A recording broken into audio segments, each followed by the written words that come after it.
This film is purely fictional. Please do not imitate it. Your like and subscribe are the motivation for me to update. Chapter 1. Tian checked the doors and windows in the setting sun. She had been staying home for a month since the apocalypse, and had already been eating nothing but white rice. Because they had just moved in, they hadn't bought everything they needed, and the apocalypse had come so suddenly. So she'd been eating nothing but white rice for a month without even a pickled mustard tuber or a lao gone ma. Tian sighed. Even the optimistic Tian was troubled by the apocalypse. She had to go out and find supplies, but she hadn't awakened her special powers, and her health wasn't good. She probably wouldn't survive a day if she went out. Her water and rice were running out, and she would starve to death if she stayed any longer. Tian sighed again. It was nighttime now, so she had to wait until tomorrow to escape. She rubbed her face and decided to get some sleep.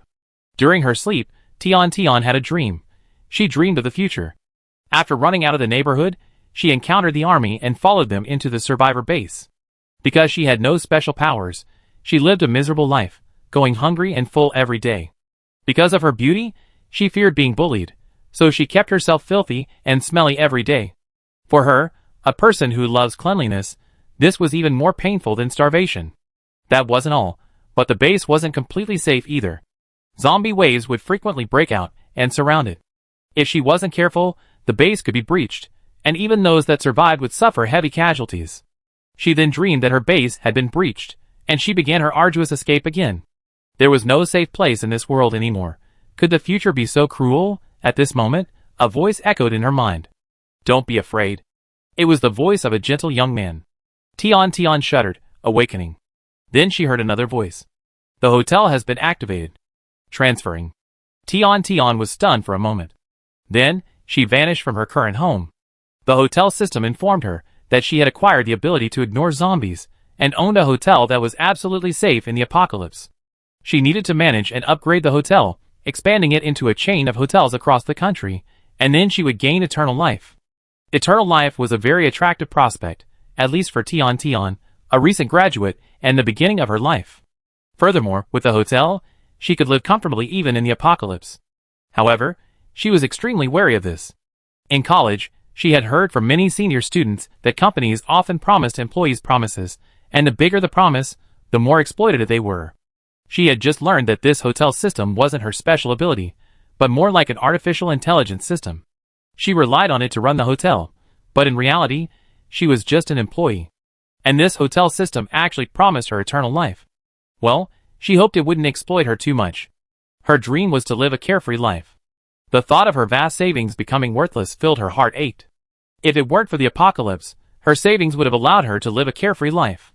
As Tian contemplated the idea of simply running the business, the hotel system jumped anxiously in another dimension. How could this fairy reincarnation be so? Buddhist, this was the last world. After saving this world, Fairy Jingling would regain her memory and be resurrected. The master was anxious. Should he issue some punishing missions to push her back? Then it looked at its master, the man in the black fog, who gazed lovingly and intently at the lovely woman outside, her eyes full of smiles. The system immediately lost all thoughts. Tian began to check on the hotel. She was standing in the hotel lobby. It was relatively clean, about 70 square meters in size, and quite bare. There was only one set of chairs, a reception counter, and 2 vending machines. The decor was strikingly old-fashioned, reminiscent of the 1990s. And a bit dated. Currently, the hotel had a 0-star rating, with sparse facilities and sparse decor. The decor could be upgraded after the host earned points. Tian, after hearing the system's explanation of running the hotel, became excited. She loved dress-up games and the like. Directly opposite the reception desk was the hotel's glass front door, and next to it was a row of floor-to-ceiling windows, looking precarious. The 2-meter area around the hotel is an absolute safety zone. Zombies can't get close to the glass, so rest assured, host. Tian nodded, and walked towards the vending machines near the main entrance. One dispensed snacks, the other water, which could be redeemed with hotel points.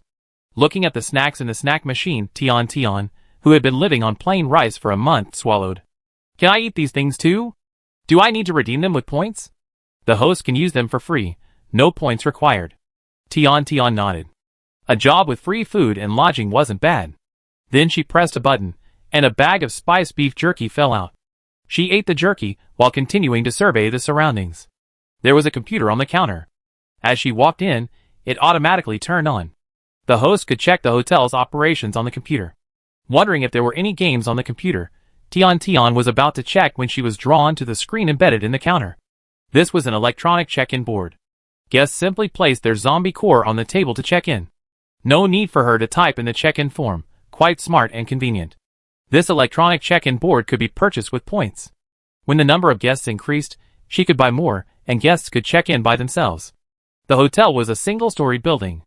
To the right of the reception desk was a corridor with 2 rooms, one single and one double.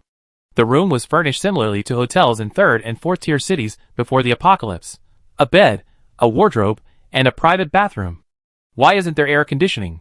It was winter now, and the climate had changed since the apocalypse. Winters were much colder than usual. After the power outage, she woke up from the cold many times while at home. Fortunately, she had several down quilts at home, otherwise she would have frozen to death. Families without down comforters wonder how many blankets they need to keep warm, and the weight of so many is unbearable. We need to see if the room can be fitted with an air conditioner. The air conditioner is a home appliance unlocked after completing the long-term stay mission. The long-term stay mission. Rent a room for a month, unlocking the air conditioner. What kind of hotel is this without air conditioning? Can you unlock the air conditioner? No one would want to stay without it in this cold. The system thought, the hotel is absolutely safe, provides clean water and food, and is very attractive in the apocalypse. Besides, the air conditioning is only temporarily unavailable, so the mission it assigned shouldn't be difficult to complete. The host still needs to bargain. Glancing at her master and seeing him nod, she said helplessly. Since the host's request is reasonable, the air conditioning has been unlocked. After all, the host is the apple of her eye. Tian had only casually mentioned it, but she hadn't expected the system to actually unlock it. It was truly wonderful. It looked like she would be living a leisurely life in the apocalypse. The hotel currently only had 2 rooms, which was too few for a hotel. Perhaps upgrades would increase the number. Tian hadn't asked yet. She was more concerned about where she would stay. Could it be one of the 2 rooms? She wasn't particularly interested in sharing with other guests. The host's room was behind the counter, and no one else could approach without the host's permission. Behind the counter, Tian walked around to the back of the counter and found a door. She opened it and walked into a simple, clean, small suite with a private bathroom. Warm sunlight filtered through the window, streaming onto the crisp white sheets, making it look cozy. Tian was delighted to hear clean water pour out the instant she turned on the faucet. Water resources in the apocalypse are extremely precious and hard to come by. The host's room upgrades as the upgrades. To ensure a better life, please manage the diligently. The system then showed Tian the master bedrooms of each level. It was genuinely worried that she might be slacking off. Looking at the exquisitely decorated suites, Tian felt motivated. This is a sure thing. How do I upgrade? Finally, she asked. The system excitedly explained that the host could raise the IN's level by earning and spending points. As the IN's level increases, various features become available, and the host's room will also be upgraded. In short, it's all about hosting guests, earning money, and then using that money to upgrade. It's just like running a real-life store. The way to make money is to host guests or have them spend money at the vending machine, then earn enough points to upgrade the hotel. Tian looked at the tasks displayed on the computer. Task: upgrade the hotel to 1 star, requiring 1,000 points. Reward: unlock a 3-person family room and upgrade the master bedroom. Upgrading the hotel to 1 star requires 1,000 points. Room occupancy is 30 points per person, and the rate is based on the number of people. 2 rooms can accommodate 3 people, and the daily income is 90 points. Adding in food and beverage expenses, upgrading to 1 star shouldn't be difficult. How do I increase the number of rooms? After upgrading the hotel to 1 star, the reward is only the family room, not the additional room number. This surprised Tian. Could there be some other upgrade requirements? The number of rooms is increased by purchasing points. Oh! Tian checked her points column, and saw it was 0. How many points are needed to add a room? A single room is 1,000 points, and a double room is 2,000 points. Tian was happy. She knew the game was working. Hotel upgrades opened various facilities, and once those facilities were opened, points were needed to expand their functionality. For example, regarding the vending machines, since the 0-star hotel already had them, she could use points to purchase new ones. Hotel renovations also use points, allowing her to purchase wallpaper, flooring, furniture, and other items. Tian flipped through the vending machines and found that in addition to the existing water and snack machines, there were also breakfast machines, fast food machines, milk tea, coffee, and fruit machines, a pretty comprehensive selection. In addition, when a vending machine ran out of stock, it needed to be restocked, which also required points. The system would prompt her to confirm each time before restocking. Wait, Tian had a question. If there were no guests, she wouldn't earn points, and she would have eaten everything in the vending machine. Wouldn't that mean she'd be broke? Tian quickly asked the system. The system was about to respond with a response, saying if the host went bankrupt, the system would shut down, and the host would be left waiting for death, in an attempt to force Tian to work hard, but when it saw its master's cold gaze, it suddenly shuddered. Host, don't worry, the hotel will give you credit, and won't put you into immediate bankruptcy. The hotel is very attractive to people in the apocalypse, and you don't have to worry about a lack of customers. Tian nodded. The hotel was absolutely safe. With clean water and abundant food, it was indeed very attractive. Tian asked for more details. When she learned that there were no other penalties for poor management and slow leveling, her eyes lit up. Running a hotel is quite free and easy. As long as she didn't go bankrupt, she could live a happy and carefree life in the apocalypse.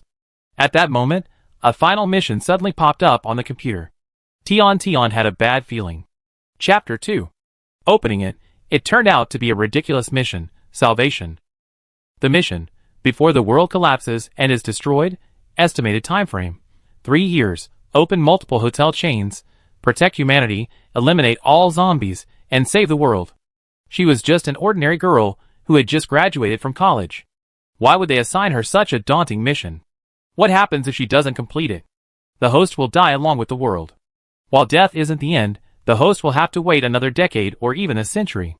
The system cautiously glanced at its host, feeling a chill growing around it. It didn't stop it, indicating that while the host wasn't happy, they also agreed with its approach. Is that so? Tian nodded briefly. As she said, the idea of immortality from operating and upgrading hotels was pure fantasy. Since that promise didn't work for her, they immediately created this ridiculous ultimate mission. The system nearly cried when it heard Tian's thoughts. Fairy Jingling's previous reincarnations weren't as idle as they are now. Did something go wrong in this life? There's definitely something wrong with this fairy's current life. However, it's truly wronged. This world is truly the last. It never mentioned this reward of immortality before. It's not that Tian wants to just sit around and do nothing, but her health has been poor since she was a child. If her deceased parents hadn't left her a large fortune, which provided her with supplements as a child, she would have died long ago. Even so, her health was still poor compared to her peers, and studying required much more effort than her peers, so she rarely used her brain when she could. She'd been admitted to university through an arts exam. Before graduation, after navigating the job market, she decisively chose to stay home and do what she loved. She had more money than she could spend in a lifetime. After the apocalypse, she often felt like giving up, about not wanting to live anymore. Now that the hotel system was in place, she tried to survive a bit longer.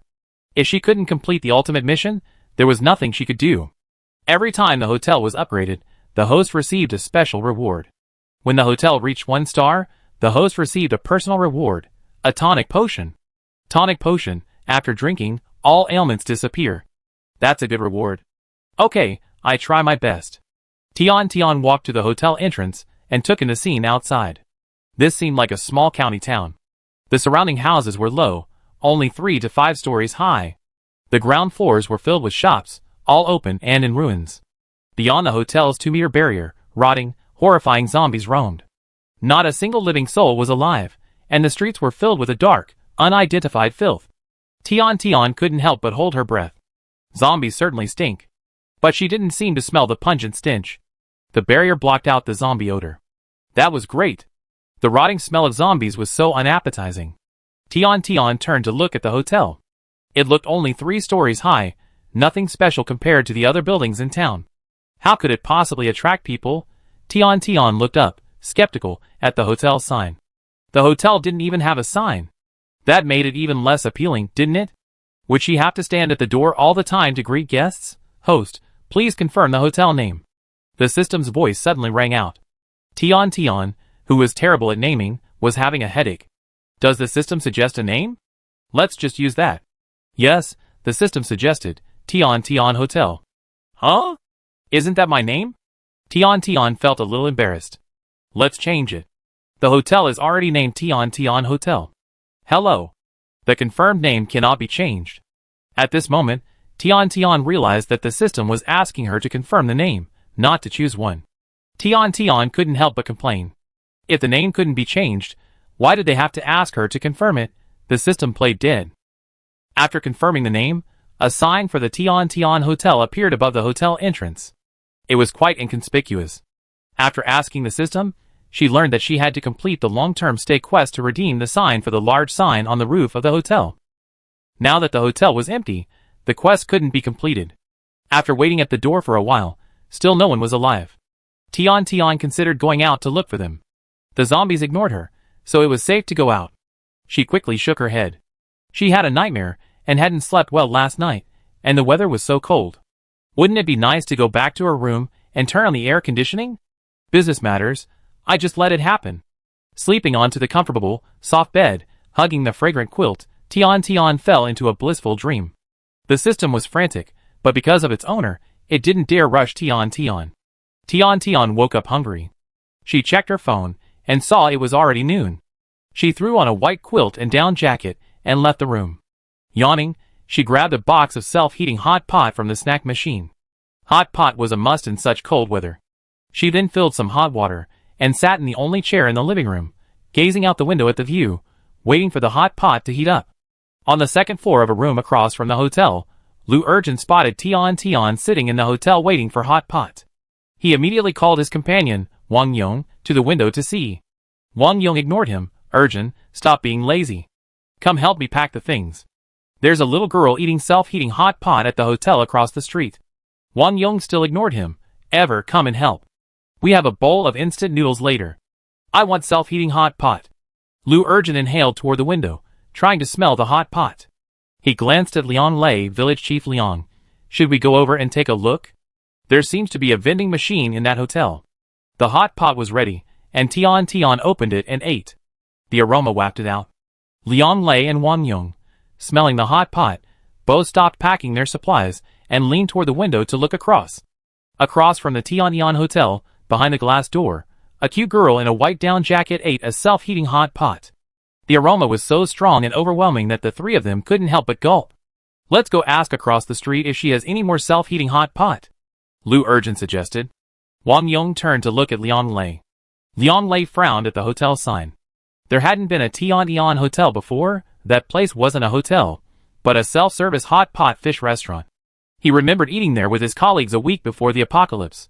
A hot pot restaurant couldn't possibly be turned into a hotel in less than a week, could it? Renovations couldn't happen that quickly. Could he have remembered it wrong? Let's take a look. I think there's something wrong.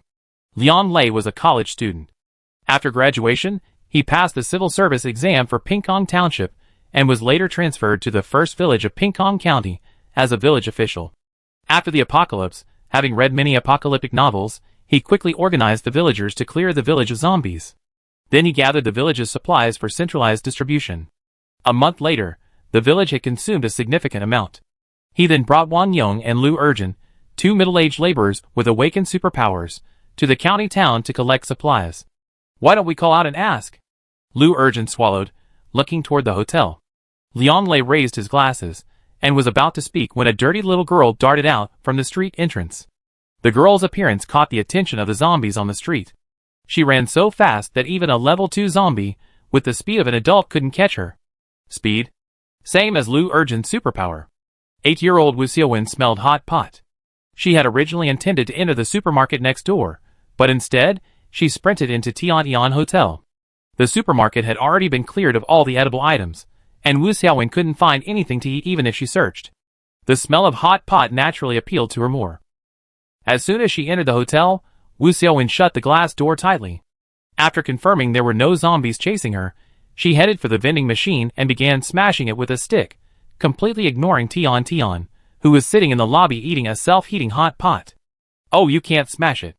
If you want to eat, you have to buy it with points. Wu Xiaowen turned to look at the self-heating hot pot in Tian Tian's hands, and gulped down her saliva. Tian Tian smiled and asked, "Little sister, Do you want some? Wu Xiaowen stepped back cautiously.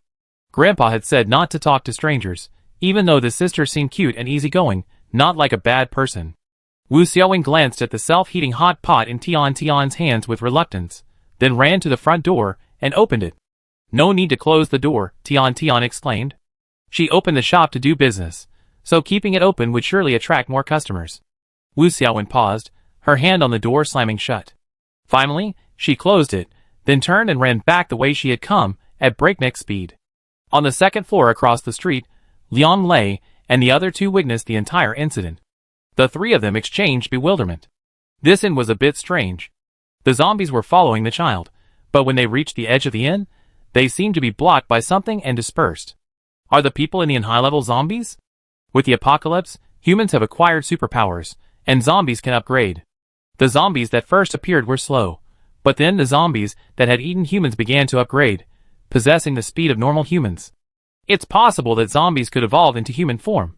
This is often depicted in novels. But it's only been a month since the apocalypse, and are zombies this powerful? Will humans be allowed to survive?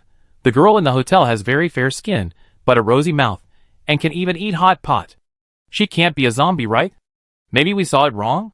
Yeah, it's possible. How about I go over and take a look? Lu Urgent suggested again. He had the ability to run quickly, even if he ran into trouble.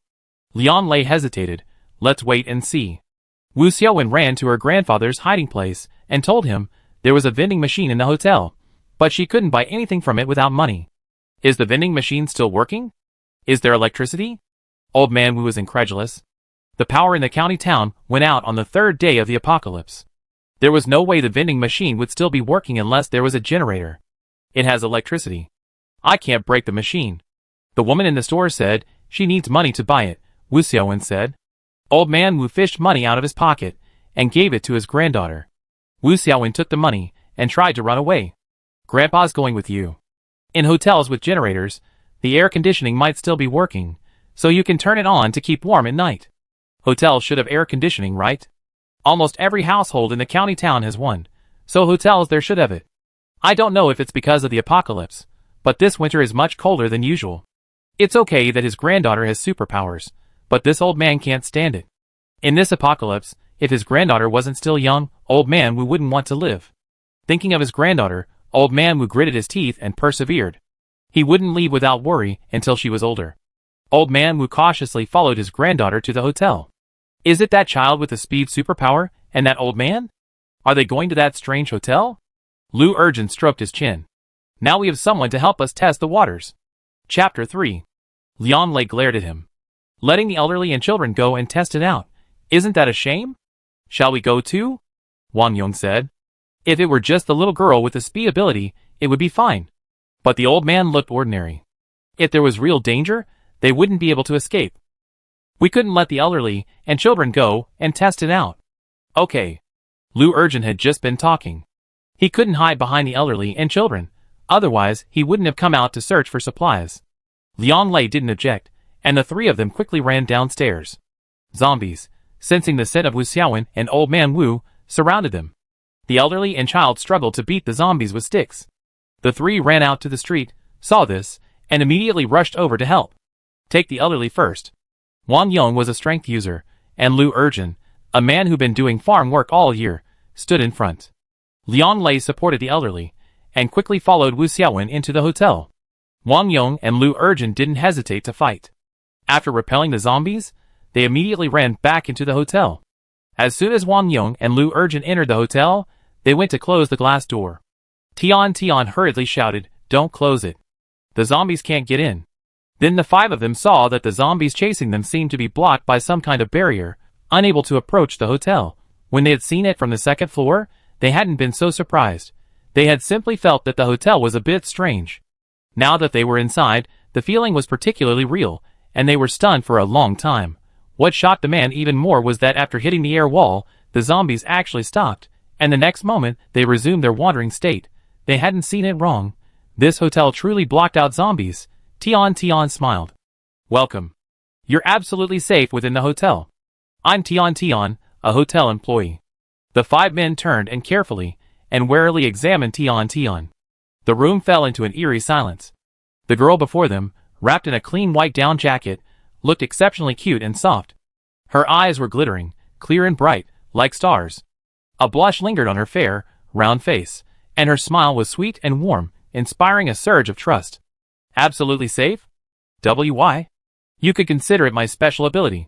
The 5 men's eyes widened again. They had never heard of such a special ability before. This ability is truly powerful. The 5 men looked at Tian with a look of astonishment and uncertainty. Are you staying at the hotel? I run a hotel. A hotel? You still run a hotel in the end of the world? Tian nodded, smiling at the 5 men. The 5 of them finally calmed down and looked at the self-heating hot pot on the table in the lobby. They all swallowed in unison. This is food from the vending machine. You can buy it with hotel points. Points? Yes, zombie crystal cores can be exchanged for points. Zombie crystal cores? What are those? Liang Lei and the others still didn't know about zombie crystal cores. They had been staying in the village for the past month, cut off from the outside world. Can't we buy them with money? It's a crystal-like thing inside zombies' brains. It contains energy that can keep the hotel running. Tian explained with a smile. Liang Lei approached the vending machine and discovered that he needed to pay with the hotel card, which was issued at the counter. There's actually electricity here. Lu Urjin was the first to notice this. You know, the town's power grid is down. Even after the apocalypse, no one's repairing it. Even if it were, there wouldn't be any electricity. Yes. Do the rooms here have air conditioning? Yes. Liang Lei and the other 2 were very excited to hear this. It was a rare opportunity for them to come to town to collect supplies, so they definitely wouldn't be leaving the same day. The weather was freezing, with temperatures dropping to -10°C at night. Although they had collected many quilts, they couldn't sleep well at night without hot water for bathing and soaking their feet. Furthermore, with the numerous zombies in town and the threat of mutant animals, they would have to take turns on night watch. Sleeping restlessly wouldn't allow them to gather supplies quickly during the day. Besides, they hadn't had a hot pot in ages. The self-heating hot pot in the vending machine was so tempting. Village Chief Liang, let's stay here tonight. Is it expensive? Not expensive. 30 points per person. A level 1 zombie core can be exchanged for 100 points, and a level 2 zombie core can be exchanged for 500 points. Level 1 zombies are slow, making them easy targets for psychics, and level 2 zombies aren't a problem either. Upon hearing this, the 3 of them immediately left the hotel. Soon, 3 level 1 zombies outside the hotel's safe zone fell to the ground. They then killed 2 more. Then, Wang Yong and Lu Urjin took out machetes and, with a look of disdain on their faces, dug into the zombie's brain. They quickly unearthed the core. Liang Lei fetched a tissue and picked up the core. Unfortunately, none of them had water powers, otherwise they could have washed it, though it looked very clean. Old Man Wu, holding his granddaughter Wu Xiaowen, also wanted to fight a zombie, but was stopped by Liang Lei and others. Liang Lei took out 2 first-level crystal cores and handed them to Old Man Wu. Old Man Wu repeatedly waved his hands in refusal. No, we can't take it. These crystal cores can be used to buy things and stay in a hotel, but they cost money. Wu Xiaowen glanced at his grandfather and said to Liang Lei, Uncle, I can fight monsters. I don't need your crystal cores. Seeing they refused, Liang Lei and the other 2 didn't force their hand. Instead, they helped Wu Xiaowen kill zombies, while Old Man Wu dug for the zombie cores. In this way, they quickly defeated 10 level 1 zombies, and 1 level 2 zombie. Tian observed their mutual assistance, and couldn't help but sigh that the people here were quite nice, much nicer than the base residents she had dreamed of last night. The group divided the zombie cores equally, and then lined up to check in with Tian. Excuse me, do I have to book a room when checking in? Can I just redeem points for things? Old Man Wu asked. 30 points per person was still a bit expensive. They had a house in town and plenty of quilts, so they could afford to stay. Using the points would be even better for food. Sure. Although accommodation would bring in more income, Tian wasn't willing to force anyone. Grandpa, I can fight zombies. Let's stay here. Wu Xiaowen pulled Old Man Wu aside and pleaded. She knew it was cold at night, and Grandpa couldn't handle it. She was afraid he'd catch a cold and die like her aunt and uncle. Okay, we stay here tonight. Old Man Wu patted his granddaughter's head. He was also worried about leaving her alone. Put the crystal core here, and put your hand here too. Tian pointed to the electronic board on the reception desk. Wu Xiaowen placed the 3 first-level crystal cores on it, then her hand. Suddenly, A light frequency appeared before her eyes. Please select the hotel card format. 1. Implantable card. Cannot be lost. 2.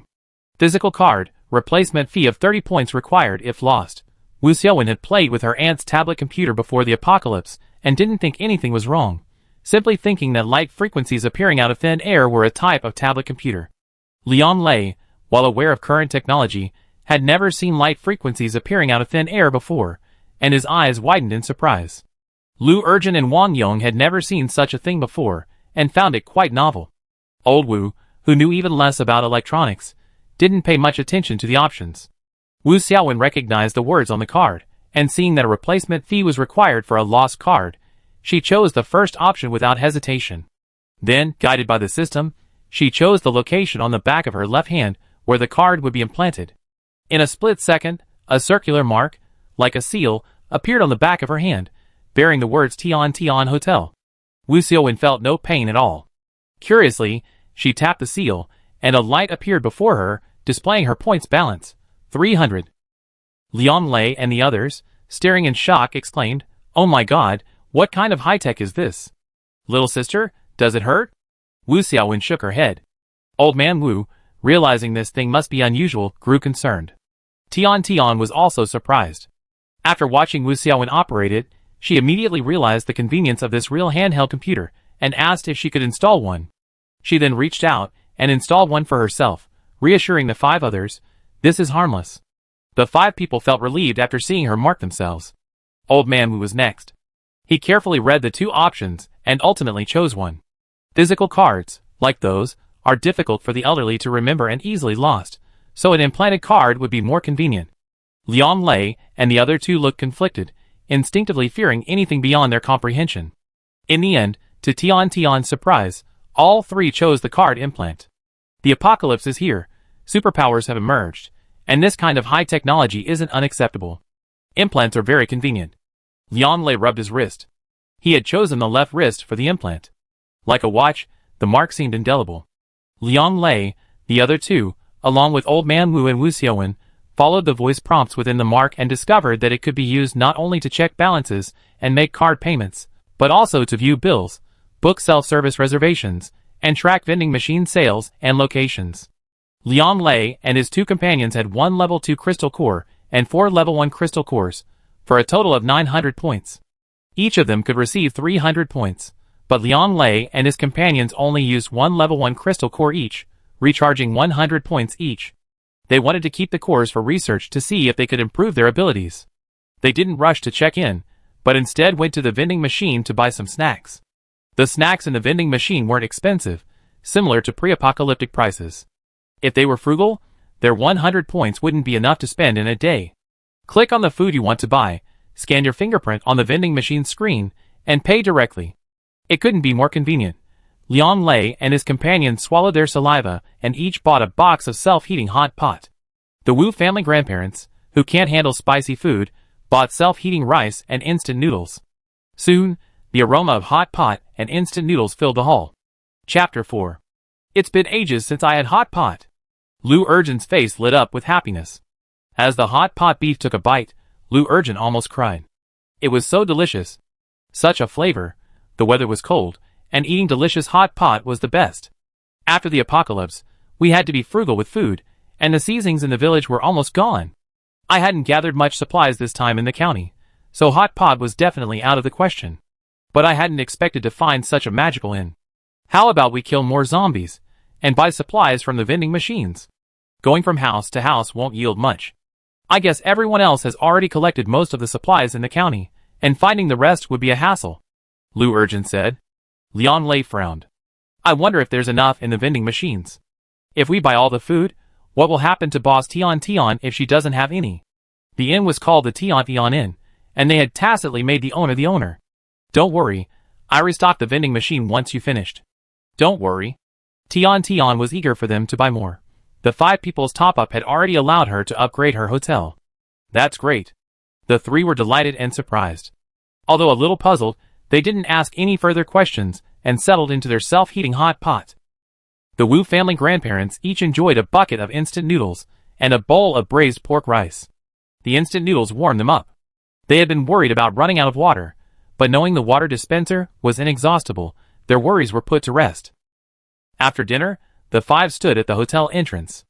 After confirming that zombies couldn't get in, they immediately decided to check in. They didn't bother Tian and placed their order directly through the marked light channel. There's one single room and two double rooms.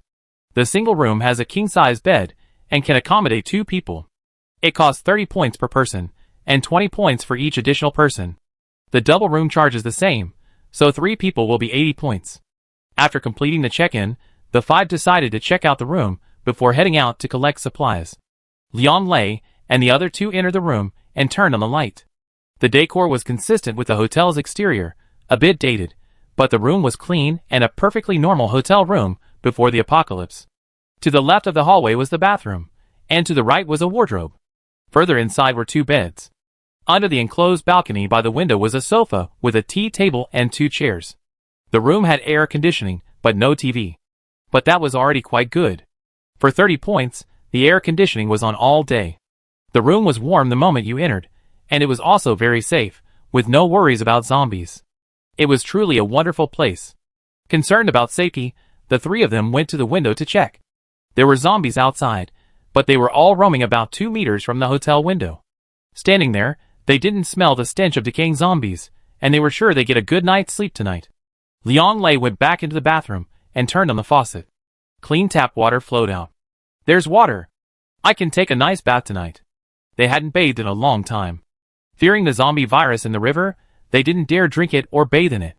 The bottled mineral water they collected was conserved for drinking, not wasted for bathing.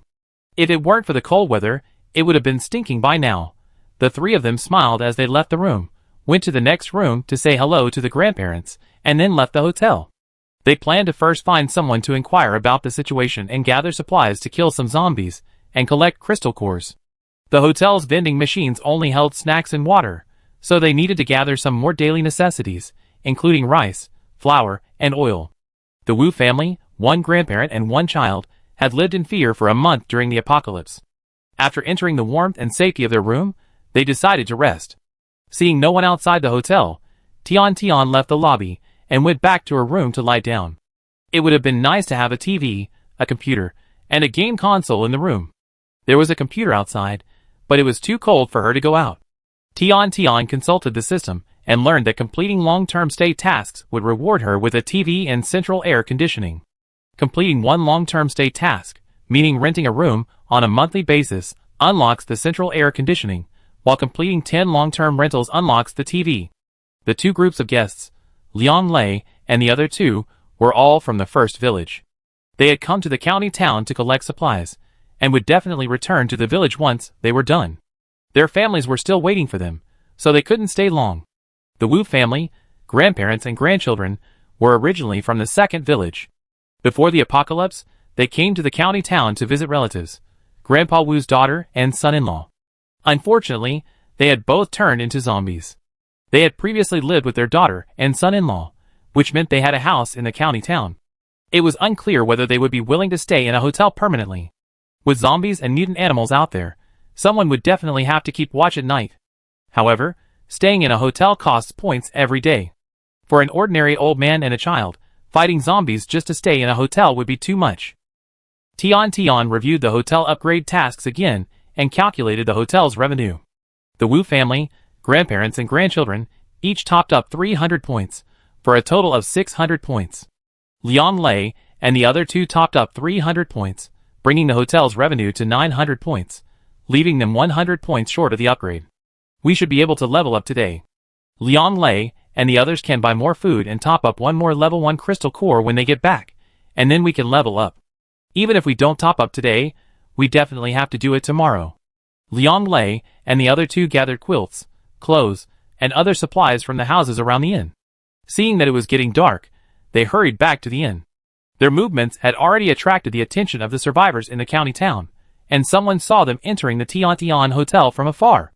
When did the hot pot restaurant become a hotel? Wang Cheng's wife pulled her husband aside. They're staying in the hotel. I don't know which village they're from, but they came to the county town to look for supplies. Are they out of food in their village? It's better than the county town anyway. They're really nice to come here to collect supplies. Why bother? Hurry, and get these 2 boxes of mineral water onto the trailer. I get the big barrels. Wang Chung didn't want to listen to his wife's nagging, so he directed her around. Okay. Wang Cheng's wife, while carrying bottles of mineral water, said to Wang Chung, "Do you think we should stay in a hotel?" "Why stay in a hotel? I'm not comfortable at home. Besides, there's so much rice, flour, and oil in the store, how can we leave it alone?" Wang Cheng's family owned a rice, flour, and oil store. When the apocalypse arrived, he moved all the rice, flour, and oil from the store upstairs, which was now his home. They then moved the rice from the neighboring store back home. Later, people from the county came to move rice and flour, but they were driven away by Wang Chung, who had awakened his supernatural powers and was a towering figure. This amount of mineral water should last the family for a long time, right? "Why don't we just stay home for a few days?" said Wang Cheng's wife. "That's not enough. The tap water is polluted now. We need to collect as much as we can. This county town isn't deserted. There are still plenty of people living in the residential areas in the North City. If we don't hurry up and collect supplies, they'd be gone. Hey, old Wang, aren't I afraid those 3 guys just now will find our house, pick our locks, and take our rice, flour, and oil? If we're not home, they won't be able to take anything they want." "That's right." Wang Chung frowned. "Then we won't go out tomorrow." Wang Cheng's wife was delighted. "I just found some frozen meat in one of those refrigerators. It's still good despite the cold weather. I make a meat meal for the kids tonight." On the other side of the county town, 3 blocks away from the hotel, a team of psychics from an apartment complex a kilometer outside the county town also entered to collect supplies. They went door to door collecting supplies along the way, encountering several survivors along the way. Team leader Ren Yu urged them, "Why are you still living in the county town? Aren't you afraid? Why not move to our Xingfu community? There's more people there, and it's surrounded by walls. You can live together and look after each other." The residents of the county town waved their hands in refusal, refusing to speak to Ren Yu and his group, fearing they might steal their supplies. It wasn't that they weren't afraid to stay in the county town. After all, their neighbors had all turned into zombies. But this house was their home, and they had already collected a lot of supplies. Moving wouldn't be easy, and since supplies were evenly distributed in the Pinkong County community, they were reluctant. Liang Lei and the other 2 returned to the hotel, topped up another 300 points, and spent another 100 on water and self-heating rice. They quickly finished their meal in the lobby and returned to their rooms. Tian grabbed a box of self-heating rice from the vending machine. She turned around and ran into the Wu family's grandparents. They had showered and slept in the afternoon, looking refreshed. The hotel room provided toiletries, and Wu Xiaowen smelled delicious. Seeing Tian, Wu Xiaowen smiled and shared, Sister, I'm clean and smell good too after washing." "Really, I smell good? Xiaowen is so sweet." Tian praised him, feeling delighted. Running a hotel in the apocalypse wasn't just any job, it was truly helping people. When she first arrived at the hotel, little Wu Xiaowen was grimy, her face fierce and devoid of a smile. After only half a day in, having washed herself and eaten a hot meal, she began to smile like a child before the apocalypse. The grandparents didn't eat in the living room, which lacked air conditioning. As night fell and the temperature plummeted, they returned to their rooms. Tian didn't want to stay in the hall and freeze, so she took her self-heating rice back to her room. While eating, Tian pressed the mark on her hand to check on her quest progress. Hotel points balance, 1300. Upgrading to a 1-star hotel was possible, so Tian immediately upgraded the hotel. The hotel then added a 3-person family room and received a tonic, making her room even larger. Ignoring the tonic, she focused on the hotel quests. Quest: upgrade the hotel to a 2-star hotel, requiring 5,000 points. Rewards: master bedroom upgrade and weapons and equipment shop. The weapons and equipment shop at the 2-star hotel was very attractive. She believed that with this, she would definitely attract more guests and significantly speed up the hotel's upgrades. With weapons, the guests would be safer against zombies. After checking the quests, Tian put down her chopsticks and inspected the changes in her room. The bathroom had gotten bigger, with a bathtub, so she could take a bath today. The room had also gotten bigger, with a tatami mat, where she could drink tea and read. After dinner, Mimi took a nice bath, and Tian drank a tonic. Then, her whole body began to feel hot, and with nothing else to do, she tucked into bed and went to sleep. Liang Lei and the other 2 ate and took a comfortable hot bath. Instead of going to bed immediately, they kept the lights on and studied the zombie core. Chapter 5. You said this crystal core can be used as money to buy things at the hotel. Is it because the crystal core itself is very useful? Can it be absorbed to upgrade your superpowers? Or can it be eaten to upgrade your superpowers? Zombie crystal cores are as hard as diamonds and quite large, making swallowing them impossible. Lu Urgent tried to hold them in his hand and absorb them, but that didn't work either. I think it'd take professionals to study this thing to figure out how to use it. Unable to figure it out, the crystal core was useless to them. The three decided to recharge the crystal core into points. With so much money suddenly available, Lu Urgent suggested buying some snacks, like strange flavored broad beans, peanuts, and pickled pepper chicken feet. I go buy them, Liang Lei said. He hadn't awakened his superpowers yet, so Wang Yong and Lu Urgent mostly did the zombie fighting, so he took care of the small things like shopping. Upon opening the door, he spotted the extra room and exclaimed in surprise, "Why is there an extra room here?" Wang Yong and Lu Urgent hurried out to see. Sure enough, there was an extra room. They had previously searched every corner of the hotel. This was a habit for people in the apocalypse. They clearly remembered that there was no room across from them, and now there was an extra room. Wang Yong and Lu Urgent were stunned. How could there be an extra room? When did it appear? So quietly. It must be the boss's special ability. The hotel has been upgraded or something, Liang Lei guessed. The three of them went to the lobby but didn't see Tian Tian. They knew her room was behind the counter, and she was probably resting.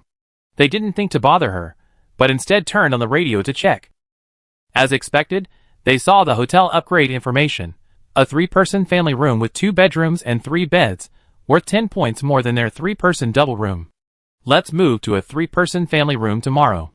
Liang Lei learned that the money he already spent wouldn't be refunded, so he decided to move rooms tomorrow.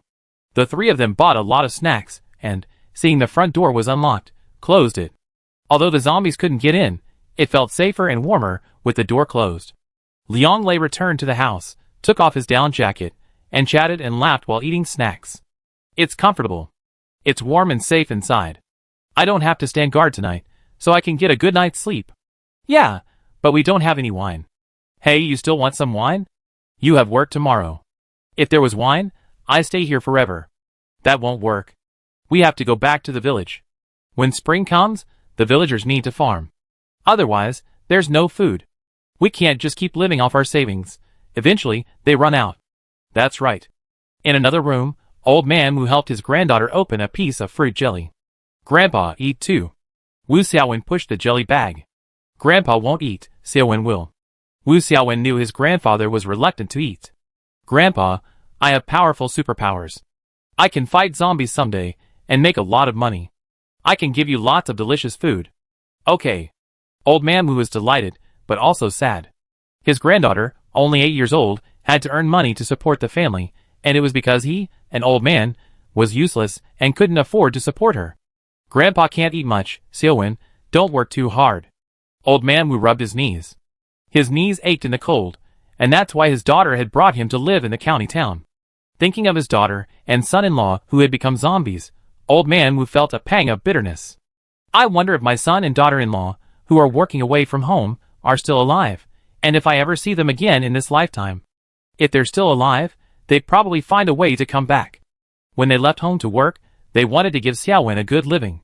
Now that it's the end of the world and there's nowhere to work, if they're still alive, they definitely come back to find Xiaowen. Staying in this hotel costs 30 points per person per day. Grandpa won't be staying tomorrow.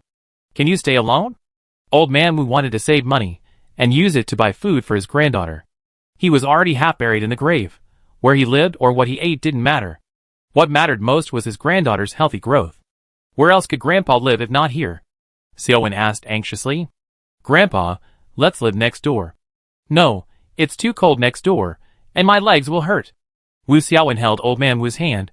I don't want to be separated from Grandpa either. Hey. Xiaowen, although the accommodation fee isn't expensive, Grandpa can't fight zombies, and it's too hard for you to be alone.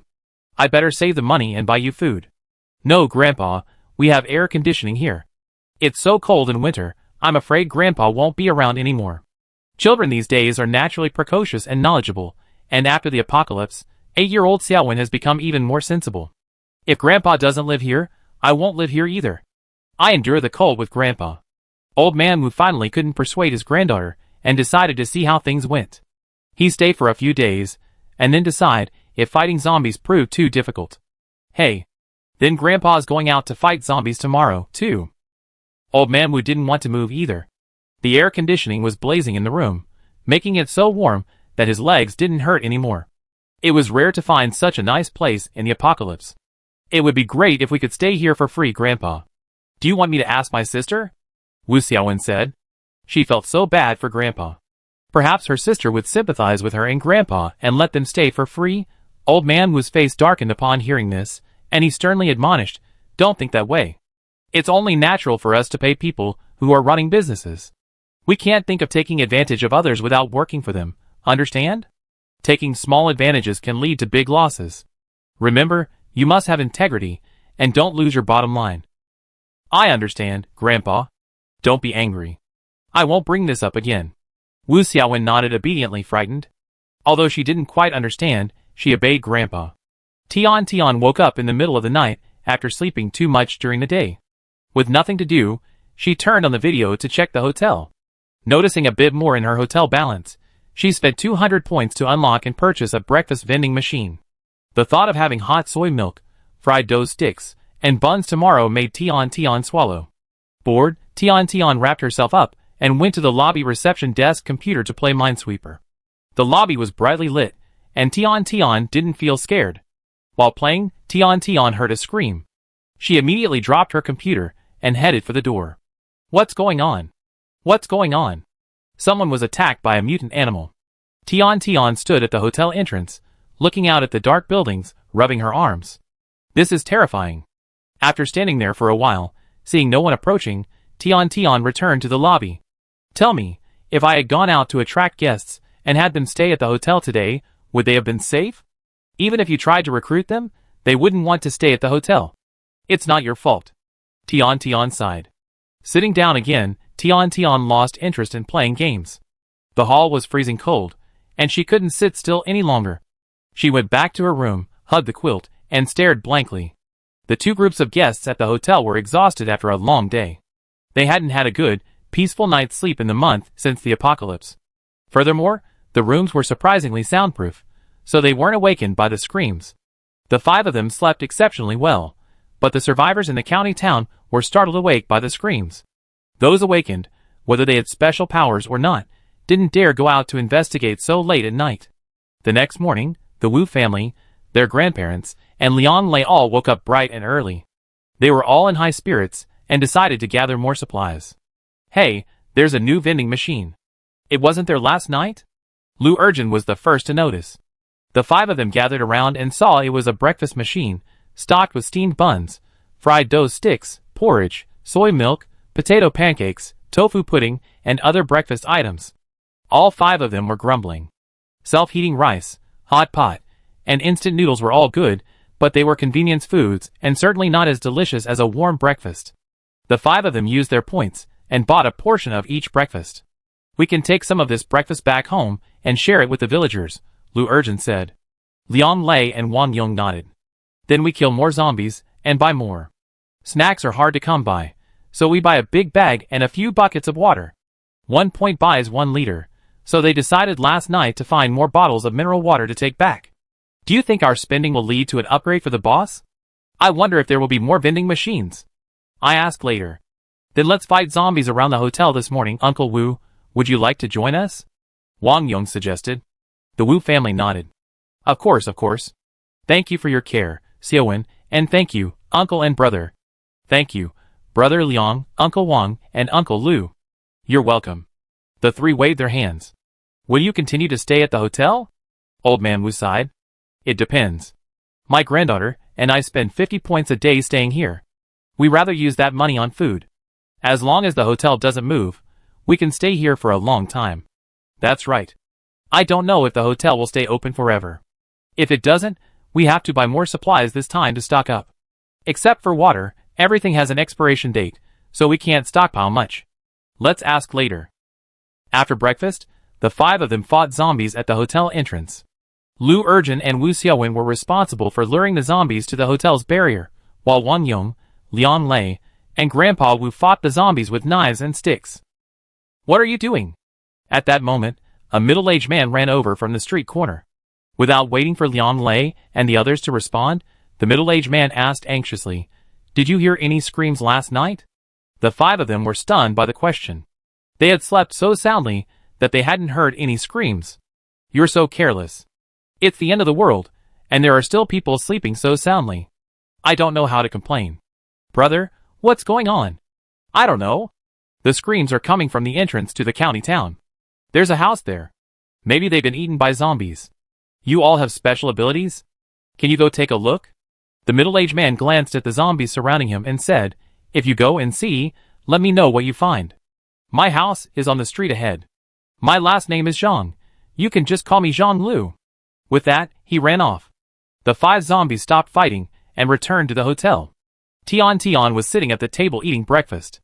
"Boss, did you hear the screams last night?" Tian nodded. "You heard them too?" Chapter 6.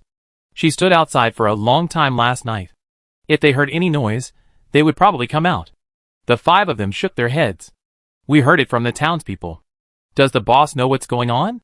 Tian shook her head. "Want to go and see?" Lu Urgent asked the 2. "Forget it. Let's kill the zombies, exchange for some food, and then get back to the village." Liang Lei said, "We told the villagers yesterday we'd be back in 3 days." Wang Yong followed Liang Lei's advice. Lu Urgent wanted to go, but he was afraid of getting into trouble alone. "Boss, do you want to go and see?" Tian thought about it and decided to go. If they met anyone along the way, they could recruit them to stay at the hotel. "Do you want us to accompany you?" Tian waved her hand. "No, my ability can shield me from zombies and mutant animals. I can go alone. You guys go about your business." With so much on their plate and time running out, Liang Lei and the other 2 didn't try to persuade them again.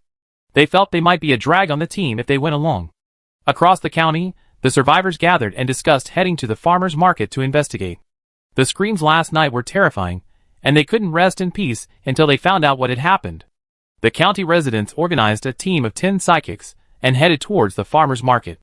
This team then encountered a search party from Xingfu community outside the county, and together, a group of over 20 headed towards the farmer's market. Outside the grain and oil store in the farmer's market. "This is it, right? I remember Wang Chung owns this house. He, his wife, and their children live above the store. Was it his wife who was screaming last night? I don't know what it was. We find out if we go in and take a look. We're in numbers, and it's daytime, so we're not afraid." Renyu explained that he was the leader of the neighborhood's special ability team. The county town's resident team was improvised and less experienced than theirs, and the 20-man team was implicitly led by him. "Hurry! The zombies are getting closer and closer." Renyu and his men opened the shutters of the grain and oil shop. The shop was completely empty, and everyone looked up at the second floor. Renyu and his men rushed upstairs, and the others followed into the hallway, closing the door shut to block the zombies from the street. The door to Wang Cheng's house was ajar. Renyu and his men didn't rush in, but used sticks to push it open. They witnessed a scene they would never forget. In the living room, a giant spider clung to the spiderwebs.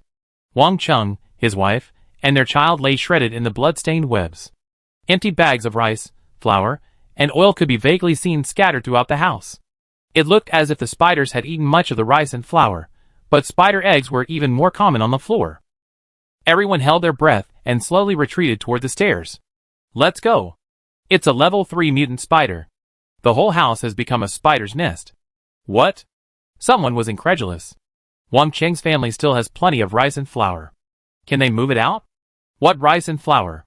It's all the spider's rations." Yen Lei's scalp tingled. Seeing everyone's faces filled with disbelief, he said, "If you don't believe me, go and see." Many people went upstairs to see. The door was wide open. Everyone saw the scene inside from the stairs, and quickly retreated. No one suggested going in to eliminate the level 3 mutant spiders. Leaving the house, everyone felt uneasy. The spiders have mutated into that state, and it's such a high level. Wang Chung has a strength ability, right? Level 2, I think. He's completely powerless against a level 3 mutant animal. And it's a night raid, making it even harder to deal with in the dark. The mutant spiders also eat rice. How can humans survive? We need to gather supplies quickly. If more mutant animals come and eat all the rice in the houses, it will be even harder for us to survive. Do you think it's because Wang Cheng's family has too much rice that they attracted the mutant spiders? Yen Lei, Renyu's cousin from the Pinkong Community Superpower team, echoed everyone's thoughts. That's a possibility. Everyone shuddered. The most anxious were the residents still living in the county town. No, we have to go back and tell them they can't live in the county town anymore. Even if they can't just live in scattered places. Team Ringwei invited them. You might consider moving to Xingfu Community. There are more people there, and there are patrols every night. It's better than living scattered outside. We must also hurry to gather supplies. We can't let the mutant animals cause any harm. The community team and the county town team discussed and then left. The county town team informed their families and discussed relocation to Xingfu Community. Xingfu Community is a high-end apartment complex in the county town, located 2 kilometers north of the town. It's walled and close to the street. Because it's newly developed, the surrounding area is farmland. Before the apocalypse, the community was certainly less convenient than the county town. But now, in the apocalypse, the community is undoubtedly much safer than the county town, with its numerous buildings and numerous zombies and mutant animals. When Tian arrived, the psychic team had all left. When she saw the big spider, her scalp tingled and she felt sick all over. It was really disgusting that the spider had grown so huge. Tian retreated, teleporting directly back to the inn. If there weren't an inn in this apocalyptic world, she wouldn't want to stay there even for a moment. Sickened by the mutant spiders, Tian no longer cared about soliciting guests and returned to her room to rest. She never wanted to go out again. Liang Lei and his 2 companions, along with the Wu family's grandparents, teamed up to fight zombies at the inn's entrance. Guan Han and his sister, both psychics, followed. What are they doing? Fighting zombies instead of collecting supplies? Guan Han pulled his sister, motioning her to look in the direction of Liang Lei and the other 4. The zombies were low-level and slow-moving, so they could be avoided by running faster. Generally, unless surrounded by zombies, they wouldn't waste time fighting them. It was a waste of energy. Among those fighting zombies were elderly and children. It was truly bizarre. Are you scared mad by this apocalypse? Hurry, stay away from the madman. Guan Xian urged her brother. She had just been part of the group that went to investigate Wang Qing's home, and she, too, was disgusted by the mutant spiders. Now she just wanted to get home and discuss moving into Xingfu Community with her parents. Why don't we go ask? Maybe they have a reason? Guan Han was much bolder than her sister, and was curious about Liang Lei and the others' behavior. Don't bother yourself. Let's go! Let's go home and make plans. Guan Xian frowned and tugged at Guan Han's clothes. She was convinced that Liang Lei and the others were either perverts or mentally ill. Alright. The mutant spiders were a bit scary. Their parents hadn't awakened their powers yet. If they and their siblings were to face them, they would be dead. They should have reported the situation quickly.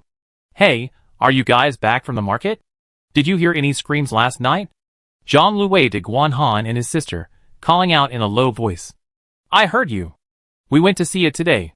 Guan Han also replied in a low voice. What happened over there?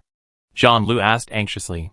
Guan Han, ignoring his sister's urging, explained the situation to Zhang Lu. Zhang Lu shuddered upon learning that the mutated spiders ate people. What are your plans for the future?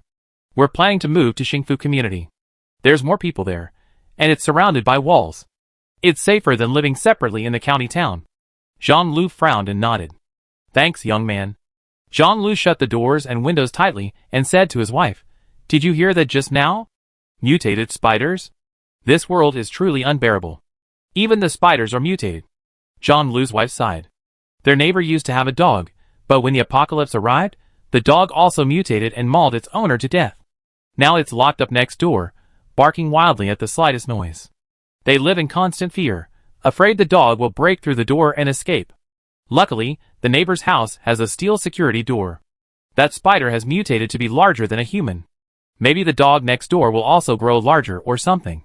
We can't stay at home anymore. We have to move, Zhang Lu decided. Where are we moving to? Xingfu Community. I heard the zombies have been cleared out.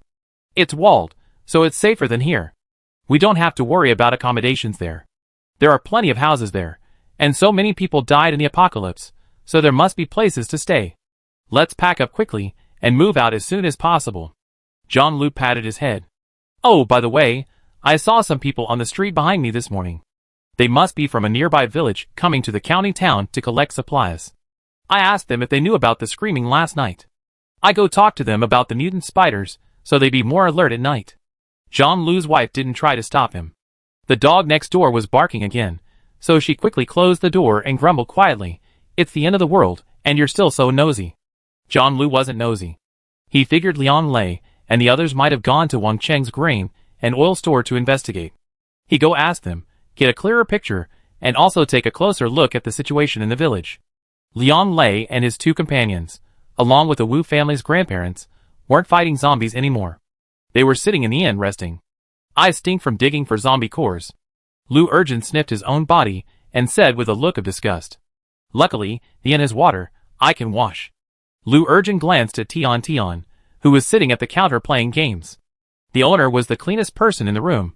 They were all suffocating. "Yeah. Oh, I can't do it anymore. I go wash up first." The stench of the zombies was too repulsive. Lian Lei looked at his back and shook his head. Jean-Lou ran out of his house, sprinting, and then burst into the hotel, breathless. "Hey, why didn't you close the door? Are you trying to save your life? Don't close it, don't close it. Let's get some fresh air. We stink." Lian Lei hurriedly stopped him. Jean-Lou quickly closed the door, then looked at Lian Lei with a look of idiocy. "Let's get some fresh air. Are you afraid you die? Zombies will follow the smell. Hey, open it, open it." Lian Lei glanced at Tian, worried he wouldn't suffocate the boss. "Don't worry, it'll be fine. Look." Lian Lei opened the glass door and stood carelessly at the entrance. Jean-Lou's eyes widened. What's going on? Zombies aren't biting anymore? No way. If he'd been slower, he'd have been eaten by zombies. 2 meters around the hotel is absolutely safe. The zombies can't see us. Seeing Jean-Lou's shock, Lian Lei felt secretly pleased. He swaggered around the hotel. "Look, everything's alright. Absolutely safe? That's incredible, isn't it?" Jean-Lou followed him out. As he left the hotel's safe zone, the zombies immediately spotted him. Terrified, he ran towards the hotel entrance. Seeing Lian Lei didn't move, he turned to look at the zombie that had just tried to bite him. "Hey, what's stopping it?" Jean-Lou's eyes were filled with shock. What magical high-tech. It must be the boss's special ability. Amazing, isn't it? Amazing. Incredible. Jean-Lou stared up at the hotel sign, dazed and exclaiming, Tian Hotel. Chapter 7. He hadn't awakened his superpowers. He had seen people use them at home, but he still couldn't experience these magical things firsthand. "Oh, it's raining. Let's go inside. It might snow tonight." Raindrops hit Lian Lei's face, making him shiver. He pulled the stunned Jean-Lou inside. Tian clapped her hands, and the crystal chandelier in the hall lit up. Jean-Lou's mouth dropped open. Is there still electricity? Is the power still on? Is there a generator? Yeah, there should be. Where's the generator? I didn't hear any sound. Even if there were generators in the apocalypse, no one would dare turn them on because the noise would attract zombies. By the way, this hotel is immune to zombies, so using a generator is no problem. Not only does it have electricity, it also has air conditioning. My grandfather slept here last night, and his leg pain is gone. Wu Xiaowen continued. There's a lot of delicious food, too. Uncle, look. Sweet, delicious water. Wu Xiaowen held up the self-heating rice for Jean-Lou to see. Jean-Lou also spotted the vending machine at this moment. The lights in the machine lit up, revealing a variety of tempting snacks. Hey. There are also steamed buns and fried dough sticks. Jean-Lou hadn't looked at the snack machine. He had a lot of things stored at home, so the snack machine wasn't particularly appealing to him. He was interested in the breakfast machine. Can I buy some? Jean-Lou felt in his pocket. He had no money. After the apocalypse, money was worthless, and supplies were sold for nothing. How could he have imagined there was still a place to buy things? It looks fresh, like it was just made. It's fresh. It smells so good and tastes so good. Hey, I go back and get the money. Jean-Lou swallowed. He hadn't eaten steamed buns in ages. He had rice and noodles at home, but no meat. He was a meat lover, and the meat buns in the breakfast vending machine were the kind with thin skin and lots of meat. Tian put down her mouse and walked over. You can buy these by topping up your hotel points with zombie crystal cores.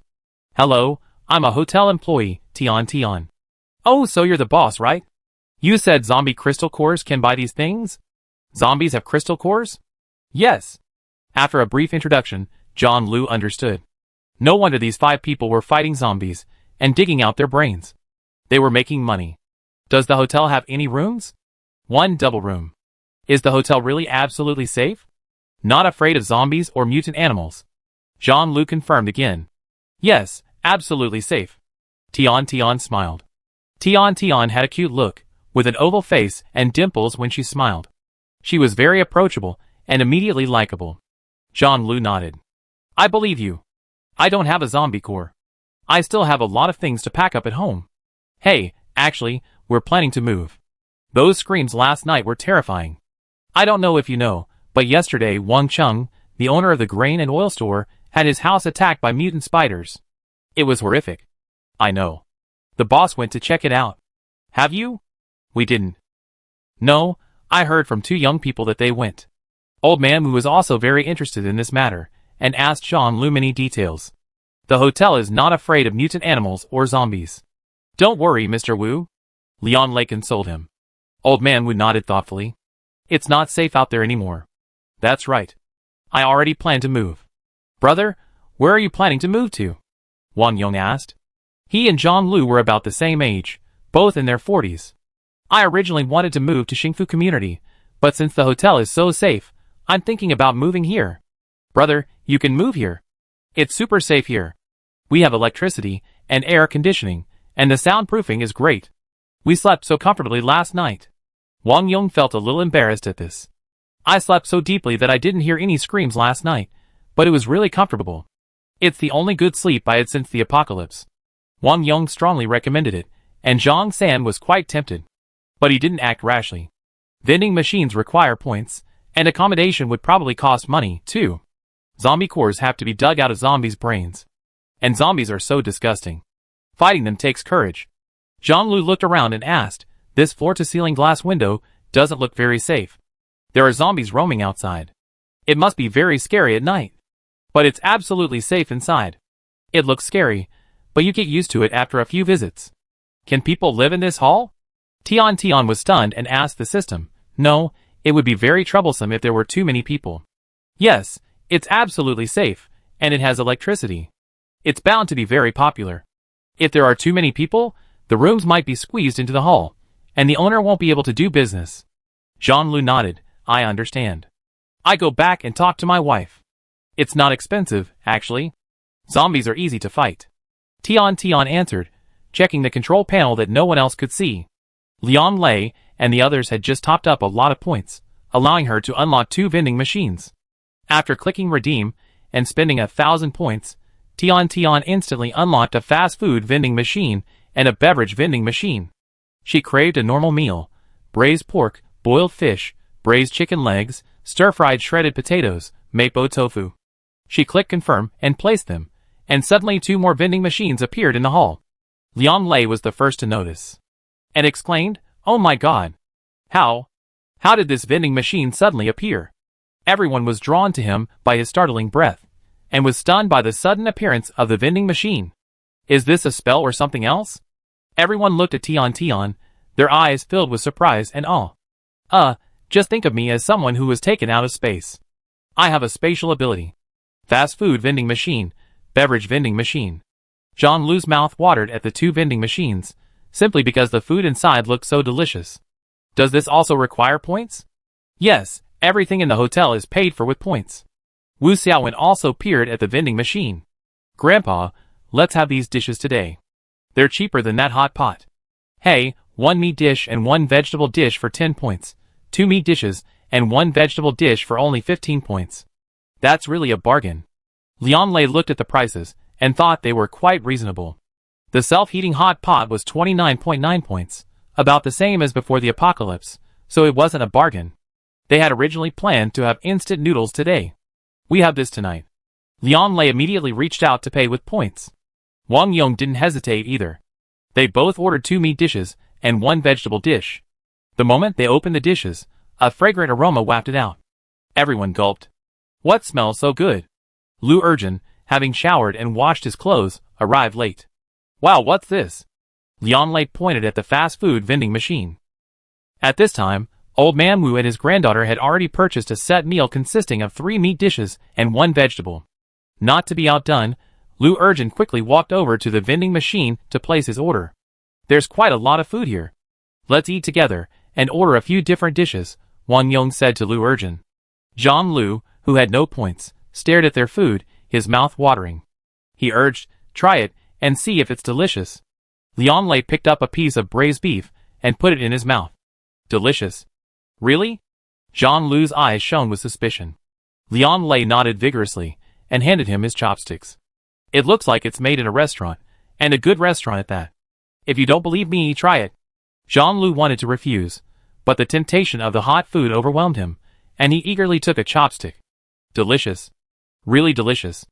I didn't expect fast food could be this good. He could still pretend it wasn't tasty, but now, he just wanted to bite too. Zhang Lu's eyes were so eager that Wang Yong couldn't resist. Brother, I treat you. How embarrassing. Zhang Lu refused, but his expression remained etched. In the end, he couldn't resist. Wang Yong took the 2 fast food meals and left. Wang Yong, brother Wang, I definitely treat you again sometime. Wang Yong waved his hand. With his strength, he could easily deal with level 1 zombies. He could crush them one by one, no matter their cores. Zhang Lu grabbed the fast food and said, thank you. I'll be home soon. My wife's waiting for me. Oh, it's raining. It's getting dark fast. I have to run back. It's not safe at night. Be careful, brother Zhang. The group finished their meal in a lively atmosphere.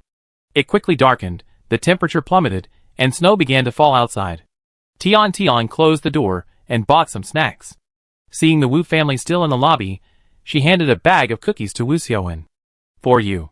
Grandpa Wu quickly waved it off, and Wu Xiaowen followed suit. Thank you, sister. I can't take it. I can buy it myself. Take it. Don't be shy. It's just a bag of cookies.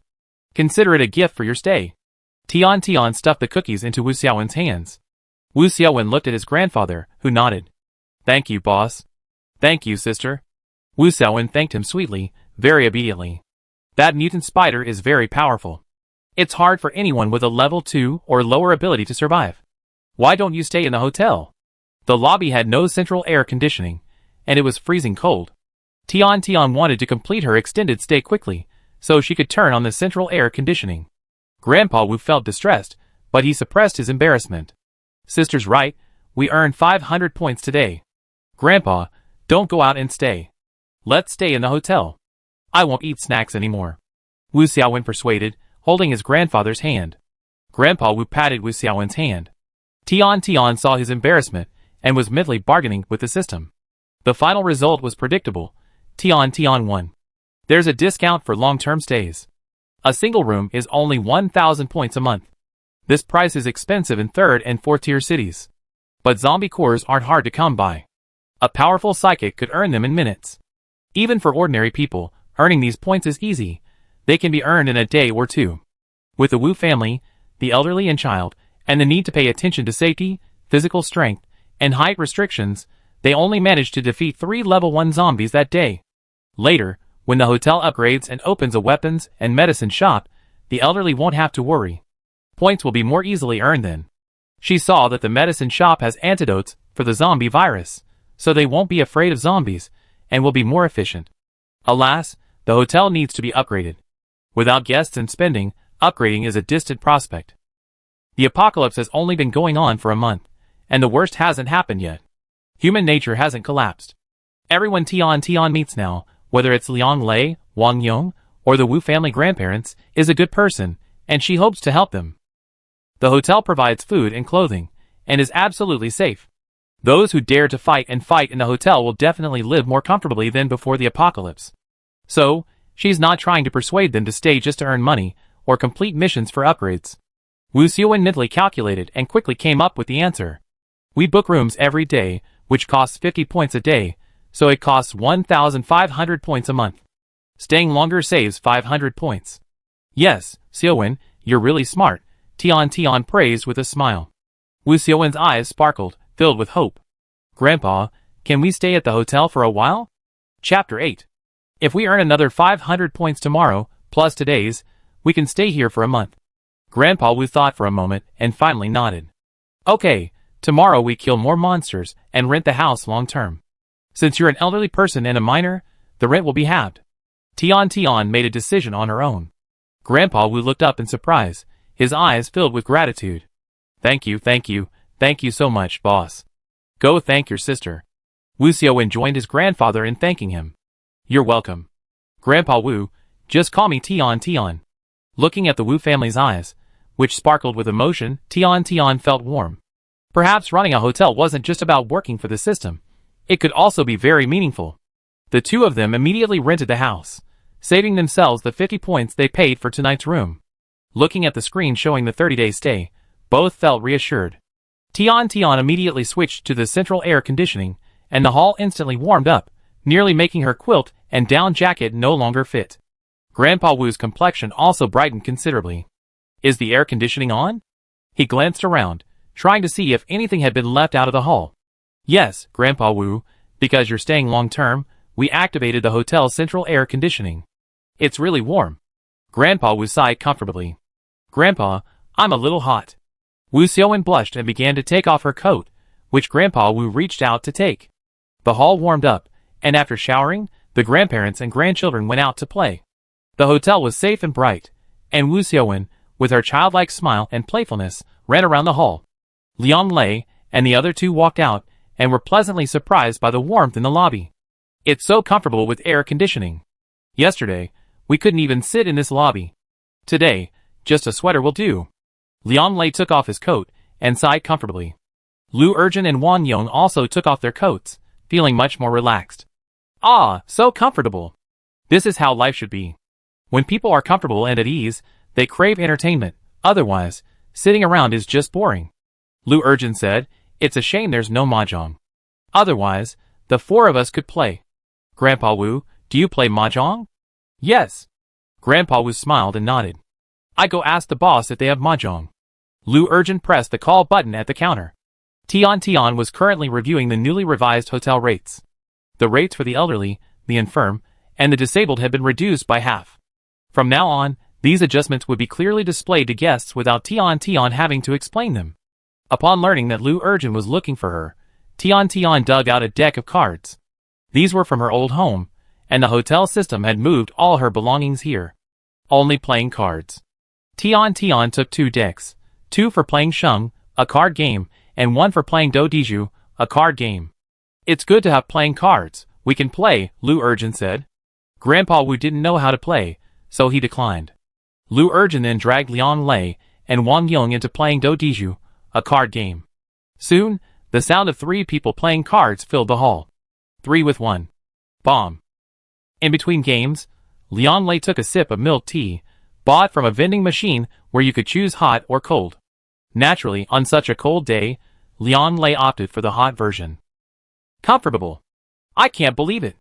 It's the end of the world, and I'm in this hotel, enjoying the air conditioning, drinking milk tea, and playing landlord. Who would believe me if I told anyone else? If anyone knew, they think you were bragging.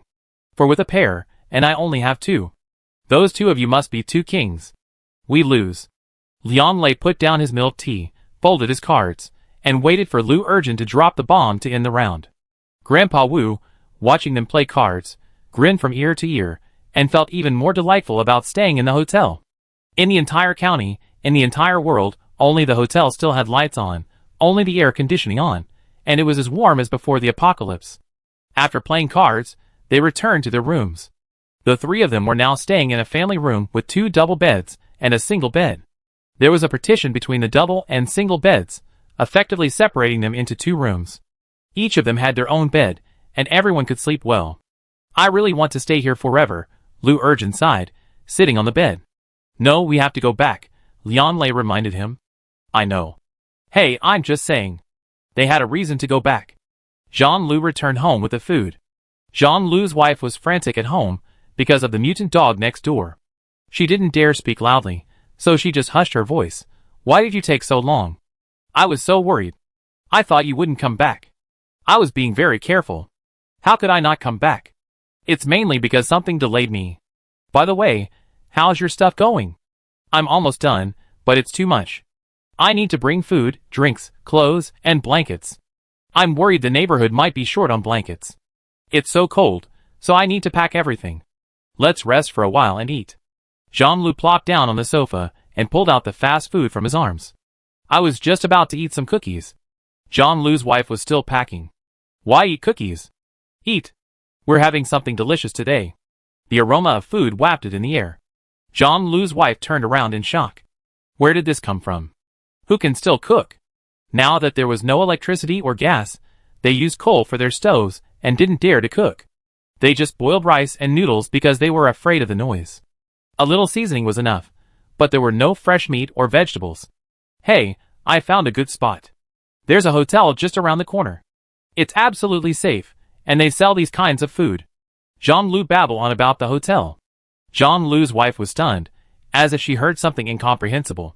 She felt it couldn't be true, that her husband might have been driven mad by the apocalypse. But seeing the fast food and smelling the delicious food, she couldn't help but believe it. How can this food be so delicious? John Lu's wife burst into tears while eating.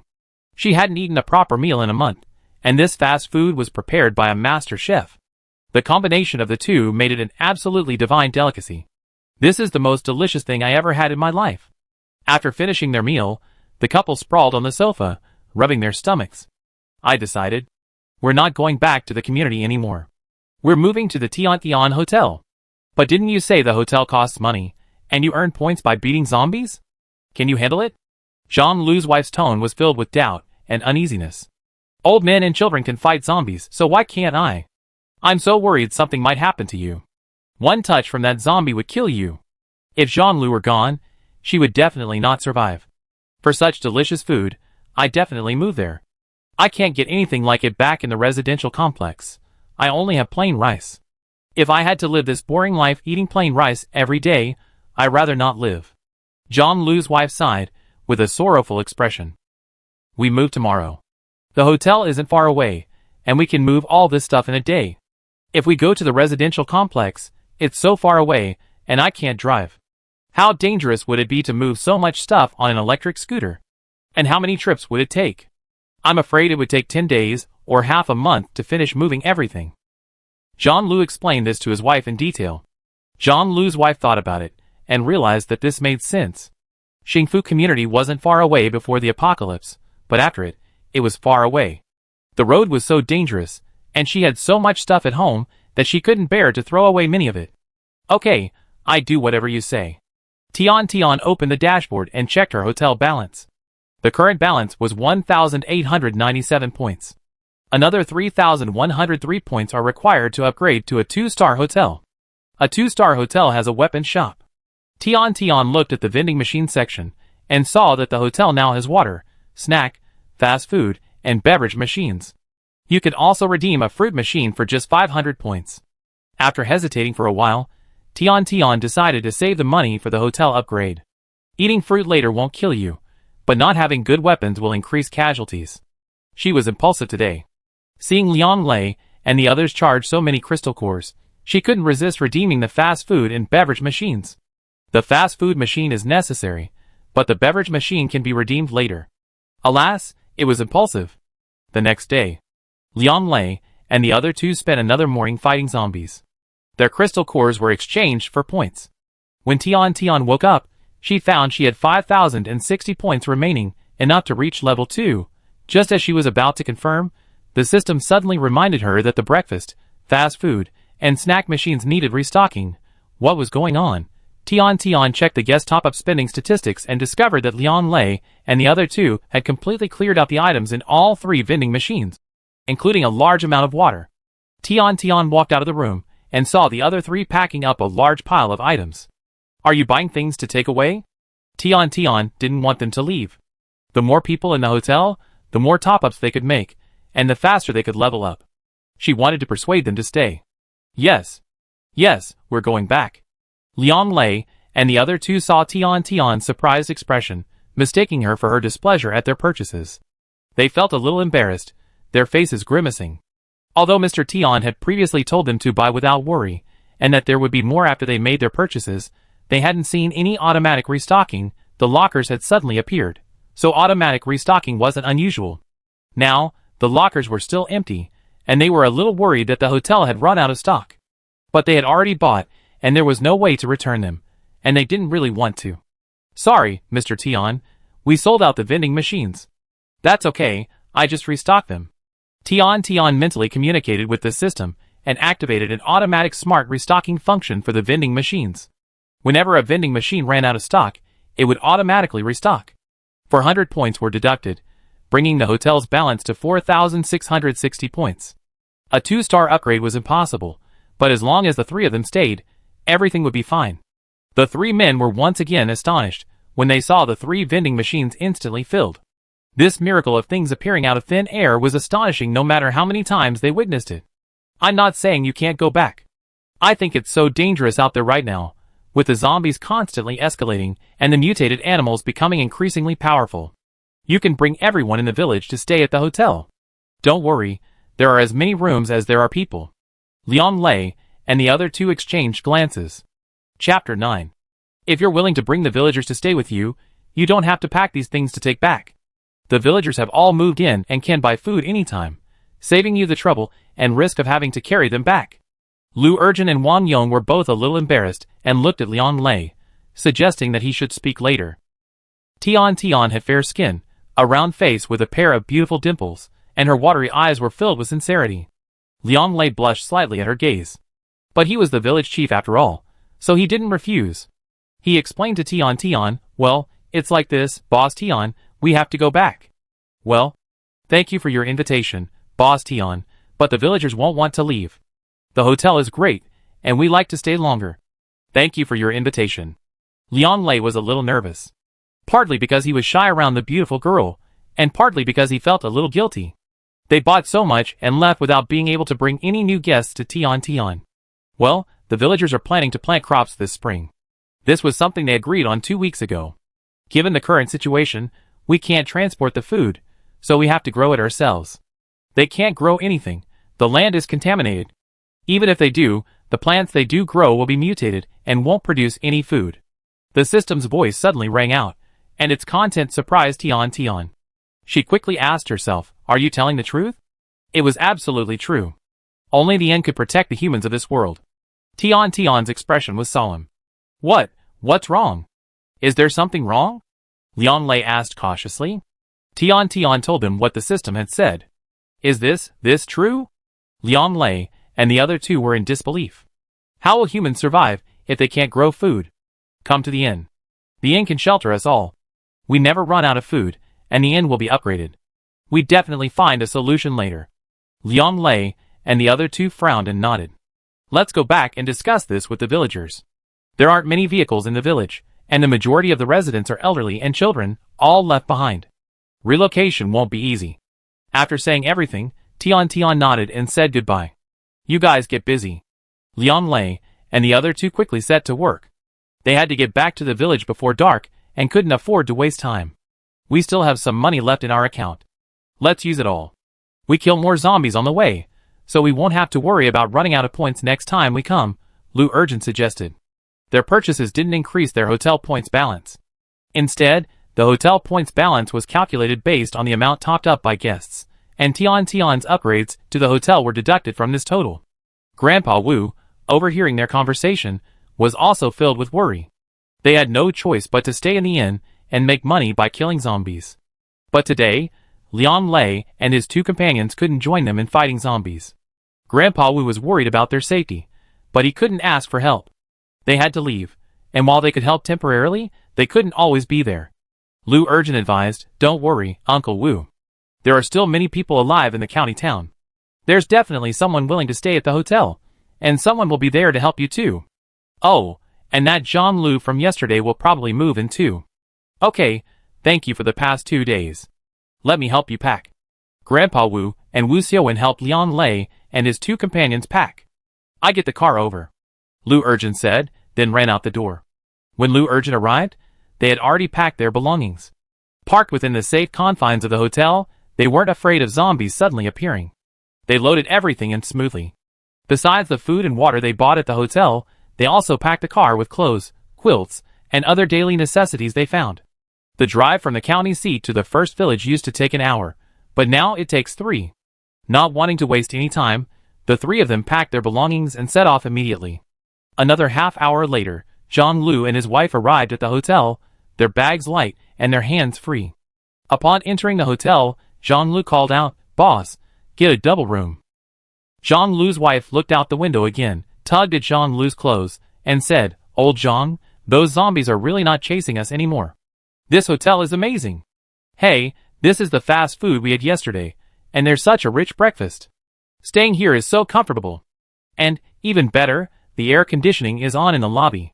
It's so warm. So comfortable. It's just like before the apocalypse. Zhang also noticed the temperature in the lobby. Just one night, the air conditioning was on. It wasn't on yesterday. The hotel owner is amazing. Hey, where's the boss? Zhang casually placed a level 1 crystal core on the counter. A light pulse immediately flickered from the electronic board, startling Zhang. This is another high-tech thing. Zhang, stunned, clicked confirm. He chose not to implant a card, but the physical card. Then, a card resembling black glass appeared out of thin air on the counter. Zhang carefully picked it up, and the black card lit up. It's almost like a cell phone.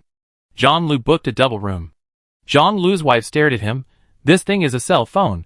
How come it's as thin as a piece of paper? It's high-tech. Get one too. I transfer half of the points on my card to you. Zhang nodded at the counter, urging his wife to process the application. Zhang's wife held her breath and also chose the physical card, receiving a cell phone like Zhang's. Keep it safe. If you lose it, it costs another 30 points to replace it. When Zhang's wife heard the cost of a replacement, she clutched the card tightly in her hand. Why not get the implant? No worries about losing it. Zhang glared at her. Implant? Are you crazy? Zhang's wife shrank back. A surgery? That must be painful, right? Forget it. Why put such a scary option right up front? Aren't you afraid someone might click the wrong one? No surgery, no pain. Wu Xiaowen emerged from the room. She held out her hand and turned on the light channel for Zhang's wife to see. Is this implanted in your hand? How do you do it? Zhang asked, his eyes wide open. Just choose the implant, and you get a mark on your hand. It won't hurt at all. That's really convenient. Zhang felt a little regretful. After some thought, he decided to go with the card. He still found the mark on his hand, like a tattoo, somewhat unacceptable. Zhang's wife opted for the implant, finding it much more convenient. The two of them went to their room first. This room is really nice, just like before the apocalypse. After inspecting it carefully, Zhang exclaimed, Great, great! We be living here from now on. Zhang's wife was also excited.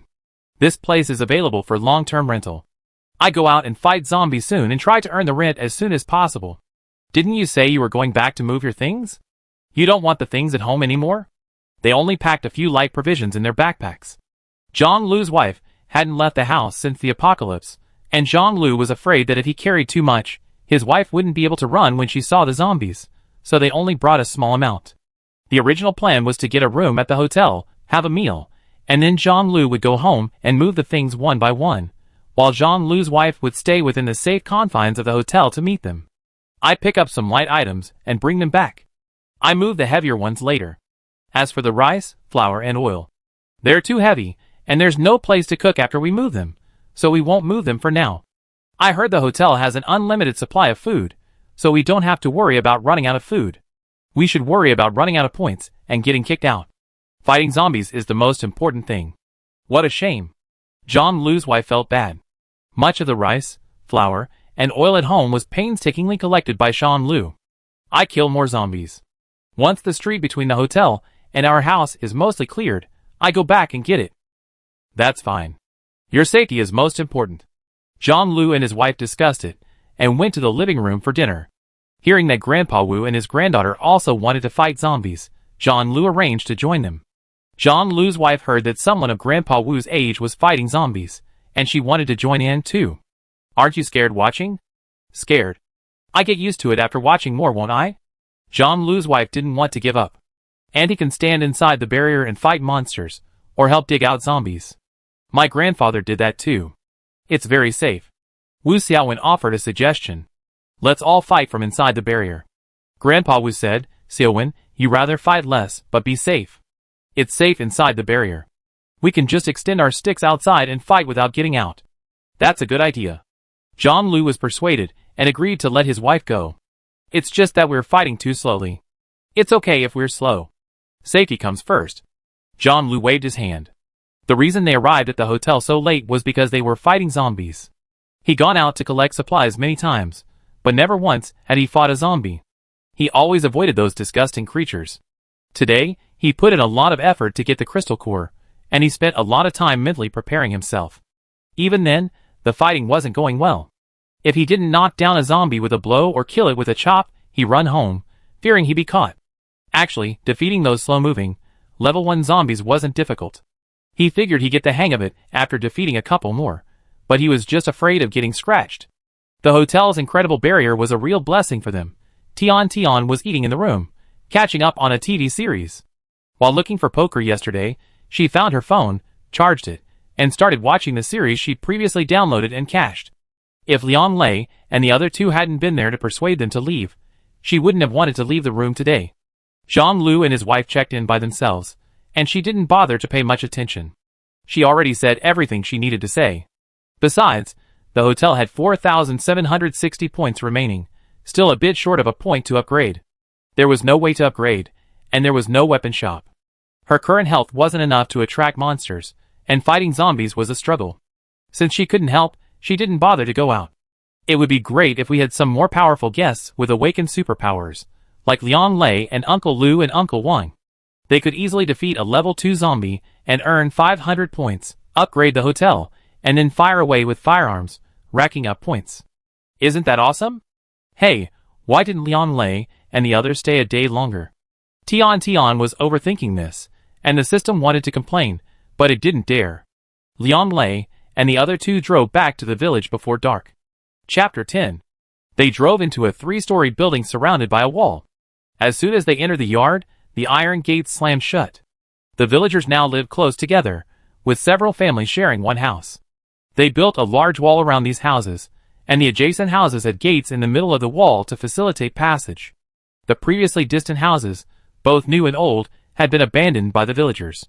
Everyone lived together, working together for greater safety. As soon as Liang Lei and his team's car rang, villagers from other areas came over from other courtyards. By the time they parked, the entire village had arrived. We were so lucky this time in the county town. We came across a newly opened hotel. We bought a lot of things, all kinds of snacks and fast food. They were delicious. Is there water? The groundwater and rivers are polluted and undrinkable. The tap water has also stopped, and the village's water supply ran out yesterday. If Liang Lei and his team can't find water, they have to find a way to filter the groundwater, but they don't know if it can filter out the zombie virus. Yes, plenty. We bought a lot of buckets. Forget about filtering water. The zombie virus isn't easily filtered out. Drinking contaminated water could turn the whole village into zombies. Bye. Yes. Liang Lei detailed their trip to the county town. The villagers were amazed by the hotel's ability to block zombies, and the sudden appearance of the vending machine, but they accepted it as the owner's special ability. As for the sudden appearance of extra rooms, everyone was less convinced. They thought Liang Lei and his team were careless and had overlooked the existence of rooms there. Therefore, they didn't think moving to the hotel was a good idea. The hotel only has 1 floor, maybe 3 at most. How many people can it accommodate? Besides, there are so many people in the county town. By the time we get there, the hotel might be full. The boss said we can find a place to stay if we go. We just need to give him crystal cores. Crystal cores are hard to come by. Killing zombies and digging out their brains. Zombies are transformed from villagers. Even the villagers can't bring themselves to kill them. It's not good to leave them with intact bodies. The villagers were somewhat reluctant to kill zombies and dig out their cores, but they nodded in agreement. Zombies eat people. We're safe only if we kill them. Liang Lei continued to persuade. Village Chief Liang Lu urgent interrupted, let's talk about that. Liang Lei reacted and quickly explained the situation of not being able to farm. The boss told us. The hotel is the only place that can shelter us. We better move there as soon as possible. The villagers were restless after hearing this news. Their supplies were dwindling, but they remained stable because they had hope. They all knew how to farm, just waiting for spring to plant. The food they had stored would last them until summer. If it wasn't enough, Liang Lei and the other two would go to the county town to find more. With so many deaths in the county, there must be plenty of food. But now they have received this news. No one could survive without growing any food. I don't believe it. I won't believe it unless I see it with my own eyes. A villager roared. Everyone else echoed him. After much discussion, they finally decided to stay in the village until spring. If they really couldn't grow any food, they would go to Tian's hotel. Liang Lei trusted Tian the most and wanted to convince the villagers to move to the hotel, but since he wasn't from the village, most people disagreed, and there was nothing he could do. Although Lu Urjin and Wang Yong desperately wanted to move into the hotel, their relatives firmly disagreed. Furthermore, the village lacked cars and had a lot of stuff, making relocation a hassle. Without everyone's cooperation, they couldn't do anything, and they couldn't abandon their families and relatives. So, the hotel relocation plan fell through. Earlier, Renyu led the community's psychic team to collect supplies in the county town. The Guan family was moving their belongings and, upon seeing Renyu's team, asked about the situation in the community. Learning that there were many empty houses, all fully furnished, they felt relieved. "We move in today," Guan Han said to Renyu. "Welcome." Renyu nodded. The awakening rate of psychics was low, and since the two Guan siblings were both psychics, their presence would undoubtedly strengthen the community. The Renyu team continued their search, informing any living individuals they encountered about the mutant spider. Some believed it and considered moving to the community, but others didn't and were particularly disgusted with the Renyu team. Wang Shirong and her daughter were among them. Upon seeing Renyu and the others, they shouted curses from their window. "Who gave you permission to come and collect supplies? You moved all the supplies from the county to Xingfu community. Do you really want us to live?" The Renyu team told them about the mutant spiders, but the mother and daughter refused to appreciate their offer and insisted on sending them away.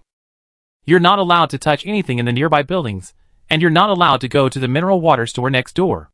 They're all ours, don't even think about moving. Mutated spiders eat food? Our food isn't in the house. As for where it is, I'd be foolish to tell you. Get out of here." Wang Shirong and her daughter didn't believe the mutant spiders were truly terrifying, believing they were simply a fabrication to scare them, hoping to steal their supplies. Yan Lei shook his head. "Women are truly terrifying." Lu Xiangtong glared at him, and Yan Lei immediately shut up. But he didn't take it back. Women who survived the apocalypse were no ordinary people. Wang Shirong and her daughter, without superpowers, dared to live in a zombie-infested county town. The female superpowered individuals in the team were each more formidable than the other. It was only natural for him, a weakling without superpowers, who had been hanging around with his cousin, to be afraid of him. Aside from Wang Shirong and her daughter, the other residents, while unhappy with their supply-collecting efforts, were able to communicate with them in a friendly manner. They were all people who had considered relocating. Hu Ji was one of them. "How are supplies distributed in the community? If we move, will all the things we bring belong to our family? We have to hand over half of our water and drinking water supplies when we move into the community. After that, at least one person from each family must work, and the community will distribute supplies according to work." "Work? Gathering supplies? I don't have the skills you have, and neither does my wife, and our child is only 2 years old. What happens if we don't work? If we don't work, we have to hand in supplies every month. Work doesn't just involve searching for supplies, but also night patrols, cleaning, cooking, and other logistical tasks. Searching for supplies gets the most, followed by night patrols. 1 or 2 people working can support the whole family." Hu Ji nodded. "If we move, will we drive? If you have a car, you can drive. There are plenty of parking spaces in the community," Renyu said. "By the way, what about those who don't have a car? And those who can't drive? Should we move by hand? There were many abandoned cars in the county town before. Those that could be driven away were driven into the residential complex by Renyu and his team, and those that couldn't were drained of their gas. We can provide transportation," Renyu said. "We charge a fee, and you have to pay 70% for food, water, and supplies. That's an extra 20%. "That's a bit much," Hu Ji muttered. "You decide for yourself, which is more important, life or supplies?" "Of course, life is more important." Hu Ji chuckled. "Well, I have a car. Can you help me move things?" Zombies would swarm them as soon as they left the house, and with only 2 people to carry heavy things, they couldn't do it. "Sure, 60% for supplies." Hu Ji nodded. "Then we pack up first. Will you still come? We won't abandon anyone who's still alive. The mutants are very powerful. Only unity can help us survive." Hu Ji, relieved, went home and began to pack. The Renyu team went from house to house explaining the situation. Some decided to move immediately, some hesitated, and some flatly refused, even preventing them from collecting supplies. Many of those who hesitated and refused were dissatisfied with the demands of handing over supplies and being forced to work. Yan Lei couldn't help but sigh. These people are really clueless. Once the mutants arrive, they realize how powerful they are. For just a few supplies and work, they risked their lives. Forcing each family to contribute one person to work was also meant to unite everyone in the fight against the zombies. It wasn't like before the apocalypse, when no one cared whether someone worked or not. Once the mutants arrive, they'd be dead. Lu Xiangtong said coldly, respect their fate. We said everything we need to say. Yan Lei shrugged. We collected a bit too little supplies today. Let's just ignore these people and focus on gathering supplies. What needs to be said must be said. Renyu said, but we also need to gather supplies. We can't go back empty-handed. Let's go farther afield. It's impossible to gather supplies in populated areas now. They either be completely ransacked or driven away by the residents. Those people will surely move into the complex later, so supplies won't be wasted and they won't rob. Let's go that way. Renyu pointed in a direction to Yan Lei, who was driving. That direction. Isn't that where the mutant spiders are? Brother, are you sure? Could the mutant spiders have already escaped? Yan Lei's voice trembled. I haven't heard anyone mention that. Probably not. Let's hurry. Don't forget, mutant spiders also eat human rice and flour. We need to gather all the supplies nearby before they make a move. Captain, you're right. The team members echoed. Be careful, it's okay. We're all moving together. If something goes wrong, just run. It's daytime now, so we can escape. Renyu patted his brother's shoulder and soothed him. Just stay with me when the time comes. Of the 8-member team, his brother was the only one without superpowers, so his fear was understandable. After driving to the area near Wang Cheng's grain and oil store, the team searched house by house. They were quick, mainly because there was nothing left nearby. Wang Cheng has taken all the food and water nearby home. That mutant spider got a great deal. Isn't it? Otherwise, how could that spider lay so many eggs? The thought of that scene gave everyone goosebumps. Captain, do you want to search further? Search to the side. Renyu pointed in the direction of the hotel. Almost all the food and water supplies in the area had already been moved by Yan Lei and his 3 companions. The remaining supplies were daily necessities. Renyu's team had moved some, but the community didn't lack them. What they wanted more was food and water. Everything here has been searched. It was a waste of time, one team member complained. See if there's anyone alive. Renyu remained calm. Yan Lei turned a corner and looked up to see Zhang Lu and his wife, along with the Wu family's grandparents and grandchildren, standing on the side of the road fighting zombies. What are they doing? Yan Lei was stunned. Renyu also perked up. Drive over and ask. Yan Lei knocked over a few zombies and drove to the hotel entrance. Chapter 11. What are you doing? Aren't you afraid of the zombies behind you? Yan Lei lowered the car window a crack and shouted at the 4 people with their backs to them.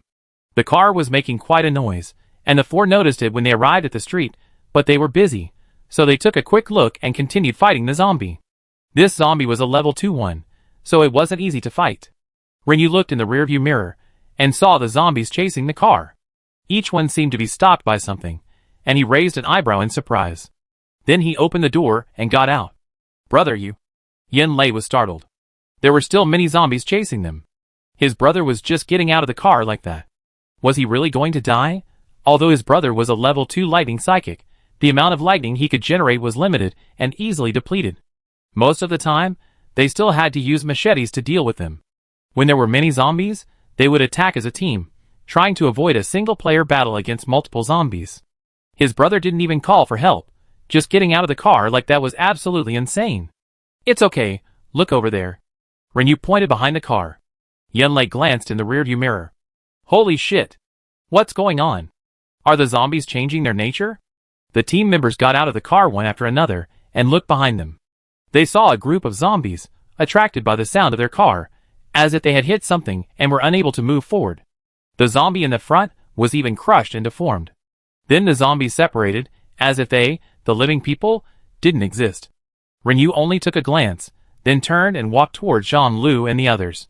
He raised his hand and released his supernatural power, easily killing the level 2 zombie that Zhang Lu and the others had been trying to kill for a long time. A level 2 zombie collapsed outside the barrier, its commotion attracting the attention of the surrounding zombies. But soon, they too wandered aimlessly. Hey, you're trying to steal a monster? Zhang Lu complained, not feeling happy or grateful for Renyu's help. The other 3 were also somewhat displeased, and Wu Xiaowen glared at him fiercely. Renyu was slightly surprised. Why are you killing zombies? Why? To earn crystal cores, of course. Crystal cores are valuable. Renyu's team exchanged glances. They all knew about crystal cores. Many in the team had read apocalyptic novels, and those who hadn't had heard of them. Not only did they know about zombies having crystal cores in their brains, they had also collected some. They believed these zombie crystal cores could be used to cultivate and enhance their superpowers, but they had tried many methods without success. Some even ground the cores into powder and drank it with water. However, anyone who drank the water became a zombie, regardless of whether they were superpowered or not. Even holding it in their hands to absorb it didn't work. They couldn't feel any energy at all. Even so, they didn't throw the crystal core away, waiting to see if anyone could figure out how to use it. I don't want this level 2 zombie crystal core. Renyu paused, looking at the four people's happy faces, and asked seriously, but can you tell me how valuable this crystal core is? Have you figured out how to use it? Is it related to this barrier? Creating a barrier with the crystal core? Renyu wasn't a talkative person. Previously, other members of the team had explained things to the residents, and he wouldn't say much unless necessary. But the barrier was so shocking to him that he asked so many questions. Zhang Lu was nearly stumped by his barrage of questions. The team members were also excited about the barrier, and upon hearing the boss ask about it, they all gathered around. Zhang Lu looked at the gathered team members and unconsciously took a step back. He raised his hand and pointed at the hotel sign, stumbling a little. Well, the crystal core's use is right there. The entire team looked up. Tian Hotel? You see, once you go in. Zhang Lu said, are you really giving us these level 2 zombies? We're not being polite, are we? A level 2 zombie is 500 points each, worth a fortune. Okay, I give it to you. Thank you, Renyu said casually. Renyu didn't go in immediately, but instead observed the hotel and its surroundings. The barrier surrounded the hotel. This guy hadn't lied to them. All the secrets lay within. Are we going in? Yanlei asked. Let's go. Renyu led the way inside the hotel. The team was extremely cautious, on high alert. In the apocalypse, it's never too much to be cautious when encountering unusual situations. Hey, that vending machine still works? There's still electricity. During the day, there was ample light. The hotel was glass on 3 sides, and Tian hadn't turned on the lights, so they didn't immediately notice the power was still on. However, the vending machine's screen was brighter, so even in daylight, they could still see it clearly with a closer look. It's still air-conditioned, so it's so warm. At this point, everyone noticed the temperature inside. It was much warmer than outside, making thick clothes a bit uncomfortable, but it was still comfortable. Tian yawned as she emerged from the room. Welcome. The tonic boosted her stamina, but her years of napping couldn't be broken quickly. Once she got into bed at noon, she wouldn't get up until 3 or 4 p.m. Welcome? It's the end of the world, and you're still welcome? Are you opening a shop? Are you crazy? Yanlei was staring at the vending machine when he heard those 4 words and shouted without thinking. Then he turned and saw Tian's face and immediately fell silent. Tian was wearing a pink turtleneck sweater, a blue tweed skirt with 2 bows, and black leggings. Her face was fair and rosy, and her dimples were adorable. Her eyes were clear and without a trace of despair, making her instantly attractive. Hello, young lady. Please ignore what I just said. Okay. Tian nodded seriously. She stopped looking at Yanlei and introduced herself to everyone. Hello, my name is Tian, and I'm a staff member at this hotel. Are you looking for accommodation or shopping? I recommend staying here. There's a level 3 mutant spider not far away. Your strongest is only level 2, so it would be very dangerous to face that level 3 mutant spider. However, the hotel has a protective barrier, so it's absolutely safe, and there's no need for a night watch. Everyone was shocked to hear that the hotel was absolutely safe. There was actually a place that was absolutely safe in the apocalypse. If that mutant animal becomes stronger, can the hotel withstand it? In the apocalypse, the hotel is absolutely safe, Tian affirmed. Oh my god, there's such a magical place in the apocalypse, but despite their surprise, they didn't question it. They had all seen the zombies being isolated by the barrier just now. Now, through the hotel windows, they could see zombies wandering outside the barrier, and the 4 generations of the Zhang Lu and Wu family fighting the zombies. Moreover, the girl in front of him did not have any supernatural power fluctuations, but she could see their supernatural power levels at a glance. This girl was definitely not simple. Renyu then repeated the same question he had asked Zhang Lu, and Tian responded briefly. These explanations were vague and didn't clear up Renyu's confusion. Assuming she didn't want to answer, Renyu didn't press the issue further. While they were talking, the team members looked around the hotel. Boss, can you buy the items in the vending machines with crystal cores? Yes. Tian then explained how to purchase them. The team members were excited to learn that they could use crystal cores to open a card and make purchases. However, they didn't have any crystal cores on them and were about to go out and get some when Renyu pulled a second-level crystal core from his pocket. A second-level crystal core can be redeemed for 500 points. You can split the 500 points, or you can apply for a card and deposit the 500 points onto it.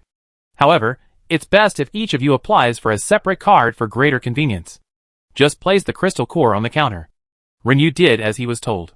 As the reception desk lit up one light after another, everyone on the Renyu team stared in astonishment, some even exclaiming in surprise. Just follow the screen. After that, Tian had no more to do. The first option was to select the card format. Everyone chose the physical card, but some, curious, opted for the implanted card. This fearless and inquisitive individual was Yen Lei. In the blink of an eye, a circular mark resembling a seal or a watch appeared on the back of his hand. He pressed the back of his hand, and the light program popped up. He couldn't help but exclaim, "Holy shit! This is amazing! Boss, are you an alien or a god?" At this point, he could no longer think of Tian as just another cute girl. The other team members turned to watch the light pulse emanating from the back of Yen Lei's hand, speechless with shock. This, is the implant card so magical? Yen Lei, does it hurt? Everyone asked, a flurry of questions. No, it only took less than a second for this mark to suddenly appear. Boss, what's going on? The hotel's advanced technology was so complex that Tian wasn't entirely sure how it worked. Please help yourself. With that, Tian focused intently on the computer screen. She was communicating with the system about the upgrade. Team Renyu had just recharged their level 2 crystal cores, and their hotel points had surpassed 5,000, allowing them to upgrade. She was choosing a location for the weapon stall. It had to be on the first floor, visible from the entrance. The team members didn't dare disturb her, instead concentrating on studying the card. After a brief glance at it, and gaining a general understanding of the hotel's situation, they went to the vending machine to buy something to eat. Really hot buns, so fresh. Clean water, and drinks, I want coffee. Oh my god. There's hot cocoa, and hot milk tea. And so many snacks, with production dates. Made yesterday? Is that true? And fast food. I only had bread for lunch, and now I'm a little hungry. According to the system's suggestion, the team checked in, split the points equally, and now they could buy whatever they wanted. Then, the table in the hotel lobby was covered with a pile of food. Lu Xiangtong bought a large bottle of water and gulped it down. The others also bought plenty of water and drinks and drank heartily. Water is scarce in the apocalypse, and residents in the community consume it every day. Mineral water is hard to find, and not many people in the county drink it. They searched through the several mineral water distribution stores, and had been conserving water for half a month. It's so nice to be able to drink water so freely now. Tian had already confirmed the upgrade. The only thing left was the final step. Click confirm. She did not confirm it immediately. She wanted to wait until Zhang Lu and the Wu family's grandparents recharged before upgrading. This would be safer. Otherwise, the hotel would have no points after the upgrade, and she would not be able to purchase goods. Chapter 12. The Wu family and Zhang Lu spent the entire afternoon digging out the brains of 4 zombies, all level 1, so they split the brains equally. As for the level 2 zombie killed by Renyu, the two families agreed to split the brains equally. When they entered the hotel, Renyu's team had almost finished eating and drinking. It's getting late. We need to go back. Everyone pack up. Renyu glanced at the sky through the glass window. Not staying overnight. Tian ordered a cup of milk tea. Unlocking the fruit vending machine would make the beverage machine display fruit tea. Every time she ordered milk tea, she felt the urge to unlock the fruit vending machine. Hold it, she had to hold it back. No, my family will worry if I don't go home overnight. We come back tomorrow and bring all the crystal cores and buy the vending machine supplies. Is that okay? Renyu stared at Tian, his eyes burning. Sure, buy as much as you want. You can bring extra cores, as we have something good tomorrow. What are they? The team asked. Weapons. Weapons. Everyone was startled for a moment, only to recover when Renyu reminded them it was getting late. They each used their remaining points to buy some snacks to take back home for a snack break. Afterwards, They left the hotel one after another and boarded the van. John Liu and the Wu family had also topped up their cores earned that day. The four of them had already formed a tacit understanding from their zombie hunting days, so they bought 3 snacks to share. The Wu family still bought 1 meat dish and 1 vegetable dish, while John Liu and his wife each bought 2 meat dishes and 1 vegetable dish. After Tian confirmed that the upgrade would not affect anyone else in the hotel, she clicked confirm. Tian saw the location she had chosen for the weapons shop. A shop appeared on the left side of the hotel, across from the accommodations. Its sign read, Weapons Shop.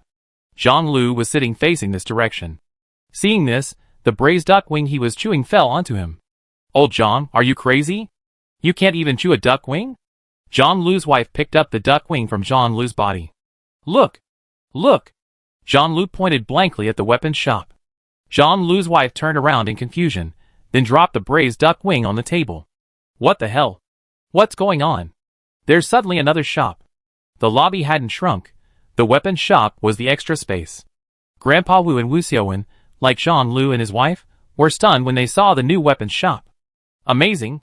A vending machine appearing out of nowhere is one thing, and you could also interpret it as the boss bringing something out of the space. But suddenly, there's an extra shop, but you can't just say the boss brought a shop out of the space. It doesn't make sense. It can only be explained as magic. Magic. Boss, what the heck is going on? The inn has been upgraded to 2 stars, and a new weapons shop has been added. Tian smiled. Did you get scared? Sorry, it's just that upgrades like this will happen more often.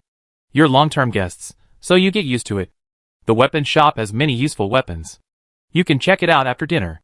After introducing herself, Tian mentally told the system to announce upgrades to customers in the inn in advance to avoid startling them.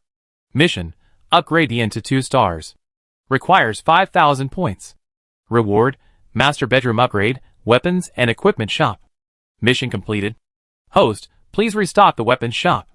Tian turned and walked towards the weapons shop. John Liu, skipping his meal, stood up to check, but he was stopped outside the shop. A notice popped up on the air wall saying the shop wasn't open for business yet. John Liu could only look inside with his head held high. Tian walked over to the shelves and clicked on the light bar to confirm the category she wanted to stock. She didn't actually need to stock the shelves, but since this was her first time, she wanted to see what the shop looked like. As she continued to stock the shelves, her points steadily decreased. After only a few items, her hotel points were 0. The system faintly reminded her that her hotel balance was low, but Tian had just spotted a piece of equipment called a zombie core collector and thought it would be very useful for improving her zombie core mining efficiency, so she ignored the hotel balance and continued stocking items. And then, her hotel points balance went negative. That's all. Tian selected a few more items before stopping.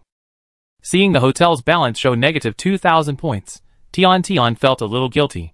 She stood there for a moment, then carefully asked the system if there was a problem. Only after confirming it was okay did she feel relieved. Does the system seem to favor her? She admitted that her actions were partly probing. This situation is equivalent to operating a business with a loan. Before the apocalypse, loan companies had to pay interest, and banks made money. The hotel doesn't have to pay interest, and there's no penalty. It simply displays a negative balance. The system truly favors her. However, with a negative balance, the hotel can't upgrade. It can only stock up. Before, Tian would have considered just lying down. But after experiencing the camaraderie of the Wu family and Liang Lei's dedication to the villager's survival, her mind changed. Upgrading the hotel is essential. Only by continuously upgrading can the hotel help more people. Besides, a negative balance wasn't pleasant. She didn't like being in debt. So, she had to work hard to attract customers, earn money, and level up. These weapons should be attractive to Team Ringwei. After Tian confirmed the stocking was complete, the weapon shop allowed customers in, and John Liu rushed in. Having slain zombies before, he looked at the weapons and equipment in the shop with almost greed. But before today, he was just an ordinary citizen, and didn't know much about weapons. Following the system's prompt, he tapped his card twice, and the system began to introduce him to the weapons shop's wares one by one. The weapons in the shop were divided into 3 main categories: offensive weapons, defensive equipment, and auxiliary weapons. Offensive weapons were further divided into standard cold and hot weapons, and unusual ones, supernatural weapons, weapons with various forms used in conjunction with supernatural powers. As Zhang listened to the introduction, he pondered what he could buy. Offensive weapons were a must. A wooden stick was too inefficient against zombies. A kitchen knife was useful, but too short, and there was a risk of being scratched by zombies. He didn't have a machete at home. Among the cold weapons, he had a long sword, so he could buy one. As for firearms, various wooden cannons and grenades, a commoner like him wouldn't know how to use them. He'd wait and see if there were any customers who knew how to use them, and then he'd learn from them. As for supernatural weapons, since he didn't have supernatural powers, there was no need to consider them. Next, there was defensive equipment. There were standard defensive equipment, supernatural defensive equipment, and special general-purpose defensive equipment. Standard defensive equipment wasn't anything special. It was just protective gear made of various grades of materials. Supernatural defensive equipment was more interesting, offering superior supernatural protection and greater safety compared to standard protective gear. Zhang Lu enviously gazed at the supernatural protective weapons and equipment.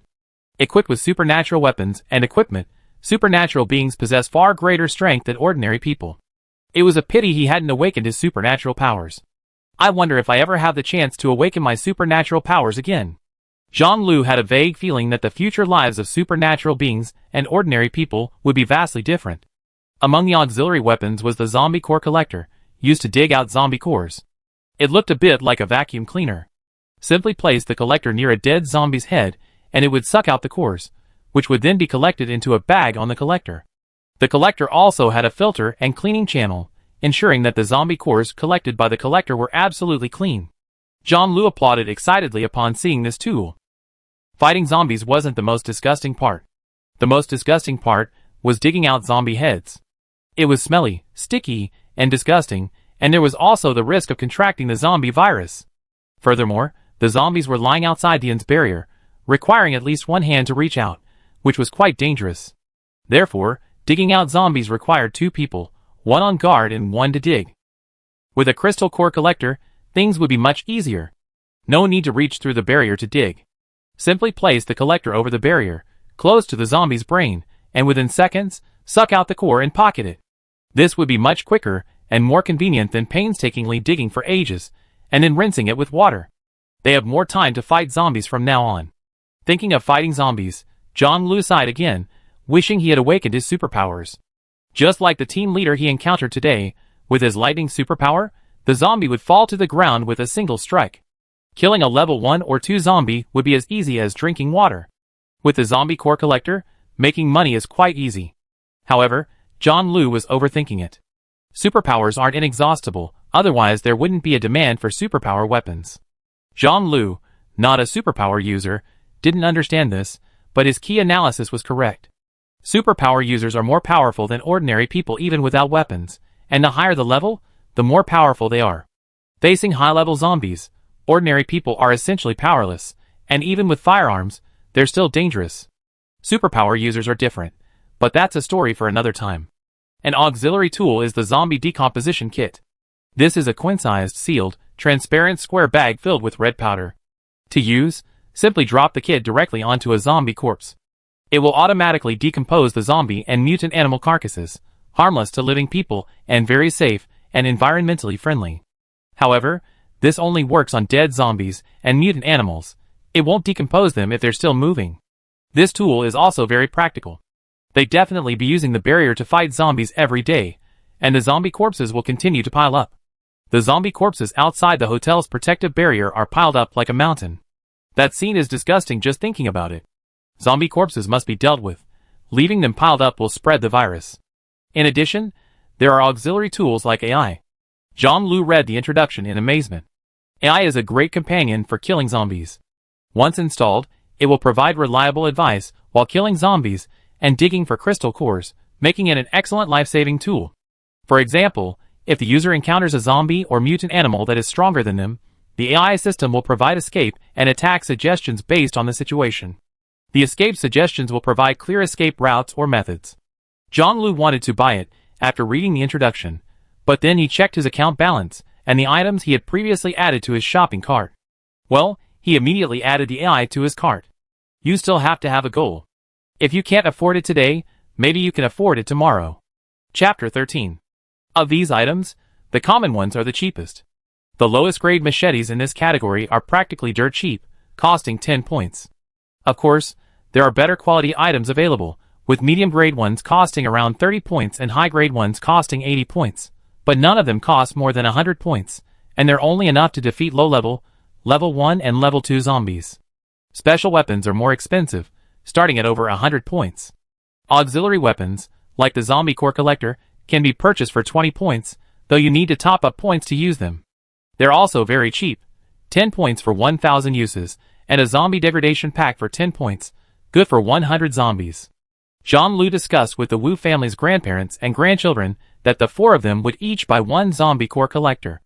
As for weapons and protective gear, each would buy their own. Jean-Lu ultimately purchased a low-grade machete and a set of low-grade protective gear.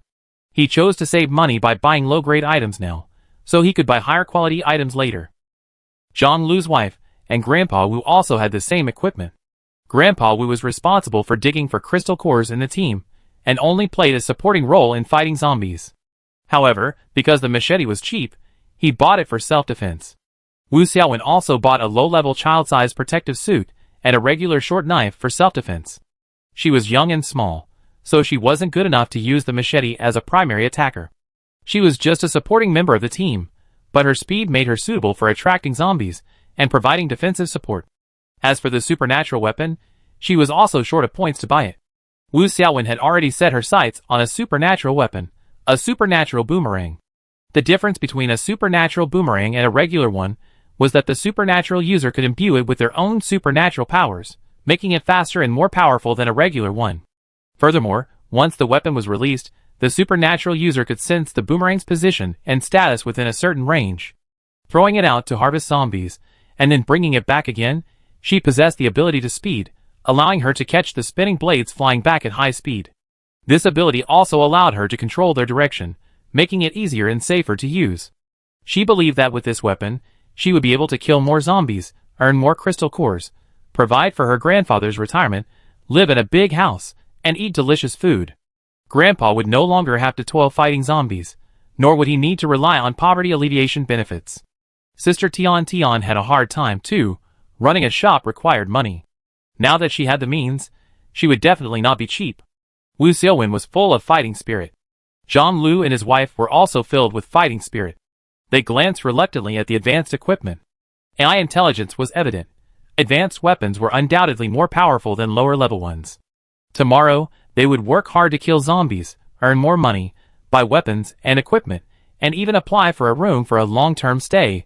Jean-Lu and his wife, along with the Wu family's grandchildren, fell asleep with hope. After a busy day, they settled into the warm in bed and slept comfortably. No more zombies to worry about. No more barking mutant dogs. It was like heaven. Tian returned to her room and was delighted to see it had doubled in size. Previously, she had only one bedroom, but now it had a study, a living room, and a small balcony. She had also moved the flowers she had grown in her old house, and her living conditions were getting better and better. Her room would change even more with the next upgrade. I wonder what it would look like then. Tian couldn't help but look forward to it. In addition to the rewards listed for the mission, she also received a personal reward, a medicinal bath, also for strengthening the body. That night, she took a bath and felt incredibly comfortable and relaxed. The system's products are truly good. Last time, after drinking the tonic potion, she felt much more relaxed. Even her monthly period pains went away. I wonder what the system will reward her with the next upgrade? Tian opened her task list to check. Task: upgrade the hotel to 3 stars. Requires 20,000 points.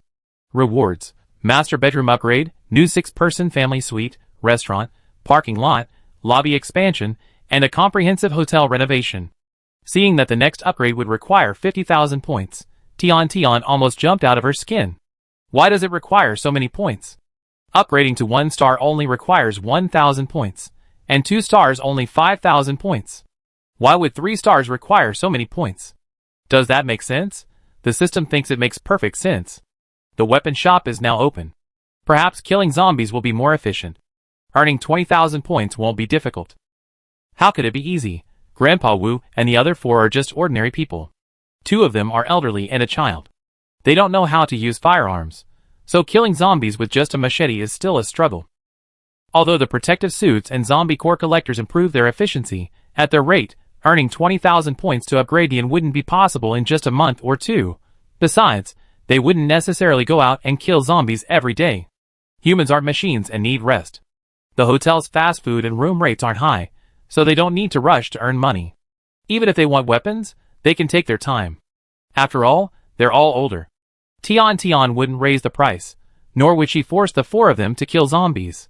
She even wanted to urge them to rest more and do what they can. This mission's points are too high. I don't know when the next upgrade will be.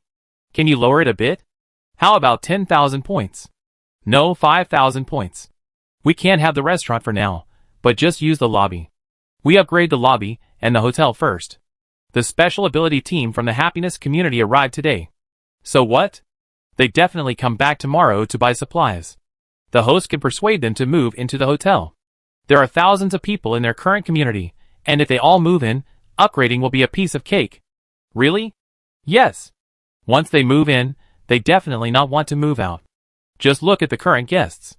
What's the daily consumption of thousands of people like that? The rewards for the next upgrade are designed with the expectation of a large influx of guests. You make a point. Okay, I talk to them tomorrow.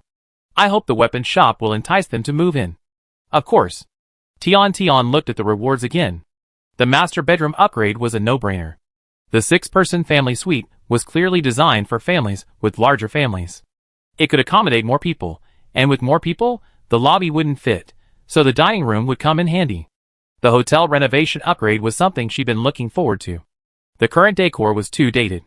An upgrade would improve the overall environment and make it more comfortable. Renyu and his group returned to the complex before dark.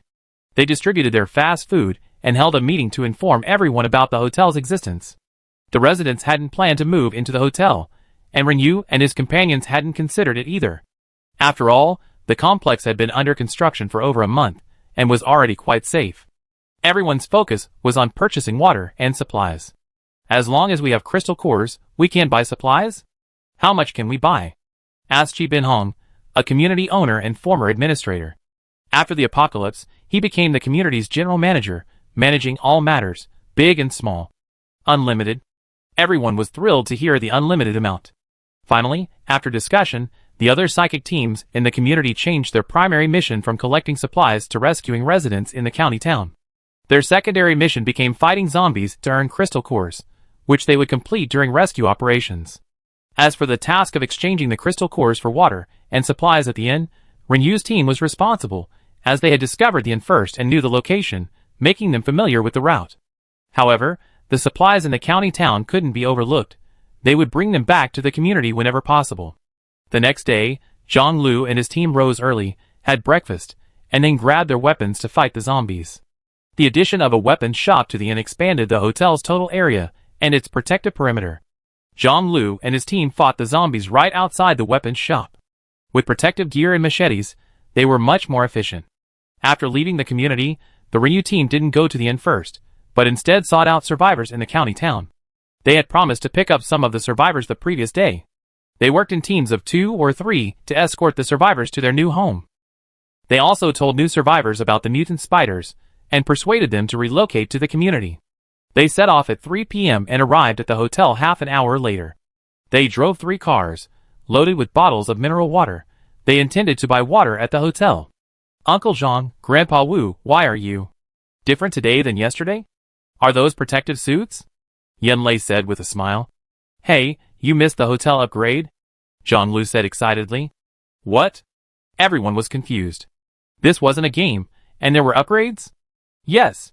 The hotel has been upgraded and now has a weapons and equipment store. So many weapons. Go check it out. Renyu had already noticed the hotel's size when he got off the bus. He also clearly saw the weapons in the weapons store through the transparent glass display window.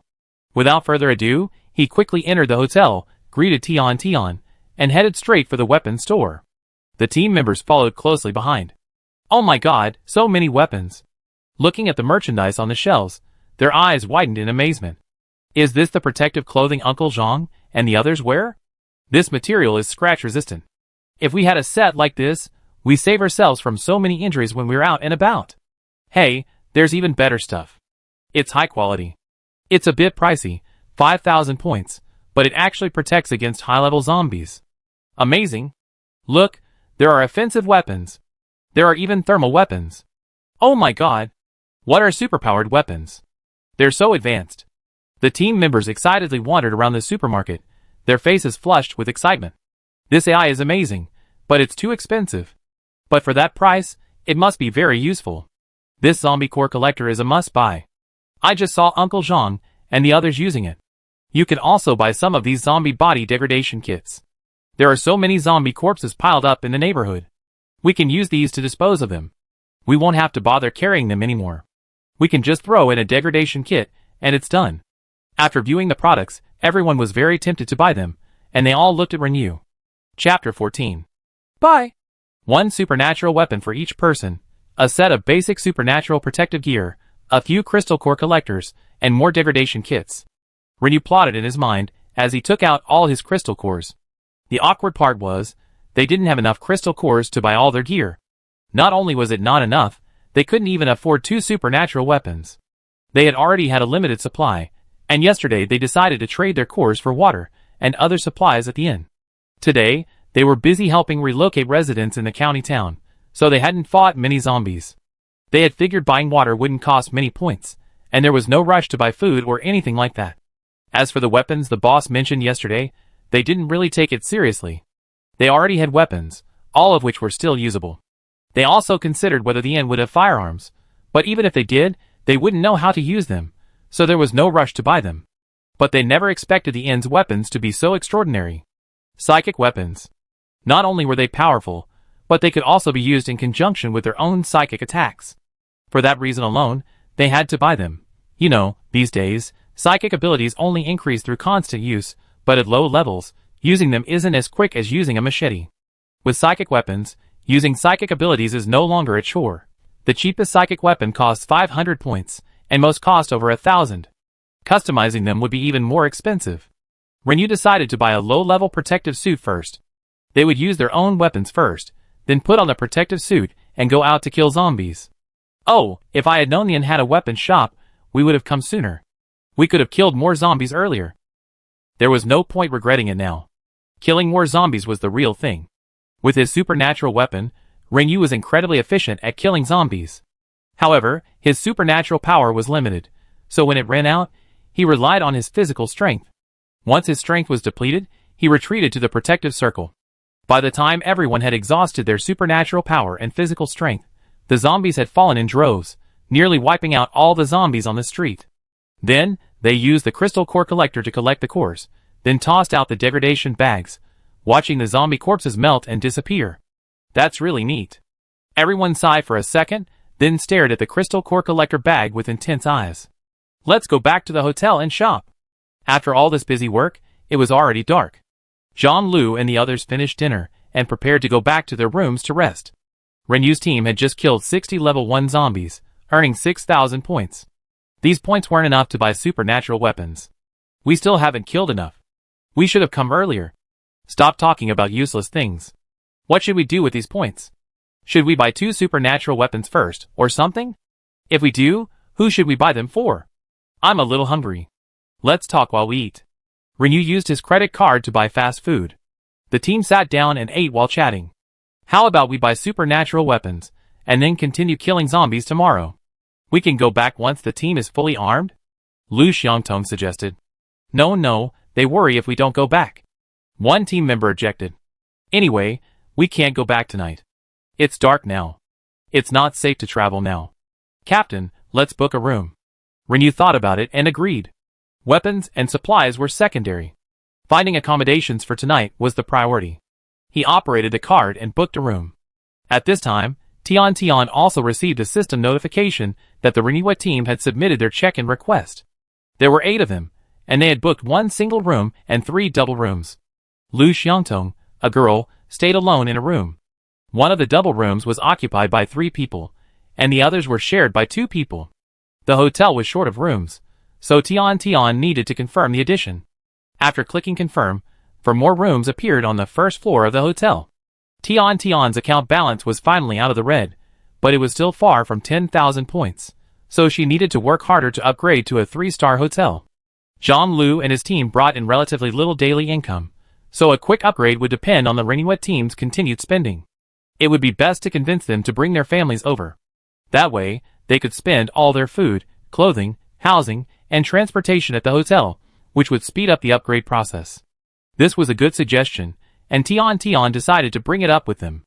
Renouet team. The weapons purchase had been finalized. Forget about the supernatural weapons for now. Instead, buy some standard weapons and protective gear. Bring them back to the complex and arm the other supernatural teams and the guard team. Then, everyone should kill more zombies and upgrade their equipment. Also, they had to save a small portion of their points to buy drinking water. This was their mission for the complex today, and they had to complete it. Seeing they were almost done eating, Tian came to talk to them. She explained the advantages of the hotel. Team Renyu was a little tempted, but was there enough space? They had just checked it out, and while it looked like it had 3 floors, they couldn't find the stairs leading up. Don't worry about the rooms. We can accommodate as many as you want. Tian smiled. Team Renue's expression shifted slightly. The weapons shop had suddenly appeared, so having more rooms wasn't out of the question. Well, we need to go back and discuss this with our families. The community's security and other aspects are quite complete, so they might not be willing to move.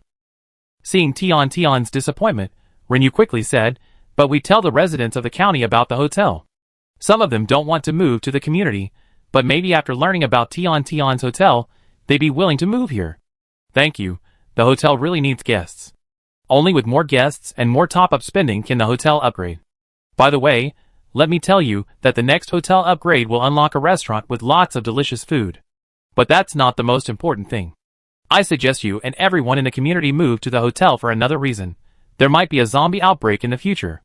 Seeing Renyu and the others puzzled, Tian gently explained, a zombie outbreak is when a large number of zombies systematically surround a survivor base. While not every survivor base will experience a zombie outbreak, the probability of it happening is higher in places with a large population, especially in bases with thousands of people. There should be thousands of survivors in the community already, right?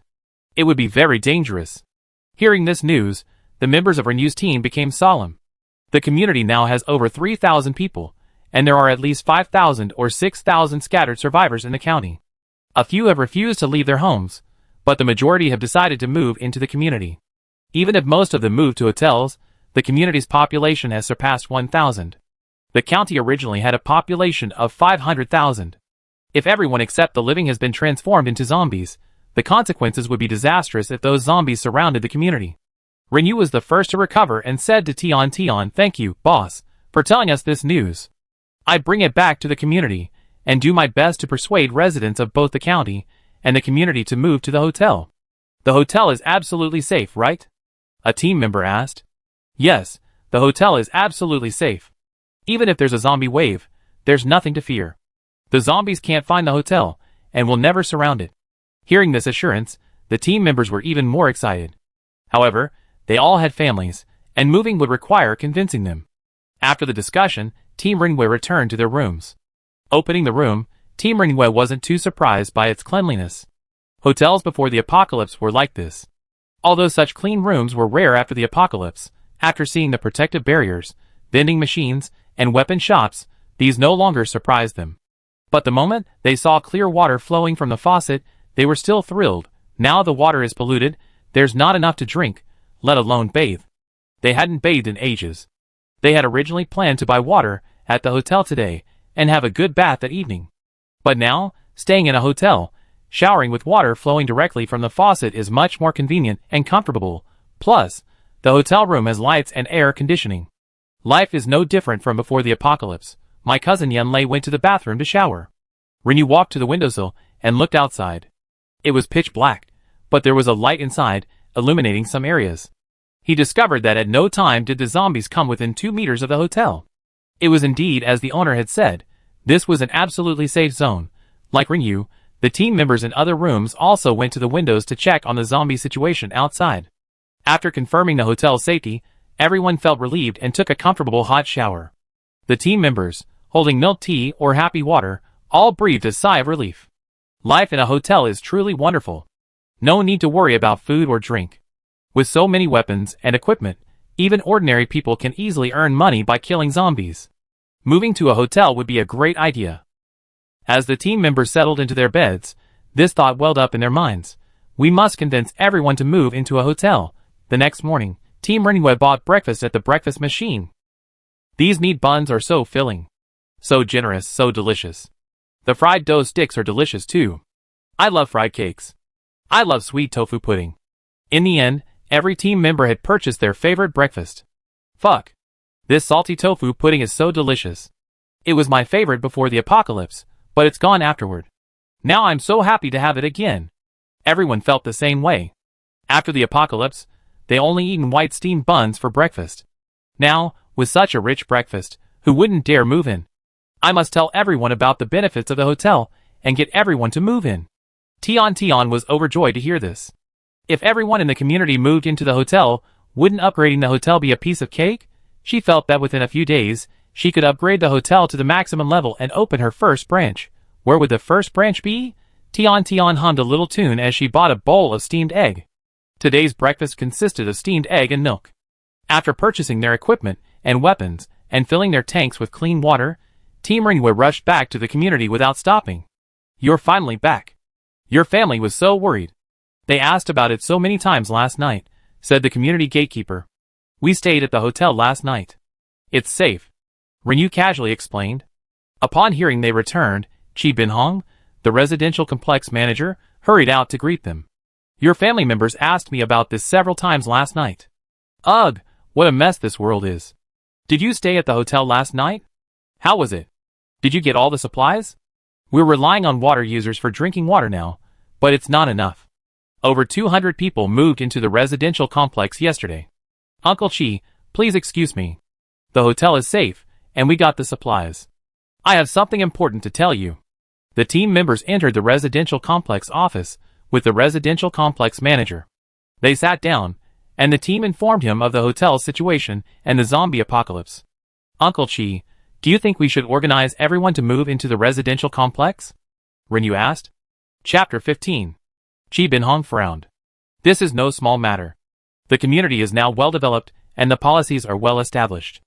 A sudden relocation, coupled with a change in lifestyle, would likely be unwelcome. Not everyone is willing or able to kill zombies. If we move into a hotel, everyone has daily rent expenses, and only by killing zombies can we earn cores. How will those who can't kill zombies survive? Those who can't kill zombies can consider finding other jobs. What kind of jobs can they offer? The hotel provides prepared meals, and cleaning the rooms? How many jobs can they offer? The team members had originally thought that moving to the hotel wouldn't require any negotiation, but they were unexpectedly rejected, with so many questions raised. Everyone was a little anxious. But the zombie wave is very dangerous. It's very dangerous. So we have to hurry and clear the county town of zombies to earn cores to exchange for more supplies at the hotel. Chi Bin-hong interrupted. Now, everyone in the community is doing their job. Those who maintain defenses, those who handle logistics, those who guard, and those who go out to find supplies. Even if a zombie wave breaks out and surrounds the community, everyone in the community will work together. Logistics support, psychics attack, and guards assist. With sufficient supplies, we can grind down the zombies. The team members frowned, feeling that this statement was problematic. They wanted to continue talking about the benefits of the hotel. Moving into a hotel is guaranteed safety. Hotels are safe, but they can make people lazy. Those who are capable will earn a lot of crystal cores and enjoy themselves, while those who are not capable cannot even guarantee safety. Risking the lives of zombies will increase, and humanity will ultimately perish. In the apocalypse, unity is the foundation, the only hope for survival. Places like hotels only serve to disunite people. That's possible, but we can also unite everyone. That's impossible. In an environment like a hotel, people's hearts will inevitably fall apart. Chi Bin-hong concluded, reluctant to continue the conversation. But seeing the displeased expressions of the Renue team members, he softened his tone and advised, the hotel isn't bad. It will be our good partner and comrade in the future. We need the various supplies it provides, but relocating to a hotel isn't ideal. I hope you understand my good intentions. I'm also considering the future. Seeing the team members still disagree, Chi Bin-hong took another step back. Well, let's not jump to conclusions on this matter so quickly. Let's discuss it internally and ultimately come to a conclusion. With that, the team members were speechless. Yunlei, however, felt that Chi Binhong was resolute, and that these subsequent words were just excuses. After their discussion, the final outcome would likely still be not moving to the hotel. Yunlei didn't want this outcome. Then Uncle Chi, you can go check out the hotel before making a decision. It's really good. Chi Binhong appeared serious, but inwardly, he nodded perfunctorily. He had put so much effort into building the community, and now it was operating well and accepting and assisting county residents. It would become a base of hope after the apocalypse. He could also realize his old dream. Before, he was trapped in the county with no hope of promotion. Now, he could lead everyone and survive in the apocalypse. What a feat! The inn was a good place, but he wouldn't allow it, nor did he want to see the entire population of the base he had built relocate there and end up working for it. They could use the inn and collaborate with it, but the initiative had to be theirs. The outcome of the subsequent management meeting was unsurprising. The community residents would absolutely not relocate to the inn. The action plan had also been adjusted. The community would seize the opportunity to kill zombies and purchase tools and weapons from the inn. The previous goal of absorbing county residents would continue simultaneously, but at an accelerated pace, as population was productivity. In addition, the community management had added another task: ideological propaganda. The teams of psychics on missions were most likely to come into contact with the inn. They were easily corrupted by the comfortable life there, and easily co-opted by the inn. To prevent this, ideological transformation and propaganda were necessary to cultivate their sense of responsibility. These psychics were the community's indispensable and most valuable asset. We couldn't let them slip away. Specifically, the community established a publicity department, whose primary mission was to promote unity among all residents and to educate them about the neglect of others and the unethical nature of relocating to a hotel, which must be stopped. Efforts were focused on the community's psychics and their families. As for the Renua team, they were the most powerful psychic group in the community, but their minds had been corrupted by the hotel, making it difficult to change them. Therefore, they focused their publicity efforts on the families of the Renua team members, using their families to keep them in check. We need to appease them and send them on missions. Minimize their contact with their families until the publicity efforts are complete. Everyone nodded in agreement, and no one in the management team raised any objections. They were the ones in charge, the ones who had the best lives in the community, and all of this was brought to them by Chi Binhong. Furthermore, Chi Binhong's decisions had been sound from the beginning until now, so they would naturally continue to support him. One more thing.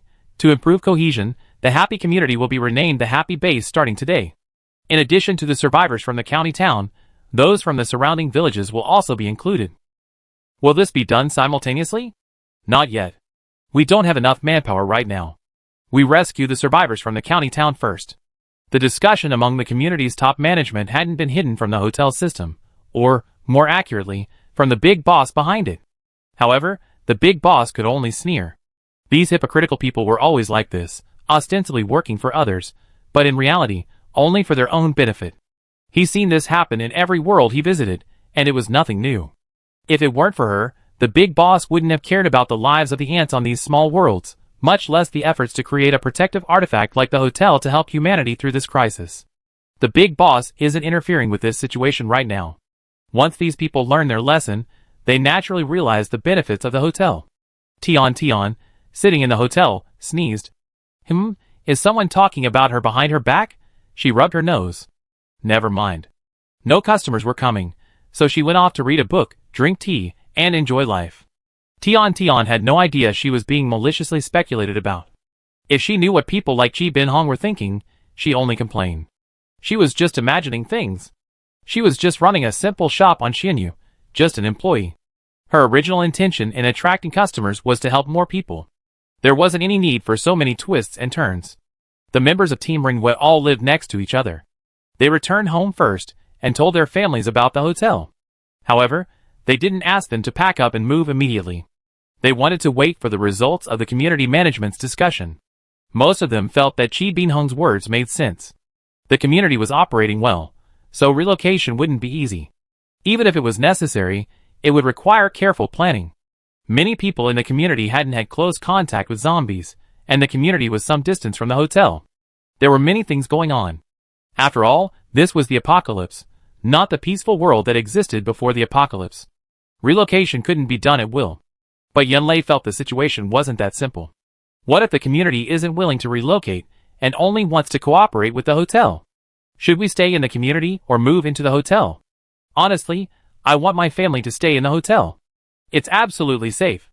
Living in the community is also relatively safe, but the atmosphere is different. People are always on edge. It's an invisible mental pressure. It's not a big deal in the short term, but over time, no one can withstand it. Human potential is unlimited. Habits become second nature. We can definitely endure hardships for survival, Lu Xiangtong retorted, earning Yan Lei's angry glare. But when there are places like hotels, why force yourself to endure unnecessary hardships? Lu Xiangtong added casually.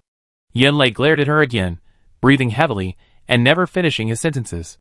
Was she just trying to contradict him? Lu Xiangtong smirked at Yan Lei. She was doing it on purpose. Yan Lei's reactions were always so funny. Unlike the captain, who always had a serious face, even his expression of shock at seeing the hotel was so restrained and dull. It was so boring. People like her cousin Yin were more interesting. He had become an indispensable pleasure in her life. After the two of them explained this, the team members became clear-headed. Then the question arose, what should they do if the community management resolutely refused to allow the residents to move into the hotel? Wait a minute. If that's the outcome, we lead the charge. I believe that if everyone knows the benefits of the hotel, they'd definitely be willing to move in, Renyu said. Hey, but I promised Miss Tian Tian that we move in tomorrow, Yan Lei suddenly said. Will Miss Tian Tian be disappointed? Oh, what should we do? What if she gets angry and stops selling us weapons? Renyu and everyone in the team turned to look at him. Why did you make such a promise? Lu Xiangtong glared at him. I figured, since the hotel is so good, we'd definitely move in. Yan Lei felt a little aggrieved. We go to the hotel this afternoon and explain things to the owner, Renyu said gravely. After lunch, Renyu received a new mission, to go out and kill zombies and collect crystal cores. Team Renwei donned their gear and left the complex. Instead of killing zombies first, they drove to the hotel. Is that so? It was impossible not to be disappointed. Their dreams of getting rich were shattered. Boss, it's not that we're not moving in, it's just that the community needs to discuss and prepare, so it takes some time. Yan Lei explained. Who told him to brag yesterday? Well, it's okay. I'm not in a rush. Tian Tian waved her hand. Leveling up slowly, so be it. She wasn't in a rush. By the way, I unlocked the fruit vending machine today. The fruit inside is really fresh. I recommend it to you. Fruit? As soon as they entered the hotel, they were so eager to explain to Tian Tian that they didn't notice the new vending machine in the lobby. Chapter 16. Wow! Why are there all kinds of fruits? Strawberries, apples, oranges, watermelons, grapes, durian. Oh my god, we're in for a treat today. Yan Lei immediately swiped his card and bought a ton. The team sat down to eat the fruit. Seeing Zhang Lu and the others passing by, he invited them to join him. No, you guys eat. We already ate a lot yesterday. So the vending machine was unlocked yesterday? Those staying at the hotel are so lucky, getting to enjoy the benefits of the hotel upgrade right away. Are you comfortable here? Comfortable? Of course not. We don't have to worry about food and accommodation, and killing zombies is easy now. We kill 2 or 3 level 1 zombies every morning, earning 300 points. Then we rest in the afternoon, drinking tea, taking a walk, and eating fruit. Life is better than before the apocalypse. Grandpa Wu's face was filled with smiles. I envy you so much. Why should I envy you? You can move your family in if you want. John Lu smiled. He initially wanted AI, but it was too expensive. Using the barrier to fight the zombies wasn't dangerous, and they could take their time. So, they settled into a leisurely lifestyle, a kind of early retirement. Apocalypse, they were actually living a retirement life, even more relaxed than before. All this was thanks to the hotel. These survivors wouldn't have lost out if they moved in early. Hey, we like to move in too, but we still have to make arrangements back home. Jean Lu nodded in understanding. Moving was indeed a hassle, but since they had a car, it should be easy, right? There must have been other considerations.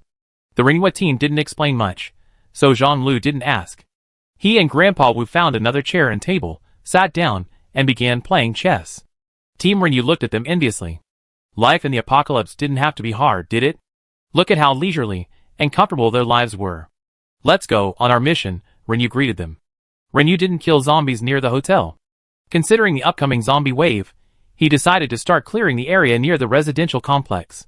The community probably wouldn't be willing to relocate, so they better do whatever they could for now. There were too many zombies on the streets, so they didn't go directly into the streets to clear them. Instead, they found a building that could be both attacked and defended, luring them in and killing them. After securing an area, they used the hotel's crystal core collector to collect the cores, dropping a zombie decomposition pack on their way out. The hotel's stuff is so useful. Unfortunately, we don't have the money to buy supernatural weapons. Captain, do we have to hand in all the cores we earned? Thinking of the supernatural weapons, the team members were a little reluctant to hand over the cores. Can we just hand over half? Before, the crystal cores were useless, so handing them all in was fine. But now, they can exchange for so many things. If it weren't for their families still living in the complex, they wouldn't want to hand over a single core. I talked to Uncle Chi when we get back. Keeping half should be fine, but not handing over all is definitely not an option. Before we move into the hotel, we should prioritize the community. What are you doing? Cleaning out the zombies?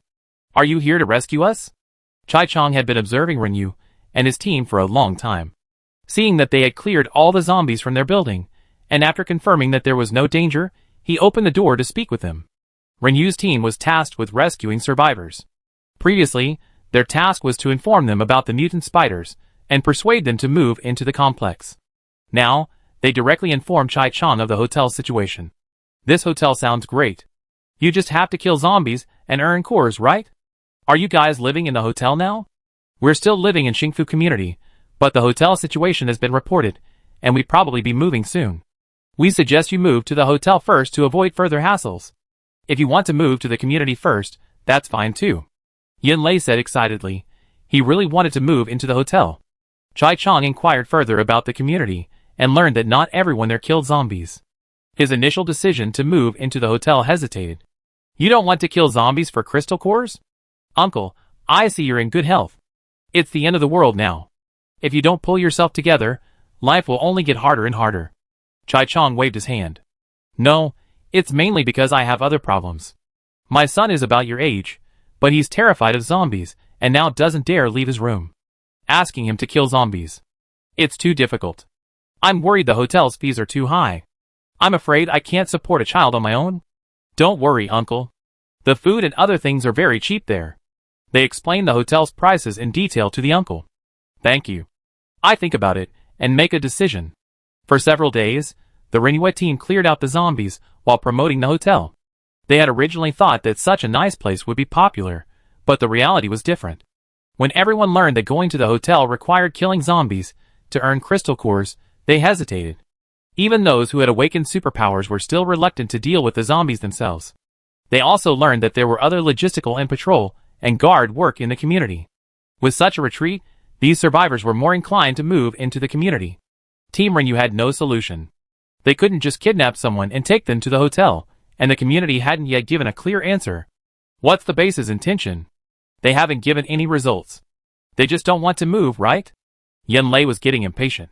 Cousin, why don't we move first? Didn't we discuss last time that if the community won't move, we take the lead? The others shared the same idea, looking at Renyu. Let's wait a little longer. Renyu frowned. What are we waiting for? If we keep dragging it out like this, it'd be too late if the zombie wave breaks out. I talk to Uncle Chi when I have some free time. Renyu and Chi Bin Hong had always been uncle and nephew, so they still had to let him know before they left.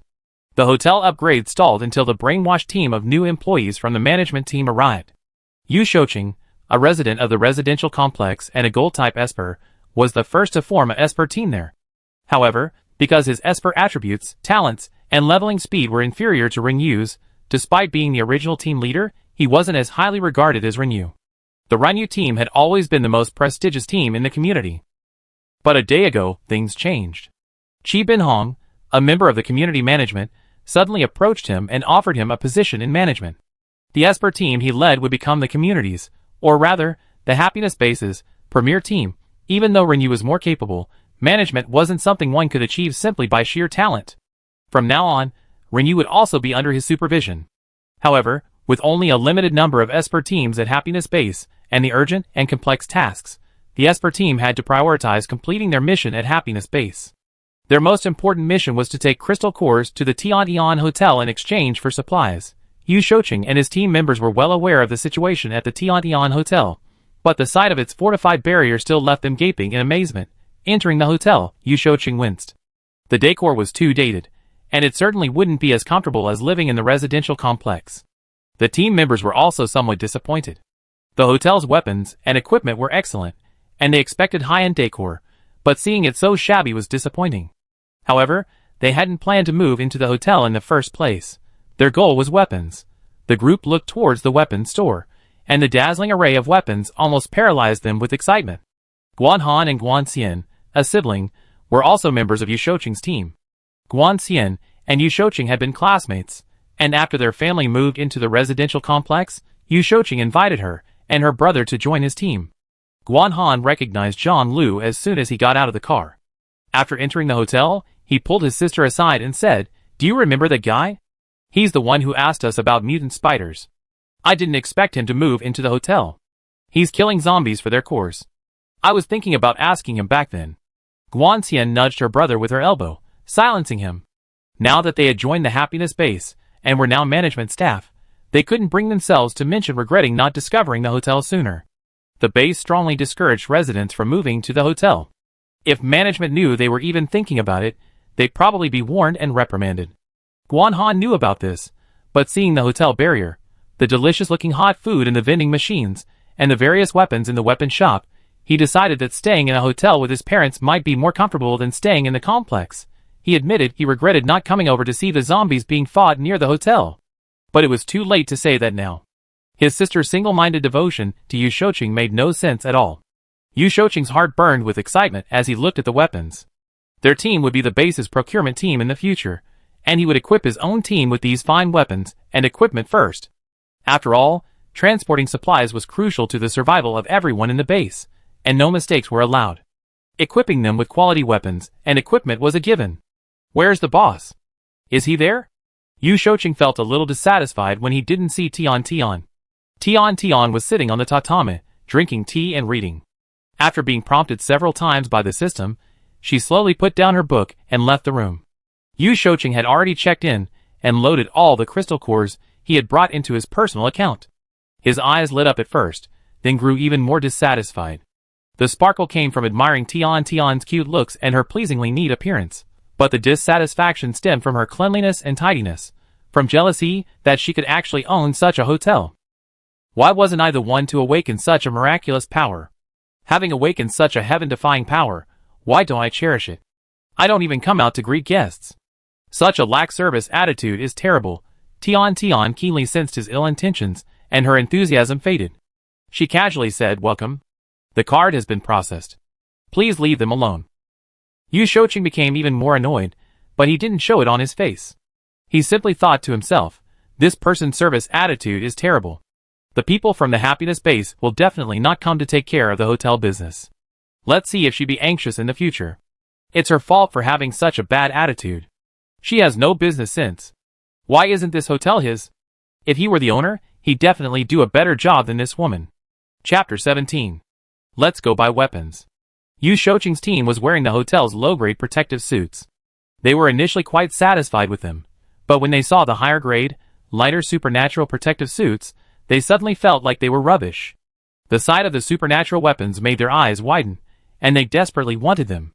"Boss, can you give us the best equipment first? Our mission is crucial.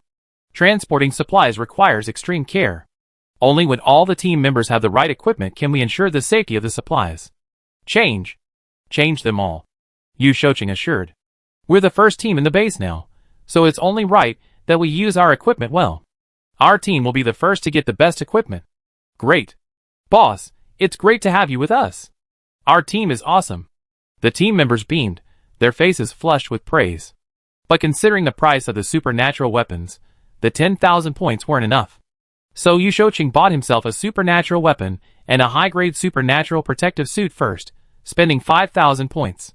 He then used another 4,000 points to buy 2 sets of supernatural protective suits, which he gave to the 2 supernaturals who had first joined him. He had 1,000 points left, and set aside 200 to buy water. The base isn't short of food these days, but it is short of water. Besides drinking, everyone wants to shower. Before there were hotels, people couldn't afford such luxuries, but now that hotels offer cheap, clean water, it's a waste not to use it. Water is scarce in the apocalypse, and the base controls the water resources, so there's no need to worry about people not working.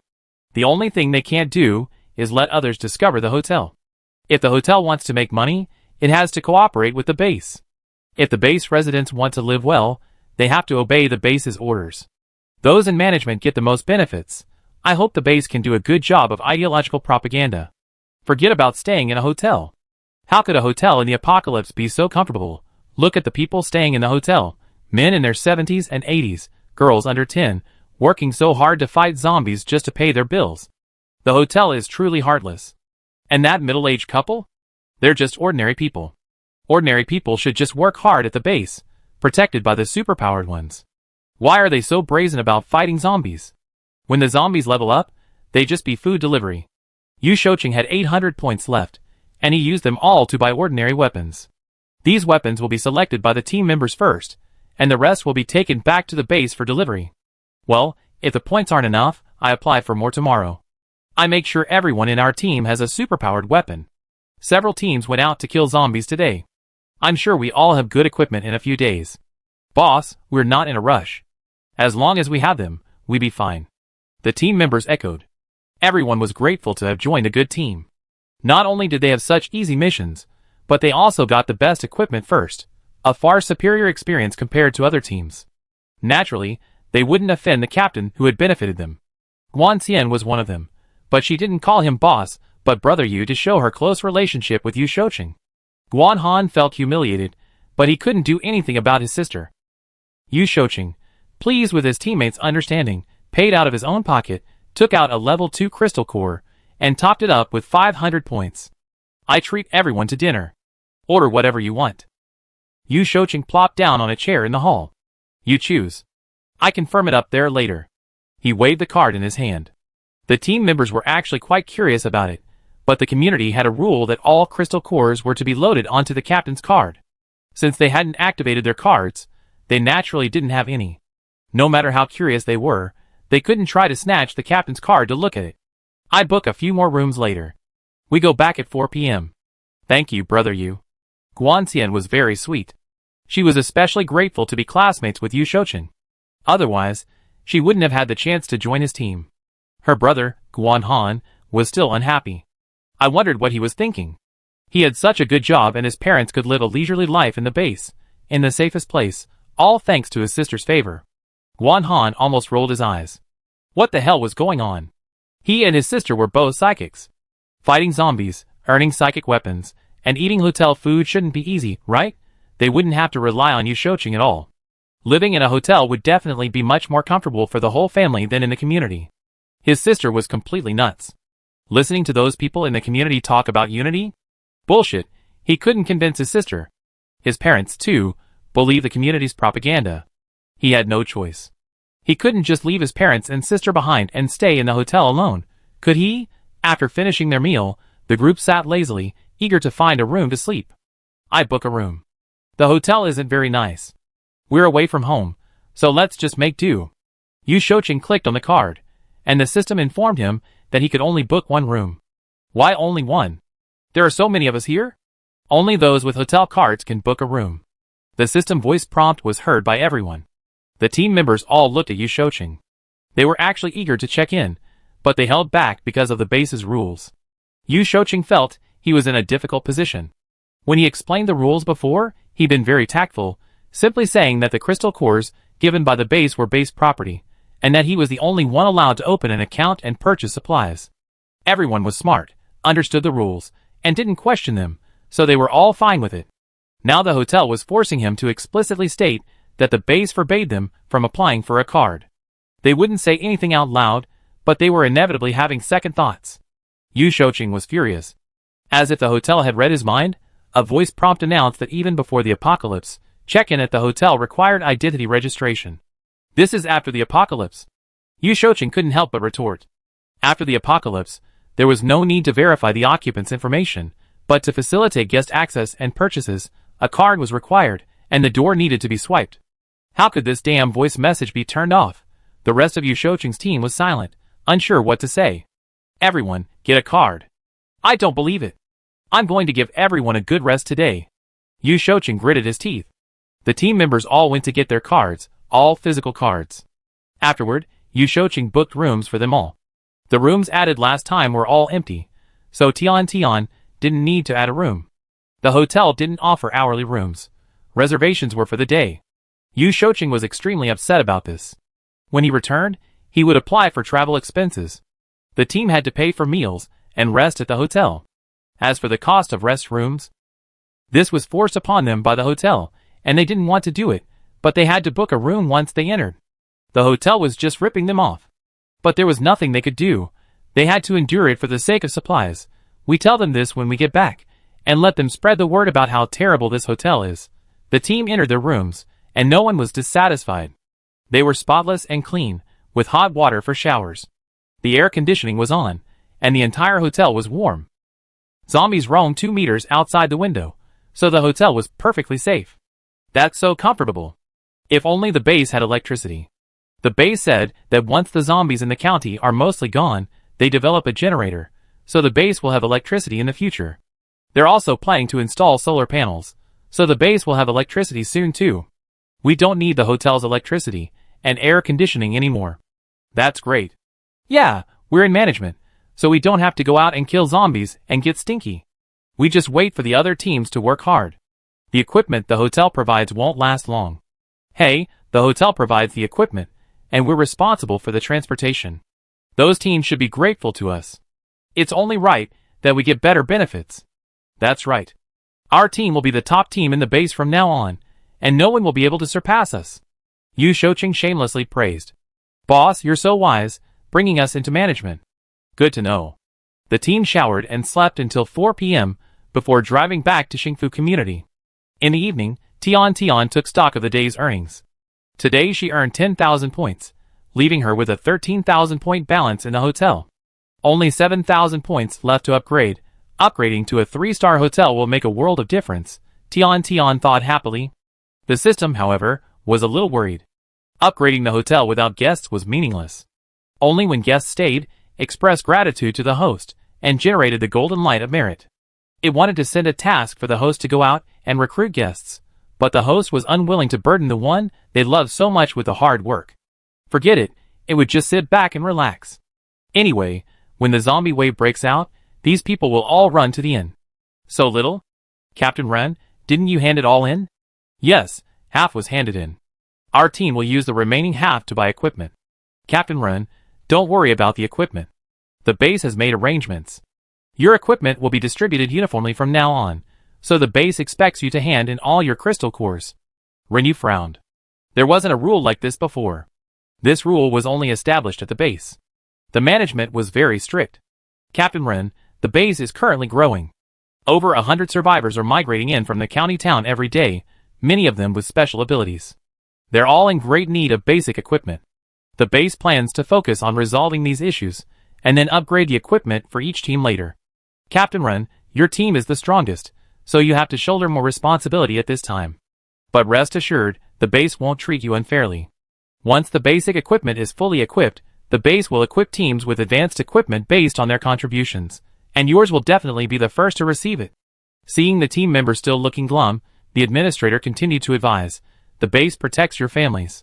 Your families don't need to work and enjoy the best benefits. You must obey the base's arrangements. In any case, there was no room for negotiation on this matter. Thinking of his family, Renyu reluctantly handed over all his crystal cores. On the way home, Renyu's team ran into Yu Shouqing's team. Yu Shouqing glanced at Renyu but didn't say hello. He walked away haughtily, as if he hadn't seen him. Brother, Yu Shouqing is holding a supernatural weapon. Yanlei leaned close to Renyu's ear. Why does he have a supernatural weapon? And what's that look in his eyes?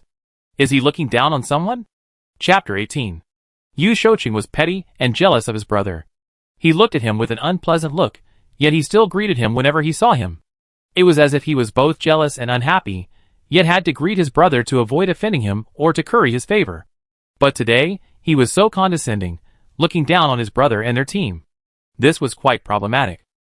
Furthermore, he had the supernatural weapons produced by Tianzin, which was very strange. If the allocation was based on contribution, they should have been the first to receive the supernatural weapons. Yu Shouqing's team would never have gotten them. Whether it was collecting supplies or escorting the county residents, their team was far ahead of the others. Not to mention, they had discovered the inn, bringing new life to the base. I go ask around. Yanlei ran back again. He soon returned, looking furious. Yu Shouqing and his team have been appointed to management positions. From now on, they'd be responsible for transporting supplies between the base and the hotel. The base said their work is important, and they need to be equipped with the best equipment first. Isn't that our job? The team members were silent all the way home, but upon arrival, they finally couldn't help but complain. Why did the base change the rules like this? They make us hand in all our hard work, leaving us nothing, and then wait for distribution at who knows when. What's even more infuriating is that we discovered the hotel, we contributed the most to the base, and we were the ones who initially transported supplies. Why are we all on Yu Shouqing's team now? And their team's arrogant attitude is really infuriating. The team members vented their frustrations. Yanlei concluded, looks like the base won't be moving to a hotel. Why don't we just take our families and move to the hotel and leave the base completely? Lu Xiangtong, for once, didn't disagree with Yanlei, and the others also expressed their desire to move with their families. They already been eager to move to a hotel, and now that they discovered the unfairness of the base's treatment, they were even more eager. Seeing everyone agreed, Renyu said, okay, go back and tell your families, then pack up and prepare to move. Okay. They all assumed their families would agree, but when they mentioned the hotel move, they were met with opposition. What's so good about a hotel? They charge for accommodation. It's better to live in a residential complex where you can buy everything you need. Yes, a residential complex is much better. There are more people there, while there are fewer people in a hotel, and it's scary. But the members of Renyu's team were incredibly persistent, and eventually they convinced their parents and relatives. The Renyu families began packing up. Out of courtesy, Renyu spoke to the base leader, Qi Binhong. Are you sure you want to move? Yes. Renyu was determined. Qi Binhong scoffed inwardly. He knew the strongest members of the Renyu team wouldn't be able to stay. The more capable the child, the more likely the family would listen to him. Even ideological work wouldn't have much effect. Okay, you can leave, but if you want to come back, your family won't be treated so well. We won't be coming back, Renyu said. Don't be so confident, young man. Qi Binhong sneered. Renyu said nothing more. He wasn't good at arguing. The Renyu team quickly packed up their belongings, and several families loaded their bags into the cars. The commotion attracted quite a few people, and neighbors began asking where they were going. The Ren family, along with several other families, didn't hide their plans, and told them they were moving to a hotel. Don't you have to pay rent for that hotel every day? Yes, but if the child wants to move, we go with him. Your child is a psychic, so you won't have to worry about not being able to pay the rent. But I heard the hotel isn't very nice, and the decor is quite dated. It's nowhere near as comfortable as home. It's a bit old, but it's safe. Our base is safe too. There are more people now, and the patrols are working in 3 shifts every day. Well, if the child wants to move, we listen to him. The 8 members of the Renyu team, along with their families, drove off in 5 cars. The residents of Happiness Base were buzzing with discussion. The base administrators immediately took action to control public opinion. The ordinary people who hadn't left Xingfu Base since entering were quickly appeased, and no one considered moving to a hotel. But the base's psychic team wasn't easily persuaded, and they all approached Yu Shouqing's team for advice. The members of Yu Shouqing's team had all been briefed, and they didn't want the base's psychics to move to a hotel. That hotel is small, the decor is dated, and it's uncomfortable. This was true, and the team members spoke of it with disdain. Xingfu community is a new and wealthy neighborhood, and the environment and decor of the houses are impeccable. The hotel has electricity, and so does our base. Although it only serves the 2 middle buildings now, the leadership has already made arrangements so that every building will have access to electricity in the future, and we can turn on the air conditioners and lights as we please. The base had already recovered the solar panels, and installed them first in the building housing the psychic team and the base leadership. The amount of electricity allocated to each household was small, so everyone used it to run the air conditioners at night, leaving the lights off. The main concern was conflict.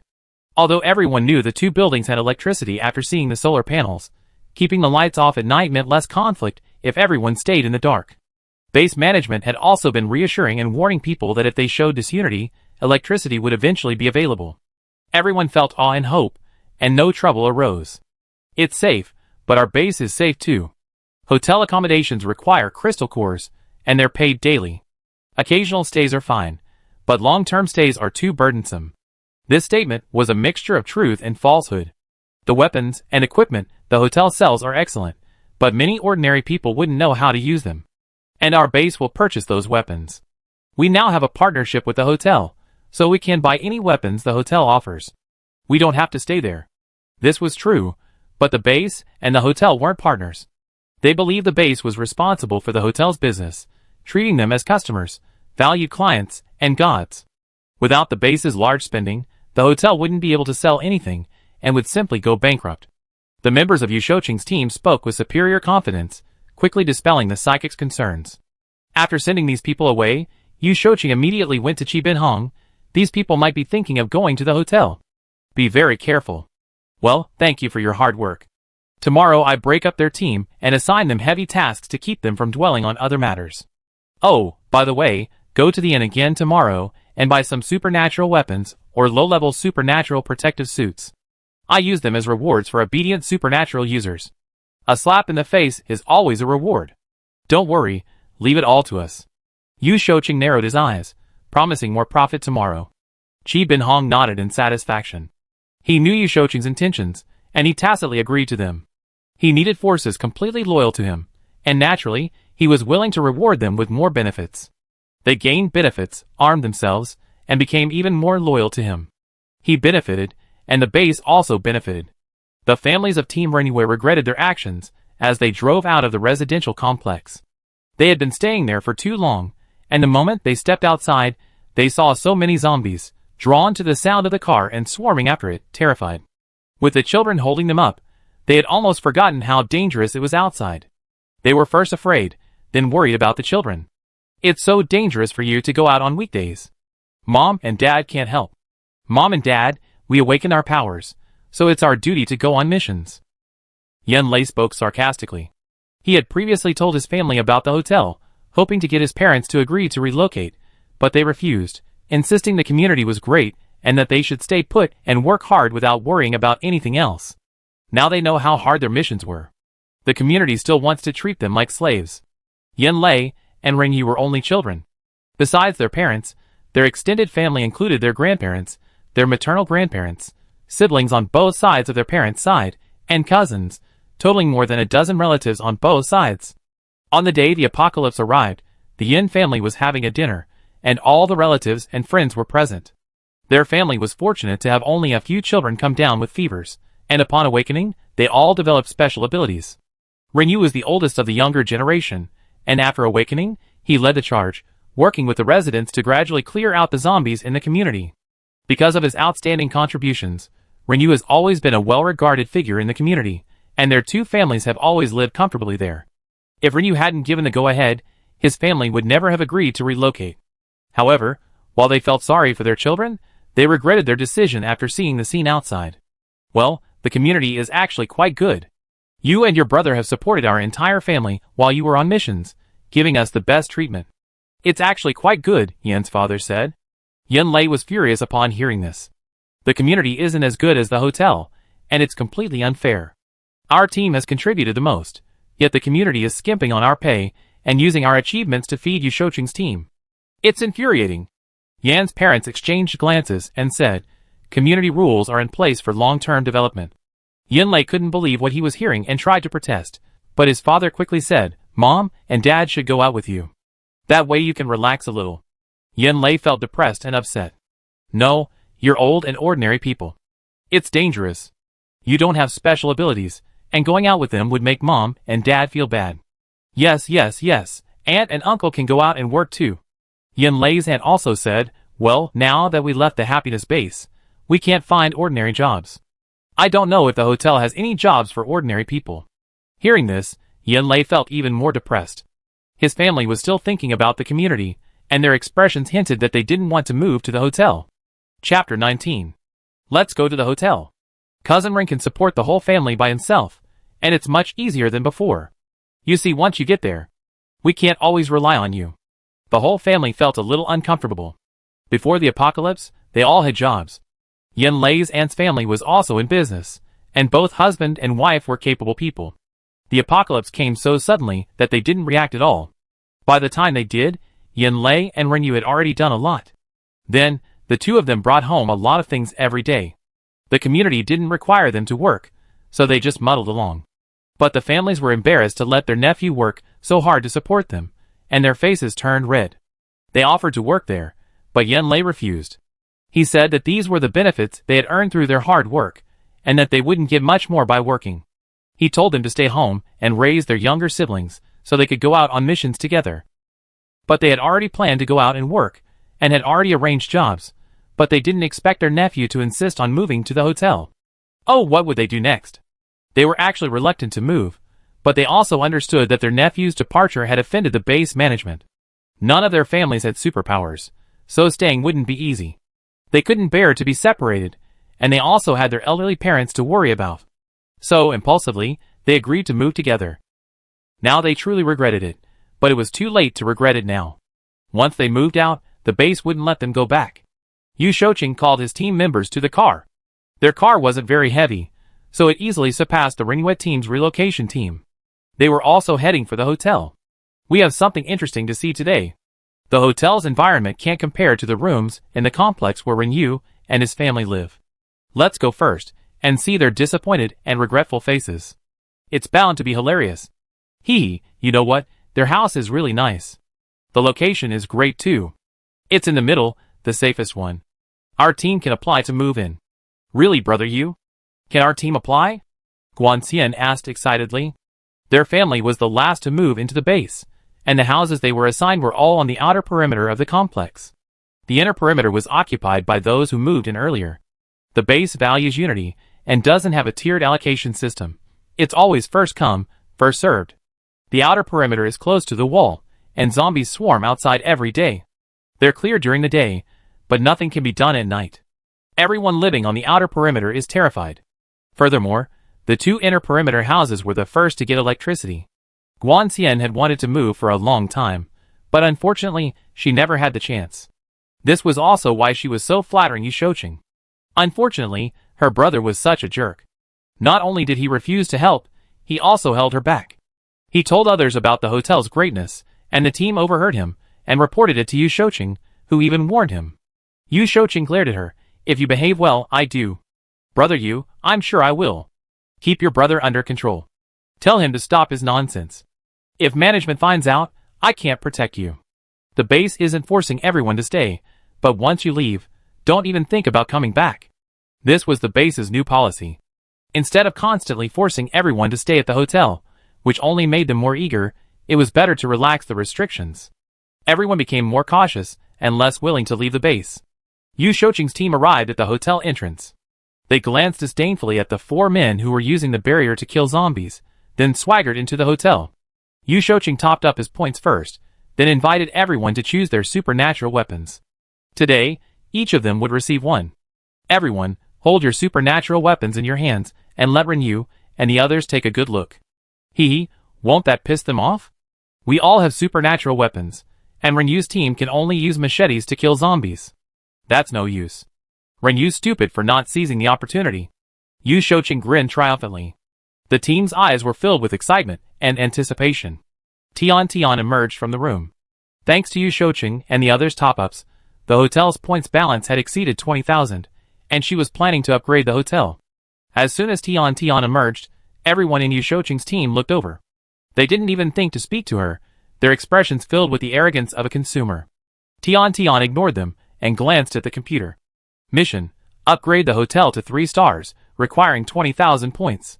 Rewards: master bedroom upgrade, new 6-person family suite, restaurant, parking lot, lobby expansion, and comprehensive hotel renovation upgrade.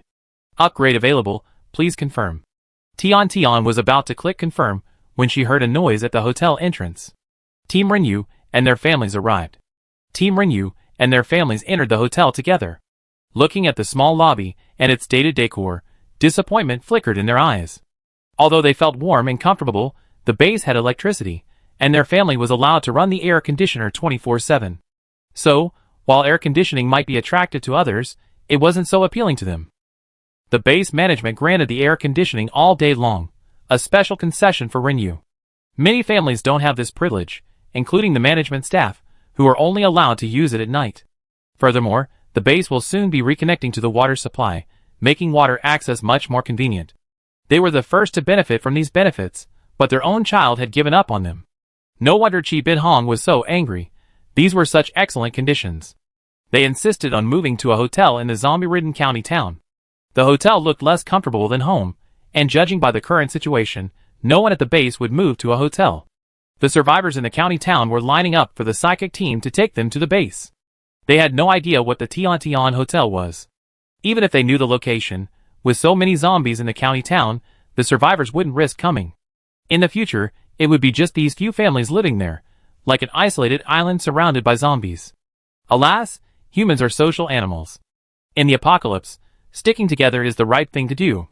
Yu Shouqing's team was overjoyed to see the expressions on their faces. Yu Shouqing stepped forward and said, "Captain Ren, what a coincidence. Are you bringing your family here to stay? Oh, the hotel is a bit small, and the environment isn't great. You have so many family members? What are we going to do? There aren't enough rooms."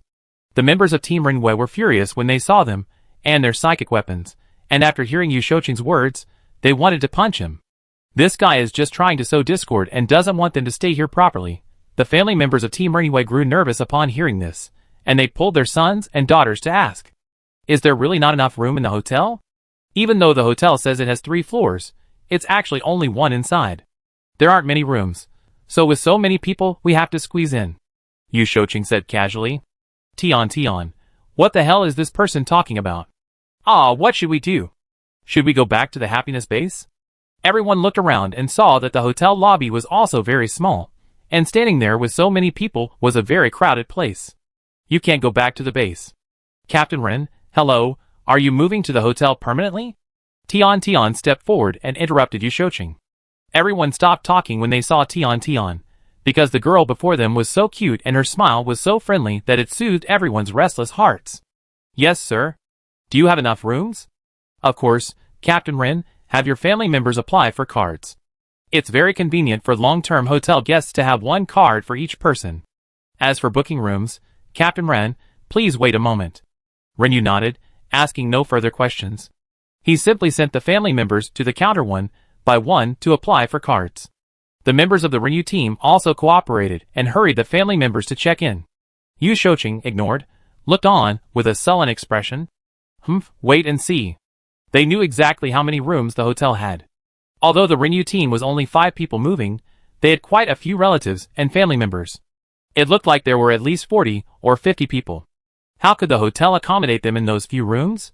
Tian was confirming the restaurant's location, preparing for the final upgrade confirmation. Upgrade, everyone. An announcement. Dear guests, the hotel is about to be upgraded. During the upgrade, please do not wander around. Everyone was stunned by this reminder. Upgrade? What upgrade? Then, the hotel lobby immediately underwent a transformation. Chapter 20. The lobby, once a bit dated, was instantly transformed. The pristine white walls looked freshly painted, the dark gray floor tiles were clean and bright, and the space seemed twice as large. The counter was completely renovated, no longer its previously sparse appearance, but rather more simple and refreshing. Not only the lobby area, but even the corridors were upgraded, becoming much wider and brighter, in keeping with the lobby's style. And next to the corridor, to the left of the counter, a new space appeared, the restaurant. Before the upgrades were complete, the hotel corridor suddenly disappeared. An elevator appeared where the corridor had once stood. The ground floor of the hotel was now occupied by shops, and the accommodations were moved to the upper floors. At the back of the hotel, hidden from everyone's view, the entrance to the underground parking lot suddenly appeared. All these changes were instantaneous. Everyone standing in the hotel lobby was stunned and speechless. Zhang Lu and his companions were fighting zombies outside the inn. Several vehicles belonging to Ringyu and Yu Shouqing's team were parked in front of the inn, and they were worried about accidentally bumping into them while fighting the zombies. Then, the car owners would ask them to pay for damages. Before the apocalypse, they paid for their crystal cores. Afterward, they paid for their cores with great effort, and they were reluctant to pay. At Grandpa Wu's suggestion, Zhang Lu and his wife immediately agreed to move to the back of the inn to fight the zombies. After a while, they stopped to rest. After all, they were all elderly, and didn't want to fight so hard. Zhang Lu's wife and Zhang Lu chatted. The group that arrived today looked quite impressive. They drove so many vehicles, and they were all loaded with supplies. Yeah, the hotel will be bustling from now on. Zhang Lu didn't quite get what his wife meant. Hey, They got so many cars parked right outside the hotel, it's taking up too much space. There's going to be even more people coming. If all those cars are piled up around the hotel, we have to rely on the hotel's barrier to fight the zombies, and if the barrier is all used to park the cars, where will we even be able to fight the zombies? You're overthinking it. If there are too many cars, can't we just let them drive outside? After settling into his retirement life at the hotel, Jean-Loup stopped worrying about anything. What if they don't want to move? Those people are all psychics. If they don't want to, what can we do? Jean-Loup's wife glanced at Wu Xiaowen. The abilities of psychics are hard for ordinary people to match. What if a conflict arises? Talk to the boss. Maybe he can help. Jean-Loup's wife sighed. The boss looked like a lovely young girl. If she had a daughter, she'd be around the boss's age. Would she be able to handle a conflict so young? The boss's psychic ability only blocks zombies. Could it handle those psychics? Wu Xiaowen remained silent. She probably knew her aunt was worried about the psychics bullying them. So, Wu Xiaowen looked worriedly at her grandfather, who patted her back reassuringly. Just then, the entrance to the underground parking lot suddenly appeared behind them. Wu Xiaowen was the first to notice it, exclaiming in surprise, "Grandpa, look! Uncle Zhang, Aunt Lu, what do you see?" Jean-Loup and his wife turned around immediately, and saw the sign for the underground parking lot. Their eyes lit up with delight. Just now, they were worried about a conflict over parking, but the hotel upgrade solved that problem. With a parking lot, wouldn't all those cars driven by psychics be able to park right there?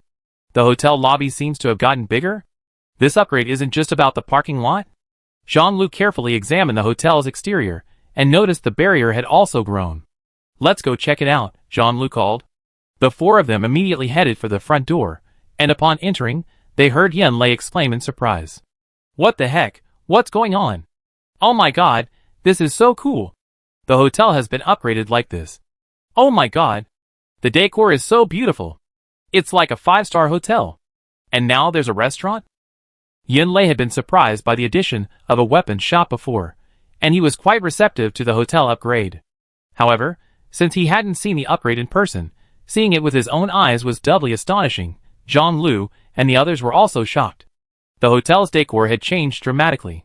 The lobby had become so spacious, it looked so high-end. They almost didn't recognize it. There's also a restaurant. It hasn't even put its wares on the shelves yet, but just looking at the signboard pictures makes one's mouth water. Seafood, barbecue, hot pot, the 8 major cuisines. The pictures have been released, so they should be ready soon. It's the end of the world, and they still have this kind of feast? Incredible, they hadn't even tasted these delicacies before the apocalypse. Tian put the food on the shelves, and the aroma wafted from the restaurant, making it incredibly tempting.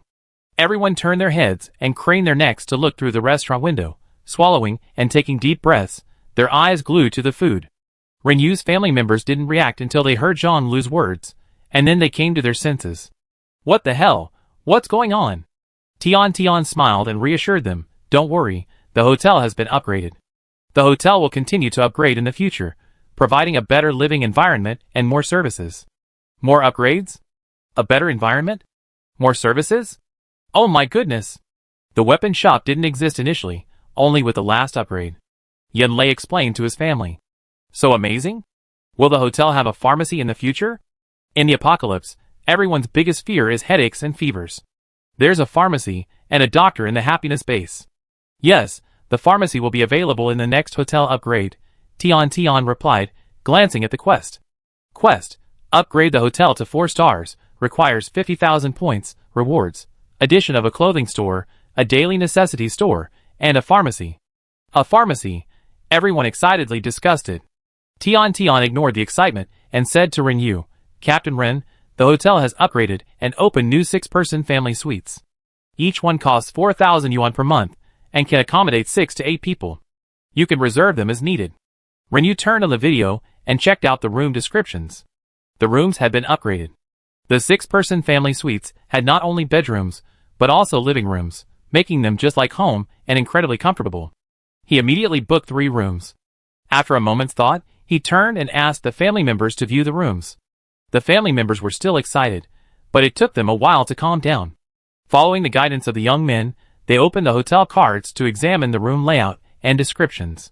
After viewing them, they exclaimed in amazement, "This family room is even more comfortable than the one we had in the neighborhood before. The family members of Team Renyu's team had completely changed their thoughts and expressions. All the dissatisfaction, resentment, and regret had vanished, replaced only by admiration, joy, and relief. Such a magical place is the hope of the apocalypse. The happiness base simply can't compare. Team Renyu was overjoyed, while Team Yushoching's faces were practically livid. They'd just been hoping to see the show, but now, instead of enjoying it, they'd been humiliated by the inn. How humiliating. Team Yushoching hadn't known about the inn upgrade. Chi Binhong hadn't told them. They only knew there was an inn in the county town selling weapons. Despite the existence of such a miraculous thing as supernatural weapons, they hadn't given it much thought. It's fair to say they hadn't had time to think much. Their minds were fixed on how to request a budget from the base, how to equip themselves with supernatural weapons and equipment, and how to gain more benefits. Now, seeing the inn upgrade and remembering those miraculous supernatural weapons, they finally realized that the inn was truly far from a simple existence. Chi Binhong had known about the upgrade. Renyu hadn't hidden it from him, but he had deliberately concealed it for his own selfish interests. So, when they first saw the inn upgrade, they were horrified and stunned, their faces filled with delightful expressions. On the other hand, with the exception of Yan Lei, who was known for his outburst, the rest of Team Renyue were prepared for the situation. While they were also surprised, they were much more relaxed than Team Yushoching, who looked completely clueless. After finally calming down, they heard the happy chatter of Team Renyue's families, all praising the hotel and saying it was better than living in the community. This only made their mood even more unhappy. Tian walked up to Team Yushoching and said with a smile, "Do you want to book a room to rest? We have plenty of rooms." Team Renyue had topped up a significant amount of crystal cores, and Tian had generously booked a number of rooms. There were plenty of empty rooms now, enough for everyone to book one each to rest. "No, we have a mission ahead of us, so we have to return to base early today," Yushoching replied with a scowl, feeling the owner was deliberately making fun of him. "Oh, then please make your own way." Tian shrugged. "By the way, the hotel has added new room types, and the decor of the previous ones has also changed. You can check the details on the card." Hearing this, Team Yushoching curiously opened the cards, and saw that the old rooms they had previously stayed in had been upgraded and renovated into comfortable, brand new rooms. They were all a little tempted. And this 3-person suite had grown in size, and now had a living room, practically like a residential home. And this 6-person family suite was so beautifully decorated, but seeing their boss's grim expression, they didn't dare ask to stay. After all the family members of Team Renyue checked in, they didn't start unloading their belongings. Instead, they followed the team upstairs in the elevator to see their rooms. The guest rooms were all on the 2nd floor, and dozens of people entered the elevator together. On board, they realized how huge the elevator was. Renyue confirmed their room number, and the elevator door opened just as it closed. Everyone was stunned. Was it broken? Looking up, they were already on the 2nd floor. This elevator was incredibly fast. The crowd exclaimed in amazement again. "This hotel is truly amazing. Is technology really that advanced these days? This hotel is truly amazing. Elevators outside aren't this fast." Yan Lei had never seen such a fast elevator in his university days in Kyoto. After exiting the elevator, they arrived at their room. Everyone opened the door to a large room with a living room and 4 bedrooms. The decor was exquisite yet homely, making it feel very comfortable. With such a large room, the view from the hotel's exterior must have changed, right? They walked to the window and discovered that the view from the 4 bedrooms and the living room balcony was the same. They all faced the hotel entrance.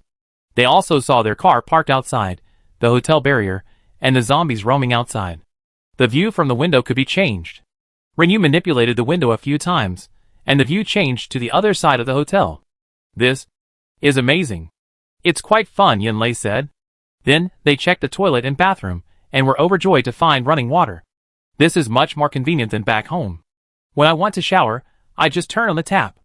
The tap water in the community had been cut off long ago. Water was distributed daily by the base management, and carrying it home bucket by bucket was a hassle. "Can we boil this water and drink it? There's a water dispenser inside. 1 point for 1 liter. This is mineral water. Let's go with that. That's quite convenient."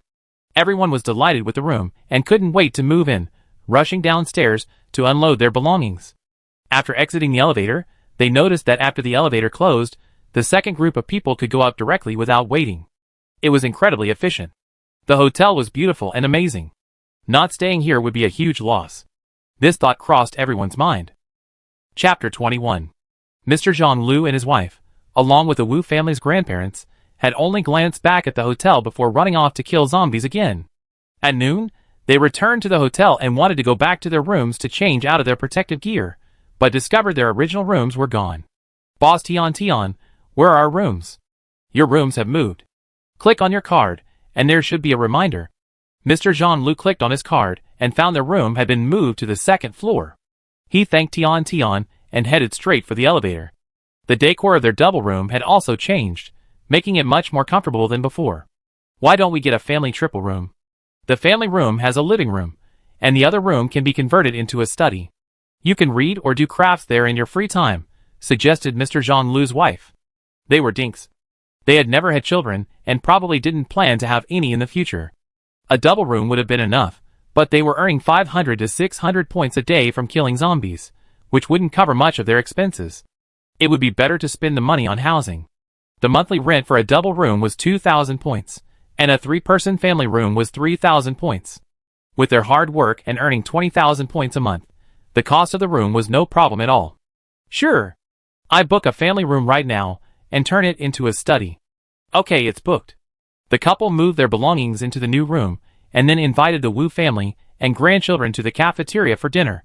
When Grandpa Wu heard about the room change, he also wanted to switch to a family room. That way, he and his granddaughter would each have a room.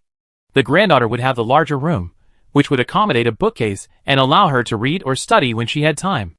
Even though it's the end of the world, I still want my children to learn if I can. Thinking this, Grandpa Wu immediately took action and clicked on the reservation. The system only deducted 1,500 points. Oh, you seniors and children get a discount, half off. This hotel is really nice and takes care of them. I wonder if we can enjoy this treatment when we're old. Zhang Lu asked the system directly, and when he received a positive answer, he was overjoyed. Grandpa Wu was also grateful, and thanked Tian as soon as he got out of the elevator. The families of Team Renyue had finished moving their belongings and were preparing to go to the restaurant for dinner. After hearing Grandpa Wu's thanks, their high regard for the hotel skyrocketed. The hotel is great. We're so glad we moved here. The boss said the hotel will be upgraded in the future. Better days are yet to come. You can use as much water as you want in the hotel rooms. There's no shortage of food. The weapon shop is all kinds of weapons, and you can make money killing zombies. Let's buy some protective gear and learn how to kill. Even the elderly and children can do it, so we can definitely do it too. It eased the burden on our children. Yes, I just asked Brother Zhang. They use the hotel's barrier to kill zombies. It's safe in the protective gear. Teen Yu Shouqing's expressions were mixed upon hearing this. On second thought, the hotel was truly wonderful. They'd be lying if they weren't tempted. But thinking of the treatment they were receiving at the base, they suppressed their urge. They believed their life at the base would be better than Team Renyue's. Team Renyue only had 5 capable fighters, but they had crystal cores contributed by the entire base's psychic team. While they couldn't use all of them, their team could at least use half, making their life more comfortable than Team Renyue's. Eat, eat! We've been busy all morning, we're hungry, Yanlei called out. Team Renyu, along with their families and relatives, poured into the restaurant. The street-facing wall had also been transformed into floor-to-ceiling glass, allowing for a clear view of the restaurant from outside. Clean tables and chairs were set up, and food displays of various dishes were scattered around the restaurant, with electronic signs displaying the different types of food. Sichuan, Shandong, Cantonese, all 8 major cuisines were on offer, along with seafood, barbecue, and hot pot. It smells so good. So many delicious foods. Oh my god, is this still the apocalypse? Through the windows, everyone could clearly see the scene outside. Beyond the barrier, zombies roamed everywhere. This was undoubtedly still the apocalypse. Tian entered the restaurant and was delighted by the array of delicious dishes. She had purchased all of them with her points. Luckily, Team Renyue had checked in today and topped up a lot of points. Otherwise, Yu Shouqing and his team would only have enough points to upgrade and unlock 1 or 2 dishes, and she wouldn't have been able to unlock all 8 cuisines. Now there are so many chef-quality dishes, you could eat them for ages without getting tired of them. But the hotel balance is down to single digits again. Teen Yu Shouqing stood in the lobby, looking at each other. Finally, one of the team members couldn't help but ask, "Boss, are we going in to eat too? Or get some fast food?" "Let's go in." Yu Shouqing gritted his teeth. Team Renyue's families had already ordered their meals. The food in the display cases was lifted one by one onto the counters, and they carried the food to the tables. The family sat side by side, enjoying themselves. Yu Shouqing's team sat next to Renyu's team. Seeing the dishes ordered by Renyu's team, they immediately ordered more sumptuous dishes than Renyu's team. However, Yu Shouqing's team was destined to have a less than satisfying meal. This restaurant alone is far superior to Happiness Base. Sigh, I really don't know what the management is thinking. Wouldn't it be better to move all the base residents to the hotel? Yanlei glanced at Yu Shouqing's team and said loudly, I already told you that the Tianyang Hotel is great. No one needs to worry about zombies if they move here. They have good food and clothing, and life will be many times better than in the community. But Qi Binhong won't listen. Is Qi Binhong stupid? He's not stupid. Instead of giving everyone a good life, they prefer power, domination, and exploitation. Look over there. The food is so good. Those crystal cores are all from the community's superpowers. They spend it lavishly, using what they earn from the zombie-killing team. Hey, I wonder if the superpowered people in the community know about this. Renyu, if you see them outside, tell them about the situation at the hotel. They're all good kids, the apple of their parents' eye, yet they're working so hard to provide good food and drink for strangers. Ah, it's the end of the world. Why are these people doing such disunity? Yu Shouqing's team's faces turned pale at this. Were they ordering so many delicious dishes just to outdo Renyu's team? To make them envious and regretful. If they had stayed at the base, they would surely have eaten better than them. But they didn't expect this to happen. Ordinary residents of the base don't have to work hard killing zombies. They just need to do their assigned work, and they don't have the pressure of paying rent. Superpowered people have to kill zombies, and their work is more dangerous, so they deserve more and better benefits. The base residents understand and agree. Unlike some people, who only care about themselves and don't consider the situation of ordinary people at all. Yu Shouqing continued with a scowl, we pack up the restaurant's food and bring it back so everyone at the base can enjoy it. Even if they don't move into the hotel, the base residents can still use the hotel's weapons. They can drink the hotel's water and beverages, eat the hotel's snacks, fast food, and the restaurant's food. Tian finished her meal and, passing by, heard Yu Shouqing's words and stopped in her tracks. Sorry, we can't take food out. The entire restaurant fell silent. Then, the Renyu team burst into laughter. It's a good thing we moved into the hotel, otherwise we have missed out on so many delicious meals. Is this a perk only for hotel guests? Really nice. Yu Shouqing stood up, furious, and yelled at Tian, why can't we take it out? Tian ignored him, and the system's voice rang out. This is the hotel restaurant's rule. Do we really have to take it out? Yu Shouqing glared at Tian fiercely. Violating restaurant rules will result in being blacklisted by the hotel and permanently banned from entering. Please think twice before proceeding. The news of the blacklist weakened Yu Shouqing's team's morale. The hotel's barrier could keep out zombies, so keeping humans out wasn't impossible. They didn't want to forfeit their mission to purchase supplies at the hotel. They absolutely couldn't be blacklisted. So we can't take away what we bought with our points? Guanxian offered the captain a way out. Takeout isn't allowed, and the hotel won't allow you to buy more. Someone from Yu Shouqing's team immediately went to the counter, trying to buy more food, but the system refused. They simply couldn't. Really? It seems the hotel doesn't want us to have any leftovers. Buy only what you can eat. As for the neighborhood, you can still buy fast food. It's delicious too, but the selection isn't as diverse. Yanlei said with a grin. Yu Shouqing stood up. What? Want to hit someone? Am I wrong? I was just giving you some good advice. Fighting is prohibited at the hotel, and violators will be blacklisted. Yu Shouqing sat down with gritted teeth. Unable to face the situation, he raged at the team members. Hurry up and eat. After you finish, pack up your supplies and return to base. The residents are waiting for us to bring them back. In the afternoon, the Renyu team continued to move their belongings. Yanlei looked up at the hotel and saw that its exterior hadn't changed. He couldn't help but exclaim again. The rooms inside were so big, yet the exterior hadn't changed. It was truly amazing. What are you looking at? Lu Xiangtong patted him. I'm looking at the hotel. Did you notice? The exterior hasn't changed, but our rooms are just as big. Everyone looked up at his voice and marveled at the hotel's wonder. After a moment of admiration, everyone continued moving things. Everyone was very enthusiastic. Even the elderly family members were smiling and standing by, ready to help. Yanlei quickly persuaded his grandparents to sit down and rest. Why rest? We can still move. Hey, isn't this the apocalypse? So what if it's the apocalypse? The hotel is safe here. Even zombies can't get in just by standing here. It's easy to lend a hand. Why are you looking down on an old man? Hey, Grandpa, it's not. I'm just worried you might get hurt. Team Rinyu was busy moving things, chatting and laughing. Team Yu Shoucheng got into the car with gloomy faces. Boss, what should we do? What do you mean by what? Yu Shoucheng was feeling very annoyed.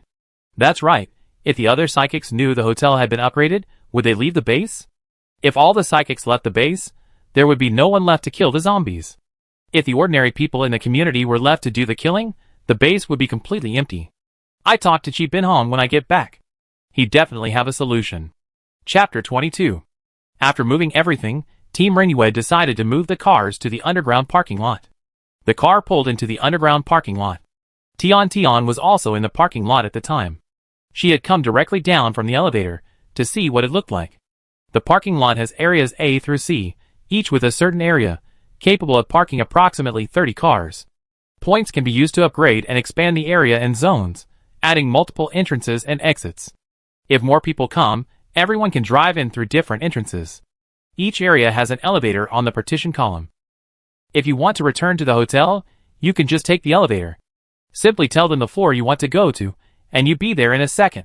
The parking lot is quite large. It can accommodate a lot of cars. Brother, should we get a few more cars here? Yin Lei flipped through the hotel's video interface to check the parking rules.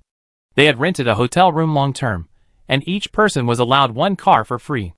Any additional parking would cost 100 points per month.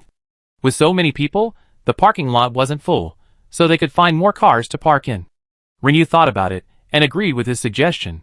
The Happiness Base had previously collected cars, and parked them in the community parking lot. The reason for collecting vehicles was to prevent damage and to replace them. Another reason was to clean up the streets.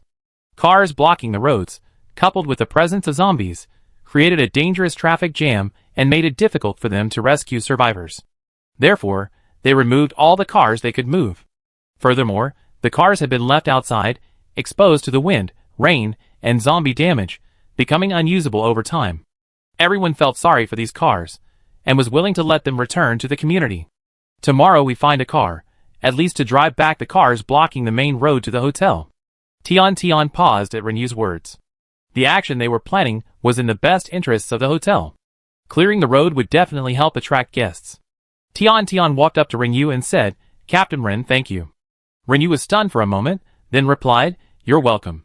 Compared to you, what we did is nothing. It's just a small favor. I can give you a discount. Each member of your team can park 5 cars for free. Tian estimated the number of cars they had and offered a discount. If it wasn't enough, they could increase it later depending on the situation. She admired Rinyu and his team. Oh, really? Yin Lei exclaimed in surprise. Yes. Tian smiled and nodded. Thank you so much, boss. The team members expressed their gratitude. Although parking isn't expensive, it's still an expense if it's too much. Saving on it would be great. The boss is so kind. In the evening, after packing up, the Rinyu team and their families bought a ton of delicious food at the restaurant. They wanted to celebrate. They invited the Wu family's grandparents and Zhang Lu and his wife to join them. Come on, brother Zhang, don't be shy. Come eat with us. Our boys can kill zombies and earn cores, so eat as much as you want. Hey boss, join us. No, I already eaten, you guys go. Tian smiled and declined. The food at the restaurant was so delicious. She already eaten a lot at lunch, and she couldn't resist eating more at night. She couldn't eat any more, or she gained weight. Boss Tian, thank you so much. Ren's father gave him a thumbs up. Opening a hotel in the apocalypse, it's so affordable, safe, comfortable, and has so much delicious food, it's truly amazing. Ren's father started the conversation, and the others began thanking Tian. A beautiful and kind-hearted girl. You're so kind, so kind. Actually, I didn't contribute that much. Tian waved her hands, feeling rather embarrassed. She always run the business on Xinyu, so any credit should probably go to the system. Don't be so modest. Just look at the sign for this place, and I know the owner is a really good person. When the sign came up, Tian awkwardly tried to make out a 3-bedroom, 1 living room apartment, but her heart was truly warmed by everyone's gratitude. The adults ate and drank, and the children were the first to leave the table, happily running around the hotel. Don't run out of the hotel. There's a man-eating monster outside. I know. The children were all sensible. Back in the neighborhood, even during the day, they wouldn't dare run around so freely. But inside the hotel, it was absolutely safe, warm, and bright, so they felt bolder. What's more, they made a new friend today, Wu Xiaowen. So of course, they had to have some fun. Wu Xiaowen led a group of children into a game of hide-and-seek in the hotel. They could also go to the weapons shop, but the weapons on the counter had restrictions. Even if they paid points, they couldn't take them without an adult. So, every corner of the hotel became a place for the children to play hide-and-seek. The elderly didn't eat much and quickly left the table. They weren't in a hurry to return to their rooms, so they sat in the lobby and drank tea. The hotel had been completely renovated. Tian put away the long table in the lobby and used her points to buy several sofas and tea tables, which she placed in the hall. Sitting there, she felt comfortable drinking tea, chatting and playing. This tea is delicious, so comfortable. Hey, the water they sell is good too. I knew it was sweet mineral water the moment I drank it, and it's perfect for making this tea. This hotel is so comfortable. Of course. Come on, let's play a couple of games of chess. Let's go, let's go! After the apocalypse, people turned into cannibalistic zombies. Even if they stayed in the community, the elderly couldn't eat or sleep well, and their mental stress was greater than they had imagined. They knew full well that water was scarce, and food was dwindling. They were old and useless in the apocalypse, and their survival would cause trouble for their children. Many of them had considered leaving. Coming to the hotel now was like returning to pre-apocalyptic times, and they instantly relaxed. Secondly, they're no longer a burden to their children. First, the points earned from killing zombies and digging for crystal cores are much more than what they earn from hotel bills. Second, they're not useless. They can also pick up weapons and kill zombies. Don't underestimate these old folks. They all played with a wooden barn when they were young, and there were no bands back then. Tomorrow I teach my son and grandson how to use the wooden barn. Hee, I just knew it was here. My son was against coming to the hotel yesterday, but I told him to listen to my granddaughter. She's the mainstay of the family now, and knows more about the outside world. After the party, Team Rinue and their families returned to their rooms to rest. Everyone had a nice bath. Yan's parents laid down on the bed and sighed comfortably. Old Yan, why do I feel so relaxed just lying down? I didn't feel this way before at home. I was so worried every day. Before the apocalypse, a house of gold and silver was no match for your own doghouse. After the apocalypse, I'm afraid only a place like a hotel, completely safe, can humans sleep peacefully. Otherwise, no matter where you are, you always be worried, afraid of something unexpected happening. Are you saying that a hotel is better than our home? Isn't that nonsense? We don't have water, electricity, or gas at home. How can we sleep at night without a few layers of blankets? It's so cold, I used to worry about our elderly getting sick. The community. There's a clinic and pharmacy here, so if you're sick, you can go see them. The hotel doesn't have any here, so we can't compare to the residential complex. Clinics and pharmacies might still be able to treat the elderly now, but that might be harder to come by in the future. Just because the hotel doesn't have them now doesn't mean they won't be in the future. Also, the hotel environment is good, so the elderly won't get sick easily. Instead of staying in the residential complex, and then having to rely on community residents for care when they get sick, it's better to stay in a hotel and be well cared for. That's true. You've seen how the hotel is being upgraded. Maybe there'll be a pharmacy soon. Of course. The parents of the team, who had previously strongly opposed coming to the hotel, it's a good thing my son insisted on coming, otherwise we would have missed such a great place. I told him to listen to his son, but you insisted on listening to the base management's talk of unity. Ugh. My son has risked his life out there, while those sons and daughters are clearly capable, yet they're too afraid to go out and collect supplies. They spend their days doing easy work assigned by the management in the community, yet they eat and use things better than we do. Why? I didn't think straight. It's a good thing you came, otherwise I regret it. Similar conversations took place in other rooms. Everyone was incredibly satisfied with the hotel. Chapter 23. Happiness Base. Yu Shouqing reported the situation as soon as he returned. Knowing the hotel would be upgraded, Qi Binhong's eyes flickered. Yu Shouqing saw this and grew concerned. He feared Qi Binhong would change his mind and move everyone from the base to the hotel. If that happened, they would no longer have the rights they had now. The hotel environment would surely be managed by each family, with no management involved. Having tasted the sweetness of supreme power, Yu Shouqing didn't want to lose it. Chi Binhong's gaze settled, and seeing Yu Shouqing's nervous expression, he smiled. This kid was so much like him. How could he not know what he was thinking? Don't worry, I won't let the survivors of the base relocate to the hotel. If I change my mind so easily because of this, wouldn't all our previous work be in vain? Besides, I'm now even more resolute in my previous belief. Only unity is humanity's way out. Rinyu and his men are driven by individual heroism. Even with the support of the hotel, they won't be able to make much of a difference. We also need to cooperate with the hotel. Upgrading the hotel is a good thing, but don't think the hotel is the savior. The real savior is people, not the hotel. The hotel is just a tool. Our base will definitely be able to utilize the hotel as a tool better than Rinyu and his men, don't you think? Yu Shouqing nodded. You're right. No matter how much the hotel upgrades, it still depends on us buying things. Ultimately, it relies on us fighting zombies and digging for crystal cores. Without us, the hotel is nothing. Insightful, Chi Binhong praised. Yu Shouqing was still worried. I'm just afraid those psychic teams will go looking for the inn out of curiosity. If Rinyu and his team move there, they definitely have to clear out the zombies along the way. There's bound to be movement, and it's only a matter of time before they're discovered. If they're persuaded by Rinyu to go to the inn, our base's strength will be greatly reduced, which is very disadvantageous to us. Don't worry about this. The psychics have been busy transporting survivors from the county town lately. Then, we can spread some of our ideas. Most of them will stay. Those who can't stay will still be a hidden danger even if they do. It's better to let them go. Yu Shouqing thought about it, and felt relieved. Who made the hotel lose face today, embarrassing him in front of his own team and the Rinyu squad? If you offend him, don't expect to have any guests again. That night, the Happiness Base issued a notice criticizing the Rinyu squad for their selfish remarks. They only cared about their own well-being, not the collective good. It was the end of the world, and they were only thinking about themselves, not unity.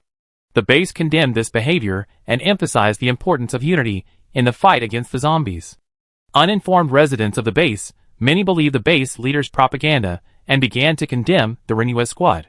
The Happiness Base management also held a meeting with all the psychic teams, instructing them not to speak to them if they encountered them. Tensions within the base were high. Hu Ji had been brought to the Happiness Base by the Rinyu squad. He had a good impression of them, having received numerous favors from them when they first arrived in the community. He didn't believe the news, but instead tried to find out more about the hotel. After learning about the hotel's conditions, Hu Ji was tempted to move in with his wife and children, but as soon as he expressed this thought, he was confronted. You're so selfish. Don't you think about the hard work it took to get you here? The risks involved? You haven't made any contributions yet, and you're thinking of going there just because you heard there's a better place? You can go, no one's stopping you, but you won't be escorted by the psychic squad this time. Hu Ji left in frustration. His family had a car, but the county town was teeming with zombies, and without a psychic escort, he wouldn't dare drive into it alone. Besides Hu Ji, he didn't know the exact location of the hotel, which made it truly difficult to navigate. Besides Hu Ji, some others had also grown suspicious of the base, but without knowing the hotel's location, they couldn't take action. The hotel lobby was brightly lit, and the Rinyu team sat on the sofas, drinking tea and chatting. The hotel door was unlocked, so if someone could just push it open, they could get in. But based on past experience, it was unlikely anyone would come in at night. Tian checked her hotel balance at her computer. Hotel points balance, 2698. Today, the hotel balance peaked at almost 30,000 points. After upgrading and restocking the restaurant, she only had a little over 2,000 points left, a considerable distance from 50,000. Forget upgrading. Tian remembered there was a long-term stay mission. Clicked on the mission. Long stay mission. Rent 10 rooms for a month. Reward. A large illuminated sign, installed on the roof of the hotel building. 6 missions have been completed. 4 missions remain, and Tian pulls up the details. The Wu family, John Liu, and the Wu family each booked 2 rooms. Rinyu, the team member, booked 3 rooms, Lu Xiantong booked 1, and the other members only booked 1 room. Tian decided to lobby, and that would allow her to complete the long stay mission. Tian felt this reward was quite useful. The illuminated sign would be dazzling in the pitch-black apocalypse at night, making it easy for anyone to spot it, and effectively promoting the hotel. With this sign, even if no one advertised the hotel, it wouldn't matter. Tian walked directly to the team. The team members all stood up. Boss, what can I do for you? Well, I think you'd be staying here permanently, right? Yes. What's wrong? The team members were a little nervous. Wasn't that possible? If that's the case, you can choose a long-term rental. It'd save a few hundred points compared to booking a room every day. Renyu turned to look at the team members in surprise and asked, "Didn't you arrange a long-term rental?" He had divided the crystal cores they had earned equally among everyone, enough for each team member to rent a hotel room long-term with plenty left over. Except for Lu Xiangtong, the others were a little nervous. "No. I'd book it right away." "Why not?" Renyu asked. His team was all about discussion. He didn't like to be dictatorial, so he wanted to get the team members' opinions. The team members looked at Renyu, and then at Tian Tian. Tian Tian smiled. She thought she was very kind. So why did these team members seem afraid of her? The team members took a deep breath.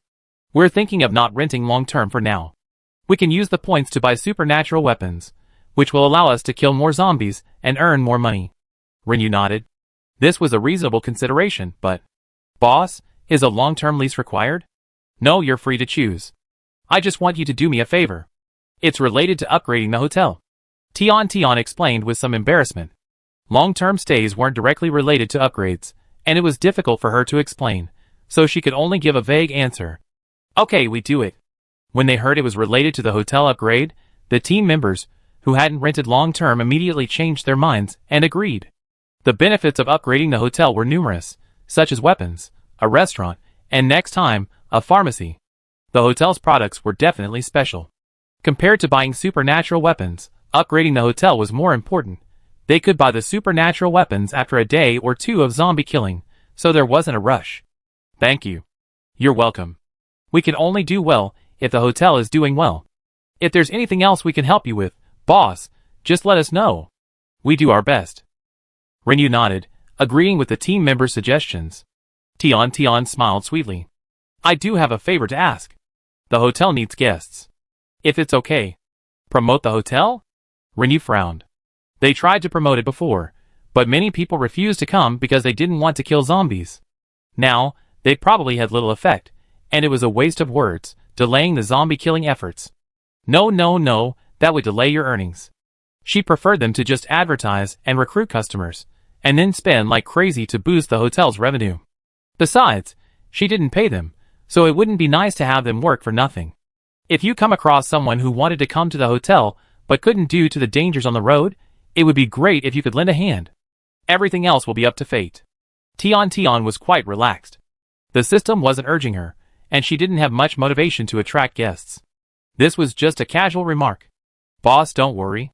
If you come across anyone in need, we'd definitely help." "Thank you." After saying this, Tian Tian didn't hesitate and returned to the counter. The system informed her that her long-term stay mission had been completed. Long-term stay mission. Complete the 1-month long-term rental of 10 rooms. The reward is a large illuminated sign, installed on the roof of the hotel building. "Do you want to confirm the installation?" Tian Tian clicked confirm. Almost immediately, a dazzling, illuminated sign rose atop the hotel, roughly 100 meters above the roof, making it highly visible. In the pitch-black, dark night, the hotel's illuminated sign was undoubtedly the most dazzling presence. The survivors in the county town stared in amazement, unable to believe there was even electricity in the county town, and the sign was so tall. Had there ever been such tall buildings in the county town? Had there ever been such a hotel? Aren't most county buildings about 3 or 5 stories high? If there were such tall signs, they would have spotted them long ago. They hadn't noticed it before, so they could only say it had just appeared. Some people in the county town had heard of the hotel, but had never been there, and they still had a lingering suspicion of it. Seeing the illuminated sign, they were both shocked and moved. If a place like the hotel really existed in the apocalypse, it would truly be their hope. Though they were moved, no one went out to the hotel. It was late at night. With so many zombies outside, only a psychopath would go out. Those who had never heard of the hotel found it strange and suspicious, but they had already decided to inquire about it tomorrow. Someone at the happiness base also saw the bright light. "What's that? A bright light? A sign? Tian Tian Hotel? That's the hotel Team Renyu moved into, right? They actually have electricity." Chapter 24. It's not surprising to have electricity, right? We have electricity at our base. What's surprising is that the hotel dares to turn on such bright lights at night. Aren't they afraid of mutant animals? The base has electricity, but everyone is forbidden from turning on the lights. Partly because there's not enough electricity, and partly because they're worried about mutant animals, like moths, that might see the light and find their way to the base. Otherwise, those with privilege, especially those like Yushoching, would always find excuses to enjoy it. Their claims of fear of unfairness and others' disapproval are just empty words. Those with understanding understand these things, so everyone is eager to see a hotel with lights on at night. Because the light is so alluring. A place where you can turn on lights at night without fear of mutant animals is so desirable. I heard the hotel is absolutely safe, with some kind of barrier. Where did you hear that? Is it reliable? I haven't heard anyone else say it. The Renew team mentioned it, and so did the residents of the county town. They even asked me about the hotel, but I don't know as much as they do, so I can't answer them. No one at our base has said anything about this. Are they deliberately hiding it? Why are they hiding it? Are they afraid we move out of the base like Rinyu and the others? A manager, upon seeing the sign for Tion's hotel, immediately began to alertly monitor his surroundings and overheard the psychic's words at the entrance. He immediately went upstairs and knocked on Chi Binhong's door. Chi Binhong had already gone to bed with the curtains drawn. It was his wife who opened the door.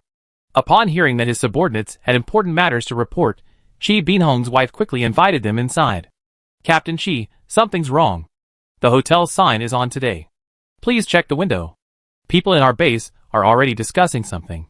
Chi Binhong had just put on his coat when, upon hearing these words, he immediately stood up and headed for the window. His window faced the county town, allowing him to keep a close eye on what was happening there and respond quickly to any disturbances. As he drew back the curtains, the large sign for the Tian Hotel came into view. The subordinate next to him immediately told him the discussions he had just overheard in the hallway. Chi Binhong's face suddenly darkened, knowing that the morale of the base was about to destabilize. We must intensify our ideological work. Don't stop those who want to leave, but make sure they understand the consequences. Yes, I understand. Yu Shoqing also saw the hotel sign. His heart skipped a beat. Thinking of the loss of face he had suffered at the hotel today, his expression darkened even more. Tian Hotel. Damn it. Guanhan saw the hotel sign and immediately called his sister and parents to see it. The hotel sign is so bright. Look, Mom and Dad, that's the hotel I told you about. Guan Xian looked impatient. Brother, please close the window. It's cold, okay? The air conditioner's heat is all gone. You're wasting electricity. Sister, have you ever thought about moving to a hotel? Hotels are such a great place. You saw it today. Guanhan had a lot to say today. He had mentioned moving to a hotel to his sister several times before, but somehow, the team got to know about it. Not only did his sister sternly lecture him, she even dragged his parents into the conversation, telling him to be careful with his words and actions outside, not to say anything he shouldn't. She also advised him to forget about the hotel, and just work hard with Yu Shoqing. He really didn't like Yu Shoqing's style. He had little talent but was overconfident, preferring to monopolize and exploit opportunities. If it weren't for places like Tian Hotel, he might have swallowed his anger and resigned himself to continuing to work for someone like Yu Shoqing. Even if he was being humiliated, he would have endured it for the sake of his family's survival. But now, with the freedom and comfort of a hotel, why would they still be so servile to someone like Yu Shoqing? But he couldn't convince the two women in his family on his own, and eventually his father started to talk him out. Really, he was either afraid or just giving in to the two women. Seeing the hotel upgrades today, he really wanted to move in. But then, thinking about his parents still living in the neighborhood and his sister still being the same, he kept forbearing. But it was so frustrating, and when he came back and tried to bring it up, his sister rebuked him. Why was his sister so stubborn? She was so determined to live in the complex even though there were clearly better options. They weren't the first to move in, so what if they moved in once and then moved out again? As for what people in the complex were saying that leaving was treason, he really didn't care. What moral blackmail? It's the end of the world, and they're still using this. If it weren't for the hotel's weapons, would the complex management even bother with this? Now, he was determined to talk to his parents about moving to a hotel. Mom and Dad, you see, Tian Hotel is right there. They can keep the lights on at night, and they got plenty of electricity. Hey son, stop overthinking. You two have joined the civil service now, with great benefits and such a great job. Work hard and don't try to compete with your sister. Mother Guan still had pre-apocalyptic thinking. To her, the team her two children were joining was like taking the civil service exam, and her son's advice was as unreliable as quitting a stable job to start a business. Besides, they had just moved today, from the outskirts to the building where the management staff lived. With such good benefits, she wholeheartedly supported her daughters. Guan Han looked at his father, who shook his head. Guan Han felt like a frostbitten eggplant, feeling incredibly frustrated. Tian returned to her room and examined the changes inside. Her apartment had been upgraded again. It was now 2 stories high. There was no bedroom on the first floor. It seemed the bedroom had been moved to the second floor. Tian went upstairs and discovered a new dressing room next to the bedroom. The wall opposite the bed was a full-length glass window. With the curtains drawn, she could clearly see outside. The entire second floor contained a bedroom, dressing room, and bathroom. A door in the glass wall on the bedroom side led to a large, open terrace. Standing by the fence, she could see the dilapidated residential buildings next door. There wasn't much of a view to speak of. On a night like this, Tian felt a little unsafe standing on the terrace. Can people outside see into my room? People outside couldn't see the host. It was as if they didn't exist. Then I'm relieved. The first floor contained a kitchen, living room, dining room, and garden. The garden was surrounded by a wall and planted with tall flowers. The flowers didn't look like the end of the world at all. During the day, Tian could enjoy tea and read in the garden, or even have a barbecue. At night, the garden was illuminated, creating a truly elegant and beautiful scene. Tian checked the area and noticed no mosquitoes, likely due to the barrier. After a shower, Tian went to bed. As she closed her eyes, she thought, I hope there will be new guests tomorrow. Team Rinwei and their families enjoyed a hearty breakfast in the restaurant. The hotel restaurant was like a 5-star hotel, offering a wide variety of breakfast options, from Chinese noodles and snacks to Western bread and butter.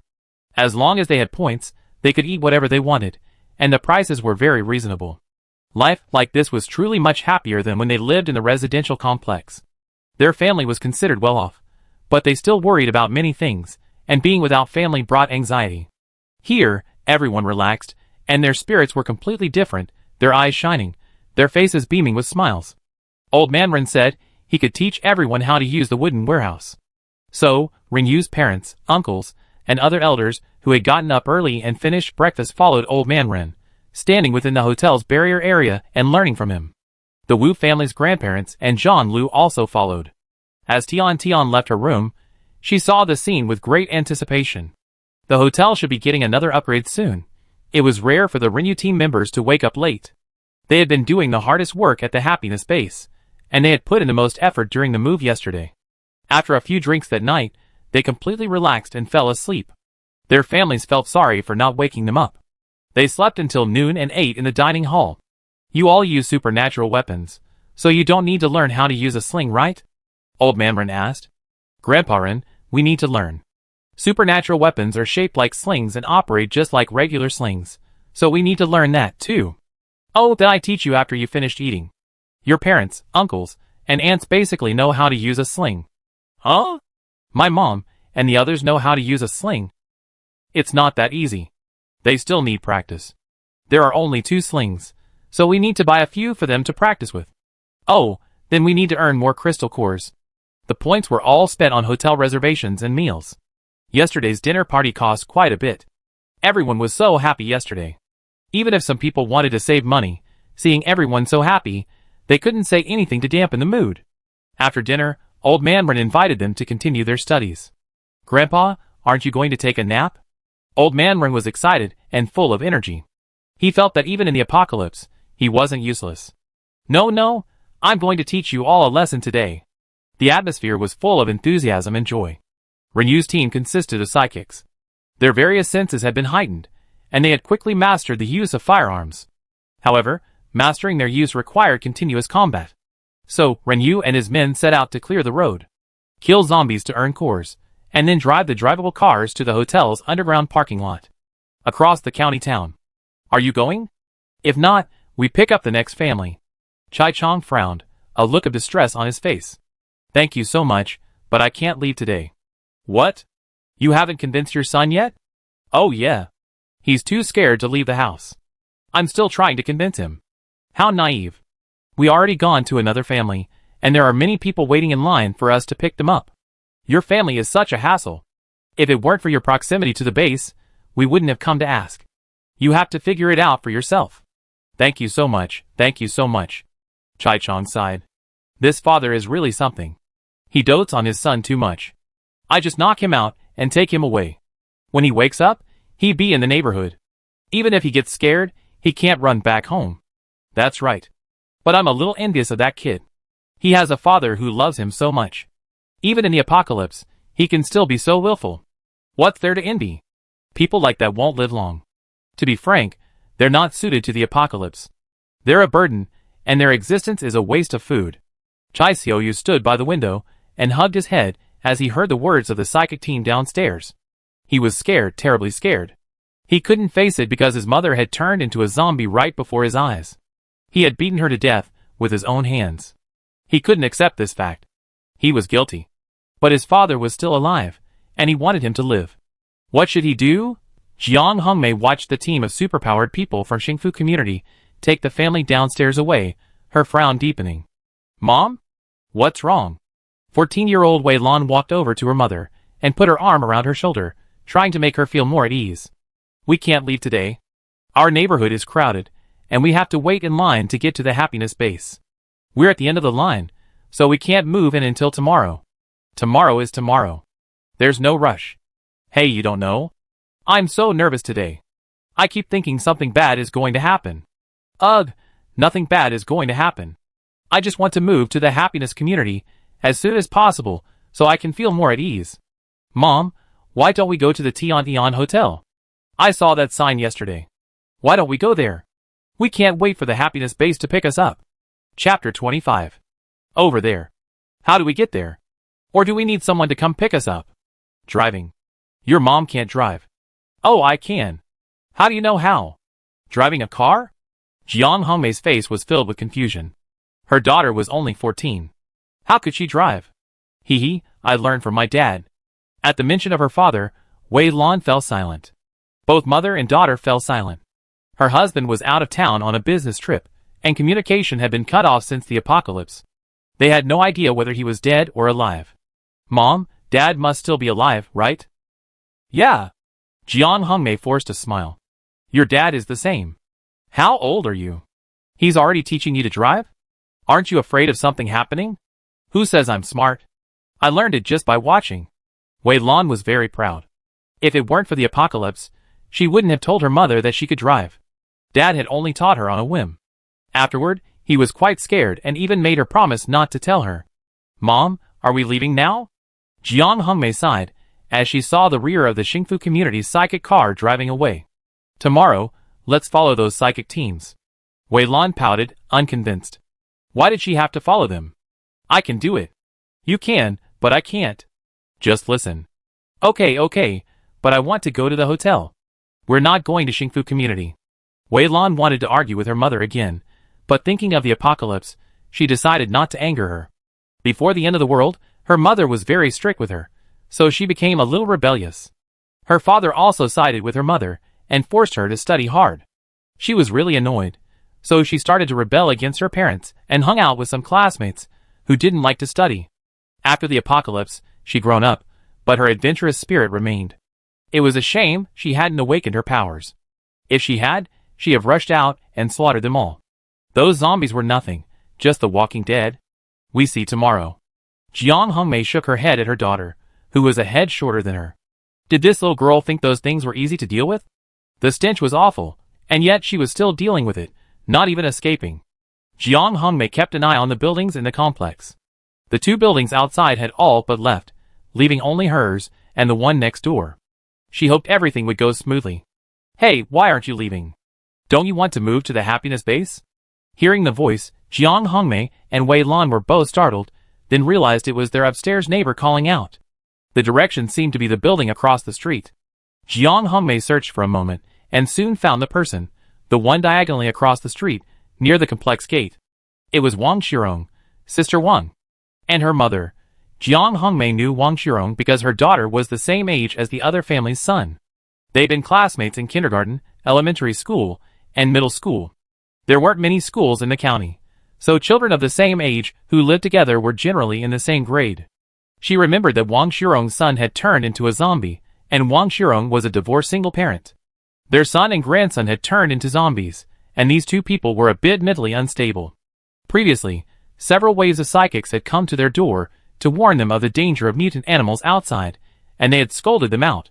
And now, they hadn't moved, even though everyone in their building had moved out.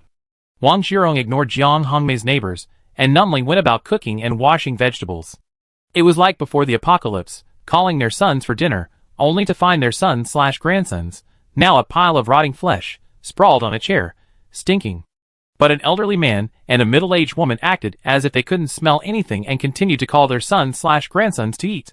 The family above Jiang Hongmei's floor had a telescope, and had a clear view of Wang Xirong's household. They were answering questions from upstairs. They're crazy. They're crazy. They were so normal before when they were cursing at the superpower team. Why are they crazy now?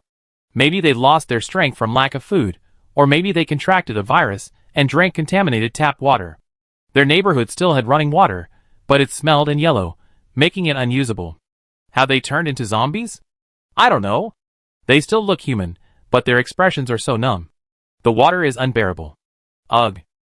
The others chatted for a moment across the floor before returning home to cook dinner. Jiang Hongmei grew increasingly panicked. Next to the residential complex where Jiang Hongmei and her friends live, there's the county center and other parts of the county. Many people were also discussing whether to go to the hotel. They had all seen the hotel's large sign yesterday. Everyone who could go has already gone to Xingfu Community. How are we, the rest of us, supposed to get there? We should just wait for the psychics from Xingfu base to pick us up. Hey, when will they be picked up? Why don't they send more psychics from Xingfu Community? We packed our things 3 days ago, and we still can't go to the community today, and we don't know if we can tomorrow. By the way, don't you have psychics at home? Why don't you just go to the community? Why are you waiting with us?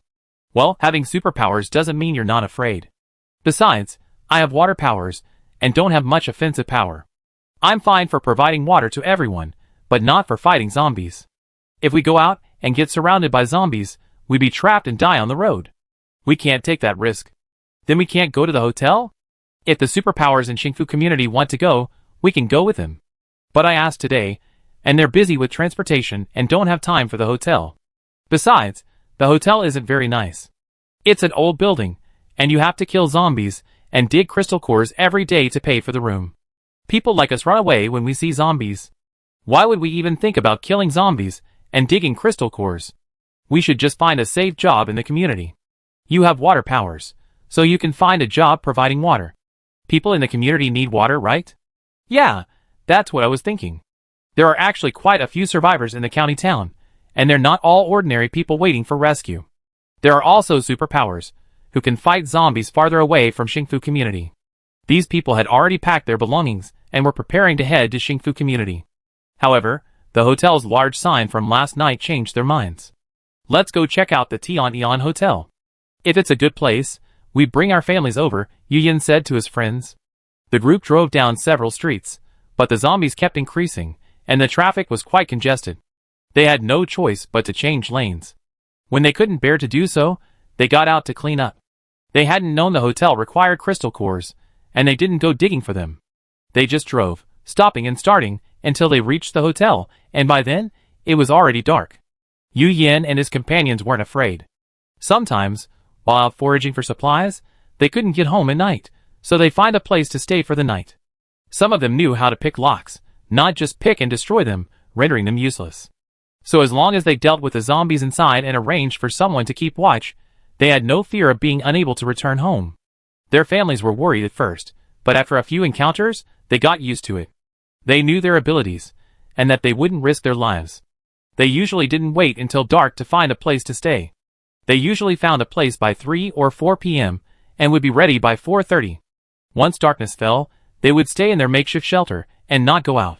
Today, however, it was later than usual. Yu Yan's companions had asked several times, but Yu Yan wouldn't let them find a place to stay. Instead, he stared at the hotel sign and insisted on going.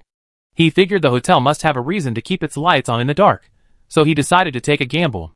If he lost, the worst that could happen was that he'd just spend the night in the car. After entering the hotel's barrier, Yu Yan knew his bet had paid off. Brother Yu, there's something special around this Tian hotel. There aren't any zombies around here, and those that are won't come over either. Monkey exclaimed in surprise. The others, keeping a close eye on their surroundings, also noticed this immediately. They stared in surprise. It was already 6 o'clock, and the hotel sign was lit, along with the surrounding lights. Their eyes widened even further. How could this hotel be like a hotel before the apocalypse? It was still lit at the appointed time, not just the large sign, but also the streetlights surrounding the hotel, as if to prevent guests from seeing the road. Are they in an apocalypse? Let's go to the main entrance. The 6 people walked quickly to the hotel's main entrance. When they saw the hotel's brilliantly lit glass display windows, they held their breath. The hotel's front, lobby, restaurant, and weapons shop were all glass display windows. Through the windows, under the warm glow of the lights, the items displayed inside were clearly visible. Those are weapons. So many? They look impressive. That's the restaurant over there? Lots of food. Looks delicious. And the sofas and tea sets in the lobby, so relaxing. What kind of life is going on in the hotel? Are we in the same apocalypse? Am I dreaming? It's not a dream. The hotel can keep out zombies. Life in the hotel is normal, just like before the apocalypse. Normal, what a joke. How are all the food and supplies supplied? And the weapons? They're wood-fired weapons. Something like that wouldn't even exist before the apocalypse. Brother Yu, are we going in? Let's go! Yu Yin stared in the direction of the restaurant. The restaurant was already full. Ren Yu and his group were having dinner in the restaurant and spotted Yu Yin and his group through the window. The people in the restaurant nodded to the people outside the hotel. Yu Yin and his group withdrew their gaze and were about to head back to the hotel when, just then, a huge fire broke out in the distance, filling the sky with black smoke. Simultaneously, a loud noise was heard from the distance. Yu Yin and his group were startled. The Ren Yu team, who were also eating in the restaurant, also heard the noise and immediately stood up and rushed out. Earlier, Jiang Hongmei was cooking, and Wei Lan, wanting to help her mother, was walking from the living room to the kitchen when she heard a noise at the door and leaned over to listen carefully. What's going on? Jiang Hongmei asked. Wei Lan quickly made a hushing gesture and picked up the clothesline by the door. Jiang Hongmei approached cautiously, finally understanding why her daughter was so on high alert. The sound at the door was the clatter of nails scratching rapidly. It didn't sound like a zombie, but more like some kind of animal. A cat? In the apocalypse, all animals are mutants, and no one wants to encounter them. Jiang Hongmei's face paled instantly. Just as they were contemplating what to do, a miserable scream rang out in the distance. Wei Lan, reacting quickly, ran to the window, looking in the direction of the scream. Diagonally across the street, in the home of Wang Shirong and her daughter, a mutant rat, the size of a cat, was gnawing at Wang Shirong's mother. Wang Shirong had also been bitten on the neck by the mutant rat. The scream had come from Wang Shirong, but she was now silent. The windows of Wang Shirong's house were open, and mutant rats were running through the pipes outside the house, heading towards her. Oh my god, so many rats! Close the windows. A cry of alarm came from upstairs. Chapter 26. The windows at Wei Lan's house were closed. Ever since they learned the animals had mutated, they rarely opened them. If they did, someone would watch them, and they would only open them briefly. When no one was around, the windows were always closed. At this moment, they weren't as panicked as the neighbors. Jiang Hongmei was terrified, her face pale, and at a loss. She'd been panicking all day, and now something had happened. What should they do? Wei Lan was a bit more resilient than her mother. She stared intently at the mutant rats crawling along the pipes across the street, carefully observing their habits. The claws of those mutant rats looked so sharp they could scratch through the iron pipes. Although the door at home was a security door, wouldn't it be possible for them to break through after being scratched for too long, if the iron door was broken through and the mutant rats rushed in? The consequences were unimaginable. They had to find a way. Mom, put on your backpack and grab your knife. Jiang Hongmei didn't think twice and did as her daughter said. Wei Lan also grabbed a kitchen knife from the kitchen and stared at the door. Her face remained calm, but her trembling hands betrayed her true feelings. At that moment, residents on the other side of the balcony in the same building faintly heard Wang Shirong's screams. They knew something was wrong, but, unsure of what had happened, they panicked and opened the door. The mutant rat that had been slicing at the door smelled a living person and immediately rushed in. Before the man who opened the door could react, he was bitten by the mutant rat. He screamed in pain, and his wife, stunned by the scene, screamed for help. Wei Lan and her daughter turned even paler.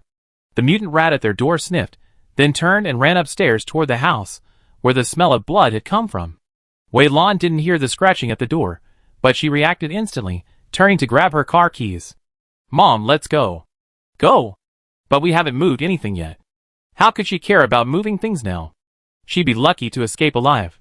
Let's go first. We leave now. Jiang Hongmei's mind was numb as she followed her daughter's instructions. Wei Lan opened the door and saw a dent in her security door from the mutant rat. She took a deep breath.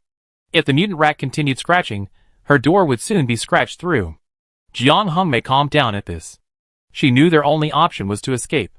There was no point in worrying. She began to push her daughter forward, not caring about the things in the house. Wei Lan took one last look at her home, a look of reluctance in her eyes. She quickly ran back to the door and shut it tightly. She didn't want her home to be destroyed by something disgusting. No one was inside, the food was sealed, and there was a door blocking it, so the zombies and mutants wouldn't rush in. They didn't dare take the elevator and ran down the stairs. They encountered some zombies along the way, but they were slow to move and they avoided them. It wasn't until they reached the parking lot that Wei Lan and her daughter realized that many people had escaped like them, from other units in the same building. Not all of them were as lucky as Wei Lan and her daughter. Some were in a state of distress, covered in blood, and their expressions were extremely numb, clearly having encountered danger on their way. Neighbors followed them downstairs. Jiang Hongmei looked carefully and realized that they were all from downstairs. None of the upstairs neighbors had come down. They were trapped, and it wasn't certain if they could survive. Those mutant rats were extremely ferocious. Jiang Hongmei bit her lip to stop thinking about it. She followed her daughter into the car, her 14-year-old daughter in the driver's seat giving her a headache. She couldn't drive, so she was the only one left. Don't worry, Mom. I'm a good driver. Wei Lan started the car. Besides Jiang Hongmei's neighborhood, other surrounding areas had also been attacked by mutant rats. Chai Xiaoyu was the first to discover the mutant rats at the Chai family's home. He was inside, looking out the window at the sky when he heard a rustling sound. He looked over cautiously and saw the mutant rats. His face paled. But he didn't scream. Although trembling with fear, he ran to the living room to call his father, Chai Chong. Chai Chong observed for a while and decided to flee. Son, we have to run. Those mutant rats are powerful. We have to run now, before it's completely dark. We won't be able to escape until nightfall. Dad can't beat them. Let's go to the neighborhood, okay? 16-year-old Chai Xiaoyu, a 5 feet 8 inches tall man, trembled in his father's 5 feet 7 inches arms. Finally, he nodded. The two ran from home, their bags on their backs. On the way, they encountered a mutant rat, its sharp cries as if calling for its companions. He was afraid, but his instinct for survival gave him some courage, and he willingly followed his father out of the house. But when he saw the mutant rat, he felt he couldn't run any longer. He was afraid, and he wanted to go back. Chai Chong knew his son well, and he knew there was no turning back now. If they did, only one fate awaited them. He brandished a knife and dragged his son along. Let's go! The two of them burst forth with immense strength, actually breaking free from the mutant rat's attack. Seeing hope, Chai Xiaoyu, fearful but determined, ran with his father, even outrunning Chai Chong. Chai Chong had just breathed a sigh of relief after getting in the car when he saw his son, terrified by the zombies surrounding the vehicle, covering his head. He immediately started the car and drove forward. It was already dark, but fortunately he still remembered the direction to Xingfu community and hoped to reach it quickly so his son wouldn't have to leave. But when they reached the next street, they encountered several survivors blocking the way. What's going on? Hurry! The mutant rats are chasing us. Drive up, everyone in the car. The survivors in the car were in a panic, especially when the mutant rats ran up to the car and began scratching at the door. The panic reached its peak. Although they didn't dare open the door to urge them, they all shouted frantically from inside the car. Chai Chong looked in the rearview mirror and saw the mutant rat running towards them. It was the one they had previously shaken off, and it was followed by two more. Why are these things acting like dogs? How can they stop? No, they can't wait here any longer. They'd be surrounded. Chai Chong stared at the car in front. The mutant rats were about to scratch a hole in the door, and the survivor inside was still crying. The driver had already started the car. Chai Chong made a quick decision and backed up the car. He decided to take a detour. The sky was growing darker, and in this situation, taking a detour would be life or death. Hopefully, the psychics from the happiness base can come to their rescue. As soon as Chai Chong turned the corner, he saw the driver in front of him frantically slam on the accelerator, and his car collided with the car in front. What a tragedy! Before the apocalypse, getting out of the car to negotiate, determine liability, and pay compensation was a good idea. After the apocalypse, if it weren't for these vicious mutant rats, they could have escaped with their lives. But now, Chai Chong didn't dare to look any further. He could already hear the woman screaming. Similar car accidents occurred elsewhere in the county. The survivors had previously stayed at home, fearless as long as they kept their doors and windows closed. When they encountered zombies outside, they were mostly slow-moving, level 1 zombies. Level 2 zombies were faster, but there weren't many of them, so the shrewd could easily escape. Additionally, with supplies available for free, food was plentiful. They also knew there was a place like the Happiness Base, where weapons were readily available, so many people let their guard down. Although they knew of mutant spiders, they had never seen one and didn't think they were particularly formidable. As for mutant cats and dogs, these animals had been kept in the county before, and they had mutated after the apocalypse. But not all of them attack humans, and most of them simply ran away, vanishing from the county. Some people still believe that mutant animals are good friends of humanity, and for this reason, some are reluctant to move into the Happiness Base. The appearance of such powerful mutant rats caught the county's survivors off guard. Chaos reigned in the northern part of the city, where the mutant rats had appeared. Screams rang out in the gloomy sky, and despair spread. The Happiness Base was also under attack by mutant rats. Fortunately, the walls surrounding the base were high, preventing the rats from climbing up. Instead, they began digging at the walls. Chi Bin Hong quickly dispatched his psychics and guards to exterminate the mutant rats. Perhaps because the largest number of survivors had gathered, the mutant rats besieging the base were numerous, swarming in droves. The situation was dire and terrifying to watch. Chi Bin Hong climbed the wall and nearly fled when he saw the black, red-eyed mutant rats barking at him from outside. He had no psychics and hadn't left the neighborhood since the apocalypse. And because the psychic team had cleared out all the zombies in the area, he had rarely faced these monsters directly. Seeing all those hordes now was truly overwhelming, but with everyone watching, he had no choice but to hold on. They're all level 1, so individually they're not very powerful, but this group is a formidable threat. Yu Shouqing was much calmer. It wasn't that Yu Shouqing wasn't afraid, but now that he had replaced Ren Yu as the base's top psychic, he naturally had to be on his guard in front of everyone. Shouqing, you be in command. You must eliminate the mutant rats before dark. Yu Shouqing felt a little annoyed, but turning to see everyone following his lead, he suppressed his anger and activated his psychic weapons. The psychic weapons unleashed, slaughtering a swarm of mutant rats outside the wall. Amazing. Captain, you're amazing. Yu Shouqing was stunned. The psychic weapons were so powerful, and he hadn't even used them yet. He feigned composure, saying, Earth-type psychics, guard the wall. Gold-type psychics, guard the gate. Everyone else who can attack, stand on the wall and attack. By the way, those with psychic weapons should coordinate with those holding regular weapons. Yes. Everyone's spirits lifted. The guards without superpowers looked at Yu Shouqing with admiration. Yu Shouqing was more powerful than Ren Yu before. Ren Yu's superpowers were powerful, but he couldn't wipe out so many mutant rats all at once. The superpowered ones saw the power of their superpowered weapons, thinking that Ren Yu might now have superpowered weapons after moving to the hotel. If they were to truly compete with Yu Shouqing, Ren Yu would probably be more powerful. However, since the base had already deemed the Ren Yu team selfish, they kept quiet. Some superpowered ones considered moving the hotel, but considering the base's mission arrangements and the consequences of relocation, they ultimately held back. They hoped the base would soon provide them with superpowered weapons. The mutant rats were numerous, but with the cooperation of Yu Shouqing's team, armed with superpowered weapons, they were able to eliminate them all before nightfall. At that moment, a loud noise emanated from the county town. Something exploded, and thick smoke rose. The base's psychics all stared wide-eyed. Chi Bin Hong was escorted out, and everyone looked at him. Something happened in the county town. That was nonsense. Anyone with a discerning eye could tell. It's probably caused by mutant rats. Should we go rescue them? The person asking was unusually weak. He wasn't a psychic, but because the base had been rescuing people recently, he asked out of kindness. Chapter 27. Chi Bin Hong glanced around. It's dark, and the danger is immense. No one dared to go out in the dark, not even those with special abilities. The night meant infinite danger. Chi Bin Hong sighed sadly, let's wait until tomorrow. Everyone's lives are precious. Going out to rescue people now will likely result in many casualties. Everyone was filled with grief and guilt, but they couldn't help but breathe a sigh of relief. They had no family or connections, and they didn't want to risk their lives. If the base had forced them to go on a rescue mission, they would most likely go, considering the base's rules. However, if they could return alive, they might want to move away.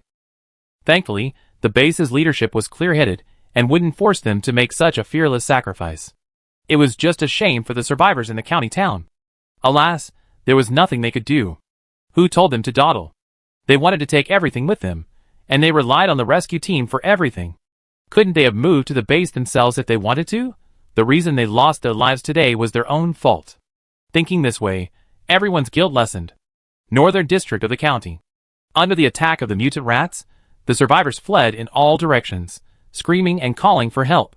Because so many survivors were fleeing at once, panic ensued, blocking the nearest road to the happiness base, forcing everyone to take detours. Those long detours were uncluttered, teeming with zombies, some completely impassable. Despair began to spread. There's another car accident up ahead. We have to take a detour. This road is blocked by zombies. We can't get through. What should we do? Where should we go? When will the psychics from the happiness base come to rescue us? It's getting dark. We have to get to Xingfu community. Damn it, this road is blocked. Turn around, turn around. After dark, the county town was shrouded in darkness. Everyone could only rely on their senses to navigate their way. In such a dangerous environment as the apocalypse, casualties were foreseeably heavy. Everyone realized this, and their despair deepened. The more people collapsed, the more likely accidents would occur. Just then, the hotel sign lit up. The hotel lights were like a beacon on the sea, pointing everyone in the direction of shore. Hotel, Tian Hotel, let's go to the hotel. Turn around. We're not going to Xingfu base anymore. There's a car crash over there. Many people, lost in their driving, nearly burst into tears of joy when they saw the hotel lights and ran in the direction of the hotel. Chai Chong had originally intended to go to Xingfu base, but the road conditions ahead were so bad that he veered off course. In a panic, he looked up and saw the illuminated sign of Tian Hotel. It's decided. They're going to the Tian Hotel, not the happiness base. Jiang Hongmei wanted her daughter to drive to the happiness base, but after only one block, they were stuck in traffic. However, they were lucky enough not to encounter any mutant rats. So they stopped the car, turned off the engine, and waited. The car's movement would attract zombies, and if they stopped and kept the windows closed, the zombies wouldn't be able to smell it, and would slowly disperse. Jiang Hongmei breathed a sigh of relief at this situation, and asked her daughter to wait. Perhaps too many people had fled, blocking the road ahead, and they could wait a while and leave. But this wait lasted half an hour, which made Wei Lan very annoyed. Can we not go to the happiness base? Jiang Hongmei refused, and the mother and daughter waited another 20 minutes until they saw a car turning around. Jiang Hongmei wanted to roll down her window to ask, but before she could, she heard screams from the people in the car ahead. The car ahead also rolled down its window to ask where the turning car was going, but they didn't notice the zombies closing around them. The zombies' arms had already reached through the windows, and the people inside couldn't close them, so they screamed. Wei Lan saw this and wanted to get out to help. Jiang Hongmei noticed her daughter's movements and, frightened, grabbed her. What are you doing? I'm going to help. You're only 14. You haven't awakened your powers yet. You just cause trouble if you go out. Jiang Hongmei was about to go crazy. Hearing this, Wei Lan pouted in dissatisfaction. By that time, the people in the car ahead had pushed the zombies away and closed the doors, leaving no one injured. A car turning around saw this and rolled down its window a little, yelling at them. Don't wait. Turn around now. The road ahead is blocked. We have to take a long detour to get to the community. Wei Jiaming yelled, quickly rolling up the car window. Wei Jiaming was Wei Lan's classmate. Wei Lan recognized his voice and, without hesitation, immediately started the car and turned around. She moved swiftly, pulling in front of the Wei family's car. The Wei family's father was driving. Seeing someone cutting in line, he angrily shouted, Kid, are the windows closed? Why are you reminding them? Look, the zombies are chasing after the person who cut in line and turned around. Before the apocalypse, Wei's father had been helpful, but now, fleeing for his life in the apocalypse, he was too anxious and frightened to care about much else. He was very upset that his son had warned a stranger. Wei Jiaming shrugged. Thankfully, the other car parked nearby, prompted by his warning, didn't cut in line, but waited until they passed before moving forward. Wei Jiaming glanced at the car in front and recognized the license plate. Dad, that's my classmate's car. Let's go with them. Hey, where are they going? Isn't that the direction of Xingfu community?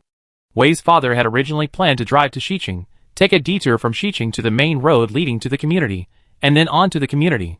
However, Wei Lan's car headed south instead. Dad, follow them. They should be going to the hotel. Let's go too.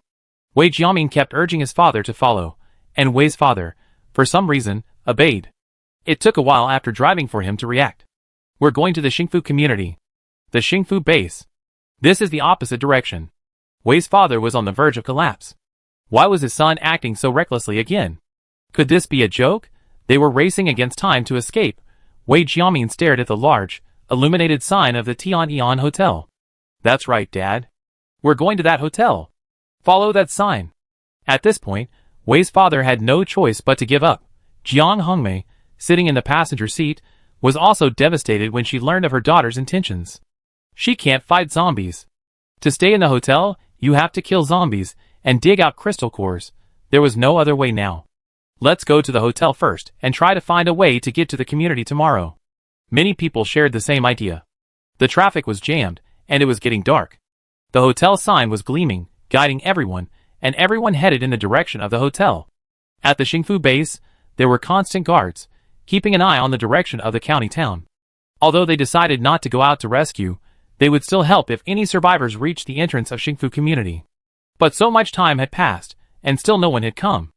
A security team leader pointed at the hotel's illuminated sign and suggested, Manager Qi, should we turn on the lights? Qi Binhong narrowed his eyes. What lights? We should turn on the lights. Right now, no survivors have escaped. I suspect it's too dark, and without light, the survivors can't find their way. We could keep the lights on like the hotel does, and show the way to the survivors fleeing the base. Guard team leader Chen Wei's voice trailed off. Qi Binhong's face was grim. Turning on the lights is too dangerous. We have a responsibility to the residents of the base. Ah, that's true. Chen Wei stammered. He knew the danger was there, but this was everyone's suggestion. They felt guilty for not going to the rescue. They had originally planned to save any survivors who escaped, so they would feel less guilty that way. Now that no survivors had escaped, they felt bad, so they made this suggestion. Let him raise this with Manager Qi on their behalf. He felt that the base always emphasized strength in numbers, and had always arranged for the guard team to go out and bring survivors back to base. Even if there was some danger, they wouldn't refuse. He hadn't expected Manager Qi to refuse so bluntly. How would he respond to his guilty brothers?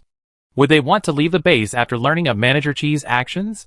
As the captain of the guard team, Chen Wei fully supported the base's decision.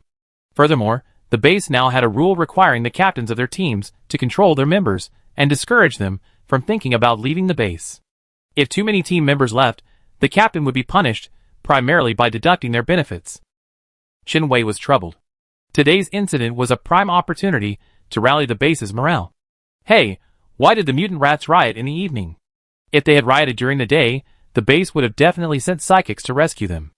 Renyu and the others immediately left the hotel after hearing the loud explosion. Renyu ignored Yu Yan and his group and headed directly toward the source of the blast.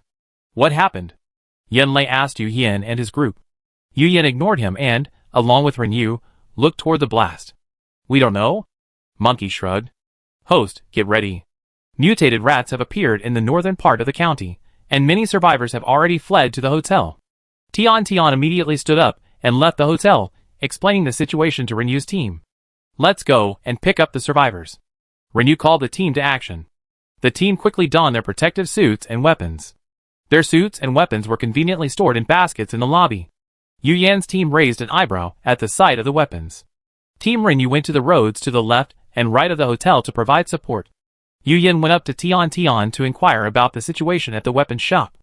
Knowing that buying weapons and staying at the hotel required crystal cores, and that they didn't have any, Yu Yan didn't hesitate and immediately called the team to action.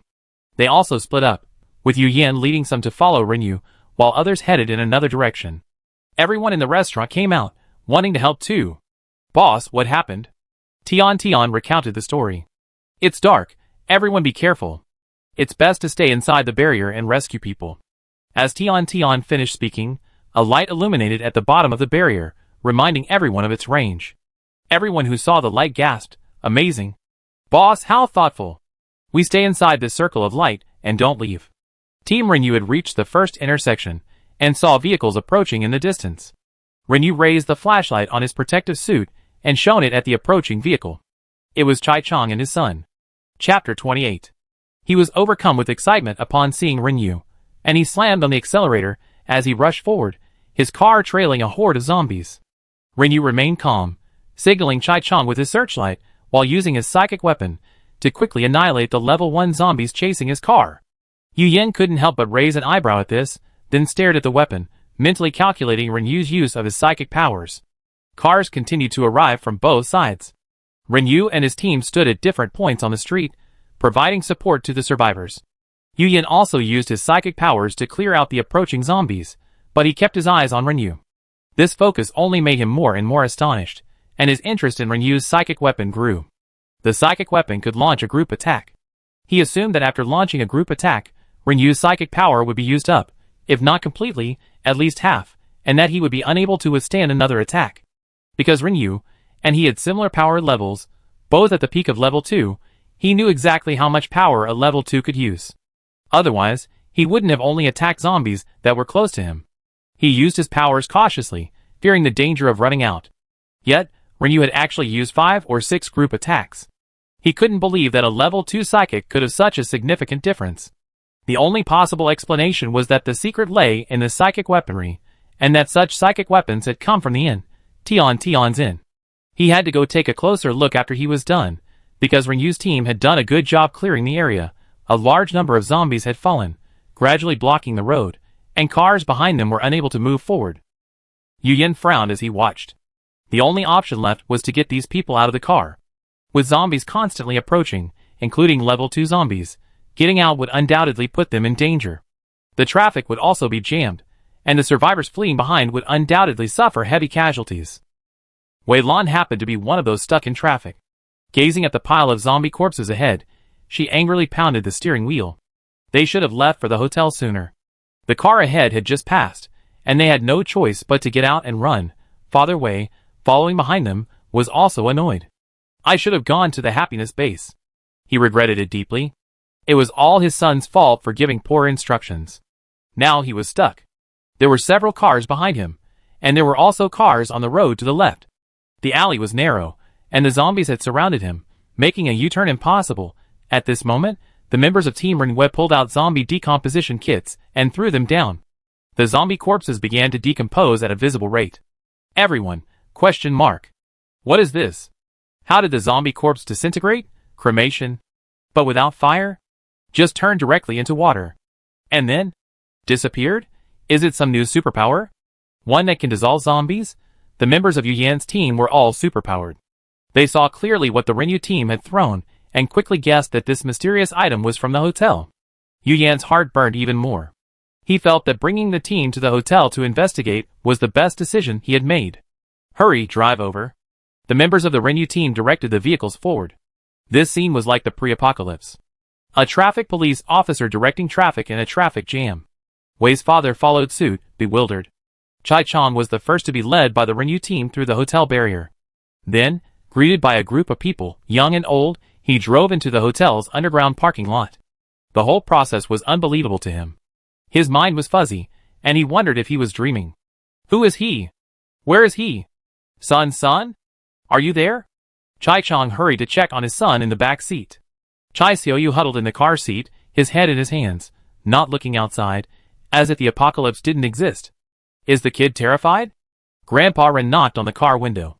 Chai-Chong suddenly woke up and rolled down the window, asking what is going on? This is the Tion Hotel. There's a barrier around the hotel. It's absolutely safe. Zombies can't get in. You can get out of the car without worry. The parking lot was brightly lit, devoid of a single zombie. It looked truly safe, so Chai-Chong got out of the car. He tried to pull his son away, but couldn't. Seeing how relaxed the crowds, young and old, seemed, he didn't force him and instead began to familiarize himself with the area. Then he saw many people standing and sitting comfortably in the parking lot and around the hotel, like people enjoying a cool stroll before the apocalypse. He couldn't help but twitch his lips. Here we go! Another car is coming. Please make way and drive down to the parking lot. Also, everyone, please don't crowd here. You can ask the new guests to sit in the hotel lobby. Then someone came to talk to Chai-Chong, asking him to take his son up to the lobby to rest. Chai-Chong declined, wanting to take another look around the hotel. What's the barrier? The barrier is that. Do you see the circle of light on the ground? That's the barrier light. The barrier keeps out the zombies. The existing hotel guests patiently explained things to the new arrivals. Every newcomer was like Chai Chung. They were bewildered as they were directed all the way into the parking lot. Then, exiting the parking lot, they stared in shock at the hotel's barrier light. The lights in the hotel rooms had also been turned on, making the entire building exceptionally bright and warm in the night.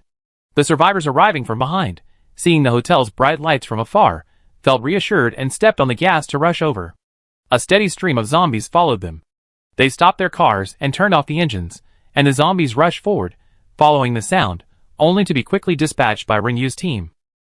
Then the road was cleared, allowing the survivors' cars to pass. However, superpowers aren't infinite, they eventually run out. The team members pulled out their wooden silencing pods and began firing at the zombies. The survivors were stunned. Could their rescuers be soldiers? How could they have wooden silencing pods? The members of Yu Yan's team knew the weapons shop had firearms, and they were initially tempted by them. Even though they didn't know how to use them, they still had to learn how to survive. However, after seeing the supernatural weapons, they coveted them even more.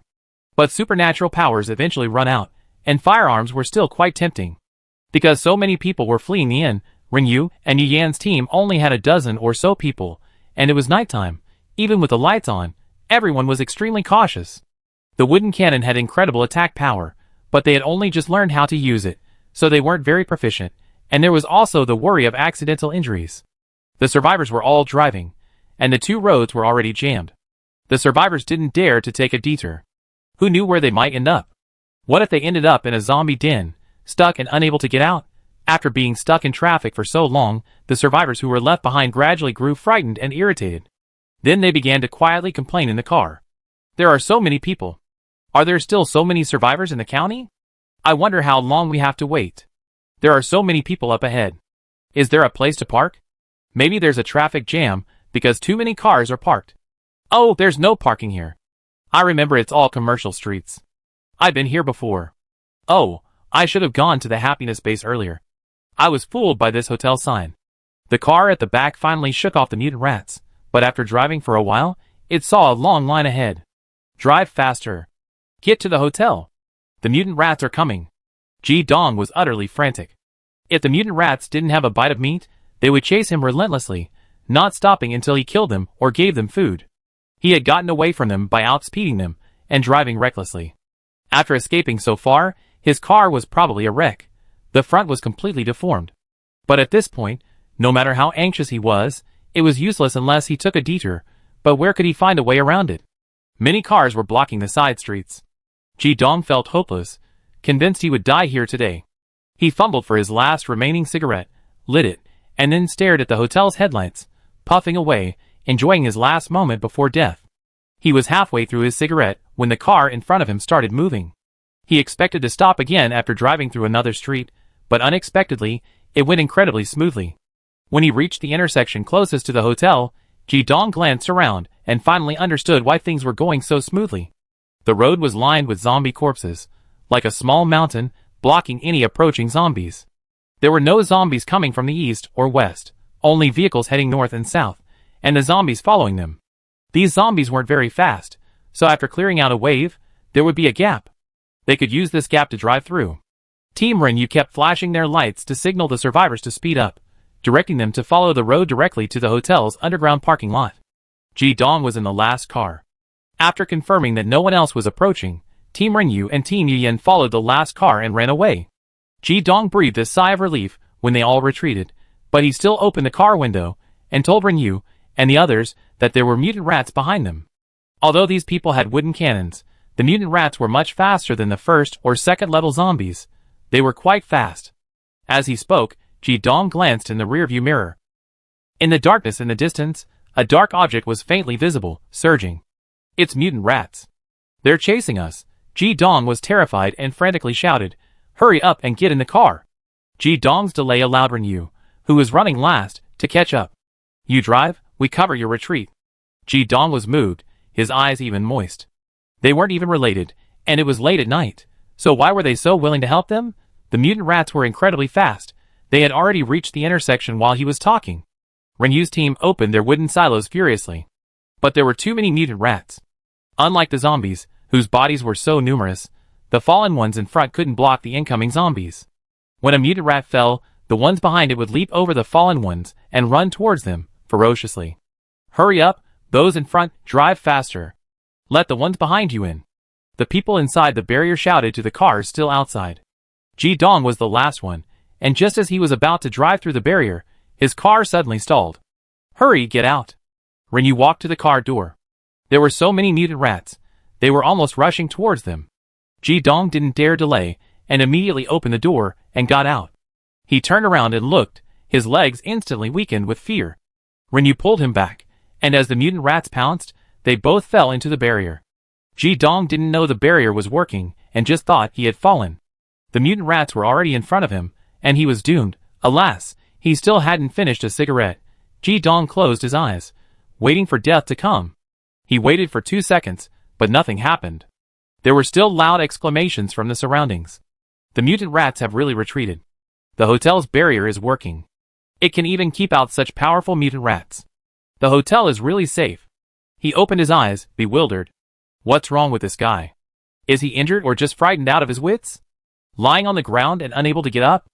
An old man stood before him, talking to him face to face. Who was he? Where was he? What was he doing? An old man? Not afraid of zombie rats? Standing before him so relaxed and at ease? Was this really the end of the world? Oh, isn't he being attacked by the rats and waiting to die? Chapter 29. Are you okay? Rinyu asked.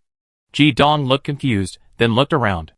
Quite a few people were standing inside the barrier, chatting casually about the hotel, the barrier, the weapons, and so on. What's going on? Another clueless person. Come on, I explained. Like everyone else, Ji Dong was shocked to learn that the hotel's barrier was keeping out the zombies. He looked outside the barrier. The mutant rats that had been chasing them were gone. If it weren't for the few still scattered around, he would have thought he was dreaming about being chased by mutant rats. Ji Dong squeezed his hands. Ouch, that hurts. Young man, you're not dreaming. This is the Tian Hotel. Amazing, isn't it? Ha ha ha.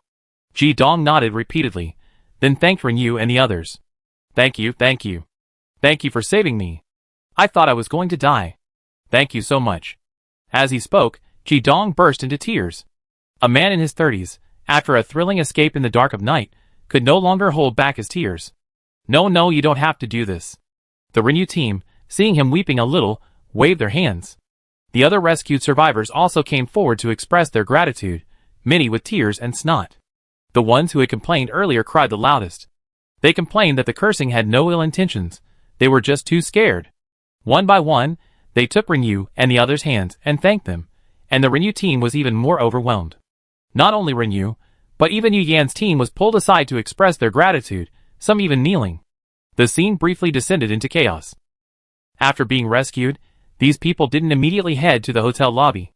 Instead, they stayed around the hotel like everyone else, helping to rescue those behind them. That's why they were all gathered here. If you want to thank someone, thank the hotel owner. If it weren't for the weapons and safe place he provided, we wouldn't have dared to come out and rescue people on such a night. Boss? Where's the boss? Tian was at the hotel's front door, directing the cars coming in. Not everyone took the same route. Some took a detour from the main road. To arrive at the hotel at this time, these people either had fled early or had decided to come to the hotel from the beginning, avoiding the crowds and heading in the opposite direction via the main road. But there were very few of them. There were only 3 cars. Pull into the parking lot. Everyone make way. Even Tian didn't need to call out. Someone had already given the 3 cars directions. Tian wanted to return to the hotel lobby, but seeing no one there, she followed them to the parking lot behind the hotel. As soon as she appeared, a guest called out, "This is the boss, Tian. The boss you're looking for is right here. Come over here." Boss! What's going on? Tian felt a sense of unease. What was going on? Then, a group of excited people ran up to Tian, constantly thanking her, some even kneeling before her. Tian immediately stepped forward to support the kneeling people, but she couldn't even hold them up. Compared to the people thanking the Rinyu team, the number of people thanking Tian was even greater, and even more excited. If it weren't for Tian's hotel, no one would be willing to help in such a dark night. Even if they tried to save them, they probably wouldn't be able to. Tonight was so dangerous. Without a magical place like the inn, many people would have died. And not only would they die, but something unbearable might have happened. For example, abandoning their elderly and vulnerable loved ones in a desperate attempt to escape would lead to lifelong regret, even if they survived. Such a thing was bound to happen. The mutant rats would stop as long as they had meat. Thankfully, nothing like that happened, but the thought of these possibilities made everyone cry even harder. They cried and thanked Tian, holding their loved ones, their elderly parents, their young children. "Thank you, boss. You're such a kind person. Boss, thank you so much. Everyone calm down, calm down," Tian said hurriedly. Tian was overwhelmed by the gratitude, but a warm feeling welled up inside her. The meaning of running the inn was redemption, and she would do her best. These people were visibly agitated, unable to calm down for a moment. Tian didn't try to persuade them, letting them vent. The families of the Renua squad members couldn't help but weep as they watched the hundreds of people weeping. But even more than that, they felt pride for their sons, and for their own bravery in helping others tonight. It took almost half an hour for everyone's emotions to calm down. "Everyone, go to the hall and rest." Led by Tian, everyone gradually went to the hall. Then, the exclamations of surprise continued. "It's so warm. There's air conditioning." Then the newly arrived survivors began to take off their coats, each sighing with relief. There hadn't been such a warm place since the apocalypse. "Oh my God! A restaurant! There's a restaurant here! So much food, it smells so good." Then the newly arrived survivors began to gasp, the scene rather amusing. "And weapons! Amazing!" The newly arrived survivors glanced at the weapons, and then turned away. They weren't particularly interested in weapons. Their gaze remained fixed on the restaurant. Yu Yan's team entered after Tian. They had been thinking of checking inside the hotel, but worried the owner was outside with everyone in the parking lot, they held back. But once inside, they couldn't contain themselves anymore. Yu Yan was the first to rush to the weapons shop. And his teammates, didn't follow. They were all held back by the food in the restaurant. It smelled so good. They were starving. They only had bread for dinner.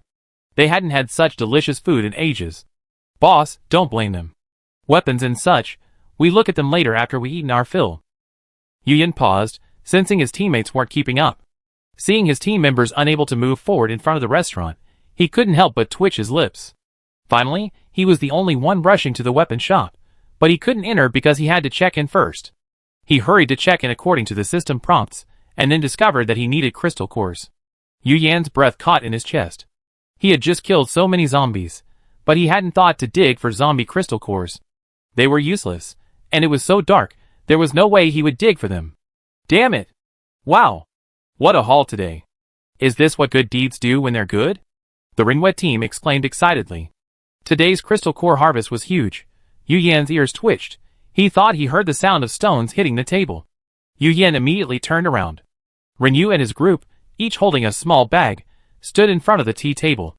They lined up to open their bags, and then, immediately, the table was piled high with glittering crystal cores. Someone, tell me, how such a small bag could hold so many crystal cores. The things in the hotel were truly magical. Chai Chong, holding his son, Chai Xiaoyu, smiled happily, for he saw hope. His son got out of the car on his own. Well, although he was still very scared and leaned into his arms as soon as he got out of the car, it was a good start, wasn't it? I believe his son's spirit will return soon. Entering the hotel, Chai Chong saw the sumptuous food in the restaurant, and his eyes brightened again. An idea came to his mind. He pulled his son over. "Son, look, what's in the restaurant? So much delicious food. Smell it, isn't it?" Chai Xiaoyu turned around, instantly captivated by the delicious food. He hadn't noticed that his body had relaxed, and he was less afraid. Wei Lan stood aside, her lips curled at the sight. Chai Xiaoyu was from their middle school, but not their age. He seemed 2 levels above her. She recognized him, because he was the top student and quite famous. Now, in the apocalypse, the top student had become a coward, and a boy at that. She really looked down on him. Look at her, a rebellious girl with poor grades, but she could drive and escape with her mother, and she wasn't frightened at all. She was better than all these adults. Wei Lan held her head high. Jiang Hongmei had been terrified all day, but finally relaxed after arriving at the hotel. She felt sorry for her resilient daughter and wanted to hug her and comfort her, but she wouldn't stick around. Seeing the close bond between the Chai father and son, Jiang Hongmei's heart welled up with love and care. "Lan Lan, are you scared? If you are, Then come and get angry with your mother. Wei Lan rolled her eyes. The Wei family was one of the last to arrive at the hotel, following behind Wei Lan and her daughter's car. After only a short wait, they arrived safely. On the way, Wei's father complained to his mother about his son constantly, even considering treating him to a meal of stir-fried bamboo shoots and pork in a safe place to teach him a lesson. But once they arrived at the hotel, the bright parking lot, the helpful guests, the restaurant overflowing with delicious food, Father Wei didn't even remember to spank his son. He longed to kiss him. Luckily they made it to the hotel. He now declared that the best decision he ever made wasn't secretly buying his family 20 apartments in a big city, but coming to the hotel tonight. It was the end of the world, and 20 apartments in a big city weren't worth a tiny hotel room. He felt more comfortable sleeping in the hotel lobby than in any other house. Good job, son. Father Wei tried to rub his son's head. Wei Jiaming dodged with a hint of disgust. Are you hungry, son? Let's go to the restaurant.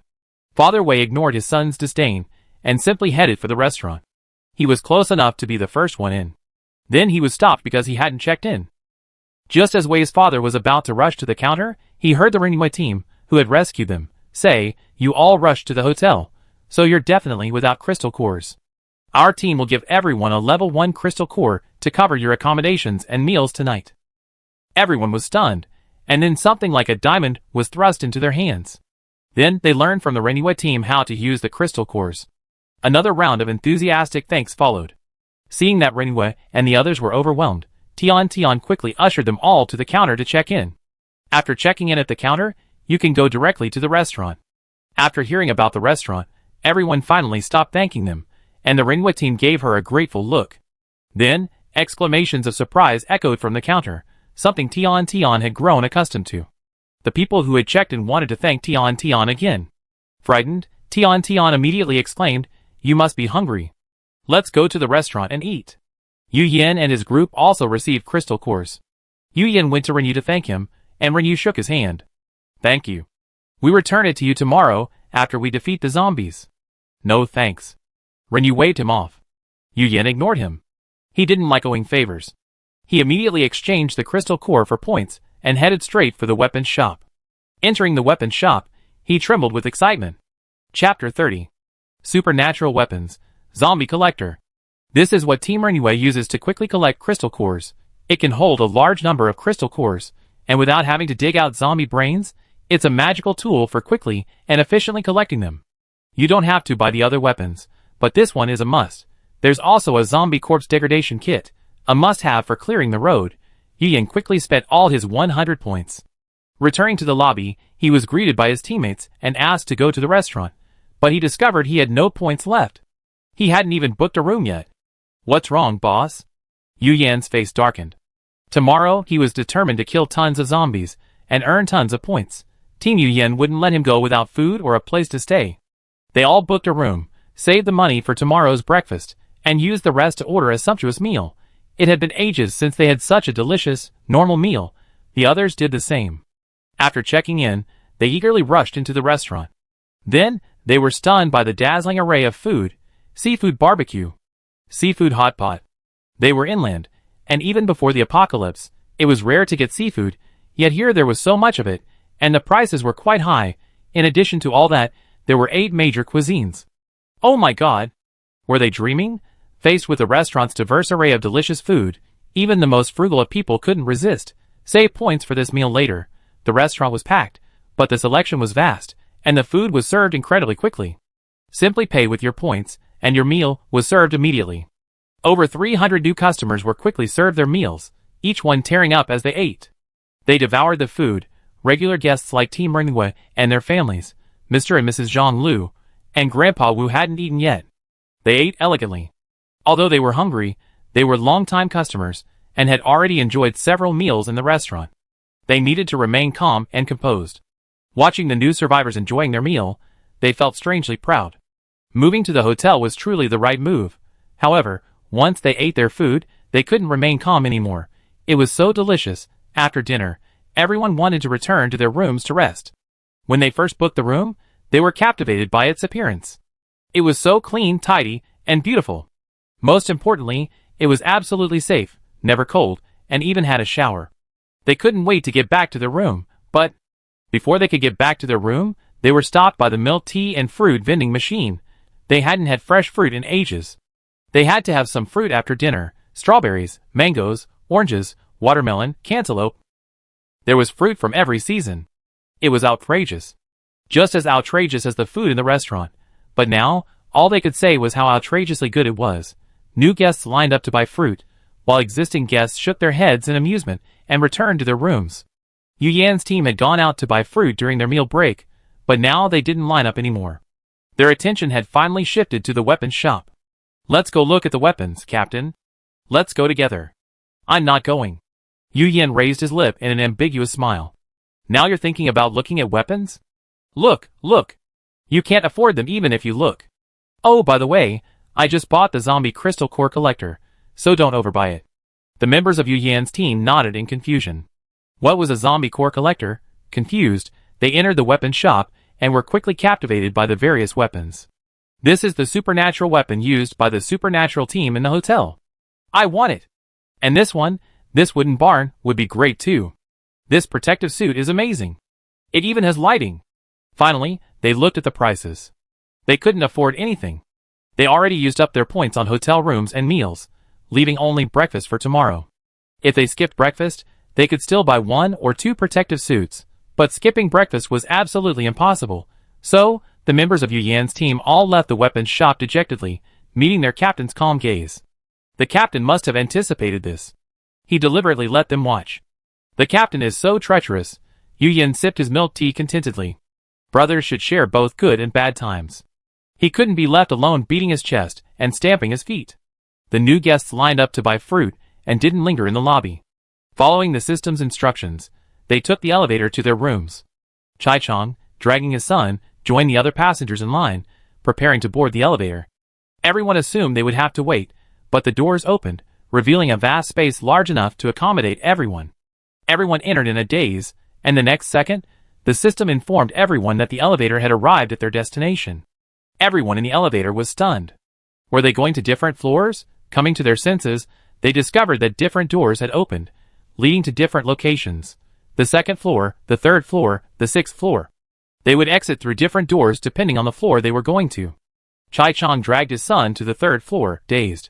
Perhaps it was too magical, too different from his usual life. But Chai Xiaoyu had forgotten his fear, looking around and becoming lively. Chai Chong was very relieved to see his son like this. Wei Lan held her head high as she got into the elevator, feeling very proud. Thank goodness, she'd been smart enough to come to the hotel, otherwise she wouldn't have been able to enjoy seafood. Wei Jiaming patted Wei Lan on the shoulder. "Hi, classmate. Where are you staying?" "Wei Jiaming, it's you." Wei Lan froze at the sight of her classmates. She wanted to get back to her room.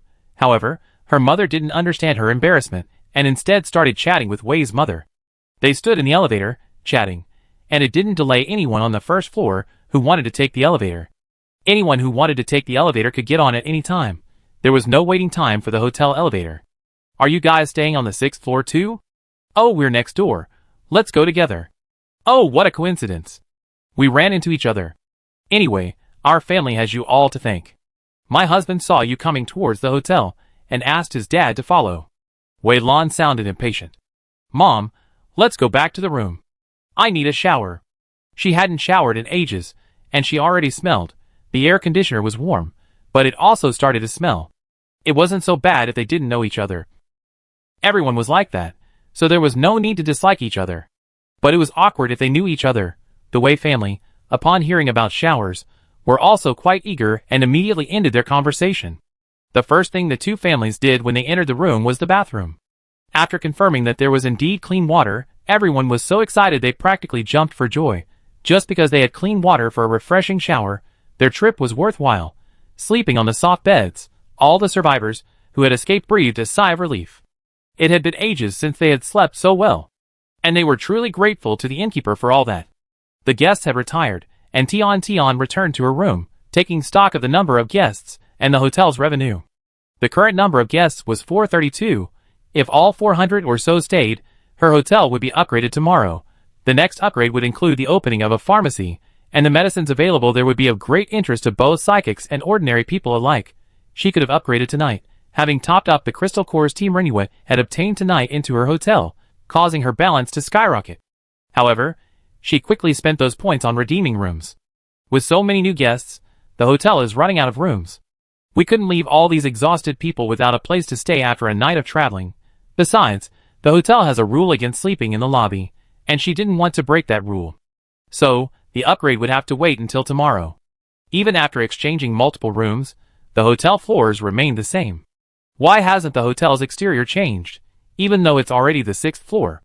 It's still only the 3rd. Luckily, it's nighttime, and the new guests haven't noticed. Otherwise, everyone would have thought they were seeing a ghost. Quest: upgrade the hotel to 4 stars. Requires 50,000 points. Reward: adds a clothing store, daily necessities store, and pharmacy. There will be no exterior upgrade rewards for the next upgrade. She had originally thought that if the inn had higher floors, it would attract more attention, attract more guests, and upgrade faster. After upgrading to 5 stars, the inn's exterior could be adjusted. Hello, host. Well, as long as she could keep these new guests, she wouldn't have to worry too much about upgrading. The next day. Except for Yu Yan's team, who woke up early, had breakfast, and grabbed some snacks to take away before leaving the inn, the old guests and newcomers slept until noon, using their remaining points to eat. Many began to worry about their future. The points they had received were only enough to stay in the inn for 2 days. No more. The new guests gathered in the lobby, discussing their future plans. The old guests didn't participate. Saving these people and distributing crystal cores to them was already a great thing. As for their future lives, no one could take care of them except themselves. They were told that anyone with a heart could learn to build a wooden barn. The hotel wouldn't let them stay for free, and everyone agreed that this was perfectly acceptable. Before the apocalypse, the hotel's purpose was to make money. With the post-apocalypse being so difficult, and the hotel's environment so good, charging a fee was perfectly normal. While they understood, they couldn't help but sigh, wishing the fee wasn't zombie cores. Soon, the new guests split over differing opinions. One group expressed a desire to stay at the hotel and learn to fight zombies and earn cores, while another group considered heading to the happiness base, where there were jobs and supplies. Chai Chong was the first to express his desire to learn how to fight zombies and earn cores because he saw hope in the hotel. His son would only recover if he stayed in a completely safe place like the hotel. Chapter 31. Even if he couldn't fully recover, he could still support his son at the inn. He worked hard to earn points and save them. Even after he was gone, his son could still live in the inn with his savings. Going to the happy base or some other place that couldn't protect against zombies and mutants would surely cause his son to become stressed again, and he wouldn't have the chance to save money. The happy base required manual labor. And the Renew team had all moved from the happy base to the Tian Tian hotel, which meant the hotel was definitely better than the base. He had to stay there. Wei Lan was also very willing to stay at the hotel, but her mother was reluctant. She reasoned that she was a frail middle-aged woman who couldn't handle a knife or a club. At the base, she could find work suitable for women. No matter how hard or tiring the work was, she wouldn't complain, and she could support her daughter.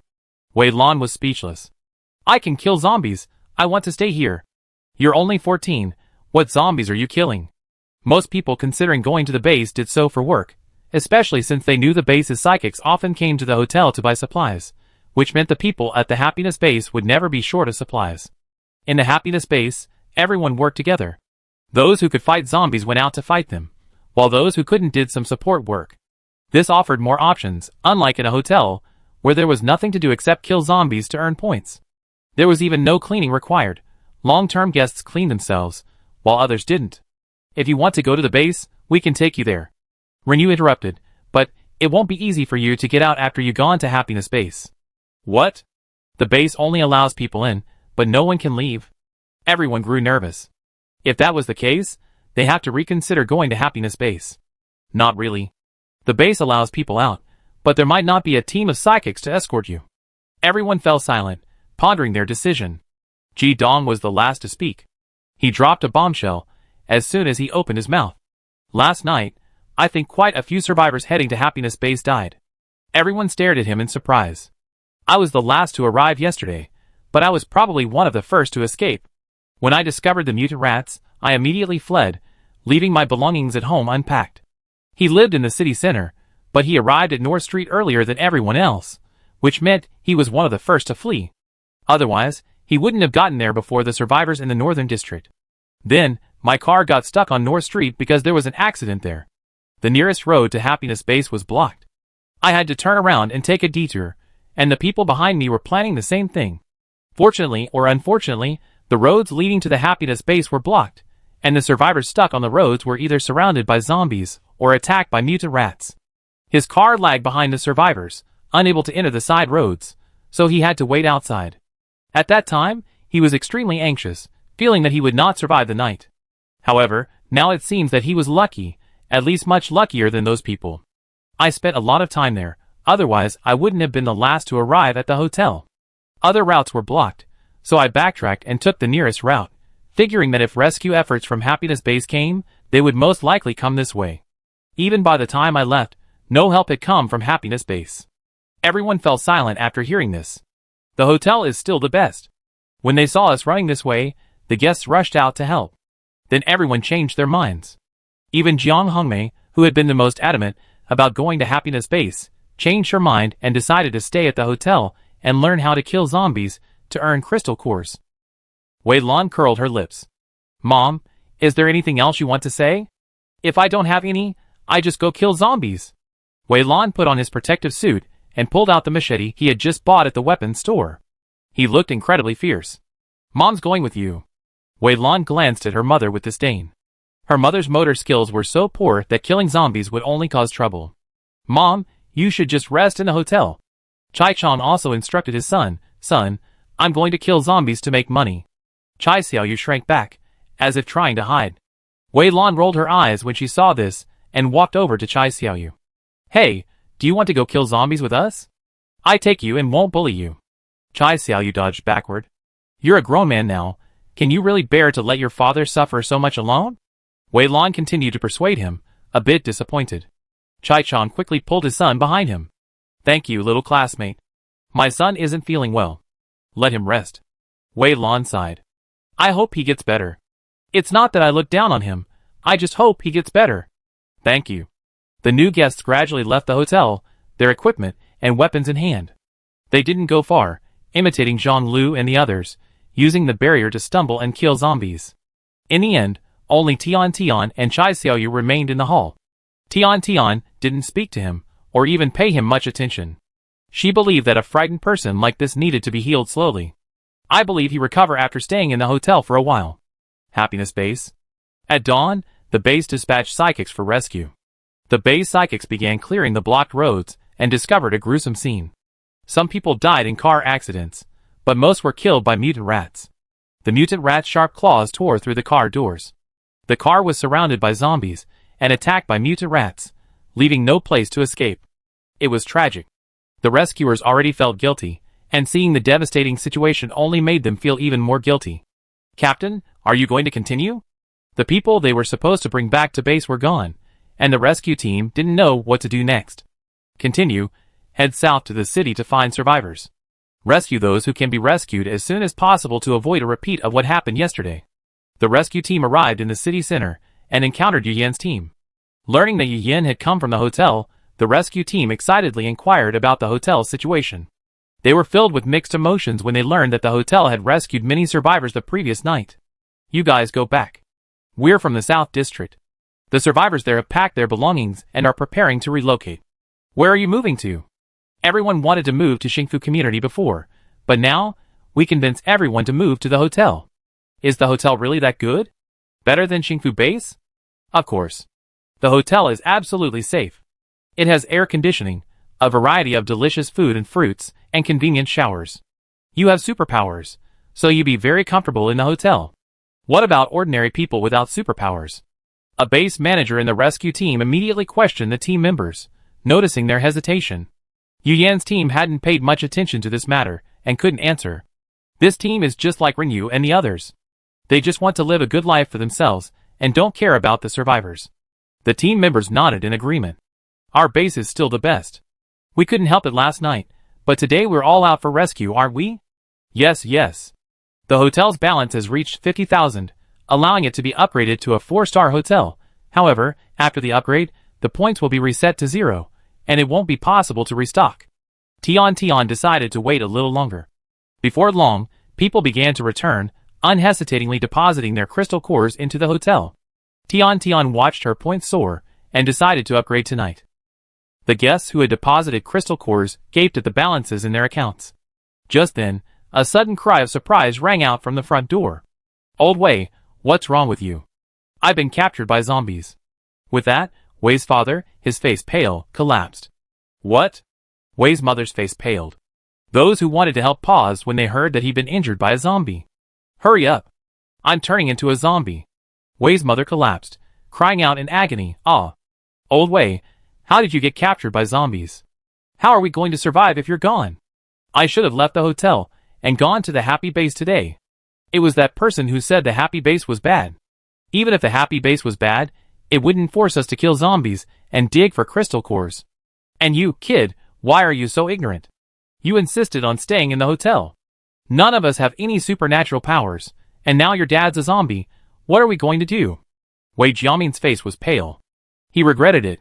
His father had always been an office technician, and he didn't like. He loves sports. He was exhausted from running last night, and today he's dragging him to kill zombies.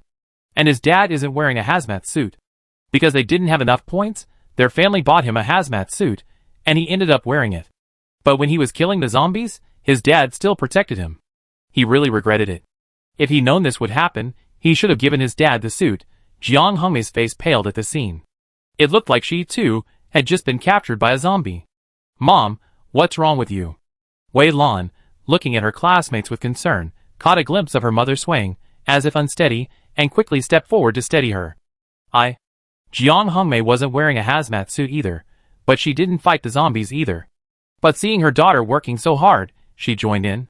"Mom, were you captured too?" Jiang Hongmei nodded weakly. Wei Lan was furious. "Didn't I tell you to just stand back and watch?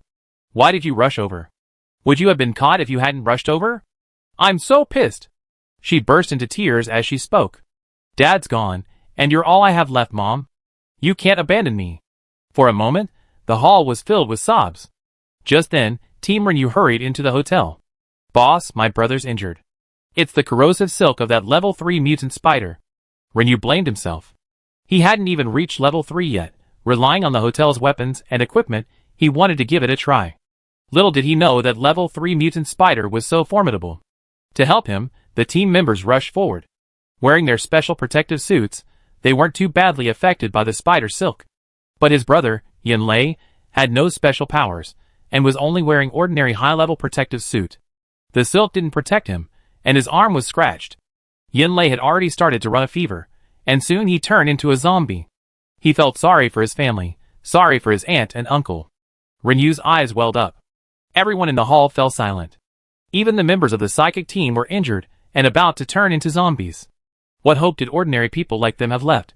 They shouldn't have stayed in the hotel. Ordinary people shouldn't have dreamed of killing zombies for crystal cores. "Boss, do you have any solution?" A guest asked Tian, but no one else had much hope. Those scratched by zombies would turn into zombies in half an hour, no matter what medicine they took. Tian hurriedly clicked on the upgrade. Chapter 32. The hotel is about to be upgraded. Please remain still, guests. The system announced. Everyone was stunned, but in this situation, no one paid any attention to the hotel upgrade.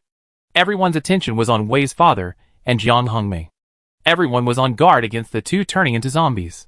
Mission: upgrade the hotel to 4 stars. Requires 50,000 points. Reward: added clothing store, daily necessities store, and pharmacy. Completed.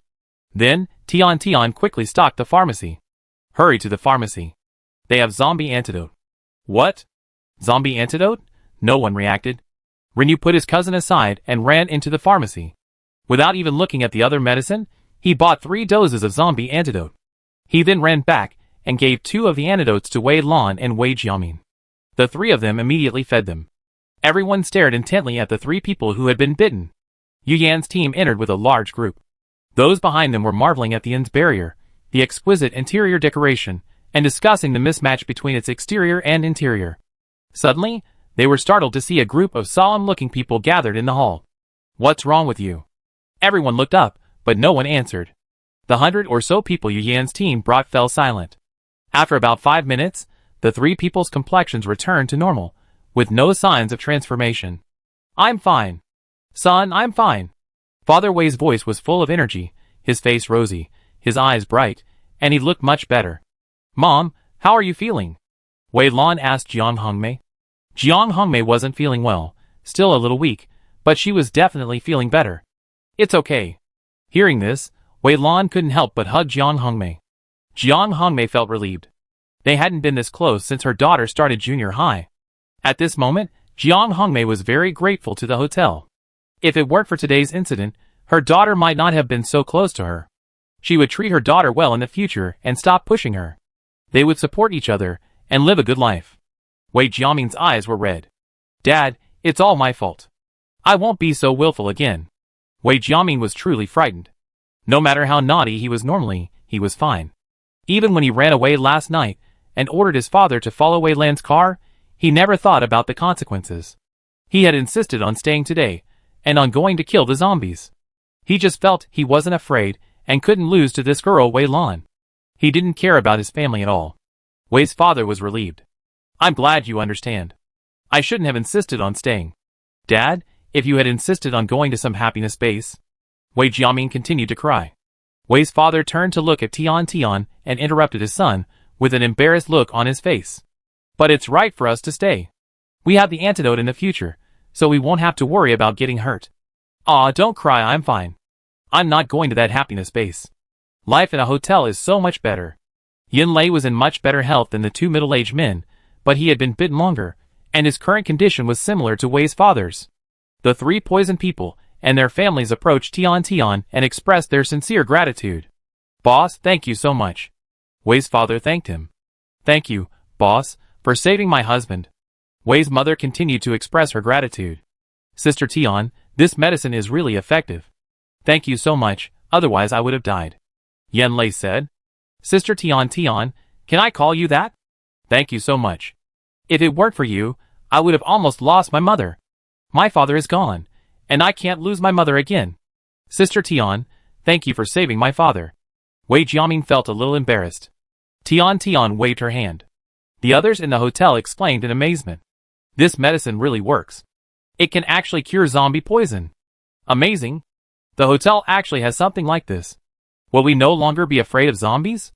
Tian Tian Hotel, I love it. The pharmacy has other medicines, right?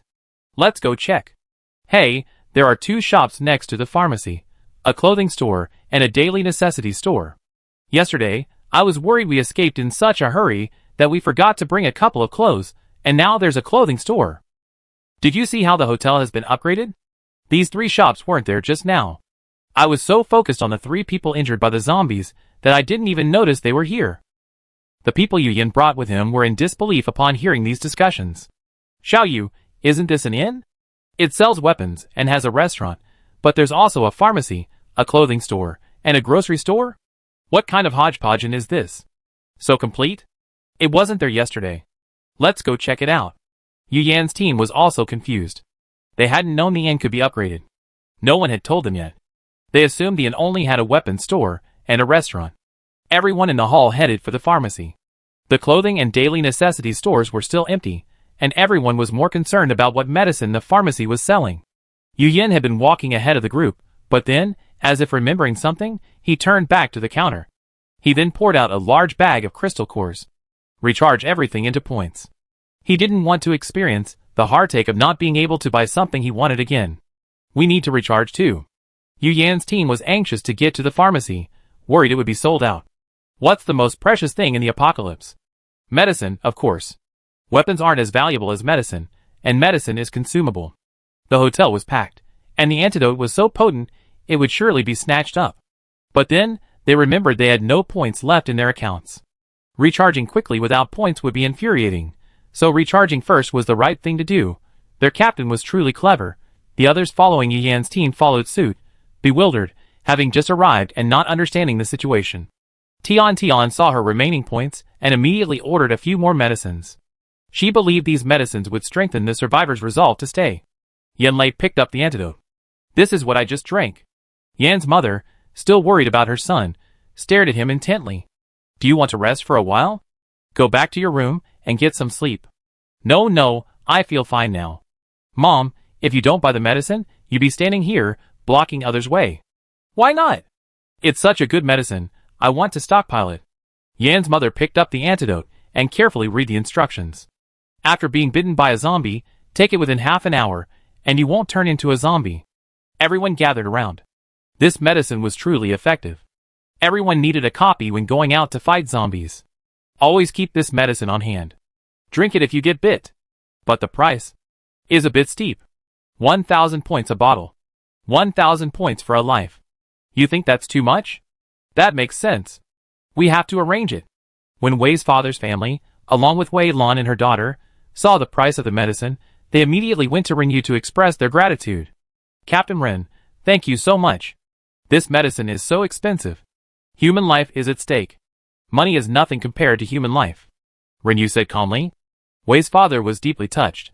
There weren't such kind people before the apocalypse, let alone after it. If it weren't for these things provided by the hotel, there wouldn't be so many kind-hearted people. He couldn't let such kind people down.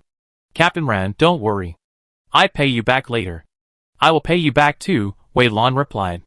Ren Yu didn't refuse, but simply suggested they learn how to use a gun so they could fight zombies more safely. After all, medicine was still a bit expensive, almost as much as half a month's rent for a single room. After carefully examining the antidote, everyone finally began to pay attention to the other medicines in the pharmacy. Wow, basic medicines like cold medicine, ointments, and diabetes medications are priced just like in regular pharmacies before the apocalypse. These are really good. In addition to common medicines, there were also specialized medications. Antidotes were one type, and there was also a fast-healing ointment that, according to the instructions, could quickly stop bleeding and heal wounds. Yuyan wanted to try it immediately after seeing it.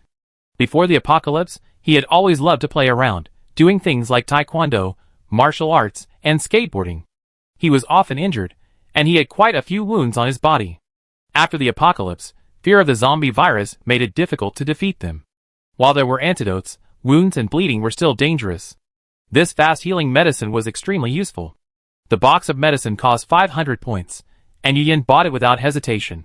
Then he picked up the knife and slashed his arm. Captain, what are you doing? Everyone was drawn in by the sudden exclamation. I'm going to test the medicine. Yuyan didn't even glance at the team members as he deftly applied the ointment to the wound. Everyone's eyes fell on the wound on the arm, and then a shocking scene unfolded. The wound, once bloody, was visibly healing. While the speed wasn't fast, it was still nothing short of miraculous. A wound like this would normally take days to heal, let alone completely unnoticeable, which would take weeks, but now, in just 2 or 3 minutes, the wound had healed.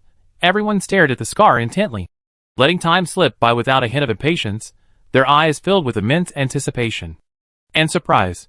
Finally, in less than 10 minutes, the scar had completely vanished from his palm. Yuyan stared at his arm in amazement, even reaching out with his other hand to rub the site of the wound. If he hadn't guessed his teammates were watching, he would have wanted to scream. Miraculous. The other onlookers wanted to shout too. It's really healed. Captain, can you feel it?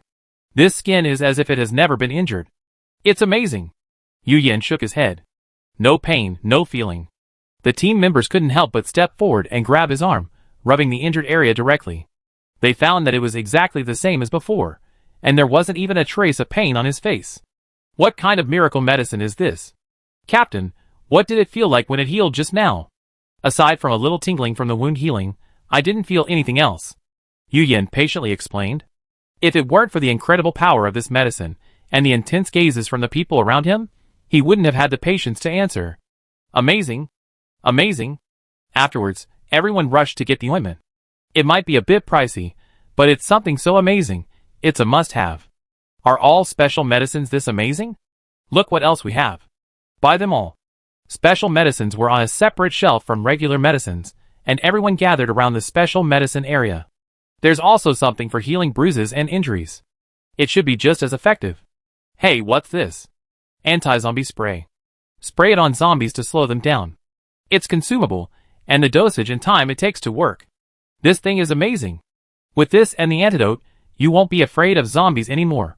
200 points isn't bad at all. Everyone was delighted to see these special medicines, which ordinary people could use. Buy them. We have to buy them. Do we have enough points? Those with enough points confirmed their payments. Yuyan and his group, who had just arrived at the hotel and didn't have many points, watched the medicine on the shelves dwindle with anxiety. Yu Yan, can you lend me some crystal cores? We return them after you buy these. Tian was amazed at the pharmacy's sales figures. She clicked on the details and saw many people stockpiling. She hurried over to the pharmacy and told everyone, these medicines won't be out of stock. No need to stock up. As she spoke, she restocked the already empty shelves. The new customers had never seen such a scene before. Their eyes widened in surprise. What? The regulars were used to it. Whether it was the restaurant or the vending machine, anything out of stock would be automatically restocked. That was the magic of the hotel. Seeing the new customers so shocked, the regulars felt quite pleased. Although they had shared the same expression the first time they saw it, as experienced people, seeing others share the same experience made them feel particularly happy. It was a joyful interlude in life. Tian discouraged everyone from stockpiling mainly because spending didn't earn them points. Top-ups increased the hotel's balance. If everyone stockpiled, she would have to spend points on restocking once the shelves were empty, which would actually eat into the hotel's balance.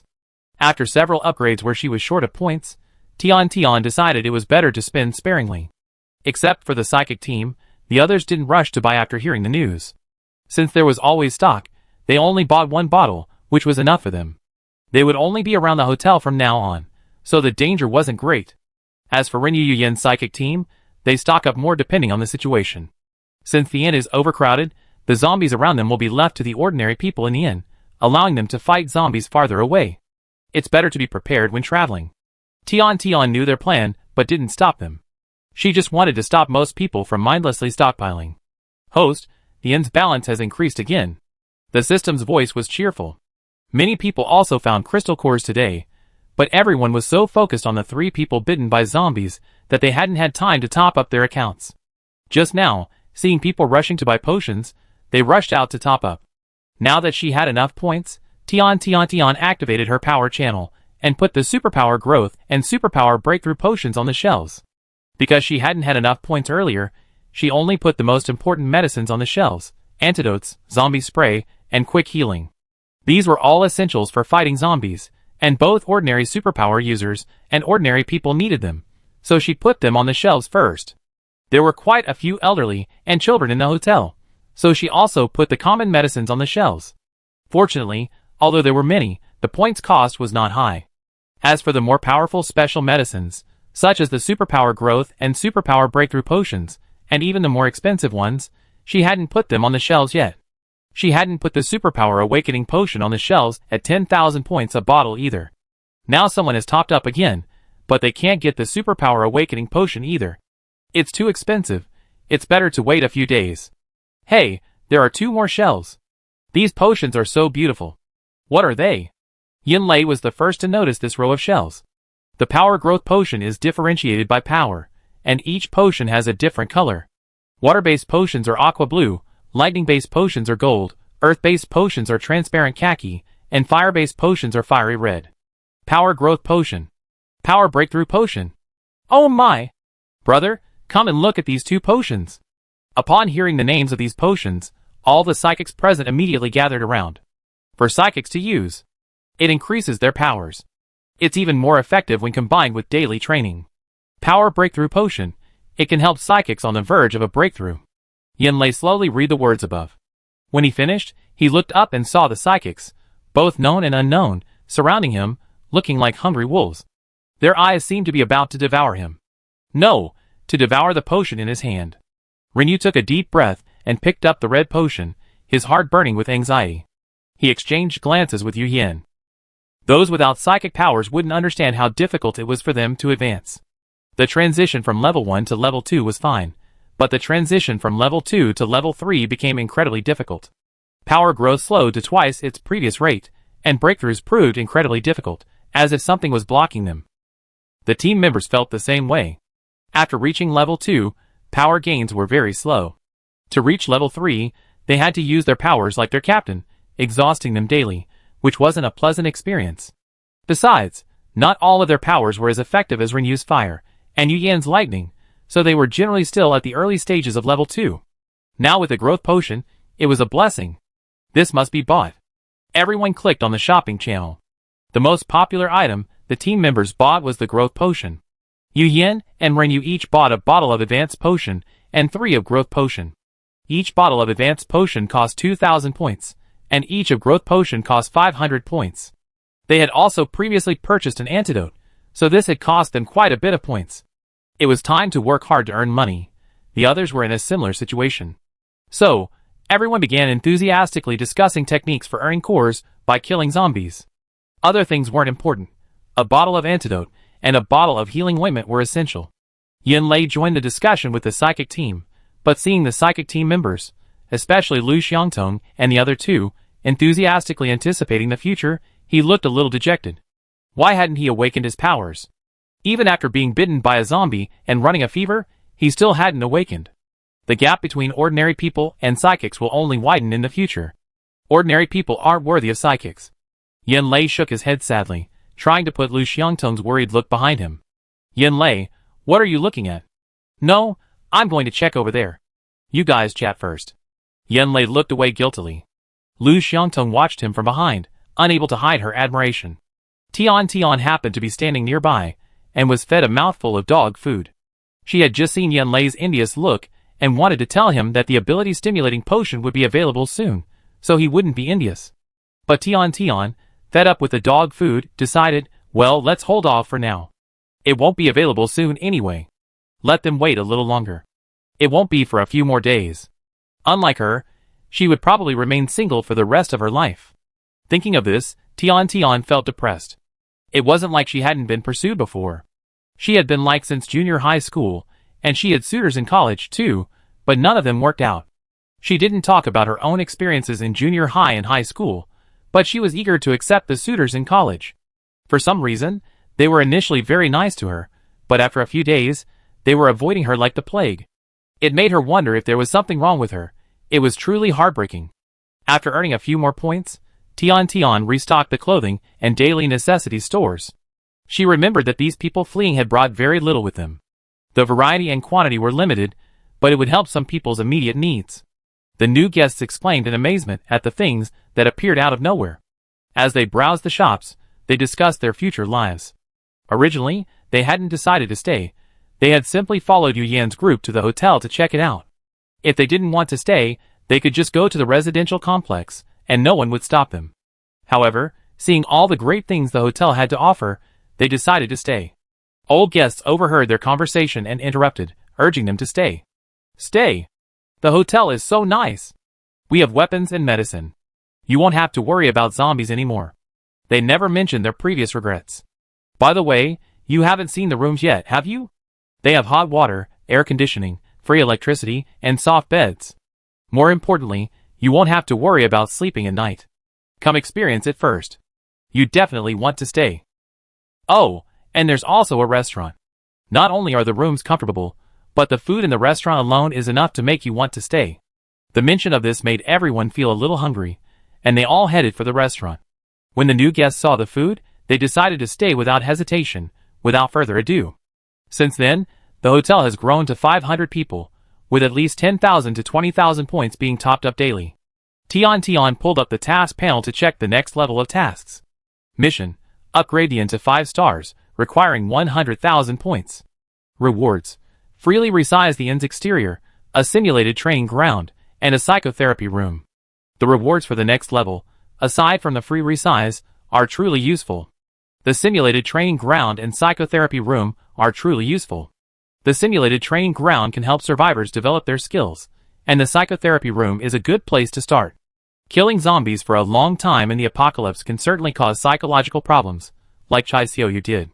But the next level requires 100,000 points. There's always a mountain to climb. The inn currently has only 5,780 points remaining, so it looks like we have to wait a few days. By the way, no one from Happiness Base has come to purchase supplies these past 2 days. I wonder if they come tomorrow. If they do, they contribute some points. The hotel has a wide selection of products right now, so we're not afraid of them spending money. At Happiness Base, the atmosphere was more subdued than usual. The reason was that today, all the base's psychics were mobilized, but they only managed to rescue a dozen or so survivors, and those few were in very poor condition. These people had been fleeing to Happiness Base during the mutant rat attack, but unfortunately, they were stuck on the road. Surrounded by zombies, they listened to horrified screams all night long. Xiao Yuan even witnessed the death of the screaming individuals. It was a car blocked behind them, breached by zombie rats, and the people inside were being eaten bit by the rats. The car's headlights were on, and those sitting in the back clearly witnessed the horrifying scene. They didn't want to watch, but they couldn't help but watch, fearing the mutant rats would be running towards them in the next second. In that situation, they prayed countless times for Happiness Base to send rescuers. But no one came to rescue them. They weren't far from the Happiness Base, only a kilometer away. Even now that they'd been rescued by the people at the Happiness Base, they didn't feel very grateful. The base manager couldn't stand it anymore and cursed, "You ungrateful people. What do you know? There were several cars stuck behind us, and those people were dead. Those mutant rats attacked us car by car. If we hadn't been stuck in the middle, if someone had rescued us, those people would have survived. We just listened to the screams getting closer, but we were powerless to do anything. If someone had rescued us, if someone had cleared the path ahead, we could all have survived. You're so ungrateful. We had no obligation to save you. Those people who died should blame themselves. Yes, they should blame themselves. If they had fled to the hotel, they would have definitely survived," Xiao Yuan said bitterly. The dozen or so rescued survivors agreed. They had seen others fleeing to the hotel. "We should have gone to the hotel. That's right, we shouldn't have come to the Happiness Base." Chapter 33. Xiao Yuan continued to question. The hotel sign was lit to guide us there. Happiness Base has electricity, so why weren't the lights on that night? Lighting up is dangerous. It attracts zombies and mutant animals. Well, it attracts them. Maybe it can attract zombies from a few roads, so the roads won't be blocked and those people won't die. The Happiness Base administrators looked at these people with disgust. "You're being unreasonable. Isn't Happiness Base supposed to unite us? That's why I insisted on going to Happiness Base. That night, we were in danger, and Happiness Base wouldn't even rescue us." "Shut up. Don't go too far. At least the base sent someone to rescue you the next day." Qi Binhong rushed over. The men were yelling, and the entire neighborhood could hear. "What's going on? Be quiet. Our base commander is here. Base commander, please judge. If anyone gets into danger again, will the base rescue them?" Qi Binhong didn't answer. "It was so dark last night, the hotel wouldn't have sent anyone to rescue us. We all know the people staying there. They're a selfish bunch, only concerned about their own families, abandoning the entire base. Those who fled the hotel are in great danger, probably all dead." "How could that be? Even if no one rescued them, they couldn't all have died," Xiao Yuan muttered. Qi Binhong raised his hand, motioning for silence. Then he added, "There were too many survivors, and the zombies, hearing the noise, gathered around them. They were stuck in traffic just like you. Think about it, isn't that the truth?" "That's true. Then, there's a real chance those people won't survive. There are more people over there, and there are still a lot of mutant rats chasing them." Someone suddenly remembered that the mutant rats that had initially chased them had somehow turned back and headed towards the hotel. Judging by the noise, there were quite a few of them. Those people were blocked on the road by zombies, and if the mutant rats chased them, they definitely wouldn't survive. Qi Binhong was just about to breathe a sigh of relief when someone suggested that Happiness Base send someone to the hotel to check on the situation and determine how many of those who escaped survived. "Okay, the base will definitely send someone there. If they have trouble living in the hotel, the base will also take them in." This finally calmed the group down. Qi Binhong finally had time to continue the meeting with the psychic team. "You said that the survivors in the West District all followed a psychic team to the hotel?" "Yes, the psychic said the hotel is a good place to survive. They also said that many people escaped there last night." Dong Hui hesitated. Qi Binhong's face darkened. What did Dong Hui mean by that? Was he refuting what he had just said outside? That's true. Many people escaped, but whether they survived is another matter. So tomorrow, Shouqing will go to the hotel to restock supplies and confirm the situation there. If there are any survivors who want to relocate to the base, you will escort them. Yes. Dong Hui and the other psychic teams hesitated to speak. They really wanted to visit the hotel. There was a weapons shop there, and they wanted to choose and buy in person. The base had already promised to provide them with psychic weapons with this purchase. "We like to go to the hotel to take a look too." At the signal from the other team leaders, Dong Hui spoke. Qi Binhong's heart sank, and he didn't answer. "Can't we go?" Dong Hui asked bluntly. Yu Shouqing's expression was also somewhat gloomy. "Well, our team can go. We're familiar with the roads. Don't worry, Dong Hui and you. We definitely bring back more supernatural weapons tomorrow, ensuring that every team gets one." Just rest assured and carry out your mission. There are still survivors in the county who need you. Why can't we go? Of course, but the survivors also need help. Time is of the essence. Dong Hui and the other supernatural team leaders ignored Yu Shoucheng and stared at Qi Binhong. In fact, they also had a vague feeling that something was amiss. Captain Qi, you're not hiding something from us, are you? You don't want us to go to the hotel. What does Captain Qi mean? Yu Shoucheng was about to say more, but Qi Binhong interrupted him. He spoke calmly, of course. The base won't stop anyone who wants to leave. Even the team leaders were still a little skeptical. Qi Binhong continued, I did hide something from everyone. He looked frank. The hotel's conditions are indeed very good. A psychic with only their family would be very comfortable there. But ordinary people, without psychics at home, would have a very difficult time living there. They have to fight zombies every day just to pay for accommodation, and it would be extremely dangerous. So, I believe that a base with separate roles is the future. Of course, psychics and their families will receive better treatment than everyone else. I was worried that people would see the hotel as too nice and not want to come back, like Rinyu and the others, who only cared about themselves and not everyone else. How could that be? We absolutely wouldn't do that. The psychic captains began to speak up. Qi Binhong's frankness dispelled any remaining doubts. Dong Hui, even more so, was a man of integrity. We absolutely won't leave the base. The apocalypse is so dangerous. I might get into trouble someday and be unable to return. My family doesn't have psychic powers, so getting a job at the base is definitely better for them than staying at the hotel. That's right. No one can guarantee that nothing will happen. If something happens to someone who is out fighting zombies, their family's income will be cut off. The hotel requires crystal cores every day, and their family can't fight zombies to earn them. If they're kicked out and betray the base won't accept them. So, it's better to stay at the base. They can buy the hotel's supplies anyway. The next day, Yu Shoucheng's team arrived at the hotel with most of the psychics from Happiness Base. Many people gathered around the hotel's barrier, ordinary people using it to fight zombies. They were all very poorly trained, and their fight was a mess. The Happiness Base psychic team frowned. After getting off the bus, they inquired and learned that many of these people had escaped the night of the mutant rat attack. These ordinary people have it so hard. That's right. They have to pay for hotel rooms, and where would they get crystal cores if they weren't fighting zombies?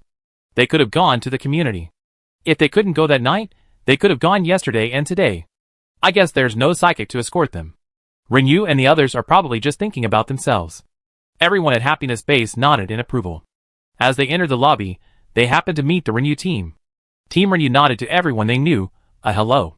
The psychics from Happiness Base didn't even glance at them, simply passing by. Both sides were disgruntled, but neither side voiced it directly. Seeing it was getting late, Rinyu tried to tell his team to leave, but his cousin stopped him. The team members didn't move, staring at the psychics from Happiness Base. What was going on? Let's watch this show. Lu Xiangtong blinked. The captain is such a straight man. Yinlei grabbed Rinyu and said, I want to see their expressions of shock and regret. Psychics have very sensitive ears, and everyone at Happiness Base heard this clearly. They immediately suppressed their expressions of shock and excitement. They couldn't let the Rinyu team see them as a laughing stock. But why was there a pharmacy in the hotel? Didn't Yu Shoucheng say earlier that there would only be a restaurant and a weapons shop? Because the hotel's 4-star upgrade had rubbed Yu Shoucheng and the others the wrong way, they didn't want to mention it.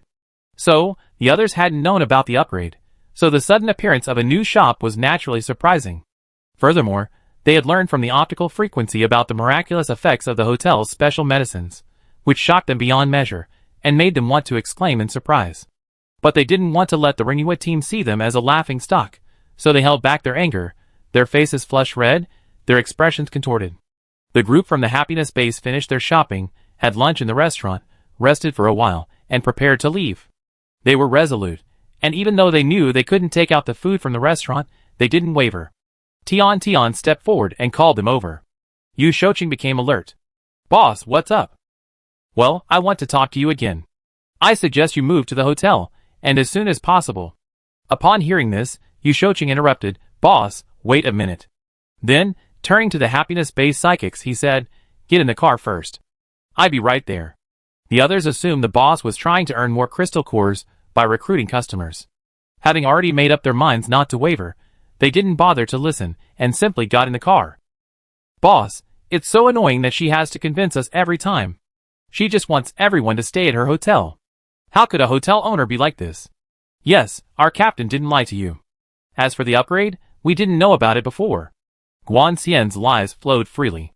Guan Han couldn't bear to listen any longer. With a sullen face, he went to another car, out of sight, out of mind. Boss, you don't have to worry. No one in our base will move. But don't worry, we keep your business. Yu Shouqing said impatiently. Tian patiently said, I wonder if you know about the zombie wave. Yu Shouqing didn't want to hear it at all. He knew about the zombie wave. The base had already begun clearing the county of zombies. Otherwise, they wouldn't have been able to spend 80,000 points worth of crystal cores to buy supplies. With the supplies purchased today, they believed that clearing the zombies later would be much easier. Besides, the people at the inn would also be clearing the zombies. So by the time the zombie wave hit, the entire county would have been cleared. They didn't have to worry too much. The inn owner was doing absolutely everything to attract them. Fortunately, the other psychics had already left, otherwise it would have been another problem. Yu Shouqing interrupted coldly, Boss, don't bother trying to persuade us again and again.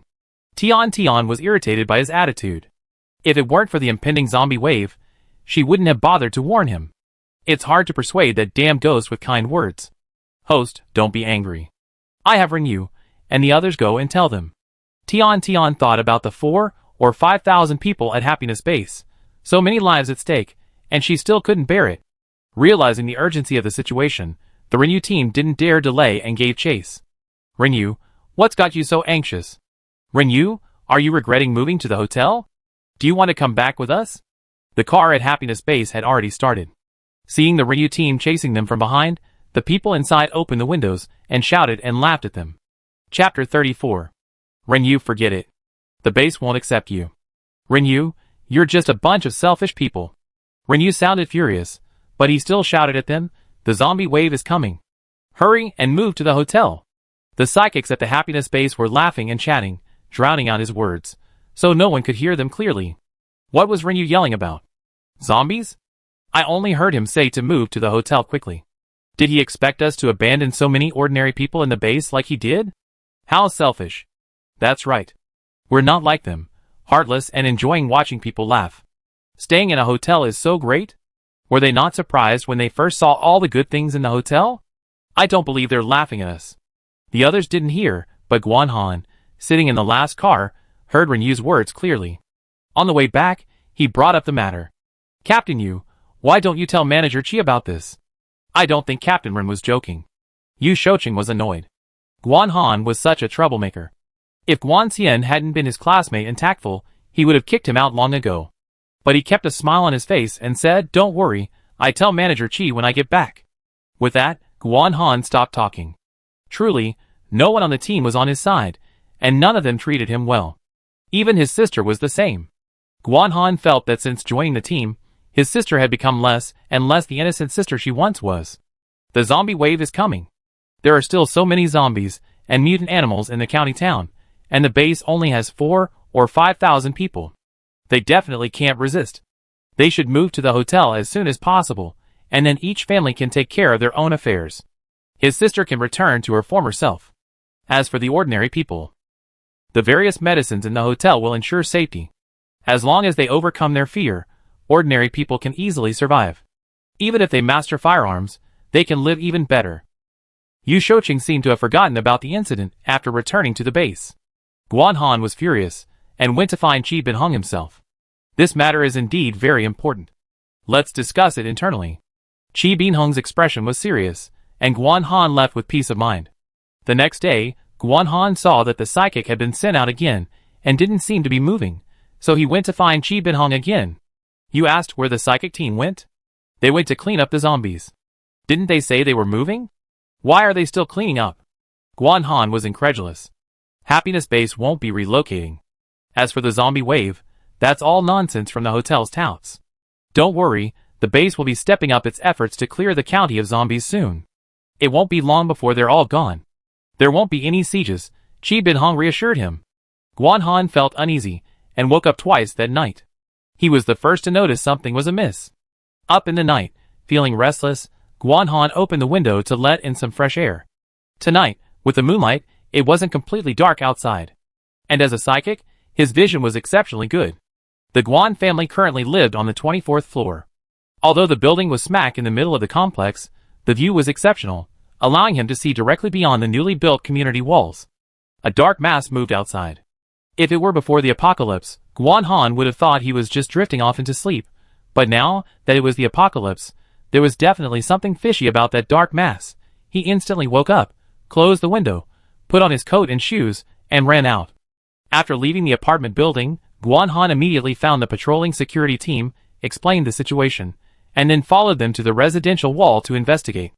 By then, a circle of zombies had formed around the residential wall, and zombies continued to emerge from the county town. Hotel. Tian stared at her balance, undecided whether to list the power activation potion first or upgrade the hotel. The power activation potion costs 10,000 points, and listing a bottle requires 5,000 points. With a little over 100,000 points remaining in the hotel, it would be impossible to upgrade the power activation potion tonight. System, how many people can afford this potion now? Currently, only the Renyu team can buy it. The system displayed the account balances of the members of Team Renyu and Team Yuyin. This was a bit of an invasion of privacy, but since it was the end of the world, Tian thought it was worth a look to provide better survival products. There were only 2 teams of psychics in the hotel. Team Renyu had arrived early, and was the first to be fully equipped with weapons and equipment. They had accumulated 10,000 points. Team Yuyin also topped up a fair amount of crystal cores daily, but they spent most of their points on equipment. Then put one bottle on the shelf. Place it in the middle, covered with glass. Tian confirmed the listing while adjusting the store layout. Afterwards, Tian set up the automatic listing of the stimulating potion. If the stimulating potion was purchased, the second bottle would automatically be listed. She also adjusted the automatic shelving for the other medicine counters. Don't worry if other items sell out, but selling out of medicine is a problem. What if someone needs it urgently? Especially for life-saving potions, like zombie antidotes. They absolutely cannot be out of stock. At worst, she could set a smaller restock quantity and increase it later when she has more points. The shelves would just look a bit empty. Well, if she doesn't have enough points, what's the point? Having a bicycle is good enough.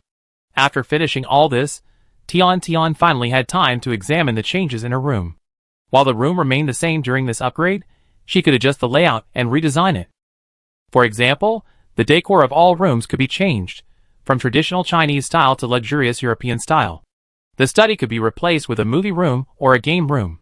Her room had a movie room and a game room. Does this mean that future hotel upgrades will also have these amenities? It sounds great. This would be a great benefit for both the guests and the hotel. The more amenities, the more people would spend, which would encourage everyone to earn cores, and the hotel would upgrade faster. The system suddenly spoke, interrupting Tian's thoughts. Zombies began to gather, a zombie wave erupted, and a large number of zombies began to surround the happy base. What? The zombie wave broke out now? The system had previously warned her that the zombie wave might break out within a week, and she thought she had time, but she didn't expect it to break out now, before anyone from the happy base had even moved in. There was no other way. If it broke out at night, most of the people at the happy base had no ability to fight the zombies, and they couldn't even break out. They could only hold on to the base and wait for rescue. What if we can't hold it? The base, without rescue and breached, suffered heavy casualties. Aside from the hotel, are there any other rescue forces nearby? No. The scattered survivors in the county town can't protect themselves, so only the hotel can organize rescue. Is rescue necessary? Tian is an ordinary girl, kind and compassionate, but not a saint. She's merely the hotel owner, not the authority to dictate to the guests. She believes she can run the hotel as well as she can and provide the best support for the survivors. As for other matters, the guests can decide for themselves. If you want to go to the rescue, you can do so with the hotel's supplies of medicine and weapons. If you don't want to go, no one will blame you. After all, every life is precious. The hotel provides warmth, security, freedom, and equality. The host should act according to their heart. Although they strive to obtain the golden light of merit, that doesn't mean they have to save everyone. Running the hotel well, and saving the majority is enough. The happiness base has reached this point today because of their own choices. Because of this incident, Tian checked the light channel again, while taking a bath, to confirm the future business plan. In the end, they decided to stick with the original plan, and put a bottle of supernatural potion on the shelf. Once someone purchased it, or when a new recharge arrived tomorrow, they would immediately upgrade it to 5 stars. I believe that with the supernatural potion, the simulation training ground, and the psychotherapy room, everyone's life will be more hopeful. The guards of the happiness base, standing on the wall, saw the dense swarm of zombies and almost collapsed. Oh my god. What's going on? The zombie wave is coming. Guanhan calmed down. Something he'd been anxious about had finally arrived, and one's first reaction would be to breathe a sigh of relief before thinking about anything else. Zombie wave? What's going on? You knew about this all along? Guanhan briefly explained what a zombie wave was, then explained that the base commander had known about it for a long time, and his original plan, to wipe out all the zombies in the county before the wave arrived.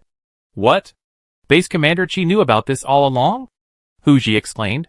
He was now a member of the guard, but not long after. He had been with the guard to build up his courage, then find an opportunity to move with the psychic team to the inn. The day before yesterday, he'd seen the psychic team leave for the inn and considered following them, but his family hadn't packed their belongings yet, and he wasn't fully prepared. That hesitation delayed him. Looking at the dense swarm of zombies gathering, Huji felt a wave of regret. Now that he heard that the base management had known about the zombie wave for a long time and hadn't informed everyone, he felt not only regretful but also furious. Captain, you knew this too? Many members of the escort team had considered going to the hotel, but had been dissuaded by the base's publicity. Now that they knew about the zombie wave, they were furious. I didn't know. Chen Wei frowned. He was also furious. Chi Bin-hong had kept such a serious matter secret from him. Don't panic, everyone. I asked Manager Chi when he gets here. He might have a better solution. Although Chen Wei was furious, he immediately tried to reassure the team members. The more dangerous the situation, the more calm everyone needed to be. One team member understood Chen Wei's intention and gave him an excuse. No one of the base's psychics missions outside the base are all about rescue and zombie clearing. Clearing zombies also earns crystal cores, which is a win-win situation. Guanhan sneered at them. The day before yesterday, when I went to the hotel, Rinyu told us that the zombie wave was coming and asked us to move to the hotel quickly. I reported the matter after I came back and urged Chi Bin-hong to lead our relocation. Unfortunately, he didn't take it seriously. Guanhan was full of resentment when he mentioned this. Chapter 35. What? He knew the zombie wave was coming? Hu Shi's rage was almost unbearable. We see what he says later. Everyone stay calm. Chen Wei glanced at the zombies outside the wall, secretly thankful they had simply surrounded him and not attacked. Chi Bin-hong and other management personnel hurried over, their faces pale at the sight of the densely packed zombies. Quick, get the psychic teams up and on standby. Quick, get all the earth and gold psychics to reinforce another layer of the wall.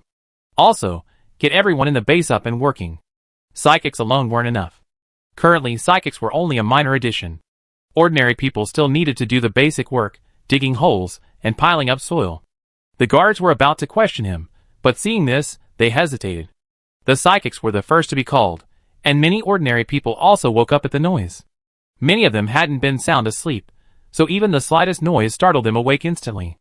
Huji watched his wife wake up immediately after hearing the noise, and his heart ached. Captain Rinyu had told him the hotel was shielded and perfectly safe, and that he could get a good night's sleep there. Why had he been so indecisive and not left the base earlier for the hotel?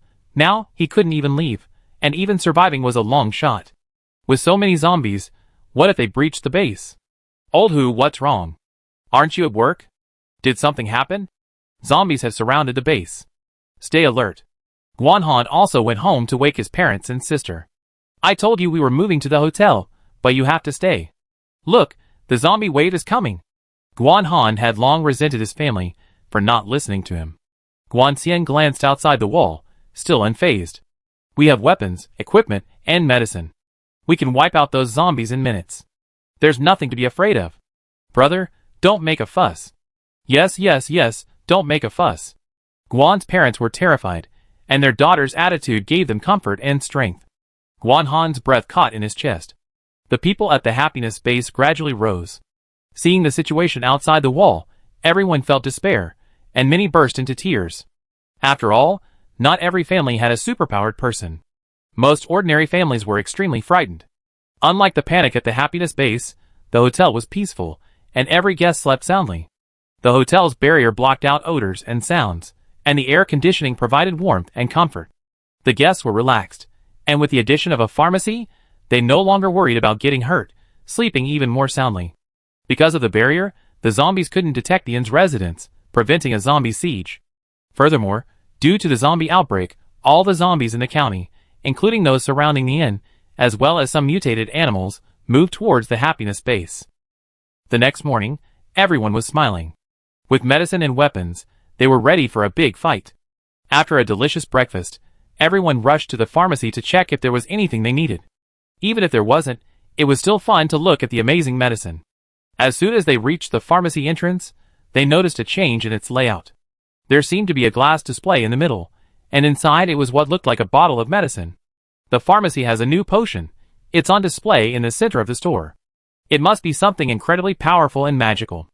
Everyone rushed in, eager to see what was on display.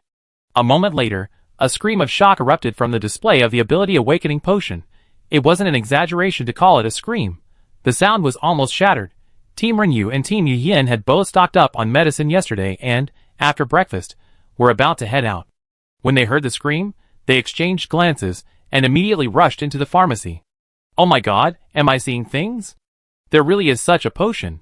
The pharmacy wasn't crowded, and everyone made room for Renyu and Team Yin when they saw them enter. It wasn't because they were psychics, but simply because they were their saviors. Yin Lei's first attention was the price. 10,000 points. What kind of medicine is this? A resurrection potion that brings the dead back to life? So expensive. It's almost the same as a resurrection potion. Lu Xiangtong pointed at the names of the medicines written on the display stand. Superpower Awakening Potion. Am I seeing this right? Yin Lei exclaimed, holy crap. What did I see? There's actually something like this. Incredible. Absolutely incredible. Lu Xiangtong remained calm. What's not incredible about the inn's offerings?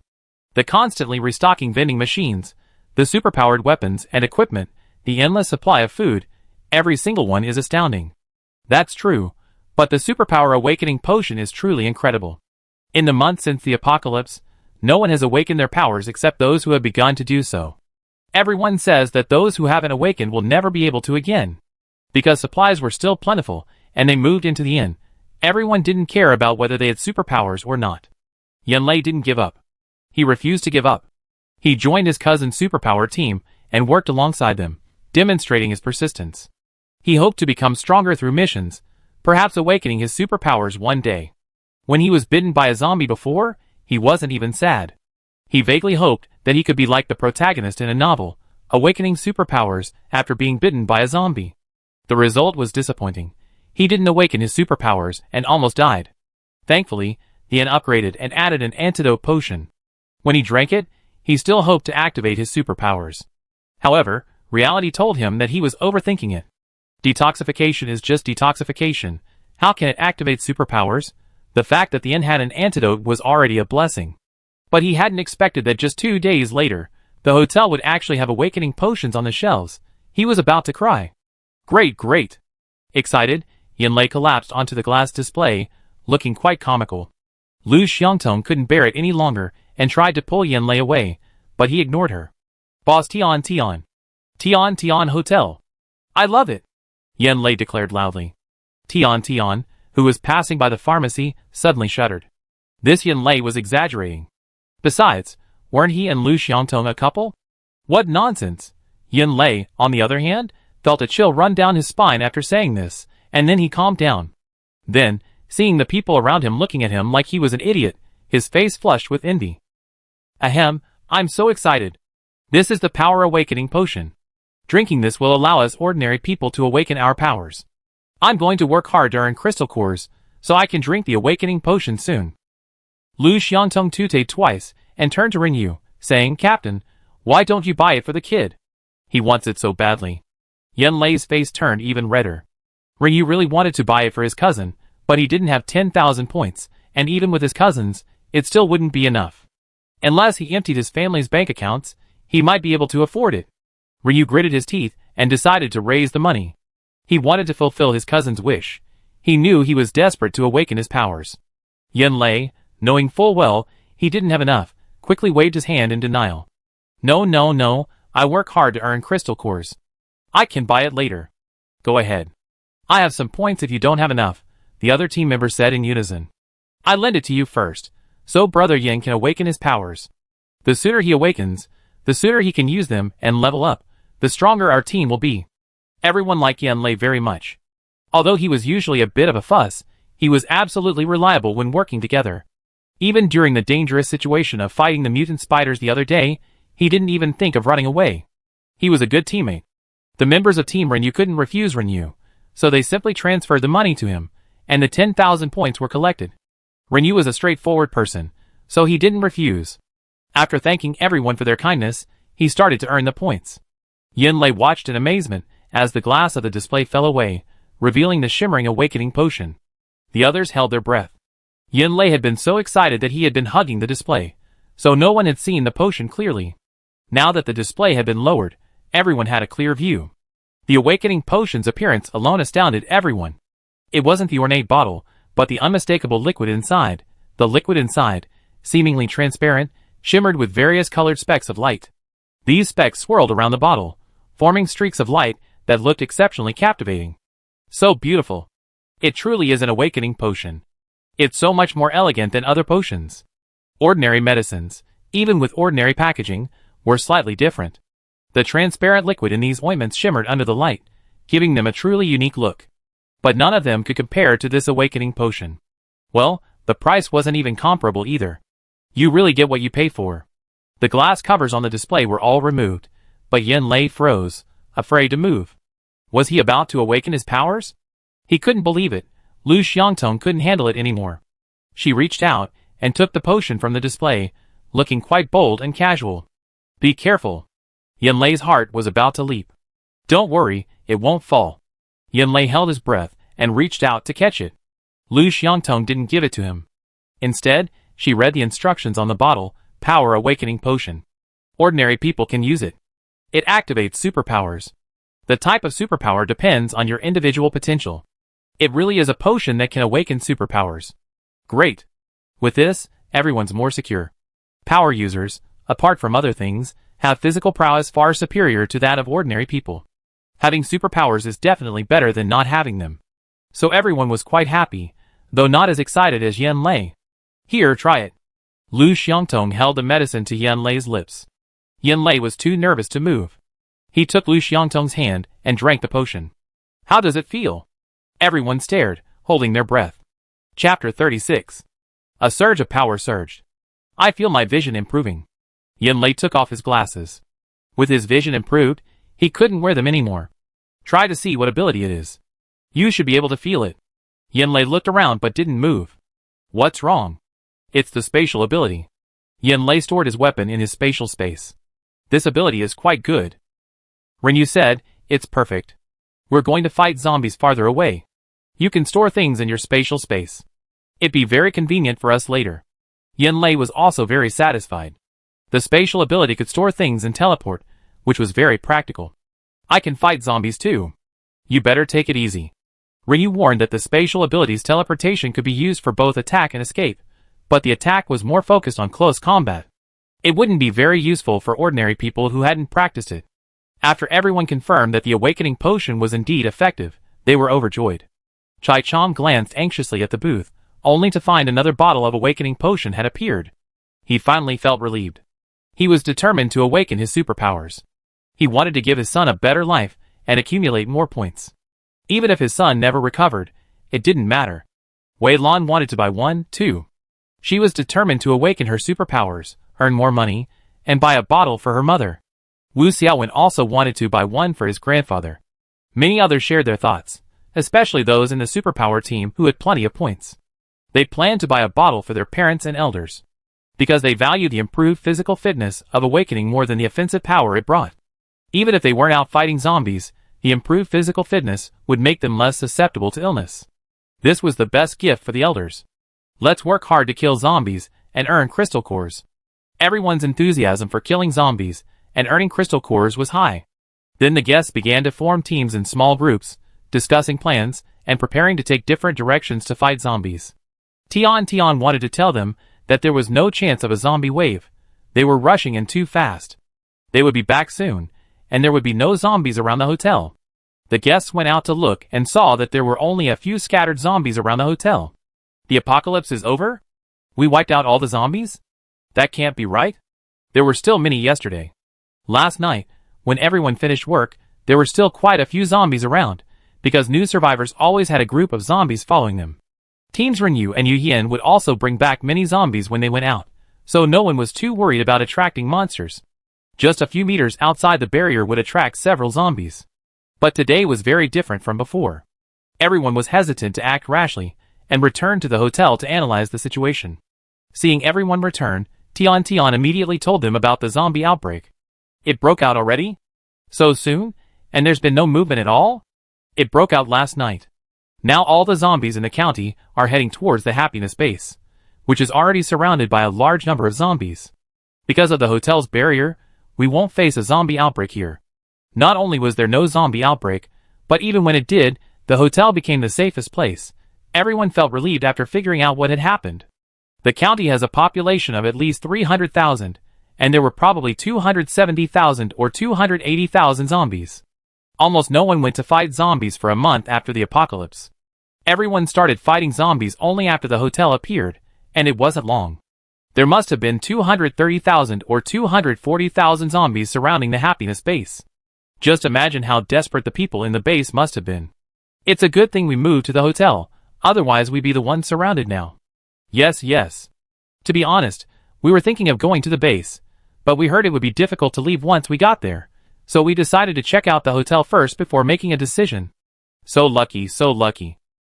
Chai-chan also felt fortunate.